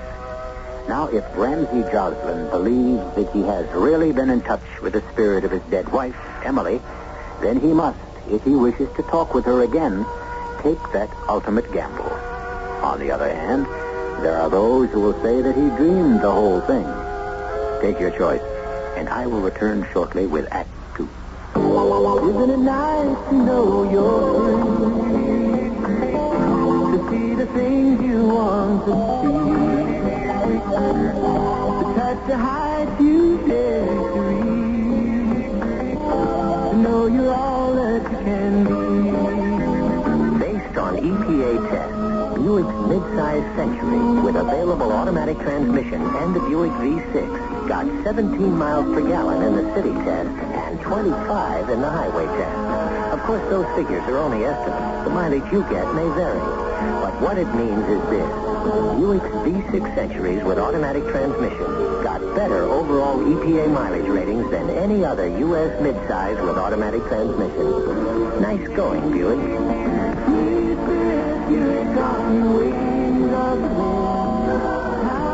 In California, see your Buick dealer for EPA figures.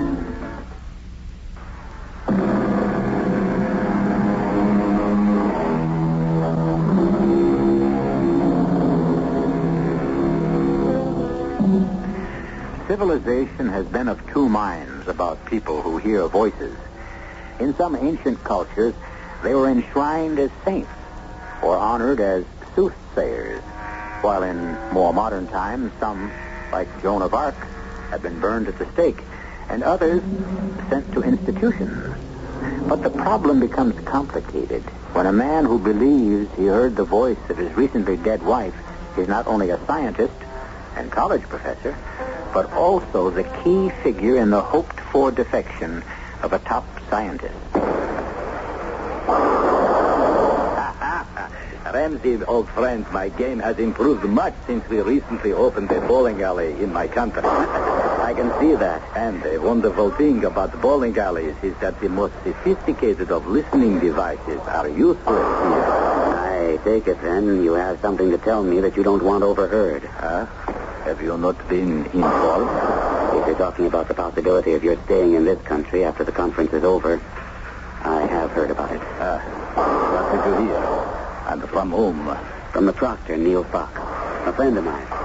He indicated that there were government agents here on the campus waiting to help you, if you want. Ramsey, I not only want, I need. You scientists will wear me out with the hours you keep. Alexei, are you aware that you have a 9:30 meeting tomorrow? Very well aware of it, Colonel. We were just discussing our varying points of view. I, of course, know you are Ramsey Jocelyn, a distinguished scientist and a friend of my colleague Alexei. Oh, forgive me, Josh. This is Colonel Kirill Polatin, our guide and interpreter on this visit. Interpreter? I always thought you spoke such good English. Alexei is not the only scientist at this conference, Mr. Jocelyn. I apologize for my rudeness, Colonel. Apology accepted. And I will leave you two old friends to your game. Alex, I really don't know what came over me. Oh, not to worry. What you did will work out very well. Now, before we do anything else, may I offer my condolences? Of course. I should have sent something, but I was so shocked. How did it happen? Suddenly. Heart? Cerebral hemorrhage. I didn't... I am sorry. I'm sorry, Ramsey. It must be painful for you. Not at all. I have to learn to be able to talk about it. Maybe if I do, it will act as an anesthetic. Dull the pain. Yeah. And now I come with my small problem. Perhaps you would let me help. It will give me something to think about. And also, I want to help. If you made this decision, something spectacular must have occurred to make you change your mind. I remember how fiercely we used to argue about the course of history. Oh, yes. There will be time to explain all that. But now, Ramsey, you must help me. I was told to wait for your approach. And? We'll meet here 2 nights from now. And I will have a definite schedule for you to follow to safety. Well, we seem to be off to a fairly good start. Yeah, let's hope we're just as happy at the finish. Why? What do you think might derail us? Well, Nick, I don't know that I'd go as far as saying we're going to be derailed, but there are certain problems. And I don't think I can tell you specifically what they are without betraying a confidence. If you know of something that could interfere with us helping Alexei to defect, you owe it to your country to let me know about it. Okay, Nick, no lectures, please. I was the one who clued you in, and I didn't have to. It's just that Ramsey is convinced he's been having conversations with Emily. So he's finally flipped. No, wait a minute. I don't think he's flipped. Well, then what do you think? You really believe he's talking to a woman who's been dead for a couple of months? Of course not. Nick, haven't you ever had dreams? Are you trying to tell me that Jocelyn dreams he's been talking to his wife? Everybody dreams. Yeah. How about daydreams? What kind of daydream? Well, let's say that you open the back door of your house. Suddenly you're not in your own backyard, but in, sort of an Elysian field, and you can hear and talk with your wife. I guess we'll have to get cracking and pray that we can get Alexei Vergoda out before Jocelyn really cracks up. How sure are you that he's cracking up? Nick, have you ever thought that he might just be telling the truth? I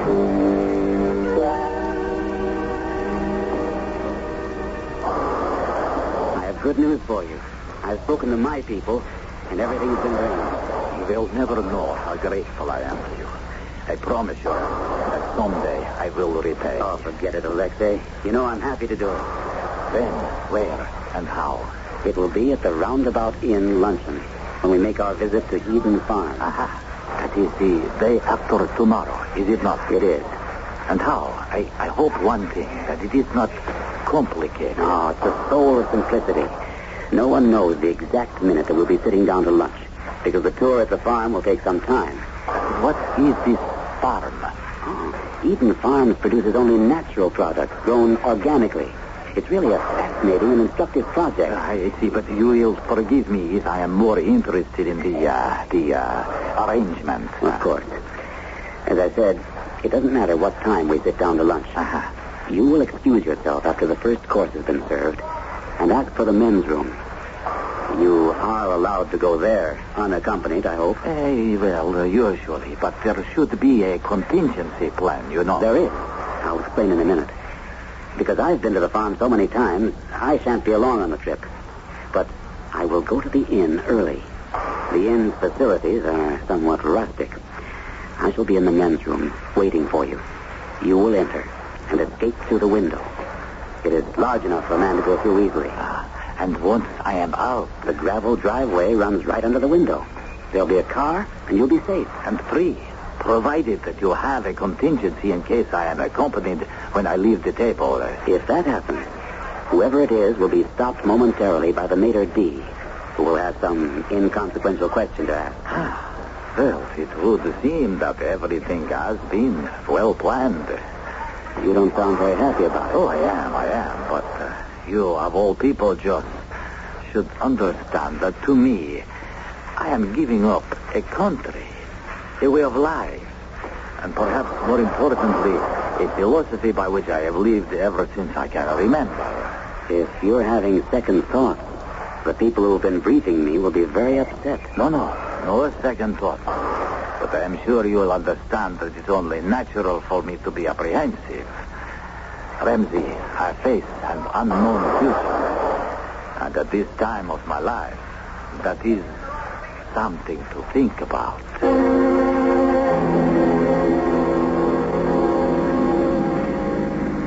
Oh, Josh, you're quiet today. I'm not used to this cloak and dagger stuff. Neither am I. But at this point, there's nothing for you to worry about. You know what you have to do. Are you sure everything's been arranged? Positive. I'll be waiting. Your absence from the tour at Eden Farm has been accounted for. And all that remains is for you to wait for Alexei.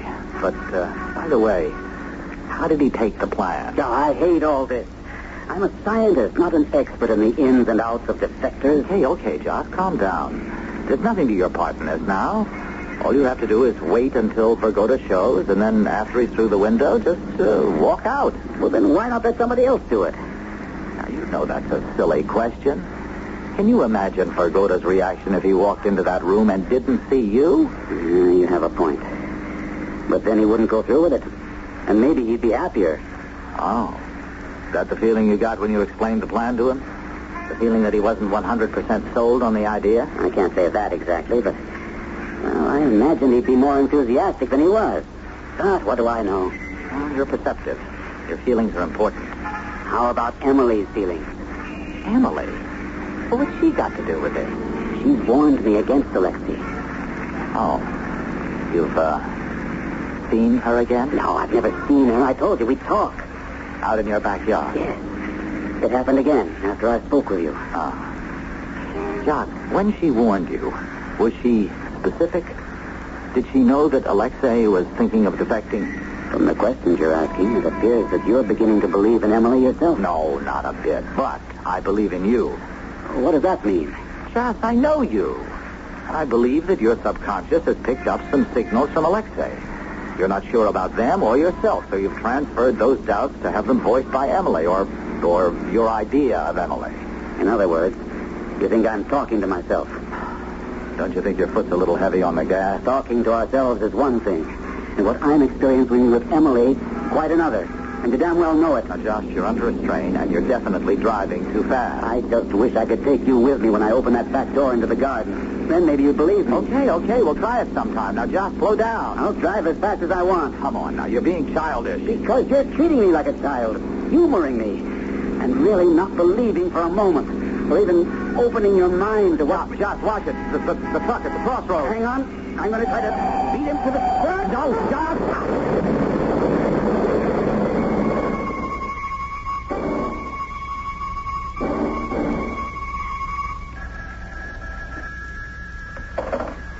Yes, hello. Neil, I called your house first, but they told me you were still in the hospital. I thought you were supposed to get out today. Oh, I was, and I am. Just waiting for one last x-ray. What time do you think you'll be out? Sometime this afternoon. Anything up? Have you, heard from our friend? Only the usual courtesy call, hoping I wasn't seriously hurt in the crash. He wasn't alone when he called. That was to be expected. I was hoping you were out, because I wanted to remind you about our promise. What promise? The last thing we were talking about before the accident. Remember? I asked you to accompany me when I walk in my garden. Oh, yes. Have you walked since the accident? No, but I'm most anxious for us both to go. Okay, Ramsey, right. I'll come directly to your house from here, even before I go home.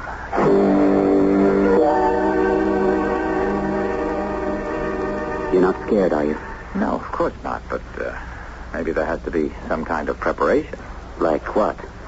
Well, like me thinking about Emily, concentrating on her, and you doing the same. I don't see why. I never thought about her before. I mean, made an effort. I just opened the door, and there she was. All right. Go ahead. Open it. I just thought of something. What?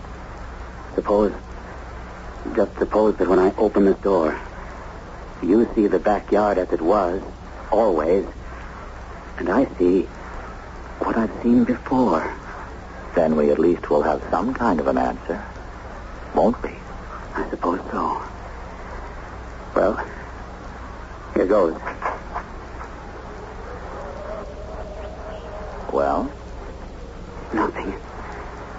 It's just my backyard. That's right, John. That's all it is. Why don't we take a walk? Okay. I've got time for just about a 5-minute stroll, Joss, and then I think it'll be back to the drawing board because we still have a commitment to Vergoda. We walked for the full 5 minutes through the entire garden, but nothing changed, and Jocelyn never claimed that he had heard Emily's voice. Joss and I went back into the house, and I returned home after telling Joss that Nick James was going to come up with another plan for Vergoda's defection. I didn't know till Joss told me the next day that he'd gone back to the garden alone.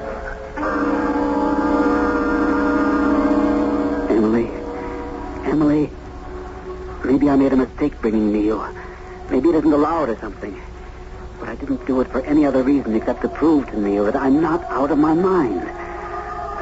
Emily, where are you? Are you going to talk to me? I'm not going back until I've spoken with you. I don't believe you. Someone I met here on this side said you were an impossible man. You didn't let them get away with that, did you, Em? Of course not. I said you weren't impossible, merely improbable. But that isn't what you wanted to hear, is it? You know it isn't. I knew about the accident. And you tried to warn me when you told me to look out for Alexei. Not exactly. But you did warn me about Alexei, didn't you? Yes. And you must have known what was going to happen. Oh, you must stop this, John. You must. It's terribly dangerous for you. More dangerous than Alexei? Oh, yes. Much more. I must go. I swear by your love for me and mine for you, if you visit me once more, you can never go back. The question remaining to be answered is, will a man as strong-minded as Ramsey Joslin heed the warning? I'll be back with that answer in Act 3 in just a few moments. You can have great taste, lots of great taste and taste with Lutein. There are medicated cough drops with great taste in every box. Wild cherry, sweet and savory, menthol, cool and flavory. Honey, the way you whip with lemon or licorice, all you can have great taste, lots of great taste and taste with Lutein. Lutein, the medicated cough drops that don't taste medicated. They taste great. Use only as directed.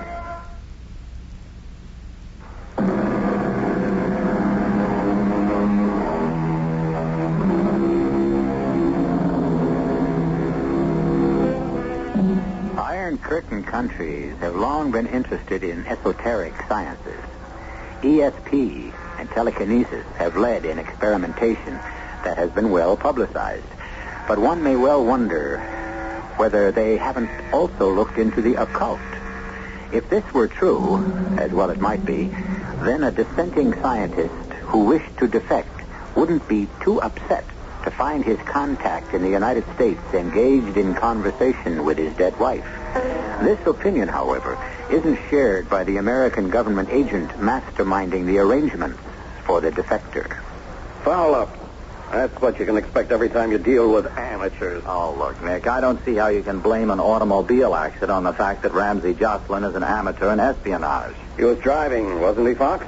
And according to you, he was upset about his wife, and he wasn't paying attention to what he should have been thinking about. One thing only. To get to the inn and get Vergoda out of there. Look, the conference ends Friday at 3 p.m. All of the scientists and visitors will be off the campus. We just have to come up with something that's workable between now and 3 p.m. Friday. Well, that gives us just 2 days. 2 days to get a plan. Give it to Jocelyn. Have him contact Vergoda and then carry it off. All right, excuse me for asking what's undoubtedly a stupid question, but what would be wrong with having Vergoda simply walk up to your office and ask to be taken to a U.S. consul for asylum? Nothing. All you have to do is tell me how he can get up here unescorted. And what reason could Vergoda give to come to your office? He'd have to invent something that his people would buy. Okay. All right, what does that leave us with? What we had from the beginning. His friendship with Ramsey Joslin. At the same time that Nick James was outlining the new plan to me, a meeting was taking place at the dormitory that had been assigned to the visitors. I didn't know it at the time, but it was all too clear before the end of this affair. As you well know, Comrade Vergoda, our superiors don't believe in acts of God. Nor automobile accidents either, eh, Colonel? Whatever names we call it, it is failure, and we both know how they regard failure. There need be no failure here with Jocelyn. We are desperately short of time. Who says that Jocelyn is so important that we must have him? What? Didn't the original suggestion for the kidnapping of Jocelyn come from you? Whether or not Jocelyn is important to us has no bearing on their attitude about me. You agree that I am still a number one priority on their books? Yes, I agree. So, they must renew their efforts to set up another rendezvous. And time also pressures them. I am going to explain to my old friend Jocelyn that I have decided it isn't in the cards for me to be able to defect successfully. Very clever. Then you expect him to argue with you and try to change your mind, huh? Most certainly. And during that urgent arguing, we will again become very close. And we will talk much more openly about everything, including his experiments. I cannot see any major objections to this proposal. What is our agenda for today? Well, let me see. 2 meetings. The afternoon conference on weather-controlled data is at Goodwin Hall. As I remember, there is a cafeteria at Goodwin. Why don't we lunch there and allow ourselves to be, shall we say, discovered? I think you should know, Alexei, that you never fooled me for a moment. What? Who is that? Emily, the girl you hope to marry. You always had an underlying streak of treachery, Alexei, and it made you completely unattractive.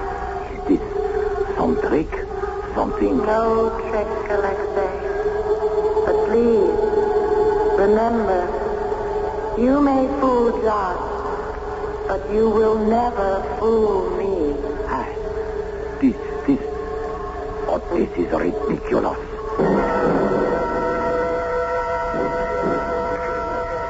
Gentlemen, may I join you? Of course, George. Of course. I am delighted to see you so rapidly recovered from your accident. Thank you, Alexei. I, too, add my pleasure at your recovery. Thank you also, Colonel. You're attending this afternoon's conference, then, Alexei? Oh, I wouldn't miss it. Well, there you are, Colonel Polovich. I'm very glad I found you. Yes, Mr. Fox? My office received a threat just about an hour ago. Ordinarily, I would have had the campus police handle it, but this one was partially written in Russian, and so Of course. You were right. I would like to see it. It will keep till after you finish your lunch, Colonel. No. I want to look at this immediately. Comrade Vergoda, we will meet later at the conference, in the usual seat. Of course. There aren't any words to apologize for what I did to you, Alexei. I won't say any more. Joss, you mustn't feel that way. An accident. It was not your fault. It could have happened to anyone. But it didn't. Do you think I could live with the thought that except for me, you would have been free? Well, it may not have worked. A new plan has been formulated. That is very kind of you, but I do not think that there is enough time. There's plenty of time. This may be even a better plan than the first. I'm giving you a farewell dinner tomorrow night at my house. Of course, I know that I also have to invite Colonel Polovich. But that is all. Also present will be Neil Fox, the proctor, and a few others, all agents. After dinner is over, you will announce that you are staying. What can the colonel do? Well, I do not know. Oh, come on, Alexei. You know as well as I, there's nothing he can do. You are tempting me. But if your house is watched too closely, Ramsey, it will only serve to alert Polovich. Not with the threat that he's going to read in Neil's office. That will be the ostensible reason for having agents around the house. Perhaps I was remiss in not notifying you that I had had a change of mind, but I had no way of knowing that you would be preparing another plan. Look, Alexei, you have every reason to believe that somehow I may foul this up again and you would be the one to suffer. But I ask only one thing of you. Be prepared to make a decision when you come to my house for that farewell dinner. So now, Colonel, we go back to the original design. We take Ramsey Jocelyn back with us. But now we have to take him from under the noses of the men who think you are going to defect to them. They have made a large mistake. Because of the false threat they showed you earlier, you have every right to ask to participate in the security arrangements for the dinner. It should be a relatively simple matter to replace their men with ours. Perhaps. But still, I will have to be at the dinner and will have to use some force to get Jocelyn away. Yes. A dart gun to incapacitate the agent Nick James. I do not think that the proctor will give us any trouble. And Jocelyn? Well, if necessary, we can drug him as previously planned. We will go to the dinner and adopt your plan.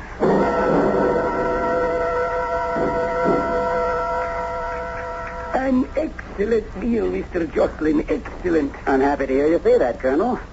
You see, Alexei, everything went off as planned at your farewell dinner. Not quite, old friend. Not quite. What? No one will move, please. Now, wait a minute, Colonel. Before you do anything foolish, you should know that this house is surrounded. And under surveillance by loyal members of my country, and that your friend there, Nick James, is a government agent whom I deal with so. And no need for alarm, please. Mr. James is not dead, merely tranquilized. The same will happen to anyone else who tries to interfere. I swear to you, Alexei, I don't know. Ramsey, it was all my doing. I don't understand. I never intended to defect. I've always been happy with my life. But, old friend, I do believe that you have stumbled across a discovery that we can put to good use in my country. If you're talking about the Lesnayan, you can forget it, Alexei. I wouldn't think of... Either you come with the Colonel and me willingly, or we will tranquilize you. Emily, she warned me against you. This is what she meant. Come, Alexei. We waste time, and we do not have enough to waste. Emily, she warned you against me? Impossible. You lie. She was not sure which of us to choose until the very last moment. Oh, I don't mean years ago. I mean now, just before your visit. But she couldn't have. She is dead. Nevertheless, she did. And I can prove it. Do you dare to have it proved to you? Enough. You will come to this side of the table. Ramsey, how can you prove it? Easily. Just step out into the garden with me, and Emily will prove it. The garden? By that will... No, one moment, Colonel. The garden. 1 minute in the garden, and you'll have your proof. All right. Move quickly. We will be back directly, Colonel. There is nothing to lose since we have the house safely surrounded. I give you 1 minute, Alexei. No more.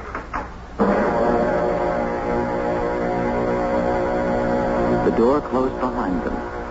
We waited. 1 minute passed, then 2.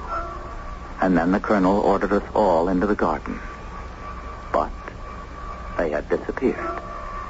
Both Ramsey Jocelyn and Alexei Vagoda. Neither was ever seen again.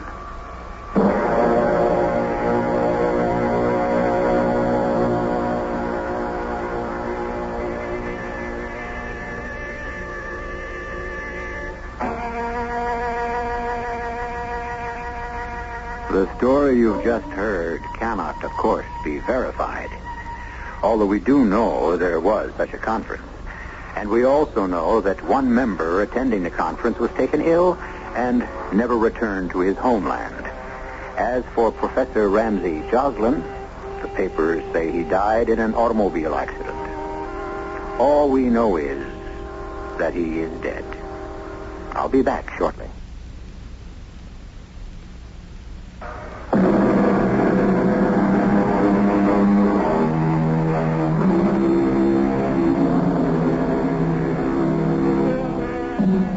Much has been written about the last frontier, space. And now it seems that we have conquered that. Writers and social planners bemoan the fact that there are no more frontiers for man to cross. But is that really true? The final mystery, death and life after death, still remains as tantalizing, as frightening, and as full of hope as ever. I, for one, will be exploring it right here with you 7 times a week. Our cast included Gordon Gould, Patricia Elliott, William Redfield, and Gilbert Mack.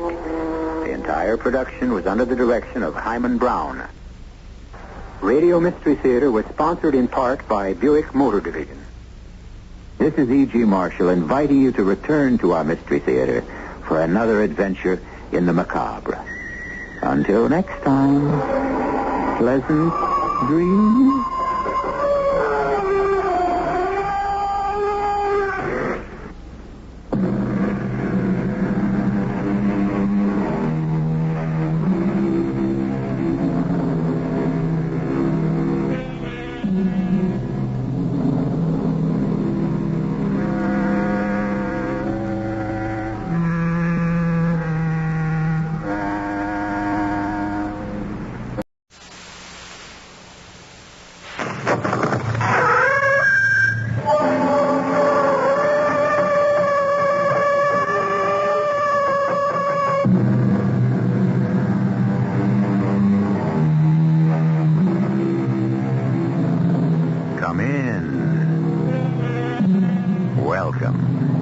I'm E.G. Marshall. I'd like to guide you now through an adventure involving two worlds, each of which, as they brush in passing, leaves its indelible mark upon the other. Two worlds not common to the experience of most of us. The world of crime and the world of the occult. An uneasy association, you say? Yes, that and more. Much, much more, as you will hear. Our mystery drama, The Moneymakers, was written especially for the Mystery Theater by Fielden Farrington and stars William Redfield and Bryna Rayburn. It is sponsored in part by Listerine Lozenges and Sign-Off, the sinus medicines. I'll be back shortly with Act One. In case you've forgotten how much fun driving can be, Buick would like to introduce you to Skylark. A small car that's all Buick, with room, comfort, and an engine that no other compact car in America offers. The incredible Buick V6. Skylark. It's free spirit made practical.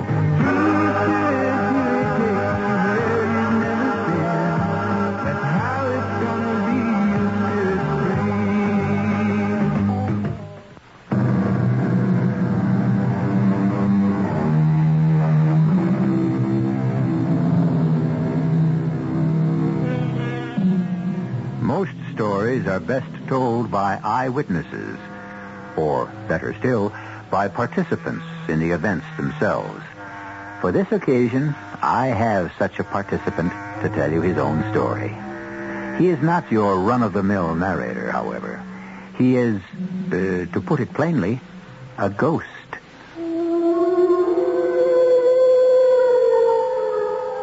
A ghost? Yes.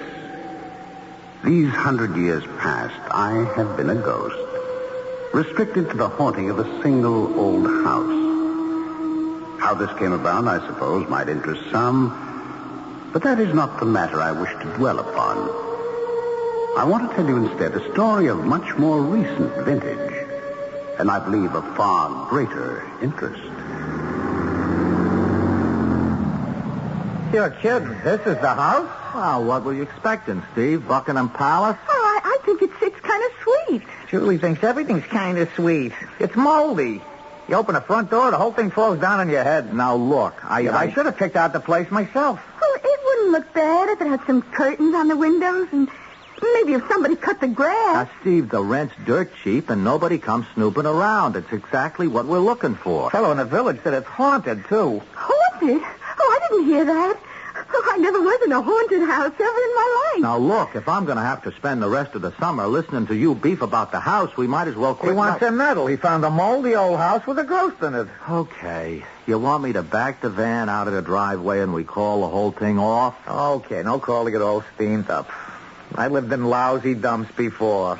Not haunted, but lousy.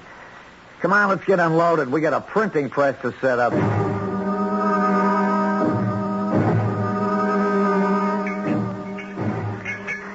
Can I help, Roy? You better just stay out of the way, huh, Julie? Yeah, out of the way. Okay.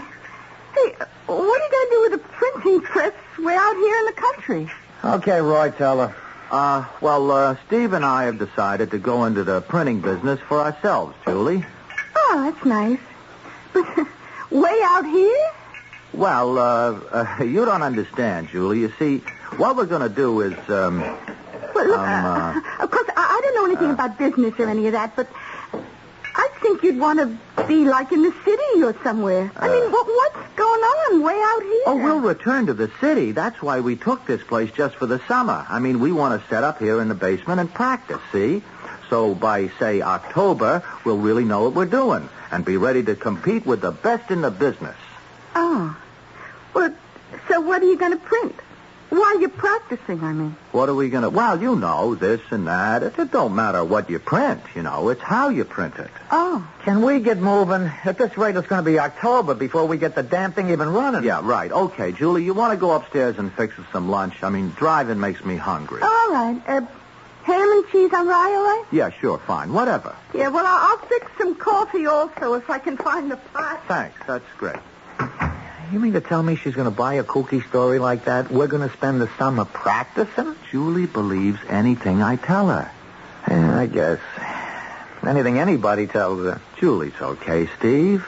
I mean, she's kind of dumb, but she's okay. Yeah, we shouldn't have brought her with us, Roy. You should have left her in the apartment in the city where she couldn't get in no trouble. We've been all through this a dozen times already. Somebody's got to cook. Somebody's got to clean up the mess. Besides, she's my wife. I mean, I got to take her places with me. I just got this feeling. She's here now, Steve. Okay. Can I see the plates? Yeah, I got them right here in the briefcase. You sure she can't hear us from upstairs? Sure, I'm sure. She wouldn't be listening anyhow. Yeah. Aha, there's my babies. Oh, hey, they look pretty good. Pretty good. Let me tell you something. There ain't never been a better $10 or $20 bill than what we're going to make with these plates. Except maybe government issue. Yeah. Ernie Cochran made these plates for Eddie Strong, and they're the best. Yeah, but no heat on them or nothing, huh? They've been sitting in Eddie's safe deposit box for 10 years since he used them. Eddie willed them to me before the Morley boys got them. Rest his soul. I didn't like Steve. He was a nasty little man with dirty fingernails. And I didn't like the way he talked about Julie. Roy wasn't as bad as Steve, but I knew it was Julie with whom I must communicate. I was watching and listening while they had lunch. As soon as I get these dishes washed, I'll unpack everything. Oh, and I have to clean up this kitchen, too. It's awful. I haven't looked at the bedrooms yet. Where did they get the furniture in this house? Looks like they bought it used from the Ark after the rain stopped. Oh, it's all Victorian, like the house. The original stuff, some of it. I mean, that's what the agent said. Yeah, just about right for a ghost, I guess. Has anybody heard or seen anything of the ghost? Oh, come on, Julie. You act like you want to see the damn thing. Well, I never saw a ghost. It would be like a new experience for me. Look, will you just knock it off about the ghost? I mean, what's the matter with you two anyway? There is no such thing as ghosts. You're just asking for trouble living in a haunted house. Except, why does it have to be trouble? I mean, a ghost is just somebody, only they're dead instead of alive, you know? If I die and get to be a ghost, I'd still be me, wouldn't I? Yeah. Look, I'm getting as sick of that ghost as if he was real. Come on, Steve. Let's get back to work, huh? Sure.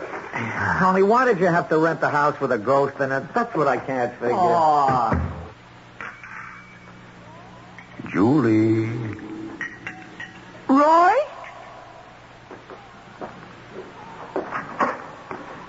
Roy, did you call me? No. I didn't call. Well, hey, we're busy, Julie. I thought I heard... Well, okay. Julie, it's not your husband. I'm right here in the room with you. I don't see anybody. No, you can't see me. Now, don't be frightened. I'm not. Hey, are you the ghost? Yes, I am. But it's all right, Julie. I don't mean you any harm. I thought you saw ghosts. Well, some ghosts, I suppose. People don't see me. They only hear me. Oh. Well, you do have a kind of spooky voice. I wouldn't have troubled you, but there is a favor I must ask. A favor? Well, sure. Anything I can do. Thank you. First, though, I must tell you my story. It isn't a very pretty story, but it won't take long. Oh, I'd love to hear it. I built this house a long time ago for myself and my wife. I wanted to write a great novel. I felt that I could, and I had enough money to allow me to indulge myself in this way, but my wife was perfidious. Perfidious? Oh, that means she cheated, doesn't it? That's exactly what it means. Oh. I had a friend. Well, I thought he was my friend who published books. Uh-huh. He had encouraged me to try my hand at a novel, and he spent a great deal of time with my wife and myself here in our new home, ostensibly to help me with my work, but he was making love to my wife. Oh, now that's a dirty trick. Yes, I found him out eventually, of course, and I thought about killing him. But I wasn't the sort to do it. I couldn't bring myself to. Instead, they killed me. Oh, yeah, but what had you ever done to them? Well, I was in their way. Ah. There was a little room down in the basement, an alcove, really, where we kept kindling and firewood. They put my body in there and walled up the open space with bricks. You wouldn't know there had ever been a room there. Well, my body's been there ever since. Oh, that's terrible. How could anybody do such a thing? Oh, yes, it was a terrible thing to do. And you want to get even? Oh, no, nothing like that. Perhaps I did for a time, but that was a long time ago. They're both dead now, of course. Well, then, what kind of favor? There are rules that the dead must follow. I am not allowed to leave this house until my mortal remains are taken out of that sealed room and given proper burial with a prayer. That's all. Well, we can do that. I would be very grateful. Eternally grateful. The wall that must be broken down is at the opposite end of the basement from where your husband and his friend have set up their printing press. It is the only section of brick wall. It should not be difficult to find. If you would. Of course. Either tonight or first thing tomorrow morning. Oh, good gracious, of course we will.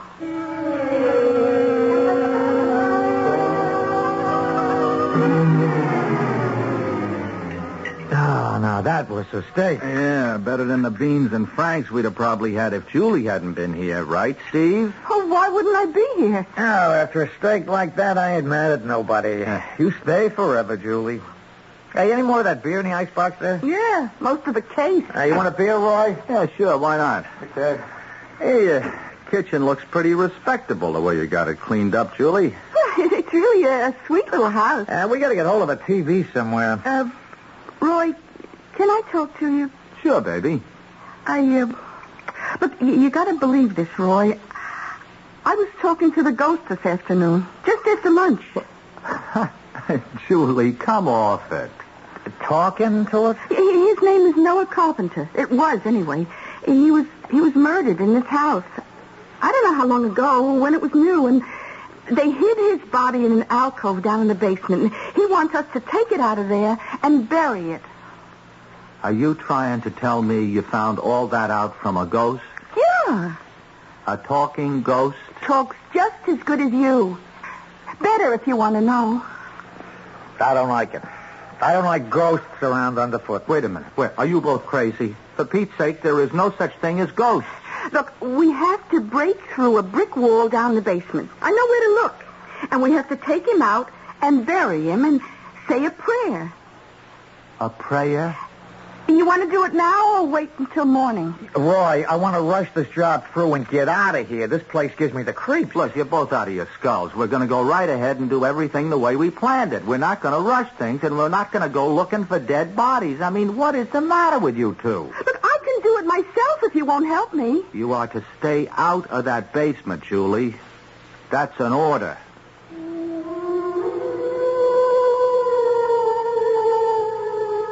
I heard everything they said, of course.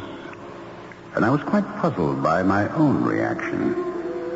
I wasn't sure. After a century of waiting, I wasn't really sure I wanted to be set free. Not as long as Julie stayed in the house. I knew it was nonsense. I knew it could never possibly work out.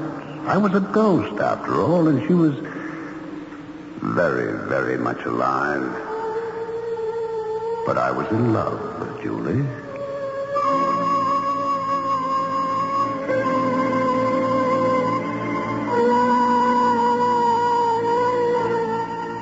There's an interesting question that's been asked over and over, but never, to my knowledge, satisfactorily answered. What portion of true love is physical and what portion spiritual? There is nothing physical left of Noah Carpenter. Julie gives the impression of being more than a little physical. Can there be any sort of union between the wholly spiritual and the primarily physical?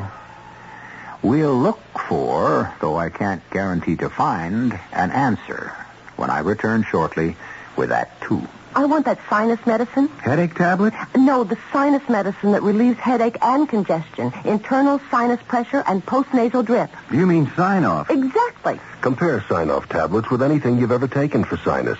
No sinus tablet you can buy relieves more symptoms. Sign-off gives you a full dose of pure aspirin plus a powerful sinus drainer.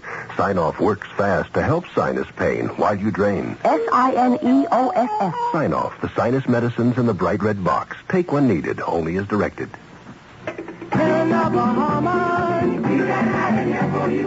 700 islands, we got island here for you. Everyone is different, we got island here for you.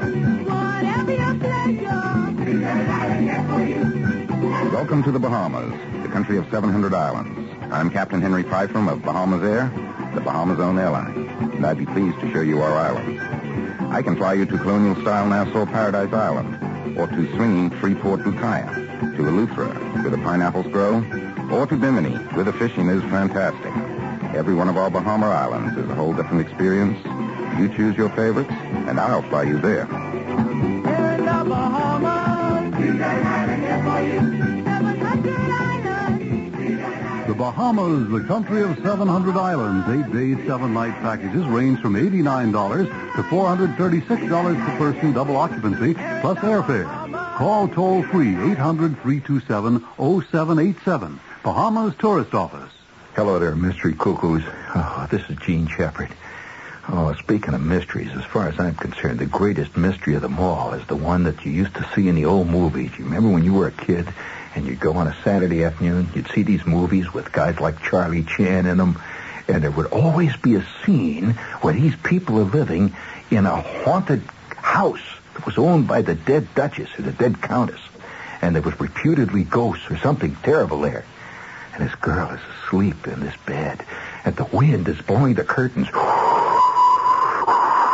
And suddenly, a panel slowly opens up back of her bed, and she's asleep, and a creeping claw comes out, reaching for her throat. Ah! Oh, great Scott. Oh.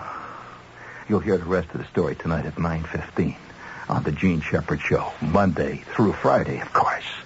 The creeping claw will get you. It will get you if you don't watch out. Here's Ralph Flinger, better known as Mr. I Know Where They Are.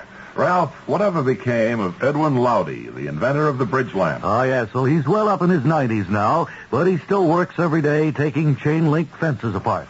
A listener would like to know whatever became of a young daredevil named Warner Bromley, who flew a Zeppelin upside down. Yes. He once tried to fly a Zeppelin upside down through the framework of the Eiffel Tower. What's he doing now? He inflates weather balloons for the government. All right, Mr. I Know Where They Are. How about Stuffy Hodgson, Calvin Hoogerman, Jimmy Schwab, Fred Falvey, and Mary Backstage? Oh, they're all to be found in the pages of the new Bob and Ray book, Right If You Get Work, along with Wally Ballou, Tippy the Wonder Dog, and many more fascinating characters. That's Right If You Get Work, the best of Bob and Ray, at your bookstore now. Incidentally, Edwin Lowdy claimed he invented the bridge lamp, but he didn't. Well, he's in his 90s now. I don't see any point in reopening that controversy. Right If You Get Work, the new book by Bob and Ray, is available now at book and department stores, published by Random House.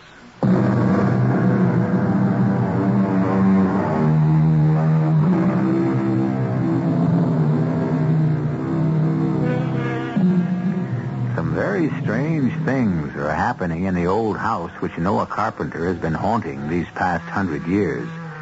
You'd think just the haunting would be sufficiently out of the ordinary, wouldn't you? But now a printing press has been installed in the basement of the house, and Roy and Steve plan to use it to print a great deal of counterfeit money.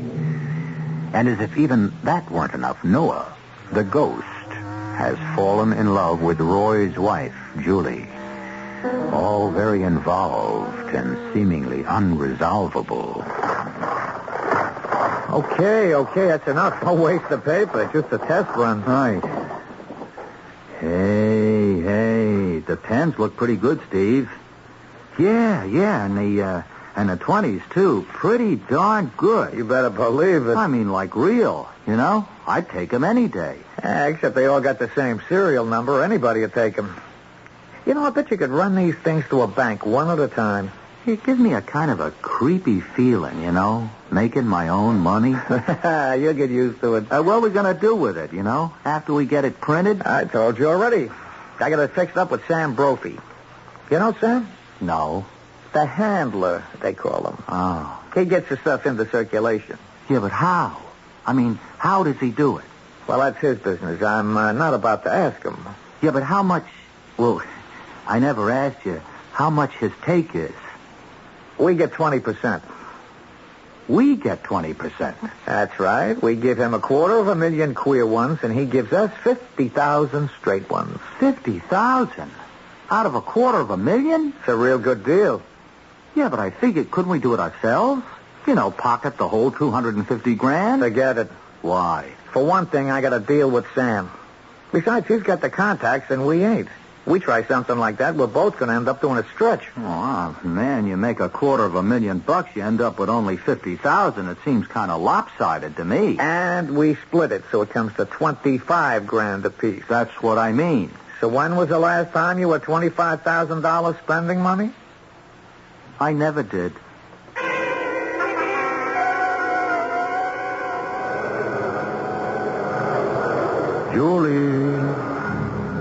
Julie. Hey, is that... It's Noah, Julie. Oh, for crying out loud, how long have you been in here watching me? I just got here. I've been down in the basement. Well, you shouldn't sneak up on a girl when she's got her hair tied up in an old rag and wearing these awful old slacks. And... You look beautiful, Julie. Very beautiful. Well, thank you. I was just trying to clean this living room a little. Oh, it's been quite a while since the place was cleaned. You know something? It's not fair. What isn't fair? Well, you can see me in a mess like this, or all dressed up, or goodness only knows how else. But you, I've got no idea at all what you look like. I don't look like anything. The reason you can't see me is that there is nothing to see. Just nothing? I can't explain it to you. I'm not permitted to. Julie, may I ask you a very personal question? You can ask.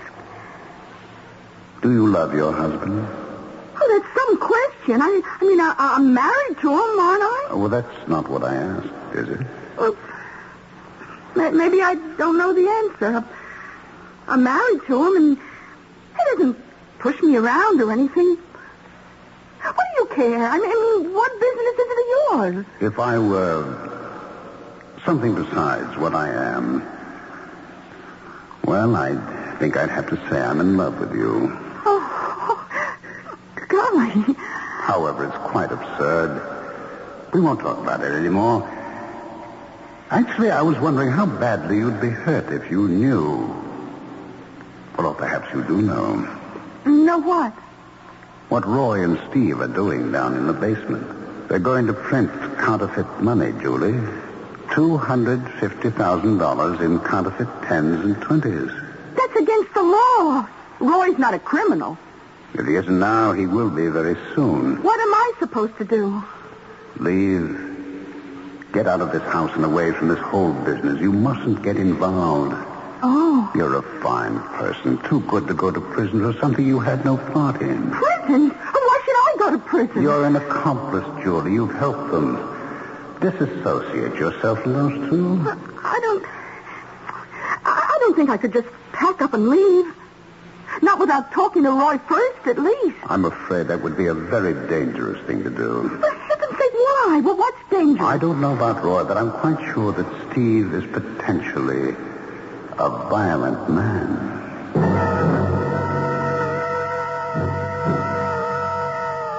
I think I'm going to hit the hay. Oh, it's only 10 o'clock, Steve. We got a big day tomorrow, Roy. Wouldn't hurt if you got a good night's sleep yourself. Well, Roy, could I talk to you for a few minutes before you go up to bed?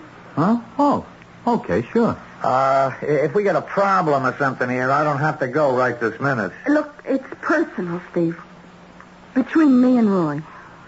Oh, well, okay, I'll see you in the morning. I ain't one to butt into nobody's private business. How come you and Steve got such a great big day tomorrow? Well, you know, Julie, the more practice we get in, the better we're going to be when we open up our own place next fall. Well, you've been a printer, part-time at least, ever since you were a kid, Roy. How come you have to practice all of a sudden? Oh, well, you see, you go in business for yourself. It ain't the same, Julie. You got to be good at all kinds of work. I mean, you just wouldn't believe some of the stuff people want printed. Like money? What are you talking about? Like phony $10 and $20 bills? $250,000 worth? Wait a minute. Where'd you get an idea like that? It doesn't matter where I got it. Is it true? Have you been snooping around down there in the cellar? You been listening to me and Steve talking? So it's true. I didn't say that.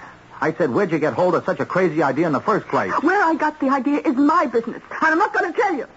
Julie, That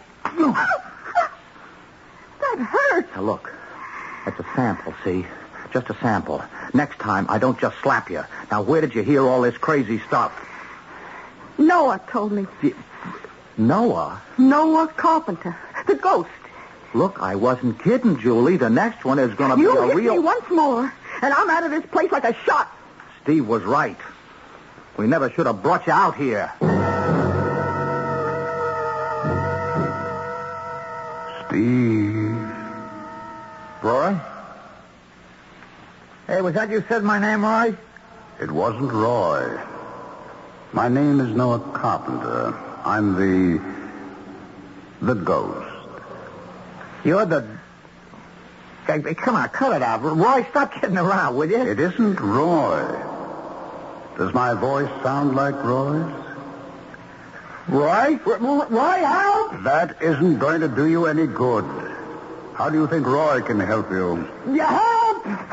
Hey, Steve, what's the matter with you? The ghost, he's here. He's right in here with us. Oh, holy Toledo, not the ghost again, Steve. He's here, I tell you. You got to believe me. He was talking, just like people. Oh, wait, no. You imagined it, Steve. I didn't. He's here. He's here right now. Get some sleep, will you? You're all keyed up. Hey, you ain't leaving, are you, Roy? I don't want to be left alone with that thing. I got to get back to Julie. I'm having a little trouble with Julie. You gonna leave me here alone? Steve, you'll be okay. I told you there wasn't anything he could do for you, Steve. All right. What do you want from me? You're right. I do want something from you. Tell me and get it over with, will you? I want you to take those plates and go. Leave this house. I don't know nothing about no plates. The 10s and 20s, Steve. The ones Eddie Strong willed to you before the Morley boys got him. Isn't that what you say? What's it to you anyhow?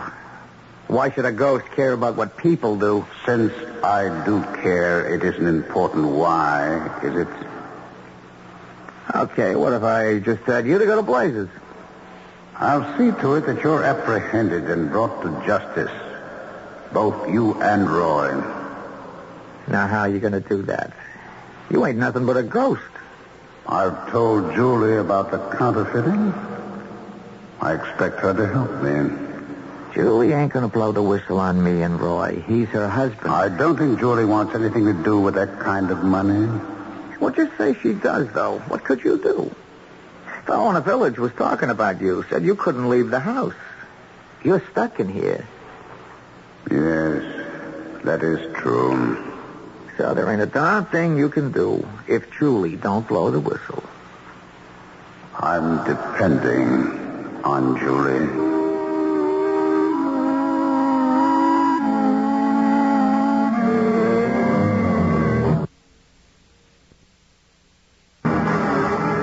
The ghost told her about the plates and all. Is that what you were fighting about last night? Ghost, ghost, ghost. All I hear is ghost. There ain't no such thing, Steve. You think not? Look, Steve, she knows what we're doing. Then who do you think told her? You think I told her? That lousy ghost told her, that's who. Well, whoever. She knows. Is she going to blow the whistle? I don't know. I don't believe she would. I do. I'm her husband, Steve. It's happened before. I think we better make plans. You mean pack the stuff back in the van and forget the whole deal? I got a better idea. What idea?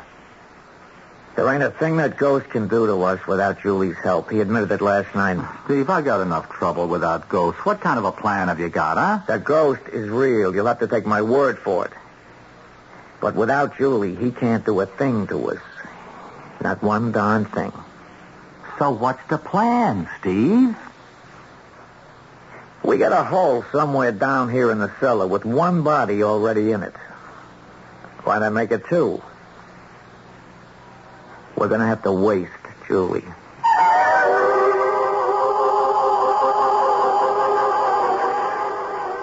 Counterfeiting is a crime against the financial structure of the society in which it is committed. Deplorable, of course. But murder is a crime against God and against the very nature of civilization. An evil thing. A man has just been asked to collaborate in the murder of his own wife.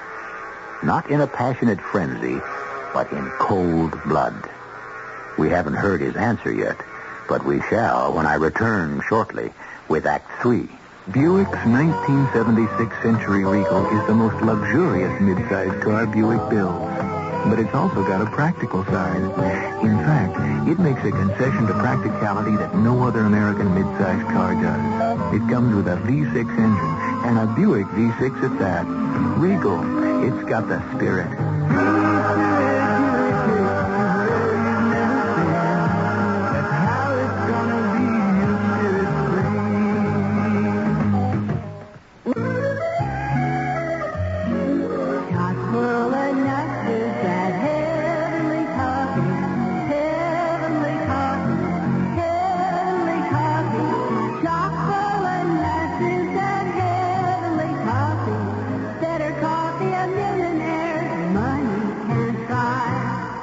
Chock full of nuts, the Heavenly Coffee comes in just one grind. It makes perfect coffee every time, no matter how you make it.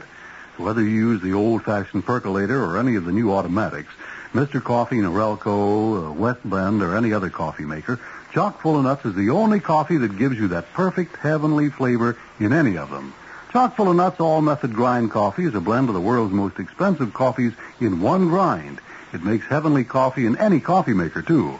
Only the finest, richest, most expensive coffee beans money can buy are blended into our heavenly coffee.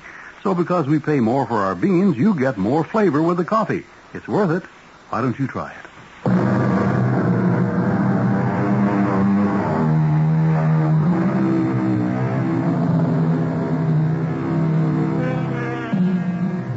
Our two worlds, the world of crime and the world of the occult, have confronted each other and are joined in a bitter struggle. Right and wrong are clearly defined, and if you believe that right always triumphs, there is no cause for concern over the outcome. But history doesn't seem to prove beyond reasonable doubt that right, as we understand it, does always triumph in the end. The truth is, the most worthy of all are often the lost causes. Julie, you in there? Go away, Roy. I want to talk to you, Julie. I'm resting. Look, I have to talk to you, Julie. Now, please, it's important. If you were coming in anyway, why did you bother to knock? Now, Julie, listen. About last night. About you slapping me? You want to talk about that? No. About the counterfeiting. You admit that's what you're doing down there? Yeah, that's what we're doing. You see, the thing is, honey, I never could get any money ahead. Never, you know? I mean, not even enough to let us feel comfortable. So you decided to make your own. You think just because you couldn't earn all the money you wanted, that makes it all right? Look, I'm sick of being broke. And we're not hurting anybody, Julie. We're not stealing from anybody. All we're doing is just putting some fresh money in circulation. Then why is there a law that says you have to go to jail for doing it? Look, Roy, how much have you made already, huh? I mean, how many of the things have you run off? A few samples. We haven't even really started. Okay. If you want to burn up that stuff you've already made and promise not to make any more, if you just shut down the whole operation and we move out of this place, okay, I won't leave you. Leave me? You're surprised. You admit you're a counterfeiter, and you slapped my face last night, and you're surprised when I think about walking out? I never thought I'd hear you talk like this, Julie. Well, I guess the world is full of little surprises. I never thought I'd be married to a criminal. Look, I can't pull out now. Sure you can. Are you scared of Steve? Well, he's dumped a lot of money into this thing, Julie. He's made commitments, and he trusted me. The bum! He wouldn't trust his own mother. Look, if I don't pull out of this job, will you go to the police or something like that? I mean, would you turn us in? I don't know. I think probably I would. You don't mean that? I think most likely I would. Yeah. I heard all that, of course. I was struggling with my conscience. For ghosts do have consciences. Conscience is a thoroughly spiritual thing. I had more to gain selfishly by keeping my hands off than by interfering. I followed Roy down to the basement where Steve was waiting for him. Okay, you had your talk with Julie. What'd she say? Well, she still wants us to knock it off, Steve. Like she says, just load the press back on the van and drive away. Oh, no. But listen, you can see how she feels. She gets hit with this thing right out of the blue. What do I care how she feels? We're all set up here and ready to run. We'll go ahead with it. We can't. She'll just... Well, look, I'm getting scared she'll turn us in. Well, we'll have to do it my way, I guess. We're going to have to waste Julie. No. You can't do that, Steve. You want to bet?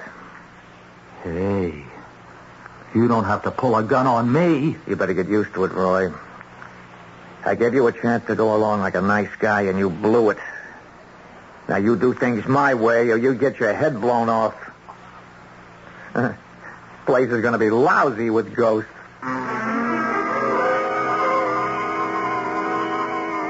Julie. Is that you, Noah? Yes? Boy, even Roy knocks before he comes into a lady's room. He has knuckles. Oh. Julie, there's no choice any longer. You must leave this place. Well, I've been thinking about it, There's Noah. no more time for thinking. They're planning to kill you. Kill me? Oh, come on. Roy wouldn't do a thing like that. Steve would. Roy wouldn't let him. Roy can't stop him. You'll have to go right away. They aren't going to give you much time. Noah, are you just trying to get me away from Roy again? Is that what it is? What Steve wants to do is break down that wall and hide your body in the same room with mine. That's... Macabre, yes, macabre. But do you know what it would mean? It would mean that you and I, our spiritual selves, would be imprisoned in this house together for all eternity, unless someone found our bodies. Noah. That wouldn't be bad for me. I'd be much happier having you with me, but I don't want it to happen to you. You must understand, I am not selfishly motivated when I beg you to go. I'm sorry. You know, you're really a very sweet guy, Noah. Maybe if Roy could have been a little more like you, Will you leave now, Julie? I'm not afraid of those two.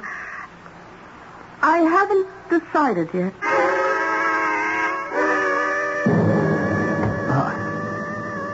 Put some back into it, Roy. You act like you don't enjoy this kind of work. You holding a gun on me? Making me break into a room where you want to hide my wife's body after you've killed her? You're right. I don't enjoy it. Well, do it anyway. If you don't get to work, I'm going to have an extra body to stuff in there. Now, you see, all it takes is a little elbow grease. Okay, now widen the hole. Work the bricks loose around it. Steve, I think I'm going to be sick. There's some bones in there. A skeleton. Well, it figures, don't it? The ghost said he was in there. Well, we going to take the thing out and bury it? Oh, you got to be kidding. Well, that's what Julie said we should do. What we broke the wall down for, Roy, was to put one in, not take one out. Steve, please, I can handle Julie. We'll go ahead just like we planned, and Julie won't make any more trouble. I give you my word. She won't make no trouble. That's one thing you're dead right about. Now widen out that hole. Steve, if you kill Julie, I don't care if it takes the rest of my life. The rest of your life ain't going to amount to much if you don't shut up. All right. We're going upstairs now. Now, you walk just a little ahead of me and don't get funny. Just keep on thinking about this gun and remembering how I wouldn't mind using it.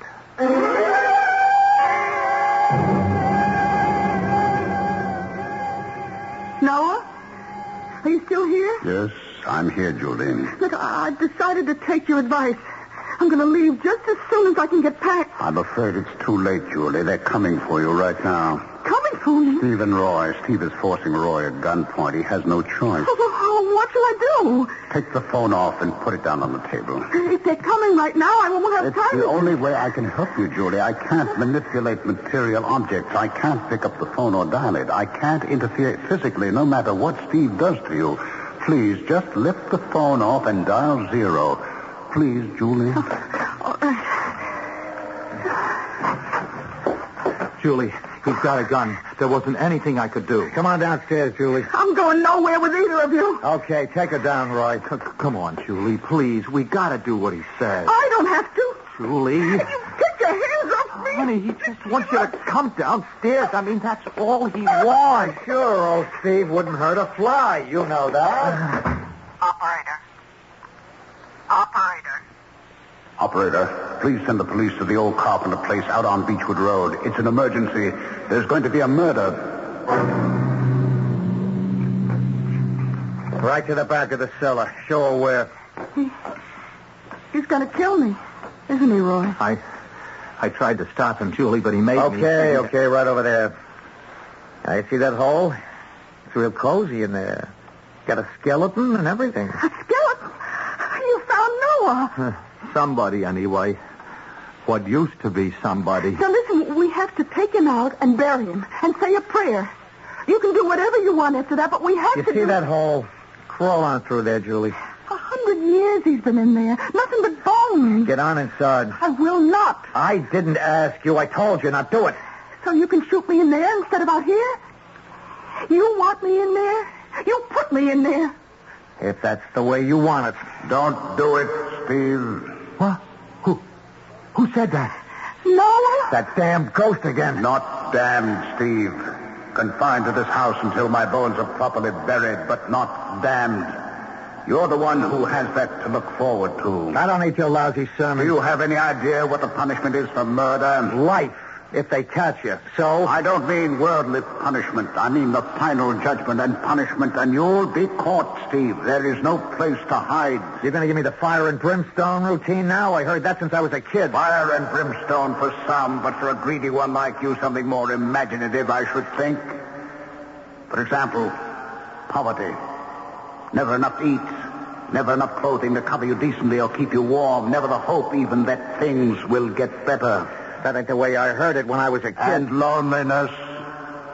Never anyone who'll even pretend to be your friend as Roy has done here. An eternity of loneliness and want. You'll know yourself as utterly despicable. You'll envy those, even the other damned souls who don't have to live with you. You'll despise yourself that much. Now, wait just a minute. 1,000,000 lifetimes of regret. 1,000,000 lifetimes to remember the moment you put enough pressure on that trigger to cause the gun to fire. You'll have all eternity in which to wish you hadn't done that. Now, look, I ain't done it yet. You have only this moment to make the decision. Make it the wrong way, and you'll spend all eternity wishing you hadn't. Either squeeze the trigger now, Steve, or hand the gun to Julie and spare yourself eternal damnation. Well, I still got the plates. I could... here, take the stupid thing. Take the gun, Julie. Don't think you scared me any, though. It's a hairy situation, that's all. I don't have to be told when a situation gets too hairy to handle. Hey, what's that? What's what? Oh, it sounds like... Don't that sound like a siren? Somebody thinks. I'm getting out of here. You coming, Roy? Will I... No, what shall I do? Let him go. They'll catch you. Steve's right. Look, honey, we got to get out of here. You go ahead. I'm not leaving yet. Julie, I can't wait. They'll... Okay, I'm going. Oh, no. You saved my life. I wonder if all those things I said are true. I don't really know. Oh, you could have let him kill me and we'd have been together. I don't think I'd have minded too much. I couldn't let the same thing happen to you that's happened to me. Well, I'll see to it that they, bury you. I'll ask him to let me say the prayer. Yes, I'd like that. Do we have to say... Goodbye, Julie. Goodbye.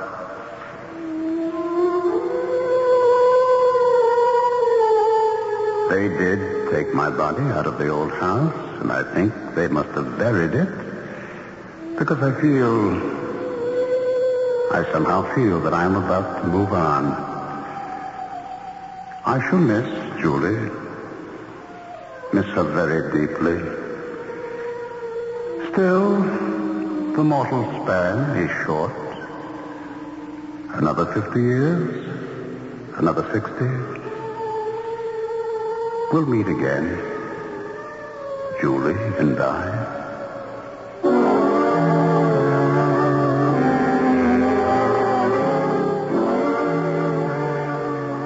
It's heartening to feel that there are such emotions as love, hope, and compassion in the next life. And I found it comforting, too, that Noah seemed as human as he did. Not a moaning, chain-rattling, terrifying specter, but, as Julie herself said, just somebody who was no longer alive. I'll be back in the flesh in just a moment.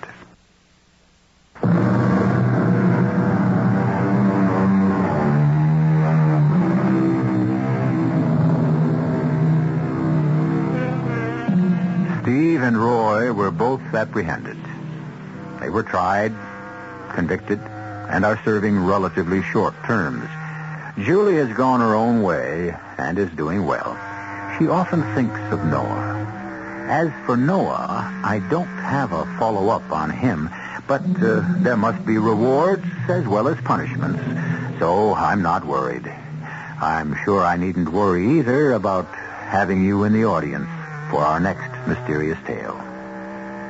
Our cast included Ralph Bell, Bryna Rayburn, William Redfield, and Jack Grimes. The entire production was under the direction of Hyman Brown. Radio Mystery Theater was sponsored in part by Buick Motor Division.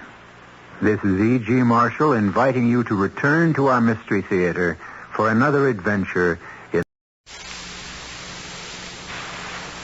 Stay tuned for Mystery Theater.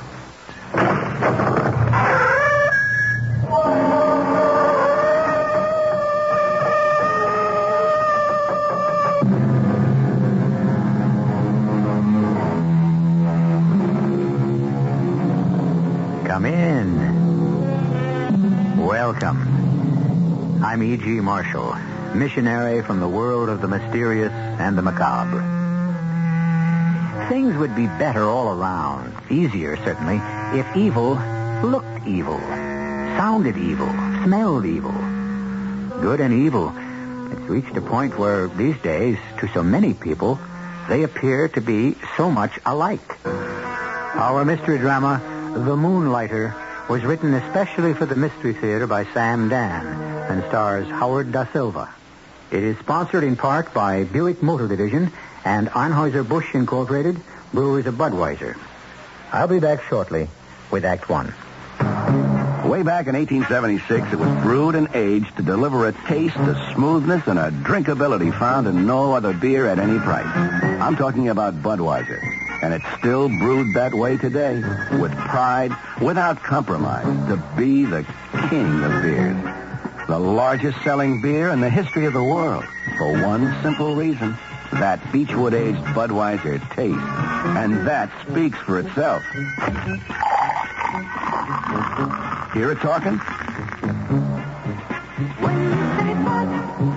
You say you care enough to only want the king of beers. There is no other one. There's only something left. Because the king of beers is leading all the rest. When you say Budweiser, you said it all. Anheuser-Busch, St. Louis. Hey, Mom, what's for dinner?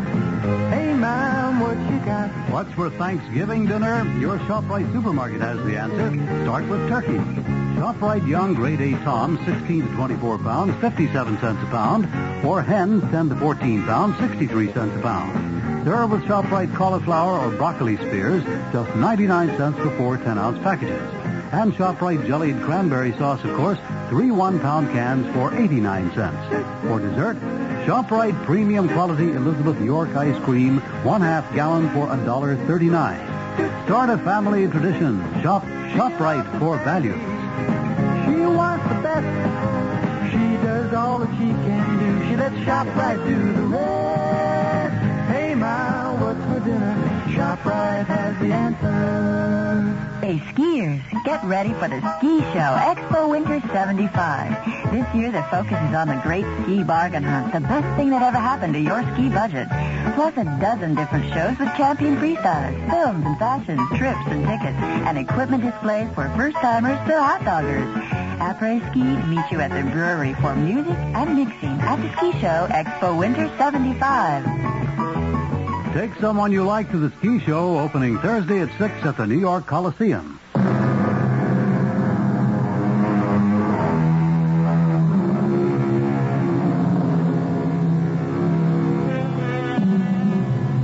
There is so much talk these days about the quality of life and how it's gone down.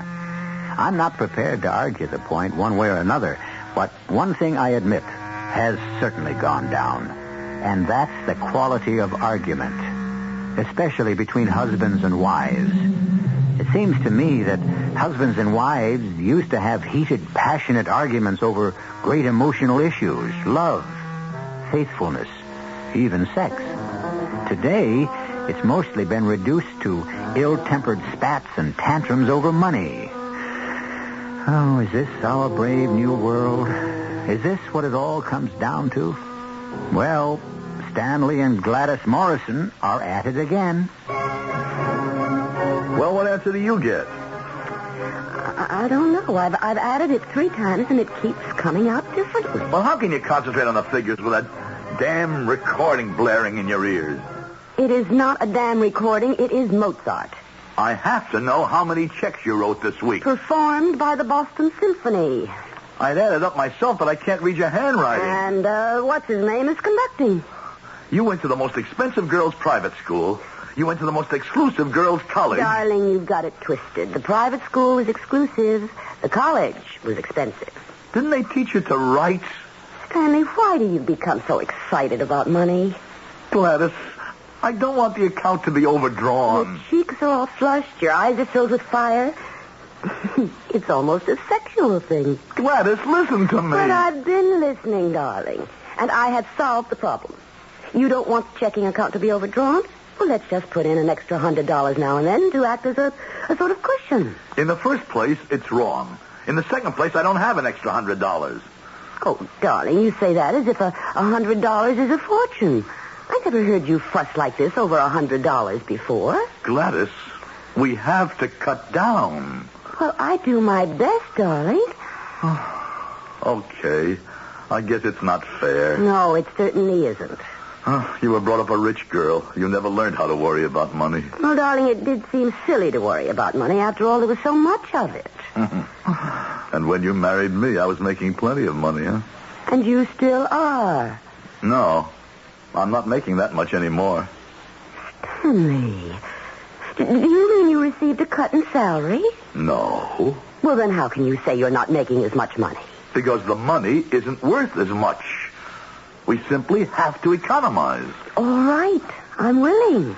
We have to sit down and draw up an entire list of ways to save money. Okay. Here's one. At the club, I won't order from the a la carte menu.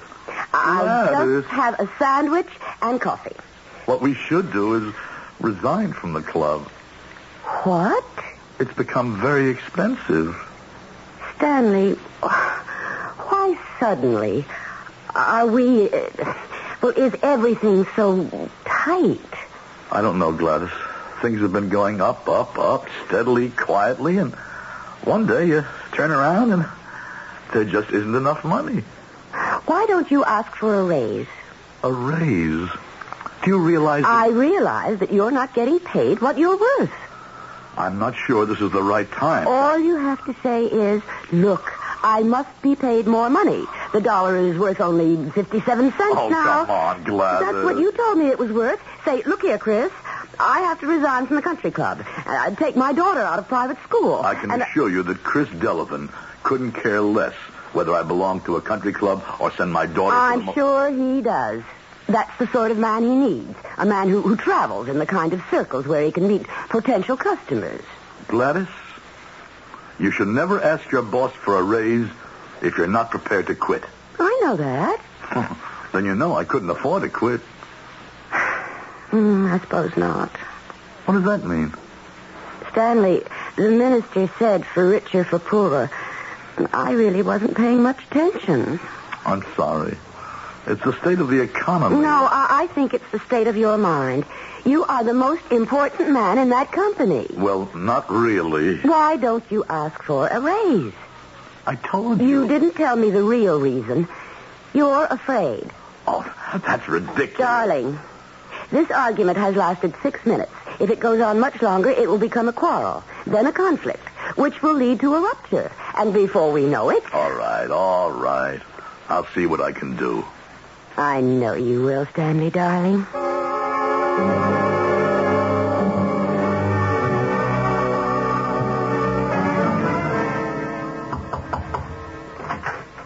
Chris, got a minute? Sure thing, boy. What's on your mind, Stanley? Well, just a second. Wow. What's the matter, Chris? Oh, I'm beat. I need some coffee. You want a cup? Okay. Sally, bring in 2 coffees. Well, boy, what can I do for you? Chris, it seems to me just a second. Sally, make mine black. Sure, Miss Louise. This one has to be told everything at least 400 times. Well, that's my problem. What's your problem? Well... Hold it. How you want your coffee? Oh, it doesn't matter. Oh, Stanley, you're so easygoing. Well, not anymore. I wish I had your temperament, especially last night. Oh, that was a session. Well, Chris, I really blew my stack last night, Stanley. And I guess I did it for you. For me? And for what I thought was best for this company. Chairman of the board took me to dinner, and we had all this talk about the economy, how scarce money is. And that's exactly why I... Well, you know where that kind of talk leads. Where can we cut? And so old man Sullivan said, cut out the research department. My department? And do what, I asked. And he said, well, we can subscribe to outside services and get the same No, but they can't get the same information, the same analysis. Well, yeah, that's what it took me the better part of 5 hours to hammer into his skull. Well, anyhow, you're safe for at least a year. But, Stanley, you watch every dollar.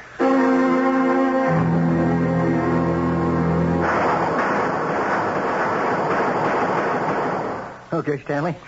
Your turn. Hey, old buddy. You still have the eye, all 6 in the bullseye. Just lucky, I guess. Hey, I see you have a new revolver, Frank. Yeah, I picked me up a .357 Magnum. Oh, that's a lot of gun. Well, that's my motto. If you're going to have something, have a lot of it. Yeah, but that's the kind of gun you use to kill people. Well, that .38 of yours isn't exactly a little kid's water pistol either. Come on, let's go somewhere and have a drink, huh? I have to be getting home. No. You come with me. I have a serious matter to discuss. You know, Stanley, the only place I ever run into you these days is the pistol range. It's the only thing you haven't given up. What are you talking about? Well, nobody sees you anymore. You're never at the club for golf or tennis. I've been busy. Cora May says you and Gladys keep turning us down for dinner. Well, we've had a lot of other things that are... No. That's not the reason. You don't go out because you can't afford to return the hospitality. Now, that's the truth. And I've known it for a long time. What? What do you think you know? I know all the signs. I've been there myself. It's because there's no money. Now, suddenly your running expenses are draining you dry. And, well, you wonder how you'll ever... Oh, it's the times. These crazy, twisted times. Still, we've got to live in these times. They're the only ones we'll ever have. I have to have some more money. Maybe I can take on another job or something. Where? And will Delavan and Company take kindly to the head of their research department moonlighting? How would it look? I don't know what to do, Frank.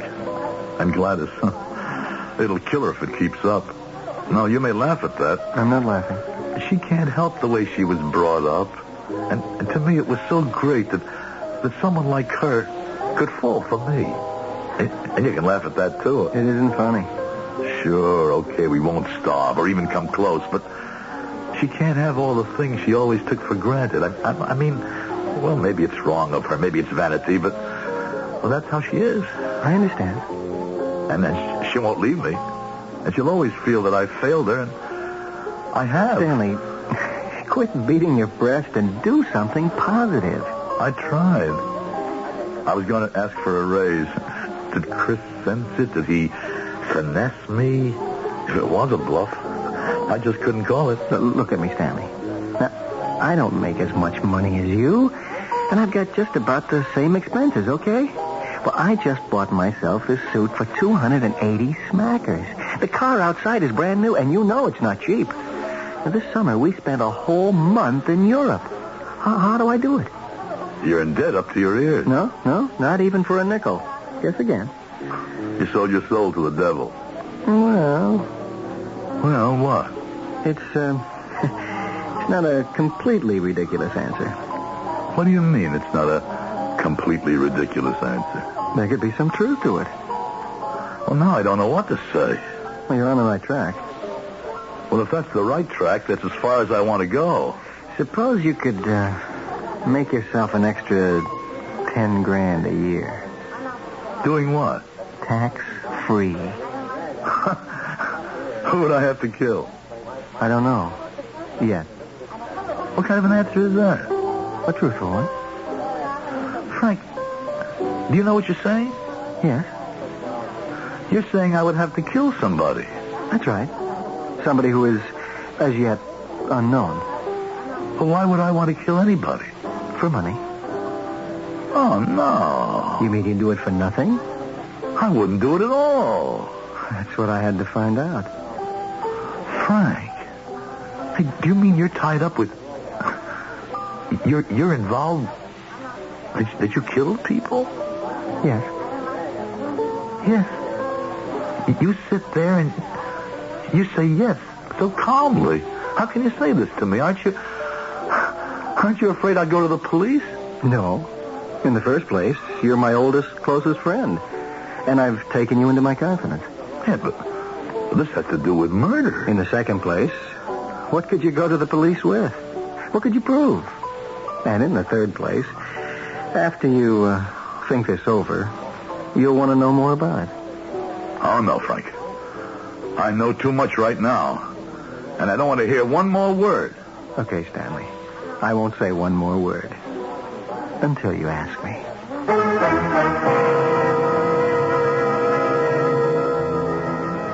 And so the seed has been planted. How like a growing thing a story is. In the first act, we plant the seed. In the second, we cultivate and water the soil. And in the third, we harvest the crop. What we don't know at this point is what kind of seed has just been planted. But something may start to flower when I return in just a few moments with Act Two. Oh, I thought I saw a putty cat. I did see a putty cat. Hi, I'm Mel Blanc, and that's another of my 1,000 voices.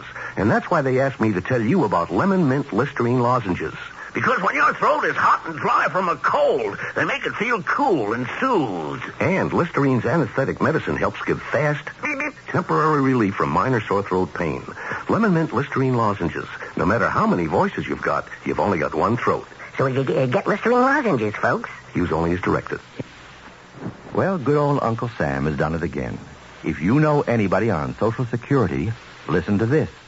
People who get Social Security checks will never again have to worry about them being late or lost or stolen. If you just fill out a simple form at the Lincoln Savings Bank, Uncle Sam will automatically deposit your Social Security check directly into your account at the Lincoln every month. No more waiting around for it to come. No more lost or stolen checks. No more standing in line to cash them. Every month, the day your check is due, the money is there in your account at the Lincoln, waiting for you to collect it or write payment orders the way you write ordinary checks or earning interest for you in a Lincoln savings account. Uncle Sam and the Lincoln do it all automatically. You don't have to do anything except fill out one form at any Lincoln branch or telephone 782-6000 and the Lincoln will mail it to you. The Lincoln Savings Bank, 782-6000. Member FDIC. Tomorrow morning, listen to Rambling with Gambling, the program with all the degrees. There's Fahrenheit, Celsius, and there are some others, too. Dr. John Gambling here, inviting you to join me and the other doctor, Dr. Bob Harris, along with Peter Roberts, Jack Allen, Harry Hennessy, Henry Gladstone, Walter Spencer, George Meade, Fred Feldman, and the whole crew here in Studio 2. For our daily seminars over WOR Radio from 5 till 10 in the morning. Now, what courses would you like to take? We have music, news, sports, weather, traffic information, a little bit of alleged humor now and again, and just about everything else to start your morning right. That's Rambling with Gambling, daily, 5 till 10 in the morning here at WOR Radio, the talk of New York. What's a country fresh flavor like Newco doing in a city like New York? Newco's bringing country to the city. Newco's got that country fresh taste. Newco's bringing country to the city. Yeah. Newco puts a smile on your face. Heck, I'm a big city now, but it wasn't always that way. I sure used to miss that back-home country fresh taste of just big peas and carrots, corn and beans. Oh, my. But then Elsie Sue, she's really big city. She put me on to Newco margarine. It comes in both thick and soft forms, you know, and Newco's got a real country fresh taste that makes anything you put it on taste country good. So now it's Elsie and me and Newco margarine. We're in a big city to stay. Newco's bringing country to the city. Yeah. Newco puts a smile on your face.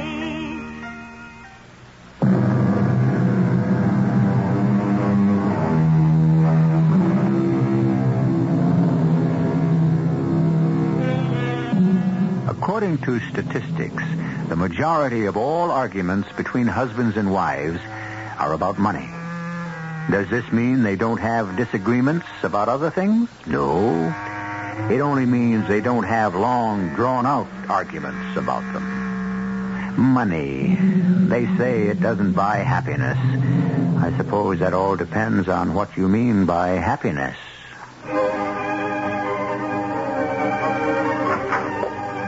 Is that you, Stanley? Yes, I'm home. Hi. What smells? Oh, it's dinner. I'm afraid I burned it. You burned it?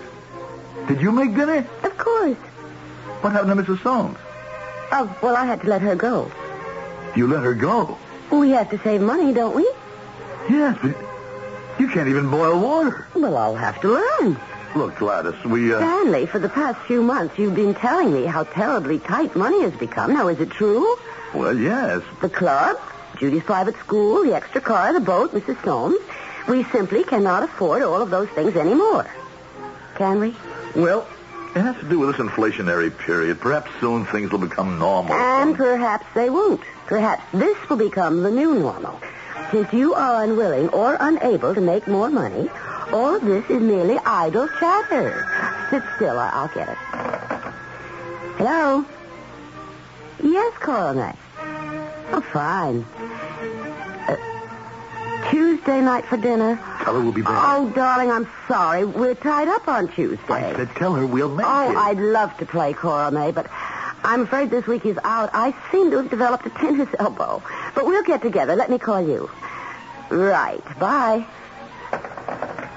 I said to tell her we'd accept that invitation. I am not accepting any hospitality I cannot afford to return. And you go out and play tennis and golf. Stanley, what are you saying? I'm saying I have killed myself these past 20 years so that I could enjoy some decent living. Well, nobody's going to take it away from me.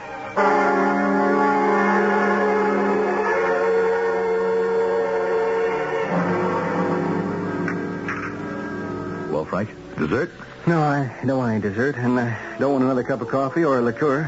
And we're the only ones left in the joint, so if you're ready to go, I am. Frank, how can I make that extra 10 grand a year? Well, actually, it could be much more than 10 grand. Lately, it seems there's quite a bit of work. Just tell me how. The underworld, the mob, the syndicate, call it whatever you want. They're getting away more and more from using their own people as executioners. Oh, good Lord. What kind of conversation am I having? We can stop anytime. All right, let's stop. No. Go ahead. And so, now, the trend is to look for respectable folk to do the job. People who would never be suspected. Look at me. An editor for a trade magazine. Now, who would ever suspect me? Look at you. A research analyst from a brokerage house. Who would suspect you? It's this dealing with gangsters that scares me off. You're not dealing with gangsters. This is a small, private outfit created to fill a specific need. But still... And their clientele isn't restricted to the underworld. You'd be absolutely amazed how many law-abiding, reputable, upright people require this kind of service. You know, there are times, it's unfortunate but true, when a well-placed bullet is the only solution to a problem. But it's murder. Yes. I never killed anybody. The commandment says, thou shalt not kill. You never killed anybody in Korea? Oh, that was different. Killing is killing. But your conscience. Each contract is worth between $2,500 and $3,000. I thought it would pay a good deal more. It does in real value when you consider it's tax-free. And you might do 5, 6, even 7 a year. No more money problems. Suppose you get caught. How can you get caught? Why should anyone even suspect you? Maybe I'll try it once. No. No, you can't try it to see if you like it. Once you're on board, you can't get off the ship. Oh. You can understand why. Yeah. Well, now you have to make the next move, Stanley. Frank, I've been on a straight and narrow all my life. I'll testify to that. Nobody worked harder than I did. That's a fact. But I'm just not making out anymore. All of a sudden, I look around, I've gone through all my savings, and for what? Just to keep my head above water. I've been through the same thing, Stanley. Maybe my wife is vain, but that's her right. Maybe some people would look at me and say, he wants the frivolous things of this world. How much longer do you need to talk yourself into it? Where do I go? You don't go anywhere. He comes to you.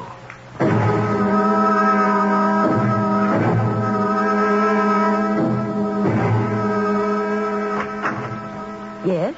Oh, good evening. You must be Mrs. Morrison. Mm-hmm. My name is Mr. Ackroyd. I'm sorry to disturb you at home, but I have some contracts to discuss with Mr. Morrison. Oh, well, please come in. Stanley, a gentleman to see you. Won't you sit down, Mr. Ackroyd? Oh, thank you. Who rang the bell, Gladys? Mr. Morrison, my name is Ackroyd. A mutual friend suggested that we might do some business. Oh? Isn't that wonderful, Stanley? What business are you in, Mr. Ackroyd? The removal business? Oh, yes, I remember you, Mr. Ackroyd, and I have the pertinent information in my desk. Could you excuse us, darling? Oh, certainly. And let me know if you gentlemen would like some refreshment. Oh, that's so kind of you, Mrs. Morrison. This way, Mr. Ackroyd. Our mutual friend speaks highly of you, Mr. Morrison. Well, I have a contract for you. You must memorize all the details. All contracts are verbal. You can understand why. The gentleman's name is Everett Marshall. At this point, it's best you don't know who he is or what he does or why someone has purchased a contract for him. Well, then how am I supposed to know? The right man? We'll handle that detail for you. You have your own weapon. I've been assured it's in excellent condition and that you're an expert in its use. You'll be on the northwest corner of Garfield and 3rd tomorrow evening at 8 o'clock sharp. Nervousness is perfectly normal. The first time. I'm not sure I can go through with it. But you can. You must. Oh, this envelope is for you. What's in it? Your fee. $2,500. Take it. But we pay in advance. $2,500. All for you. Well, till tomorrow. Oh, Mr. Ackroyd, may I offer you something to drink? Oh, thank you. I'm afraid I have a pressing engagement. Well, another time, then. Oh, it must be the Boston Symphony. An unbelievably lucid blend of brass and strings. Yes, it is. Well, good night. Night. You know, Stanley, he's such a nice man.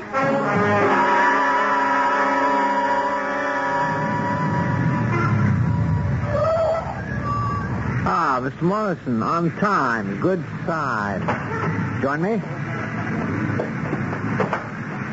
Now then, in just a few moments, your client, Mr. Everett Marshall, will emerge from that building across the street.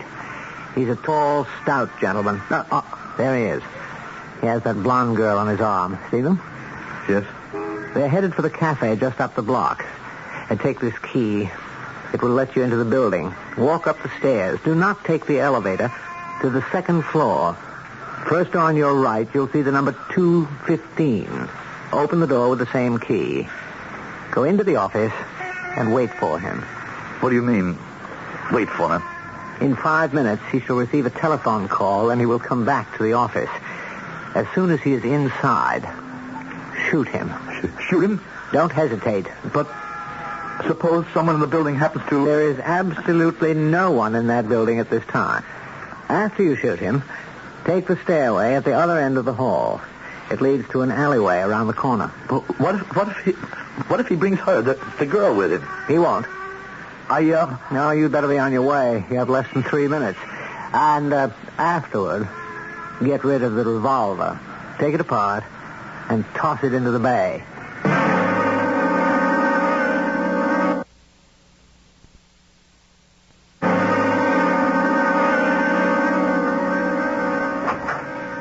Arthur, what's the big idea asking me to get something out of the... Hey, who are you? No, don't! No! No!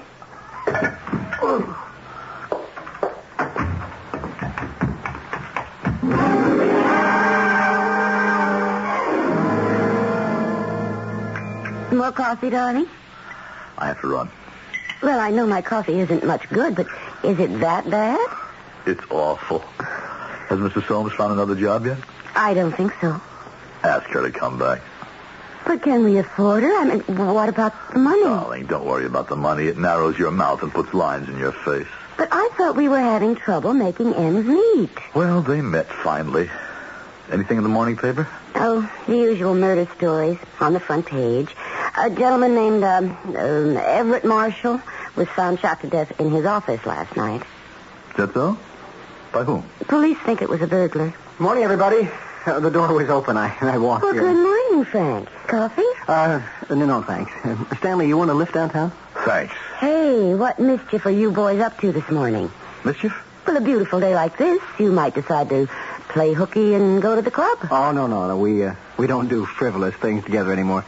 Stanley and I, we've become very serious people. I'll bet.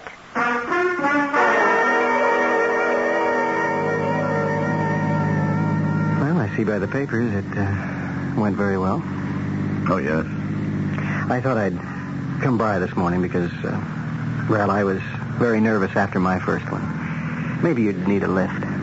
I'm all right. Well, that's good. I don't know why. When I went up to that man's office, I was convinced I wouldn't be able to kill him. When I walked in that door and he saw me and a gun in my hand, I could look into his eyes. I could see my whole life in his eyes as if we're a motion picture screen. You shouldn't think about these things. And he said, no, don't. And I just aimed at the top button of his jacket as if I were shooting on the range. And I squeezed the trigger once, twice, and he fell. He was dead. And I simply walked out of that room, down that hall, down those stairs, into the street, over to the bay, got rid of the .38, and here I am. And I don't feel one tiny twinge of remorse. Frank, what happened? To what? To 40 years of education, of indoctrination, of belief in the value of human life, of right and wrong, all the things we profess to believe in. I don't know. Do they get swept aside in the first storm? Frank, what happened to my conscience? Where is it, my conscience? There's no explanation, Stanley. Why am I so untroubled, so serene, so much at peace with myself? Is it possible that when we murder another human being, we also murder our own conscience? Because I tell you, Frank, mine is dead. What do you think? Maybe you're right. How's yours? My conscience? Yes. Mine's dead, too.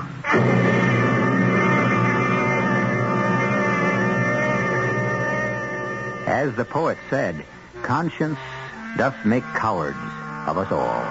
He's usually right, but perhaps Stanley and Frank are the exceptions that prove the rule. Well, it's an interesting problem. Can you kill a conscience? Or put it this way, in killing your conscience, what else do you kill? These questions require a third act for their solution, and I shall return in just a...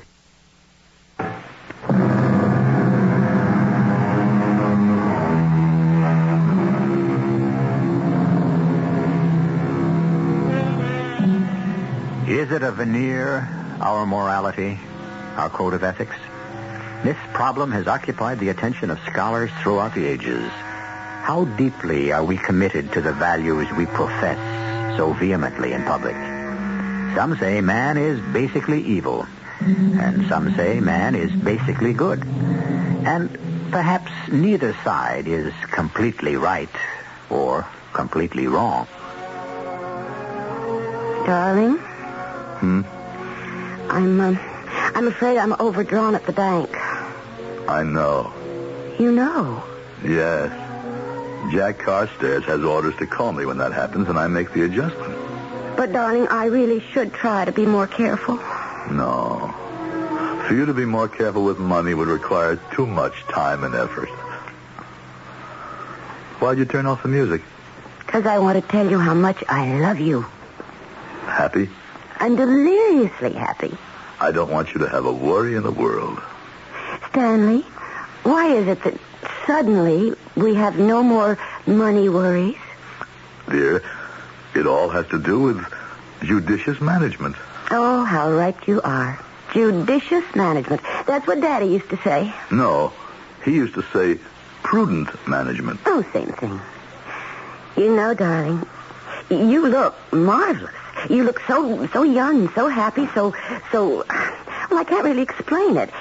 Exhilarated, as if you were having the time of your life. Well, I am. Hello. Hello, Stanley.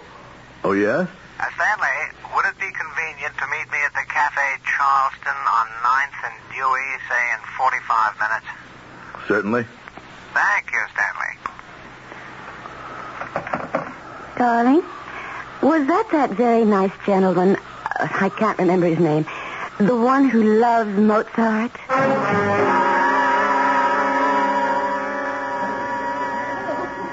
Your envelope, Stanley. Thank you. You'll find it contains $3,500. Your rating has gone up. From now on, this is your fee. Your client is a woman. A woman? Should that make a difference? Well, Women have been agitating for equality, haven't they? What did she do? Does it matter? No, but The very cornerstone of our philosophy is complete disassociation from our clients. I understand. Your only contact with your client comes at the very end of his life. And then, only for a brief moment. It's just that a woman... Should it matter? All right.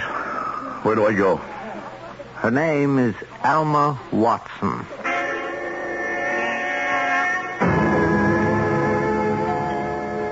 Coming, honey, coming. Harry, Oh, I thought you were Miss Alma Watson? Yeah. Are you sure you're Alma Watson? Sure, I'm sure. It wouldn't do for me to make a mistake.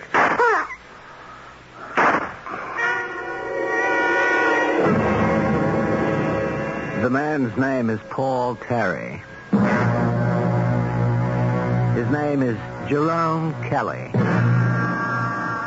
He's hiding out in a little motel. Your classification's gone up, Stanley. You're a $5,000 man now.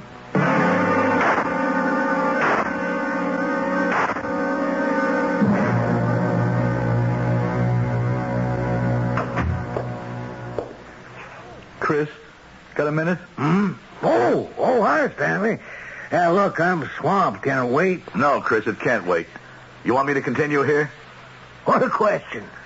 I want a 25% raise. Oh, now, Stanley, you know facts of life around here. I'll quit. You'll what? Take it or leave it.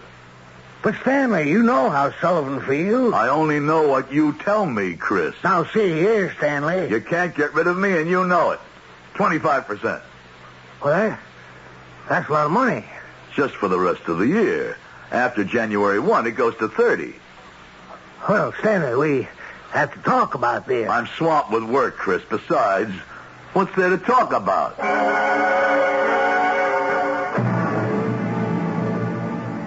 I said take it or leave it. That phony. He's been making himself look good at my expense. I never had the guts to stand up to him before. But you know something, Frank? Since I've taken on this sideline... How about another round? No, I had enough.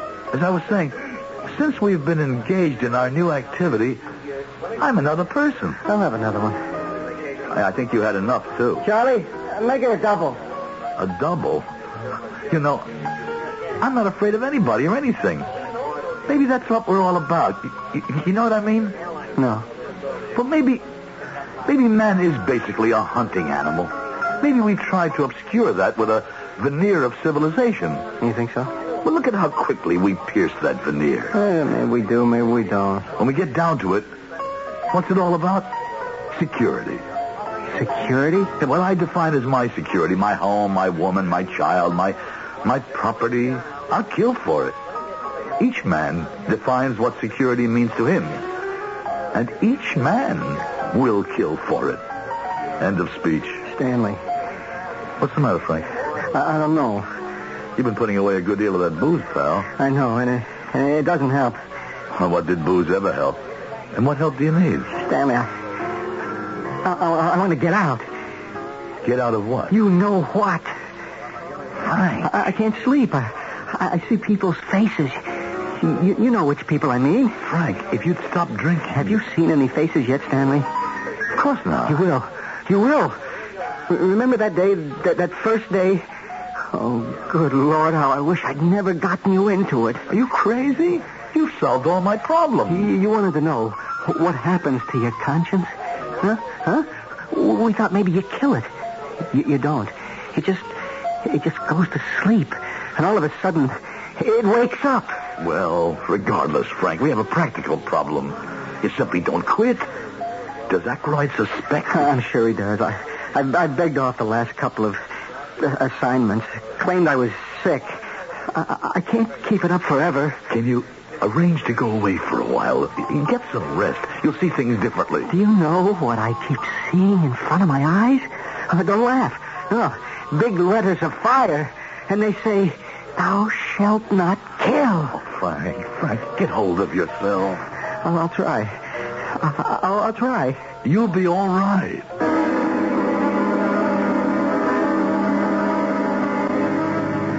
Here's your envelope. Thank you. It will be necessary to violate our basic philosophy just somewhat in this particular case. But then, rules were made to be broken. Oh, here we are. Oh, wait, this is the building. This is the building of the publishing company where... What? And here he comes now. Frank. He's going round the corner to the parking lot where it's dark and deserted. Follow him there. Kill him. But he's my... He's your client. I can't kill Frank. Why not? Stanley, Frank is being killed for just this very reason. He refused to accept a contract. Now go to the parking lot and shoot him. No. What's to be gained by your refusal? Someone else will be assigned to kill him. And to kill you, too. I wish I'd never gotten into this. Well, that's not true. The rewards have been spectacular. But, Frank... And if it is true, shouldn't you be eager to kill Frank? After all, he's the one who did get you into it. Quickly, Stanley, before it's too late.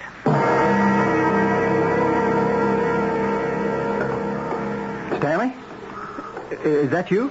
Yes. What are you doing here? I see. Well, go ahead. I don't care. It has to happen. It may as well be you as anyone else. Well, don't stand there. Do it. You know you're supposed to do it right away. Don't wait. Don't delay. Just pull the trigger and walk away. I can't. You've got to. You can't save me. No one can save me. I don't want to be saved anyhow. When you see the faces, do you hear the voices, too? Yeah. All of a sudden, I'm hearing them. When do you stop hearing them? I don't know. When do you stop seeing them? I guess when you're dead. Is this how it happened to you? You better kill me. Before it's too late for you. It's too late for me now. I don't have a chance. Try to save yourself. No, I'll never lose those voices, the faces. Look, have you got your gun? Yeah, in the glove compartment. Let's kill him. Who? Aykroyd. We'll never get away with it. Does that matter? Come on, buddy. He's in that car, all alone. No, he's not alone. You see that car across the street? He's got some people in it. Maybe he felt he couldn't trust you. Stanley, I know it's a difficult assignment, but it has to be done. Stanley, you can't get away. The block is surrounded.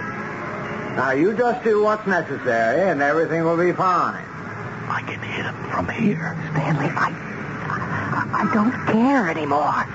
Save yourself. That's just what I'm trying to do. Save myself. Stanley, let me hear it. Yeah, I'll let you hear it. Don't shoot him, Stanley. It won't help. Shut up. It's not an easy shot. Now. Got him. Let's try to get out of here. They're shooting at us. Frank, I don't hear the voices anymore. I don't see the faces. Do you? No. Frank! Oh, Frank.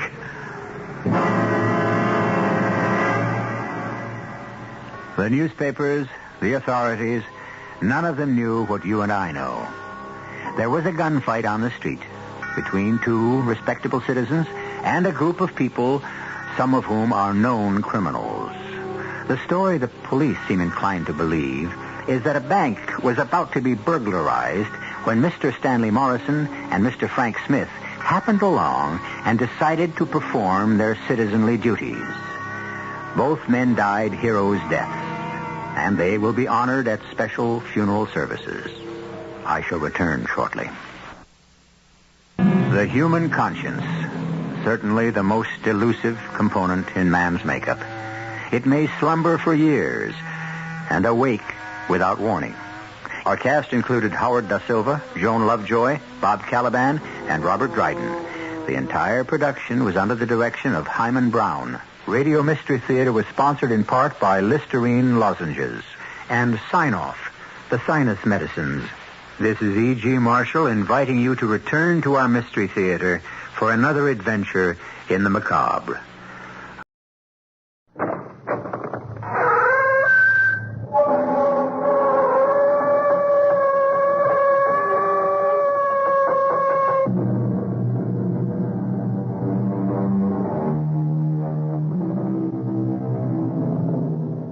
Come in. Welcome. I'm E.G. Marshall. Our story is concerned with fear.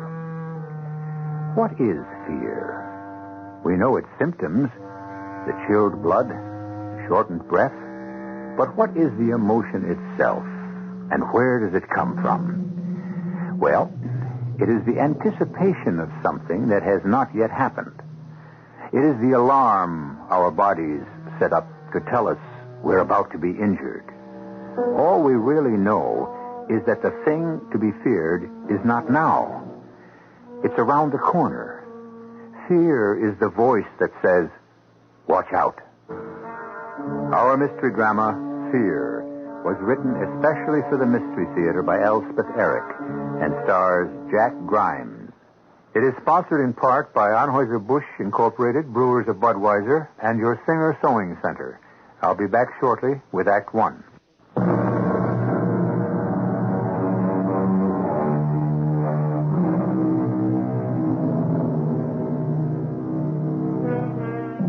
No one lives, has lived, or will ever live without fear. The rich, the powerful, the elite, you think they don't feel fear? I think they feel it constantly, because they are constantly on guard lest they be toppled from their positions. Well, the hero of this story occupies no such position. He is an obscure bank teller, close to middle age, and his name is Edgar Ellerby. But he, too, like the rest of us, is haunted by fear.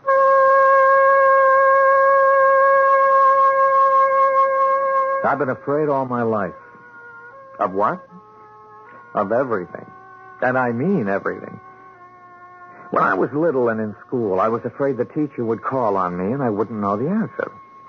If I knew it one time, I was sure I wouldn't know it the next. If I asked a girl for a date and she turned me down, I was scared to death there was something repulsive about me that I didn't know about and couldn't correct. If she accepted, I was sure there was something awful about her. Even now, I can't mail a letter without worrying that I've forgotten to put a stamp on it or gotten the zip code wrong. You'll wonder why I became a bank teller. Well, there was something about having to account for money at the end of every single day. You can't go home unless you've balanced everything out. I thought that would be a calming influence. Going home every day knowing that it had all come out even and I was in the clear. And then one day it happened. I think I'm short. We all know you're short, Eddie. You just finding it out? I mean short my cash. How much, Eddie? $90. Oh, you're going to catch it. Don't be like that, Hilda. It can happen to anybody. It's never happened to me. You want me to count it up for you, Eddie? Oh, Mary Lou, would you? I've been over it so many times. Watch it. Here comes old Tupper. Uh-oh. Wait until he goes into his office. Right. Wouldn't do to have the manager find out you can't add. I'm tired, that's all. Just shut up, Hilda. Good afternoon, Mr. Tupper. Miss Grant? Mr. Tupper? Step into my office, will you, Ellerby? Now, Mr. Tupper? Right now. Afternoon, Mr. Tupper. Good afternoon, Miss Schwartz. What do you suppose he wants? He couldn't have found out I'm short in my cash. Of course not. I just found out myself. Bad news travels fast. Oh, Hilda, don't be so dumb. This is the first time he's asked to see me about anything. Eddie, maybe it's about a promotion. Did you ever think of that? You think it could be? Well, you've been going to school. Oh, sure. He's going to make you a vice president with a great big desk up front. My grades aren't even in yet. Well, don't worry till you know. And don't keep him waiting. That's one thing bank managers don't care for, being kept waiting. You run along, Eddie, and then come back and tell us, and good luck.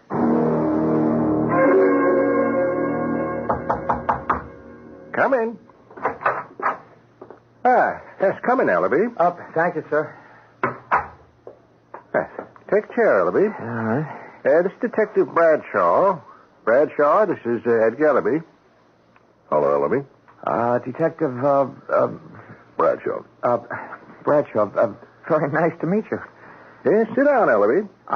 Yes, sir. Thank you, sir. Well, I suppose you're wondering why Detective Bradshaw's here. Well, I'm wondering why I'm here. Well, I'll come straight to the point.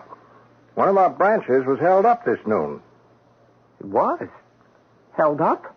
The one over by the river? That's terrible. Fella got away with $8,000. Gee, that makes me feel terrible. It happened about 12:15. 12:15? Gee, well, that's terrible. Guy walks up to one of the tellers, says, hand it over. Teller hands it over. Guy walks out, over, done with. Like that. That's awful. Where were you at that time, Ellerby? Well, me? Well, I was here. Oh, no, wait. You said 12:15? That's right. Oh, I was on my lunch hour. That's my lunch hour, 12 to 1. Do you mind telling us where you ate lunch? Which restaurant? Well, I don't eat in restaurants. I eat...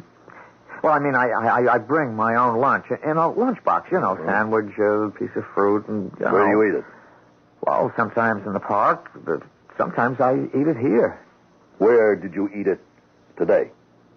Well, today it was so hot. Well, today I didn't eat in the park. I ate down by the river. Uh-huh. But nowhere near the bank. Nowhere near. But blocks from where that branch is. Blocks from there. Mm-hmm. Anybody see him? Well, somebody must have. Who?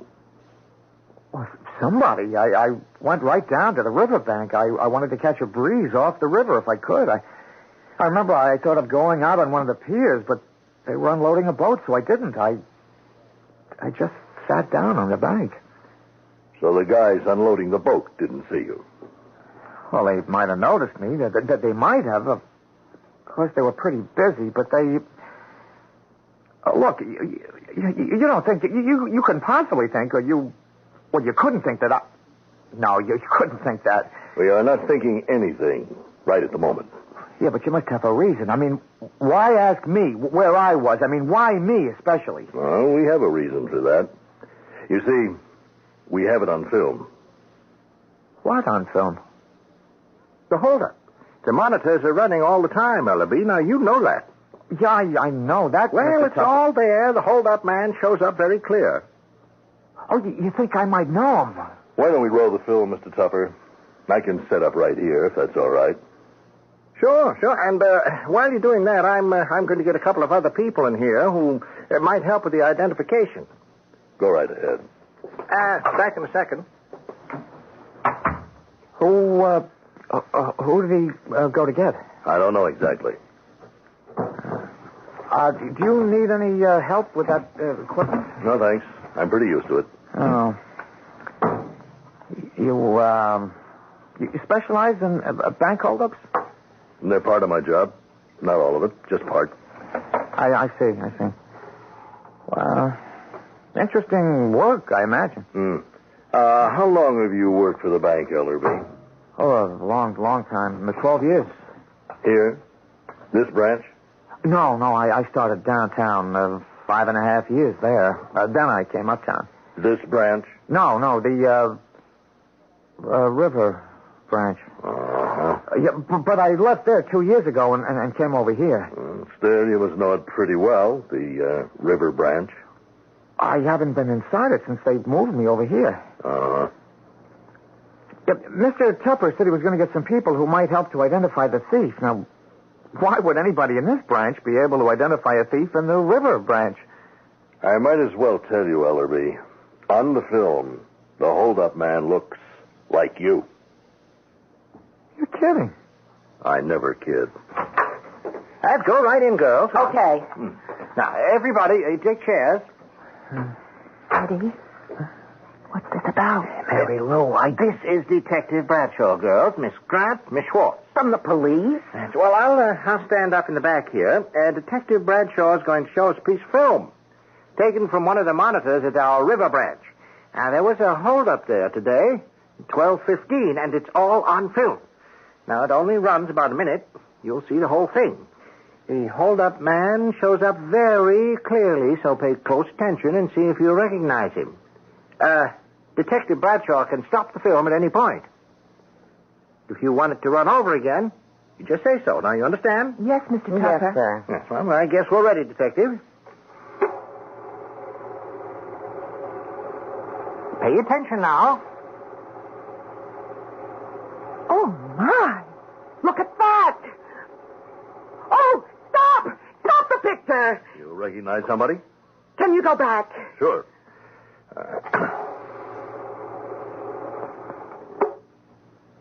Here we go again.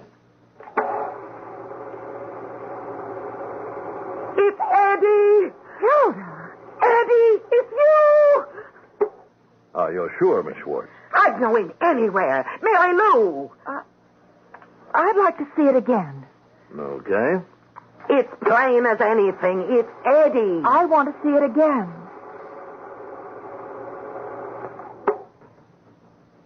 Here we go.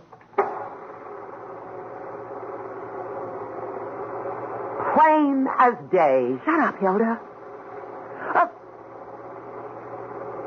No, would you stop it, please? That's not Eddie. How can you say that? Eddie's not that tall. How's that? You can see that man's shoulders over the top of the counter. Mm-hmm. Well, if it was Eddie, you wouldn't be able to. You'd just see his head and his neck. Well, how do you know all this, Miss Grant? Well, Mr. Ellerby is 5 feet 1.5 inches tall, and the counter is 4 feet 4 inches high, so standing at the counter, you'd see only as far as his shoulders. You wouldn't see his shoulders at all. What's your height, Ellerby? 5 feet 1.5. You won't mind if I check that later? No, not at all. Now, of course, I'll check the counter, too. Yeah, of course. All right, folks. All right, that's all. I'd like to say something else, Mr. Tupper. That is all, Miss Grant. Anybody who thinks that Mr. Ellerby would rob a bank is crazy. Miss Grant, we are just investigating possibilities. Well, Mr. Ellerby is not a possibility. It's not possible for Edgar Ellerby to be a thief or a liar or anything like that. Mr. Ellerby is honest and sincere and kind and good and a wonderful man. All right now. Wonderful man. Wonderful. I just sat there. I couldn't believe what had happened. And I couldn't believe what was happening. I couldn't believe that a man who looked like me had robbed a bank and taken $8,000. I couldn't believe that a camera had taken a picture of the whole thing. And I couldn't believe that Mary Lou Grant thought I was a wonderful man.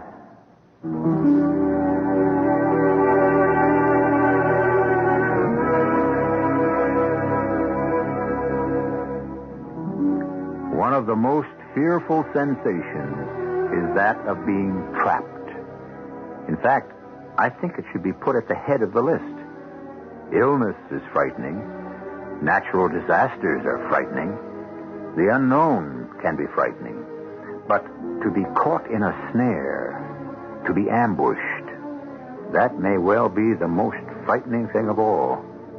I'll be back in a few moments with Act 2.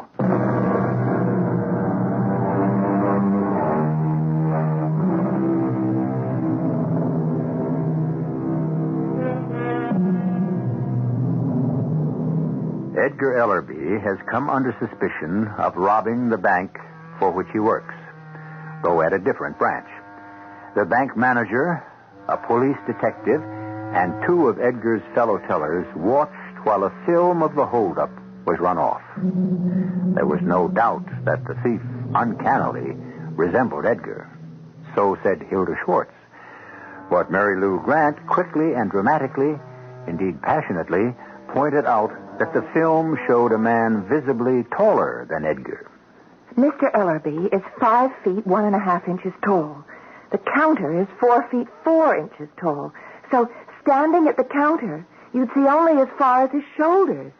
You wouldn't see his shoulders at all.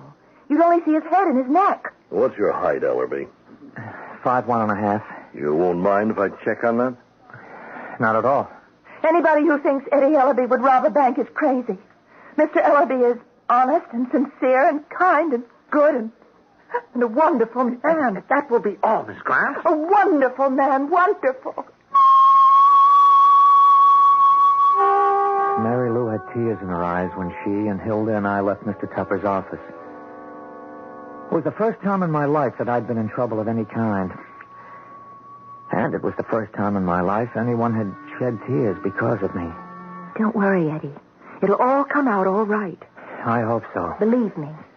I'll try. You got to admit, the man on the film looks like you. I know. Looks exactly like you. I know. Same nose, same eyes, same upper lip. Hilda, you know Eddie didn't do it.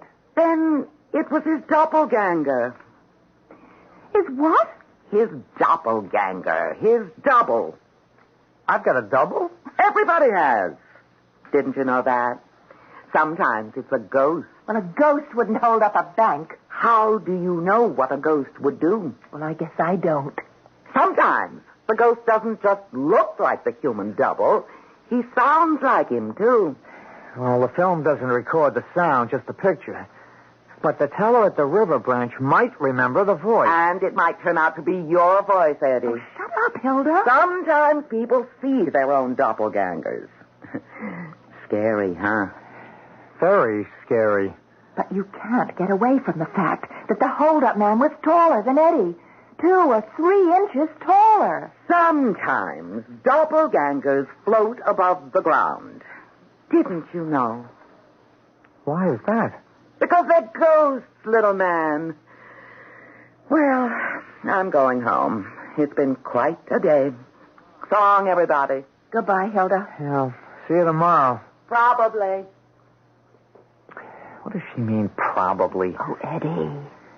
She think I'll be arrested? Does she think I'll be in jail? Of course not. Then what? What does she think? Never mind what Hilda thinks. Listen, Eddie. I found the $90. What $90? The $90 you were short. It was a mistake in a deposit slip. Oh, I should have caught it. Never mind, I caught it. Oh, Mary Lou, what? Eddie, I don't think that you should be alone tonight. Why don't we have dinner together? Wouldn't that be a good idea? I guess it would at that. Do you want to come to my place? Well, I prepared a meatloaf this morning. It's in the fridge.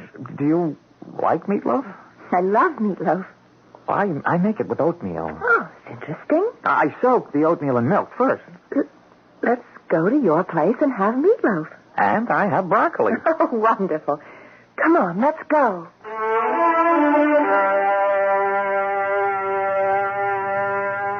Funny. This was the first date I'd ever had with a girl that I looked forward to. Not that I'd had so many dates, but the ones I did have never turned out too well. Now, here I was in my own apartment with a girl I'd worked next to for 2 years and never asked to go out with me. Here I was in the only real trouble I'd ever been in, and I was having a wonderful time. Well, the meatloaf will take an hour, so I opened a bottle of wine. Wonderful. I don't know if you'll like the broccoli. Well, of course I will. Well, I parboil it, and then I saute it in butter and garlic. Sounds fascinating. Oh, it's different. Here's your wine. Thank you. I was just looking at your books. Oh, yeah. Well, I read a lot. You read a lot of books like How to Love Yourself. Books like that. And Be a happy neurotic? Yeah, well, I've always had trouble in that department. The loving yourself department? Well, it's hard for me even to put up with myself. Well, that's too bad. Yeah. Well, cheerio. Cheerio. You see now, like that. Why did I say cheerio? Why not? Because cheerio is for English people to say, not people like me. I'm always trying to impress people, and I don't know how, and I hate myself for trying and not succeeding. Edgar, do you mind very much being short? Oh, I'm not crazy about it. Well, I'm not crazy about having such icky hair. Your hair isn't so icky. And you're not so short. How tall are you? I'm 5'6", without heels. That's 4 inches taller than me. Well, I never figured it out. Well, that's what it is. I guess it's been very hard on you not being taller. It's been a trauma. You know what a trauma is? Yes, something that hurts. Trauma is a shock, a disturbing experience. There was a psychoanalyst, his name was Otto Rank.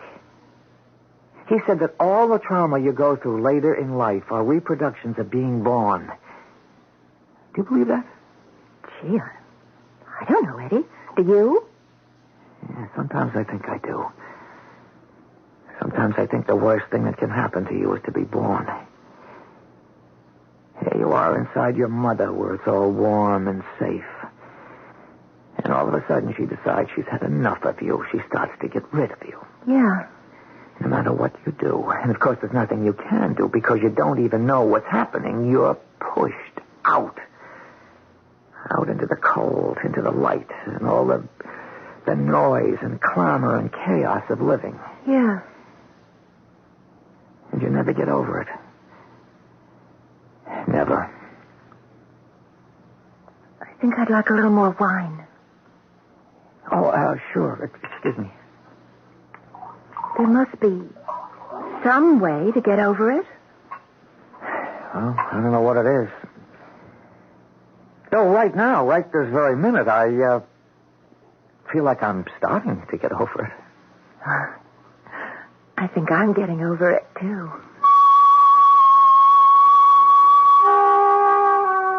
She liked the meatloaf. And she liked the broccoli. And we had melon for dessert, and she liked that. After dinner, we each had a brandy with our coffee. I was feeling just wonderful. I couldn't stop talking. I tried, but I couldn't stop. It's like a disease with me trying to be something. Because I feel like I'm nothing. Sometimes I look at myself in the mirror just to be sure I'm there, that I haven't evaporated or dissolved or disappeared. Oh, Eddie.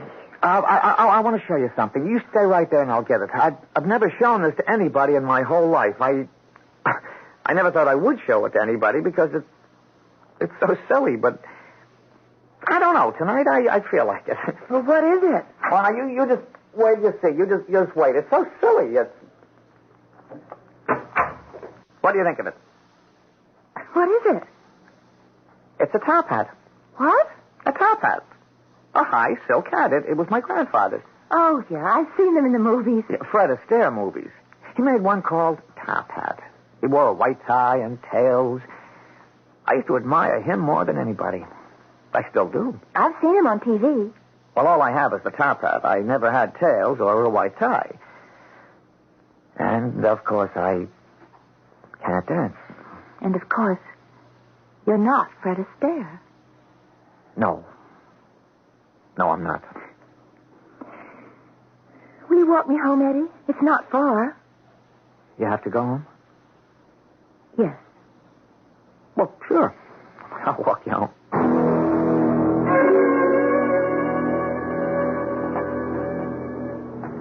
You say you're 5'6"? Without heels. You're not scrunching down. Not what? Well, you're not trying to be shorter. Well, why should I? Eddie? Hmm? Let's have lunch together tomorrow. You want to? I'd love to. Well, we could go to a restaurant. Or I could bring a box lunch to work. Enough for both of us. Would you really like to do Oh, that? I'd love it. Well, we could go to the park and eat it. Yeah, we could do that. We could go to the park, or we could go down by the river. I left her at the door of the place where she lived. I was like in a daze. All I could think of was having lunch with her the next day. In the park or down by the river. I almost ran home and up the stairs. My door was open. I knew I'd locked it, but it was open. Hello there. Hello? Detective Bradshaw. Remember me? Yeah, from this afternoon, Mr. Tupper's office. That's right. You wanted to talk to me? You, had somebody here for dinner. Mary Lou Grant from the bank. You met her. Mm-hmm. The one that stood up for you, huh? The one that said you couldn't be the hold-up man because you're too short? 5'1", she said. That's right, 5'1.5". She said the counter at the bank is 4'4", and if the hold-up man was you, your shoulders wouldn't show up on the film, only your head and neck. Now, isn't that what she said? Yes. She your girl, this Mary Lou? Yes. No, she's a friend. She know you wear lifts? What? Does she know you wear lifts in your shoes? 3-inch lifts? I don't. No? Now, what are these? I found them in the bureau. They're lifts. Yeah. Yes, they are. 3-inch lifts. With these in your shoes, you'd be 5'4.5", wouldn't you, huh? And your shoulders would show above the counter. That's how I figure it, Ellaby. How do you figure it?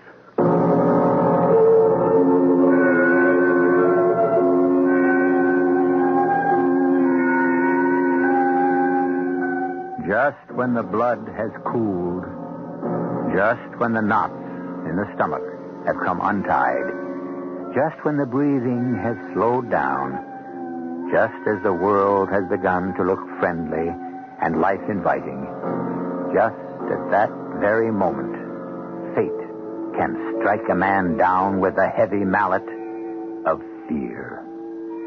I'll be back shortly with the final act of our story.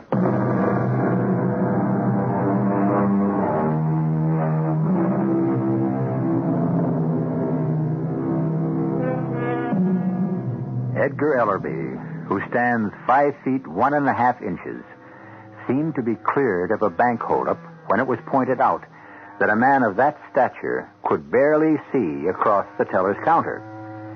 After an intimate dinner with his friend and defender, as well as fellow teller Mary Lou Grant, Edgar returned home to be confronted by Detective Bradshaw, who had discovered a pair of 3-inch lifts, clearly meant to be inserted in Edgar Ellerby's shoes in order to increase his height. Now it is the following day, noontime, in fact. It's nice here by the river. I brought fried chicken and 3-bean salad. You like 3-bean salad? Well, I never had any. Oh, it's very good. Mary Lou, everything's changed since last night. After I walked you home, after one of the nicest evenings I ever spent. It was nice, I thought. Telling you about me wanting to be like Fred Astaire, showing you my top hat. I never wore it, you know. I just kept it, kind of a symbol of an old dream. Yeah, but what good are old dreams? What good are symbols, especially symbols of old dreams? Like the list. Lifts? What a lift? Things men put in their shoes to make them taller. Look taller.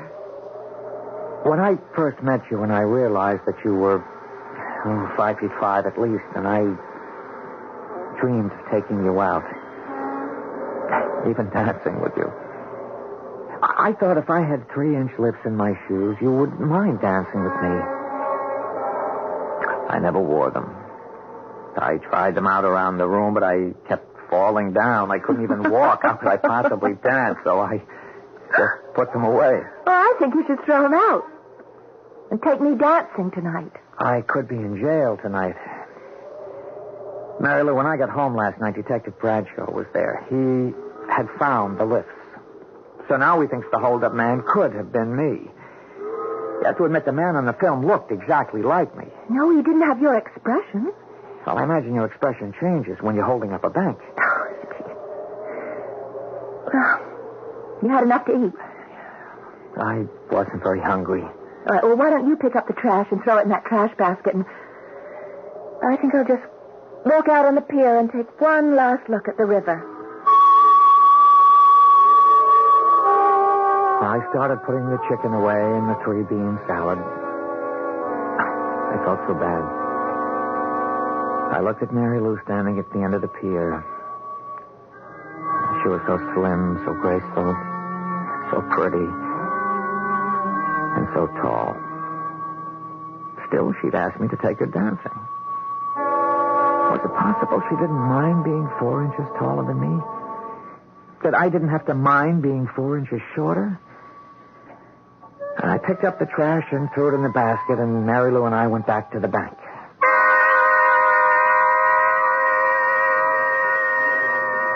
The late lunch people are thinning out. Yeah. Oh, there you are, madame. Thank you. Next? Yes? Oh. Everything you've got. Hand it over. What? All of it.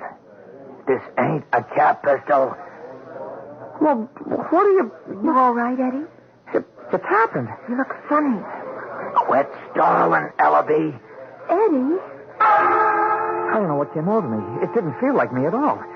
I didn't think what I should do or what would happen if I did it. I just stared into the face of what was exactly like mine and heard the voice like mine. I didn't think about doing anything, about giving up the money or not giving up the money. I didn't think at all. Eddie? What I did, I jumped across the counter. Now, I don't know how I did it, but I leaped across that counter. Maybe I flew across it. I don't know, but my hands went right for that throat.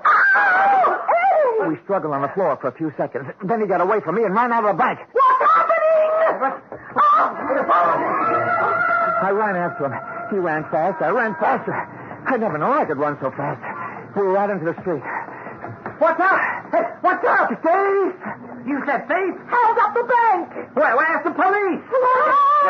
They're headed for the river. Yes, we were headed for the river. I was gaining on him.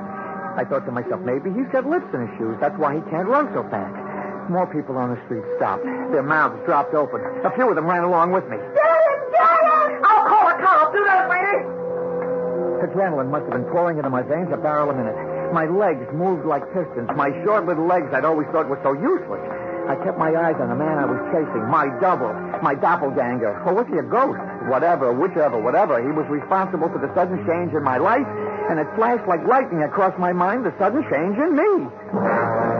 We ran, and we came to the river. He ran out onto a pier, and I ran after him. He reached the end of the pier. He stopped for a second. I was almost on top of him. Then I heard a splash, and he disappeared. I dove after him. Under the water, I opened my eyes. I was desperate to get a look at this imposter. He was starting to seem to me. I was so anxious to see him, I forgot I couldn't swim, but then a pair of strong arms were on my neck, and dimly through the water, I heard a familiar voice. Relax. All right. Don't fight me. Just go limp. That's it, White. Just let your head fall back. Okay. I've got you. It was Detective Bradshaw. He told me to shore and up on the bank. I was so surprised to see him and so happy. I tried to thank him, but he wouldn't listen. I'll be around later, Ellaby. Now, the police car is going to drive you home. You just take a hot bath, crawl into bed. Try to relax, little fella. You done good. I didn't mind that little fellow bit. I liked him saying, you done good. 6'6" or 5'1". What's the difference when somebody says, you done good?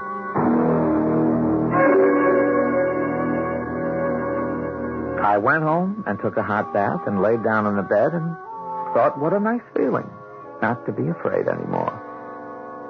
Not really because I'd run after the bank robber, but more because I'd found out that I'd had it in me to do something like that. I thought about it till I fell asleep. A couple of hours later, the phone rang.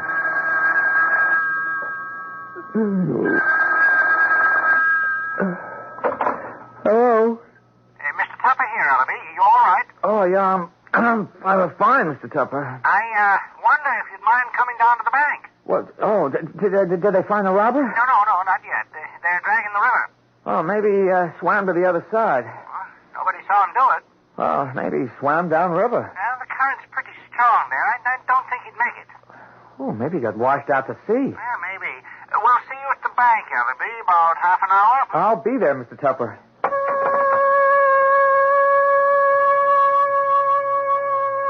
When I got to the bank, Mr. Tupper met me and showed me into his office. It was just like before.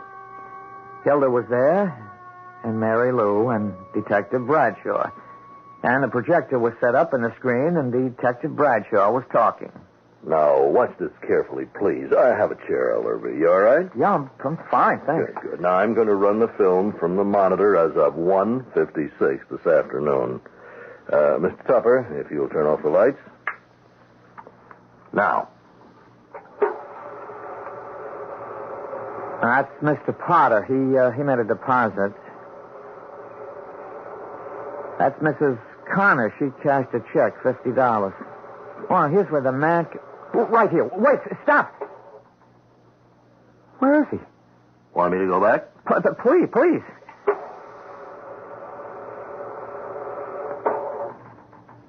Here we go. Mr. Potter. Mrs. Connors. Then nobody. I see somebody. There you go, Ellerby. Across the counter. But there was somebody. Want me to run it again? Look, there was somebody. Why would I jump over the counter if there wasn't anybody there? You didn't see anybody on the film, did you? No, but I did. I saw somebody. Now, Hilda. I did. Nobody else did. Not everybody has the power to see ghosts. Just what did you see on the film, Hilda? I saw Mr. Ellaby. Only a little taller. I saw Mr. Ellaby's double. We don't believe in ghosts at this bank, and I don't imagine the police believe in them either. Then what did I chase down the street? What or who dove into the river? Well, we haven't found a body. I have my doubts we ever will. It's funny, though. We did find something. A clue? You found a clue? No. Nothing like that.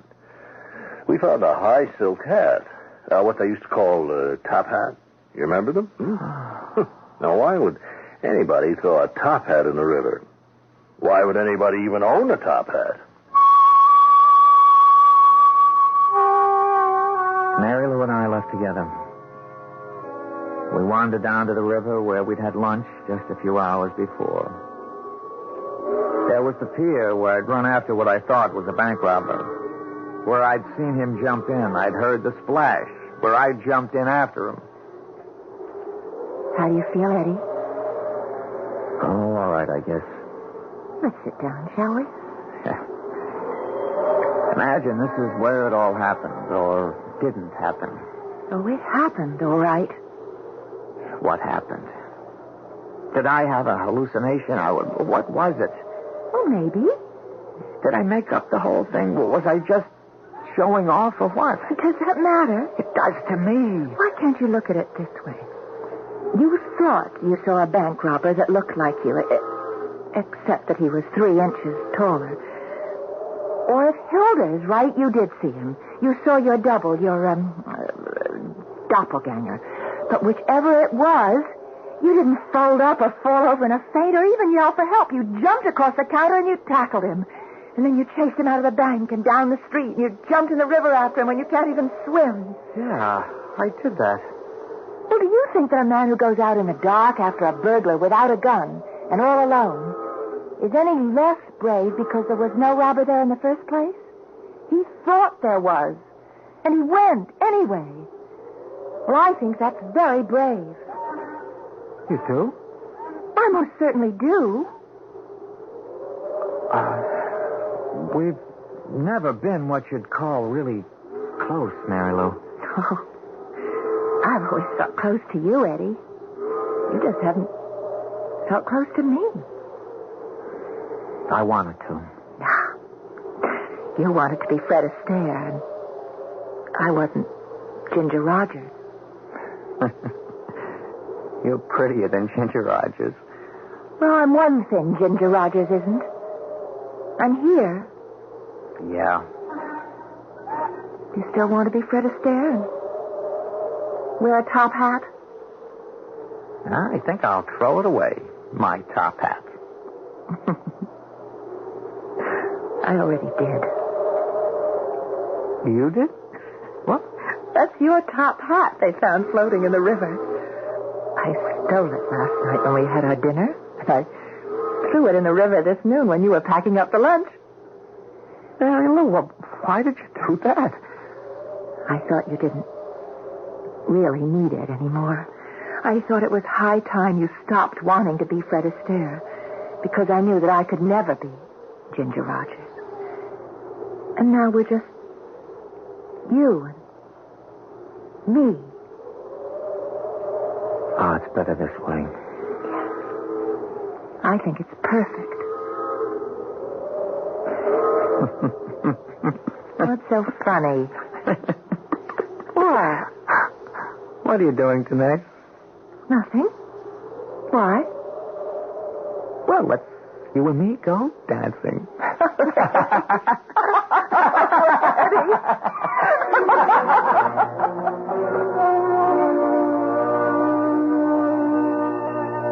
Fear means paralysis. Fear means the inability to act. Fear means being stopped in your tracks. Fear means being helpless as an infant. Fear is the enemy of life. Yet, as we have seen in the case of Edgar Ellerby, the paralysis can be broken. The ability to act can be restored. We can overcome helplessness and move in our tracks. So the real enemy is not fear itself, only the fear of fear. I'll be back shortly.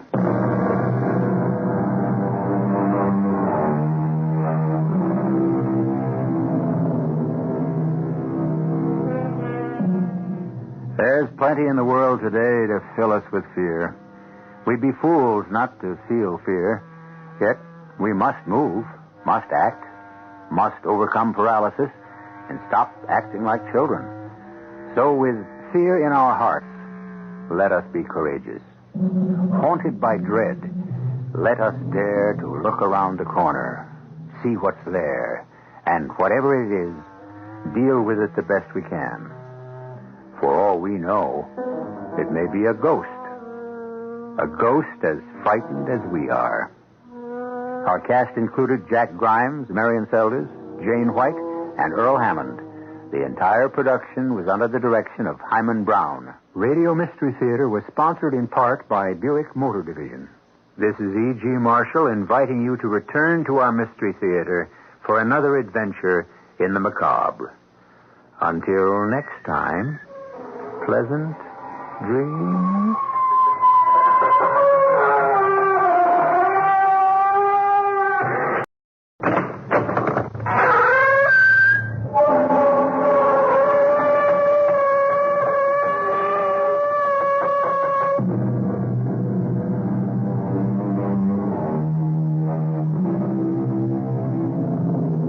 Come in.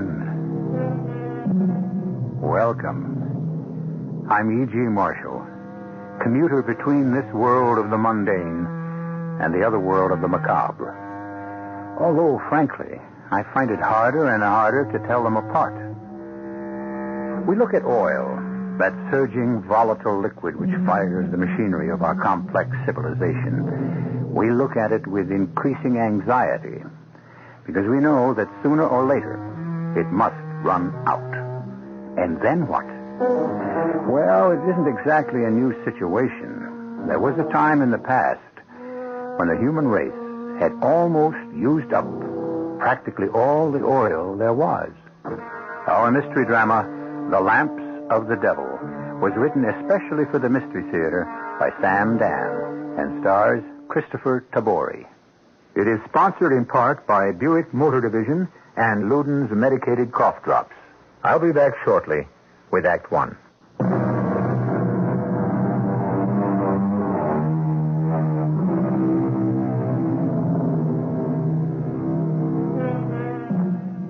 It happens after every war. The boys come back to another world, a different world, a world that has in many ways passed them by, and they see the world divided into two camps, those who went away and fought, and those who stayed home and got rich. In 1865, the long and bloody Civil War was over, and Lieutenant Noah Arkwright, who served with distinction in the United States Navy, came home to a seaport town in Massachusetts. Noah? Yes, it's Noah. Your Noah. Home from the war. Not a hole, not a scratch, fit as a fiddle, spry as a colt. And where's my kiss? No, Noah. Where's my hero's welcome? See my medal? This ain't just a hunk of tin hanging by a rag. No, ma'am. This was personally pinned on my broad chest by Admiral Farragut himself, the Commander-in-Chief. Noah. That's right, my darling. My name is Noah, and your name is Prudence. And we must go inside your father's house where you may sit yourself down from the shock of seeing your beloved. Oh, Prudence. Prudence, you're prettier than ever. Noah, you never wrote. What was there to write? Except I love you. And you already knew that. Let's have a small wedding. Noah, listen. And you will sail with me. Here's one whaling captain that's going to take his wife on all his voyages. Noah, listen. I'm a married woman. The captain's cabin shall be more than just... You're what? I'm a married woman, Noah. You never wrote. How was I to know if you were alive or dead? You were gone 4 years. Noah. Night after night, at sea, in the darkness. I was never alone. You were always with me. Please, Noah. Please, Noah, what? I'm sorry. You're sorry? You have to understand. Time passes. People change. Prue, I thought I heard voices in here. Who is this? George, I would like to present an old friend, Lieutenant Noah Arkwright. Noah, my husband, George. This fish-eye. Noah. This is your husband. You threw me over for this pot. I warn you, sir. Oh, I'll bet he's rich. Please, Noah, I know how you feel. No, Mrs. Married Lady Prudence. You do not know how I feel. Sir, I must ask you to leave this house. In what outfit did you serve our country, Mr. Husband? George served our country on the home front. Oh, at no loss to himself, I'll wager. Shall you leave, sir, or shall I throw you out? Are you giving me a choice? Please, Noah. Throw me out. Prudence, we shall have to send for the sheriff. And let me give you some good reasons to send for the sheriff. No. Oh, there's one. And there's another. No, this won't change anything. He's all yours.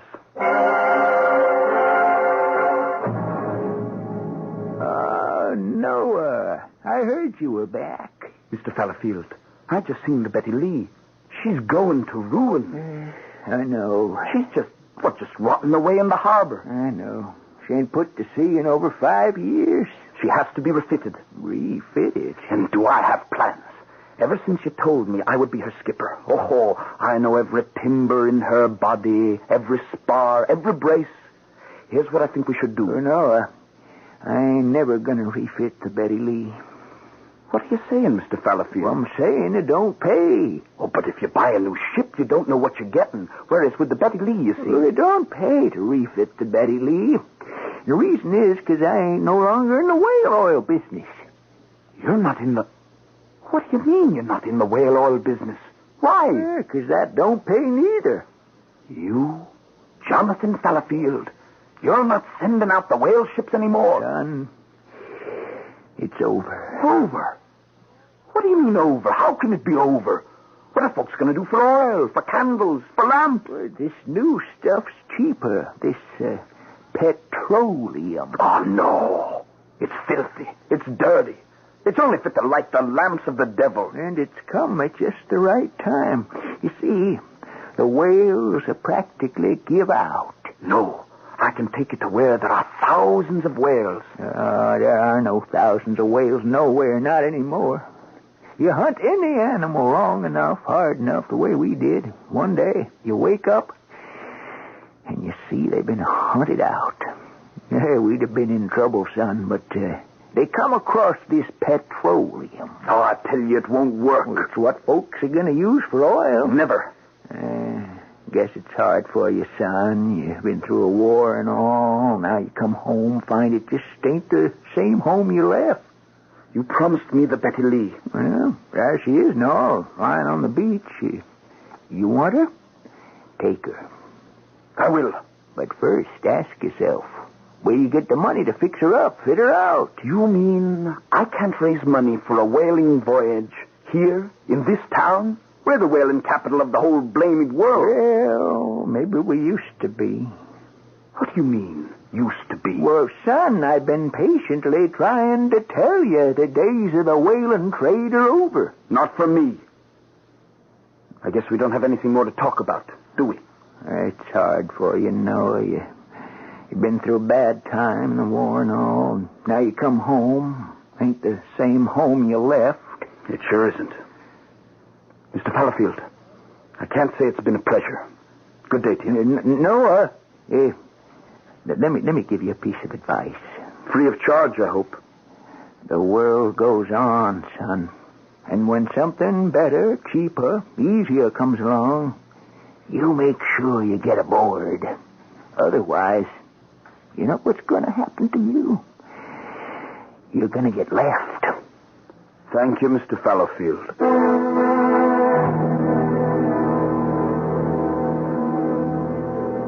What'd you do with the bottle, landlady? No, ain't you had enough? Yes, I had enough. But that's no reason to stop, is it? Well, this won't cure what ails you. Since when, Mrs. Pulford, are you giving temperance lectures? If you disapprove of the demon rum, why do you sell it? But the thing is, I'm used to selling to grown men. Not to little boys. They ain't dry behind the ears. I was decorated by Admiral David Glasgow Farragut himself. It isn't generally known his middle name's Glasgow. Noah. He's of Scottish ancestry, I believe. Noah, listen. You think it means anything to people in this town? No, that's not what I want. 15 cents. On a business proposition that can't fail. That simply cannot fail. What you have to realize, Noah, is that... See, I know where the whales are. I know how to get them. But I can't raise 15 cents. For all I got the highest decoration this government can give a man. Are you through feeling sorry for yourself? Who's feeling sorry for You are. You feel your country don't appreciate what you did. It sure doesn't. Of course not. That's the way it goes. Nothing's too good for the boys when they leave for the war. But nothing's too bad for them when they come home. And that's right. No. But you ain't going to sit here and drink it right neither. Truth is, everybody's sick of the war and everybody in it. Just want to forget. I know a certain girl who managed to forget. Mrs. Pulford. What did she see in him anyhow? Now, don't be too hard on her, Noah. It's like you see in the theater. Her dad's business come upon hard times, and this George Marcy's got all kinds of money. And what am I supposed to do now? Find something. What? Whalen's gone busted. Oh, and good riddance. How can you say that? It's been the bread and butter of this town. It's been the bread of shame. Maybe now we can find a cargo that's proper and decent. Mrs. Pulford, have you been sampling too much of your own refreshment? And for once to have our ships engaged in a trade that ain't based on the misery of helpless creatures. I wish I knew what you were talking about. Oh, them magnificent living creatures, them beautiful animals, children of God, just like you and me. Who gave us the right to slaughter them? Oh, now, well, after all, Mrs. Pulford... You come upon this unsuspecting animal, and you jam a harpoon into him. And then you wait for him to thrash himself to death. And then you just strip him. Well, now, I notice you wearing a corset, Mrs. Pulford, and it's made of baleen, the bone in a whale's mouth. What'll you ladies do? We'll learn to do without. It ain't worth the suffering of an innocent animal. I don't know if, now strictly speaking, a whale suffers. They don't have feelings. Well, that's what you tell yourself to satisfy your conscience. Oh, we had to kill them. Why? For oil. Oil to light the lamps of the world. Well, you don't have to kill them no more. You don't need whale oil. Oh, who says we don't? Because now you got petroleum.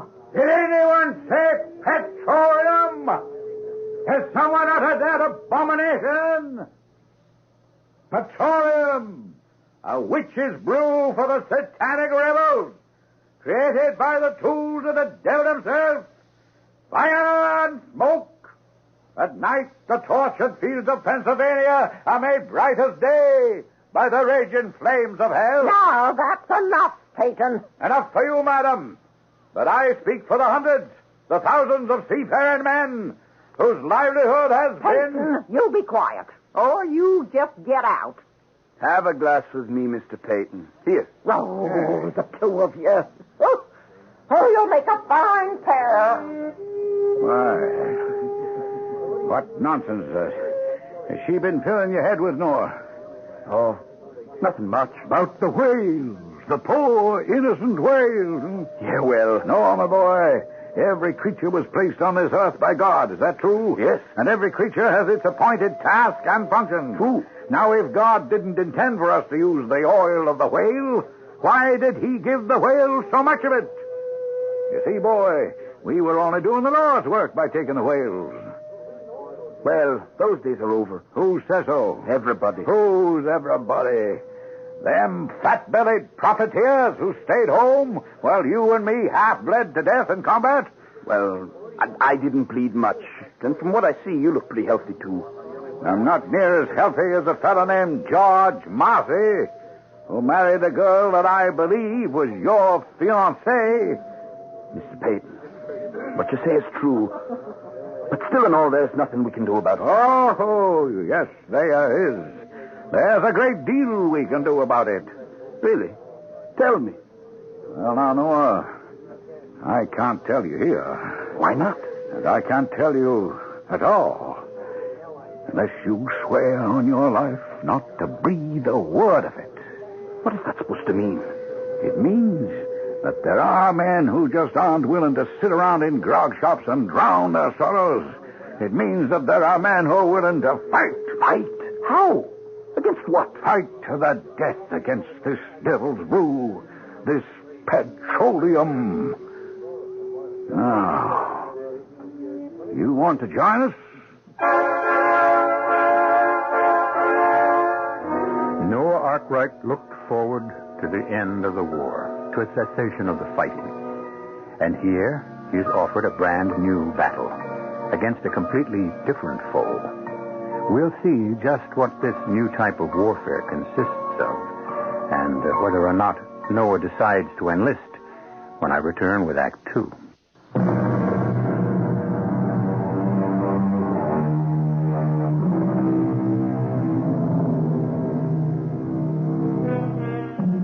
You can't stop the wheels of progress, or so they say. But you can throw a monkey wrench into them, or more accurately, a shoe, which is what working people in France tried to do more than 100 years ago when they were losing their jobs to machines. They tossed their wooden shoes, their sabots, from which we get the word sabotage. But what can you do to petroleum? Join in what, Mr. Peyton? Join us in fighting for your job and the job of every whaling man in this town and all along the coast. We're all brothers. I've heard talk, but no hard fact. Let's get out of here. Where are we going? To a meeting. What kind of a meeting? A meeting of good fellas who believe the way we do. How do you know what I believe? Now, you're an honest man, Noah, which means you have to believe our way.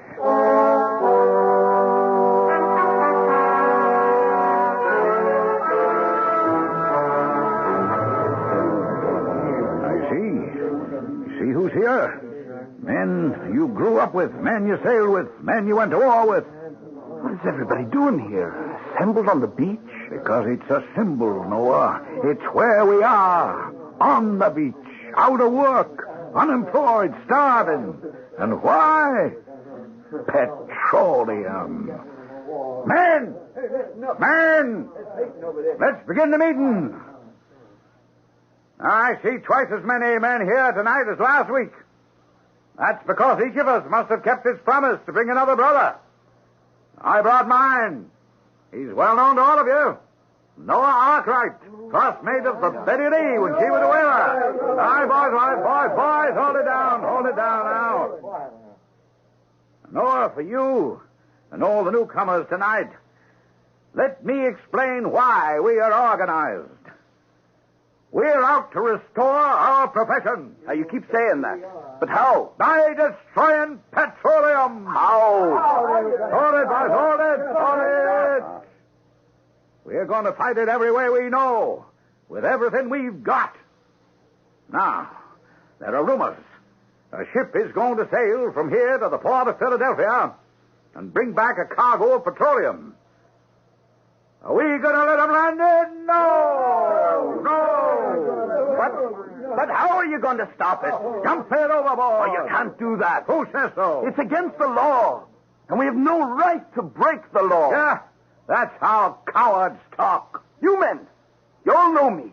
Listen, the law was what all of us were fighting to uphold all the time we were in the war. It's not our law. This petroleum, who knows anything about it? How much there is? Now, we know whale oil's better. We know people have to come to their senses sooner or later. Are you for us or against us? I'm going back to town. All right, Noah, go ahead. Crawl back to town on your belly. Beg somebody for a job. Plead on bended knee. We don't need you here. This is a place for men.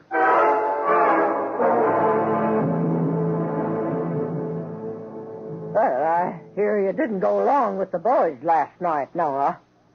I don't know what you're talking about, Mrs. Pulford. About dumping petroleum in the harbor. And here I thought it was a secret. How can you have a secret if nobody knows how to keep his mouth shut? I don't think it will ever happen. You don't? No. Just angry men letting off steam. Desperate men, Noah. You ain't been home long enough. Is that why she married him? Because her father needed money. Oh, I see. That's what's bothering you. Oh, I suppose. Anyhow, it's the story around town. So you should be getting over her. Sure. How? Find yourself another gal. Plenty of good-looking young ladies around. Some of them rich, too. Leading the idle life of a rich man's son-in-law has no charms for me, Mrs. Pulford. Well, who says you have to be idle? You could get a berth on a ship. Where? Well, most anywhere. It's a steamship. Oh, no. Are you going to be like the rest of these fellas? Too proud to go on anything but sail? Sail's the only way. Now, how can you say that? You were on a steam battleship. Oh, but steam can never replace sail for the merchant navy. Why not? It's not practical. You've got to carry so much coal to feed those engines. You got almost no room left for cargo. Oh, now I've heard it all. Steam ain't practical. Petroleum won't work. A mast and the sail and the oil of a whale. Is that all there is for you? Whales. You've got to understand, Mrs. Pulford. Whaling's been my whole life. Oh, son. A lot of people have misspent lives. But suddenly it happens. One day, without a word of warning, and just out of nowhere, they see the light. You see, it's you and 5 men in a small boat, and you steal up to him, so quiet. You hold your breath, because he's the biggest living thing in the world. Proud of yourselves, huh? You come at him from behind. Oh, that's showing real courage. And when you're within darting distance, say maybe 17 feet, you throw that iron. Why are you so excited? It's like sticking a pig. He's hooked. And now he's out of the water. He's in the air, all of him, like a mortar shell. Straight up and straight down again. And now the water is boiling as he swims and plunges this way and that, trying in vain to shake up the iron. And all you boys are really enjoying yourselves. And now he shoots straight ahead, pulling us along with him. It seems like you're speeding across that water faster than the speediest railroad train. And And what? Oh, nothing. Nothing. How can a man give it up? Are you all right, Noah? Yes. Yes, I'm fine. I guess I'm just tired, that's all. I guess I'm just tired. Good night, Mrs. Pulford.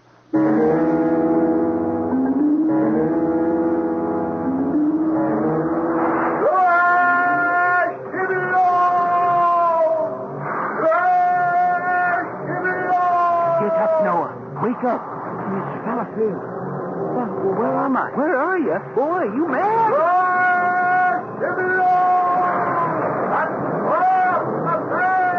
am I? Oh, you're on the Betty Lee. Betty Lee? Your ship, the Betty Lee. I promised you the Betty Lee, didn't I? We fitted her out. We're at the whales. And where they are, Babylon, Noah. And man the whale boat. Steady, boys. Hold her very steady. Look, Noah, all around you. Hundreds of whales. Thousands of whales. Oh, didn't I tell you, Mr. Fallowfield? You told me right, all that. Whales. And all of them the right whales. Whales whose bodies are thick and rich with oil. Oh, start killing. Start killing. No, Noah. Throw the lens. No. Noah, what's wrong? Why are you just standing there, Noah? Oh, your eyes. Throw it. Kill him. What's wrong? I can't. What are you saying, boy? He's got a look in his eyes. His eyes? You can't see a whale's eyes. I see the look in his eyes, and I can't kill him. Throw that lens. Yeah, before we lose him. Look at him. Oh, Lord, just look at this magnificent creature. How can we kill him? Noah, boy. Why should we kill him? For oil, you fool. No more. No, we want to kill him. He thinks we're friends. Look, he lets us come close. He trusts us. If you won't hold that lens, step aside and let me. Stand where you are. We kill no more whales. Hand me that iron. Never. Men, we're going to have to subdue him. He's gone crazy. And clear me, all of you. Men, your share of the oil, your wages. Is he going to take it all from you? Don't any man try to... Look out! We're too close. The whale! We're too close. Look out for his tail! He's going to kill us with that tail. Be quiet. Come on, stand. Look out! Have him with the land. Be quiet. We'll all be killed. Look out. Look out, you fools. No. Eyes. I never saw the eyes of a whale before. Noah! What? Huh? What? I must have fallen asleep. Who's there? Noah! It's me, Mrs. Pulford. Oh, well, come in. The door's open. What's the matter in here, Noah? The matter? You've been yelling and screaming something fierce. All my other boarders been complaining. Oh, I must have been dreaming. Oh, some dream. Noah, are you sure nothing happened to you during the war? Oh, I'm fine. I'm fine. The doctors all said so. The shrapnel just grazed my skull, that's all. It knocked me cold at the time, but I'm all right now. Well, you look different. How? Well, I can't say exactly, but something seems to be gone from your face. What? Well, I don't know what. Maybe you don't look so angry anymore. Angry? Oh, you've been looking like you're mad at the whole world since you come back. Well, I had a right. Oh, you look different. Do you feel different? Do I feel different? Yes. Yes, I guess maybe I do. I can't go on being mad at the world forever. Maybe going after whales is all part of a past that's dead and gone. A past I'd better forget. Well, I'd best start thinking of things to do and stop thinking of things to hate. Oh, good. Good. Oh, I knew I had something to tell you. The sheriff's downstairs in the tavern. He wants to talk to you. Now, why would the sheriff want to talk to me? Well, why don't you ask him? What's on your mind, Sheriff? You're on my mind, young fella. Am I? Why? You know why. I'm here to warn you. Warn me about what? You and the rest of them. Warn me about what? I'll have the bunch of you in jail so fast. For doing what? Nobody breaks the law in this town while I'm the sheriff. What law have I broken? one you're gonna break. You attempt violence against the cargo of any ship in this harbor. What right do you have to accuse me? I'm wise to all of you. Riffraff like you. Riffraff? Is that what we are? Drunken, brawling, lazy. Sheriff, you get out of here. I'm warning you, young fella. You and the rest of them hooligans. Mind your step. No, Noah. I should have knocked him down. Noah, don't listen to him. Why not? He's only saying what most folk think. That all of us are riff-raff hooligans. What was it all for? Why did we fight so hard and so long? Oh, we should have let Johnny Reb just take over. Noah, you know you don't mean that. Don't I? That this two-bit, pint-sized monkey thinks he can lord it over everybody because he has a tin badge. I've been pushed around long enough. Folks here think I'm a troublemaker. I'll give them something to think about. Is Peyton here? Peyton? You around? Jim? Harry, Bob?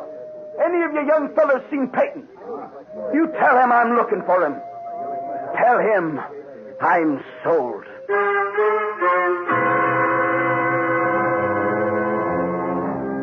And that's how it is when one is 5 and 20. The ideas are bright and vivid, but they spring from the heart and not the head. Quick to anger, violent of temper, and eager to love or to quarrel, whichever presents itself. And so it appears that Noah has chosen sides. How the fight comes out will be detailed when I shall return with Act 3.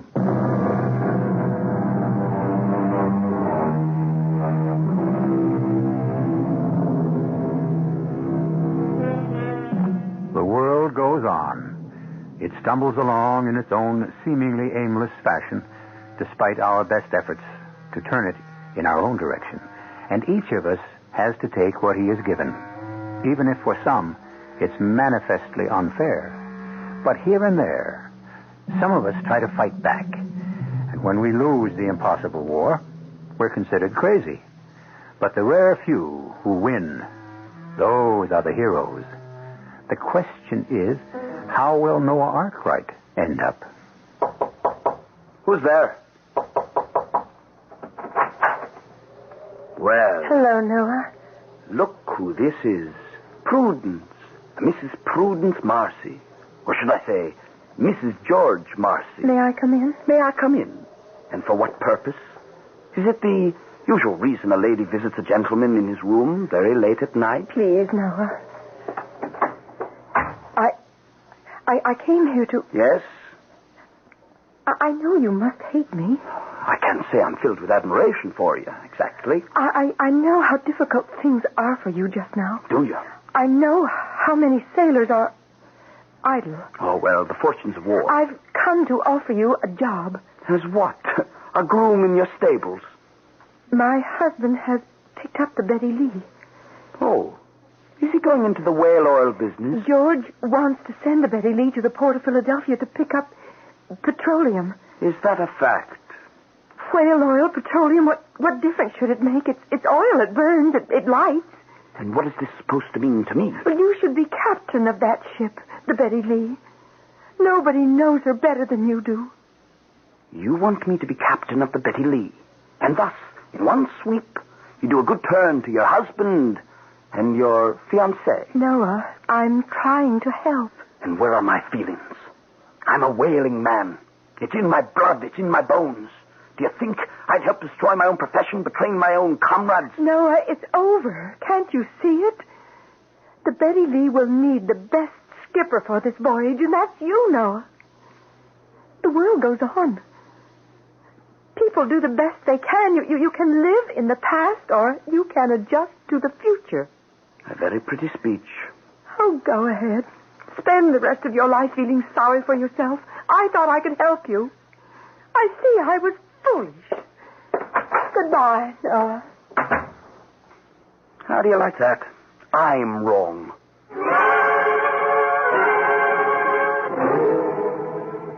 Well, I told her, Peyton. Oh, yes, I told her. Now, hold on there, Noah. Oh, yes.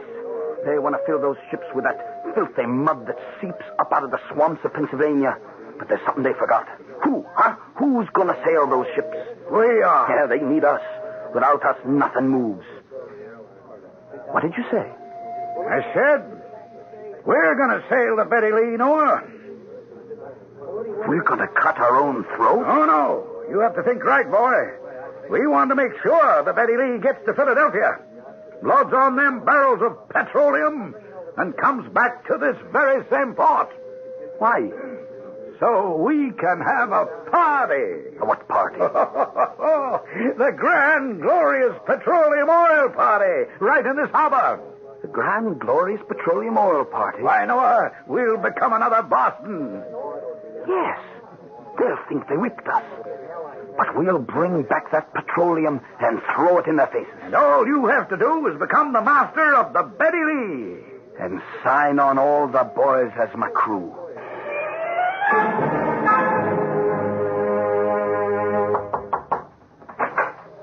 Oh. Evening, Miss Marcy. Well, what do you want, Noah? Why, what's happened to good manners since I've been gone? It used to be folks in this town answer the door and say, why, come in, sit a spell. Noah, please, no trouble. Who's at the door, Prudence? Oh, what do you want? I see bad manners are catching.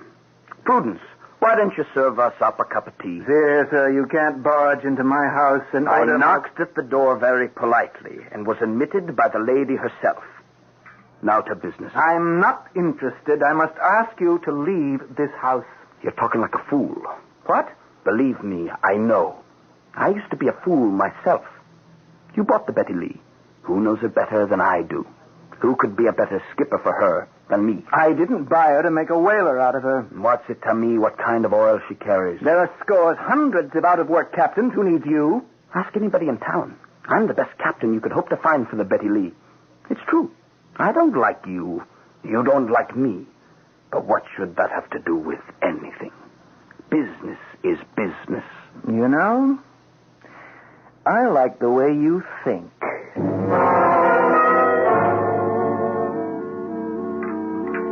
More coffee, Noah? Oh, I'd better call you Captain Noah. Oh, no, thank you, Mrs. Pulford. It'll be the better part of 3 weeks before I have this good a breakfast again. Noah, something's going on. Ma'am? Why did hotheads like Peyton and them sign on the Betty Lee? Because they need work. After the way they've been talking about petroleum oil? A man talks one way when his belly's empty, and another when he sees a chance to have it full. Well, I don't like it. Is that not pleasing you, Mrs. Pulford? You keep arguing with me day and night to accept reality, and then when I do... I say there's something going on. Well, why? I can see Peyton and his like changing their minds overnight, but not you, Noah. You got convictions that run deep. I know how you feel about whaling. Well, maybe you succeeded in talking some sense into me, after all.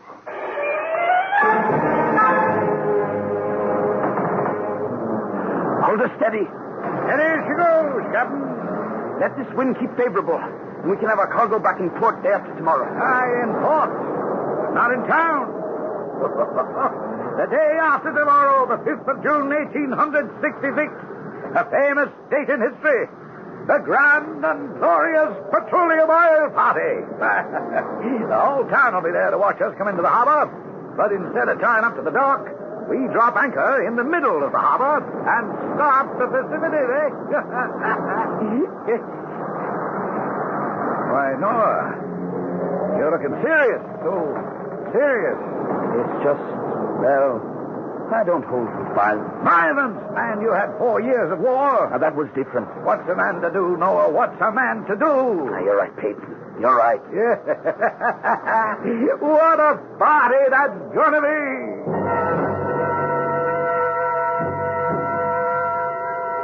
Where is she? Where's that ship? She was due hours ago. Now, George, they say there was a storm down along the coast, south of here. Perhaps I should never have given him the ship. George, he is the most qualified. Prue, is that why you wanted me to make him the captain? Yes, George. Is it the only reason? Is it, Prudence? Yes. You were in love with him. Oh, that was during another time, another life. Then you admit. Well, that life died. It was killed by the war the way so many others were. We can't have the things that were. We can only have the things that are. Look here, folks. Your ship. Oh, it's the Betty Lee. The Betty Lee. Oh, strike up the band.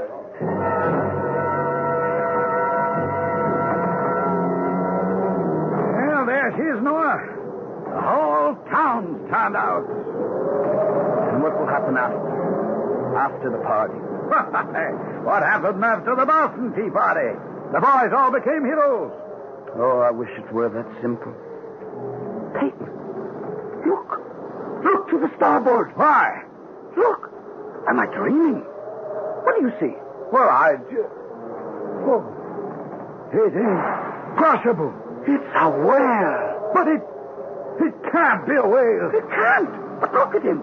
Look at him spout. It's a sign. A sign sent to us from above. On this day, the great and grand and glorious Petroleum Party Day. Yes, it is a sign. A sign that says, look at this wonderful creature. Now he can live. Now you don't need to kill him anymore because you've been given oil from the ground. No, boy, what are you saying? Now, you heard what I said. It's a sign. That whale, he's going home to live his life in peace. What we've gotten hold of this ship is what we will use for oil from now on. You crazy. Whaling is your whole life. That life died, killed by the war. What's going after whales is the life of... gone. Peyton, we can't have the thing that was. Only the thing that is. The whale was. Petroleum is. You backing down? No. I'm standing up. Standing up to the truth. Drop anchor. I forbid it. Men, he's a traitor. He's gone back on his word. I'm captain of this ship. He wants to betray us. I want to save... Now, don't you listen to him. Men! You saw that one whale. But look beneath you in the hold of the ship. Hundreds of barrels of oil. It just came out of the ground. It never stops. It's oil. It burns. It lights. It lights the lamps of the devil. Let's get that cargo overboard. You will obey orders. Not from traitors. I'm in command here. No more. We're taking over the ship. Do any of your men want to mutiny? Do any of you want to hang? Don't listen to him, men. He sold us out. Come on. Let's tie him up, boys. I'll shoot the first man who raises a hand against me. What are we waiting for? He's all by himself. Am I? Jim, Robbie, Harry. You've got more sense. All right, boys, let's rush him.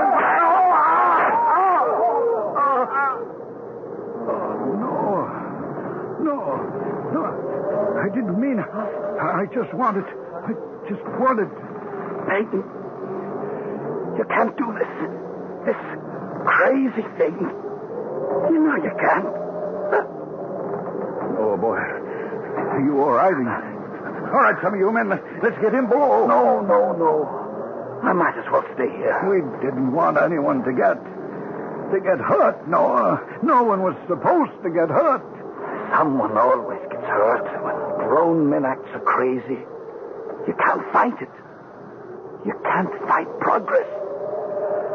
Fight that stuff that we got in the hold. You can't do it. You go on, and you do the best you can. Oh, you'll be all right. No, you'll be all right, boy. Now, I don't want anyone to get into trouble.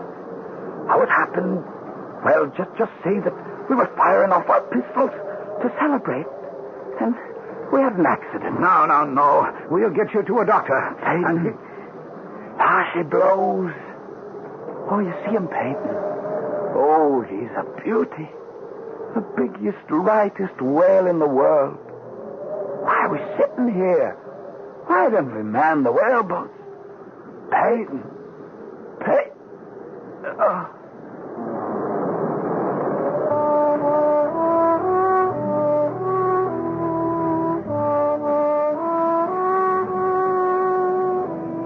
Tragic accident, but perhaps it served to place things in the proper perspective.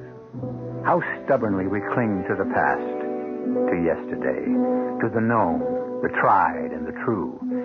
And then suddenly, what we have treasured so highly appears to us as only an illusion, and the bubble bursts. And we have moved away from yesterday into today, where we are already preparing to resist tomorrow. I'll be back shortly.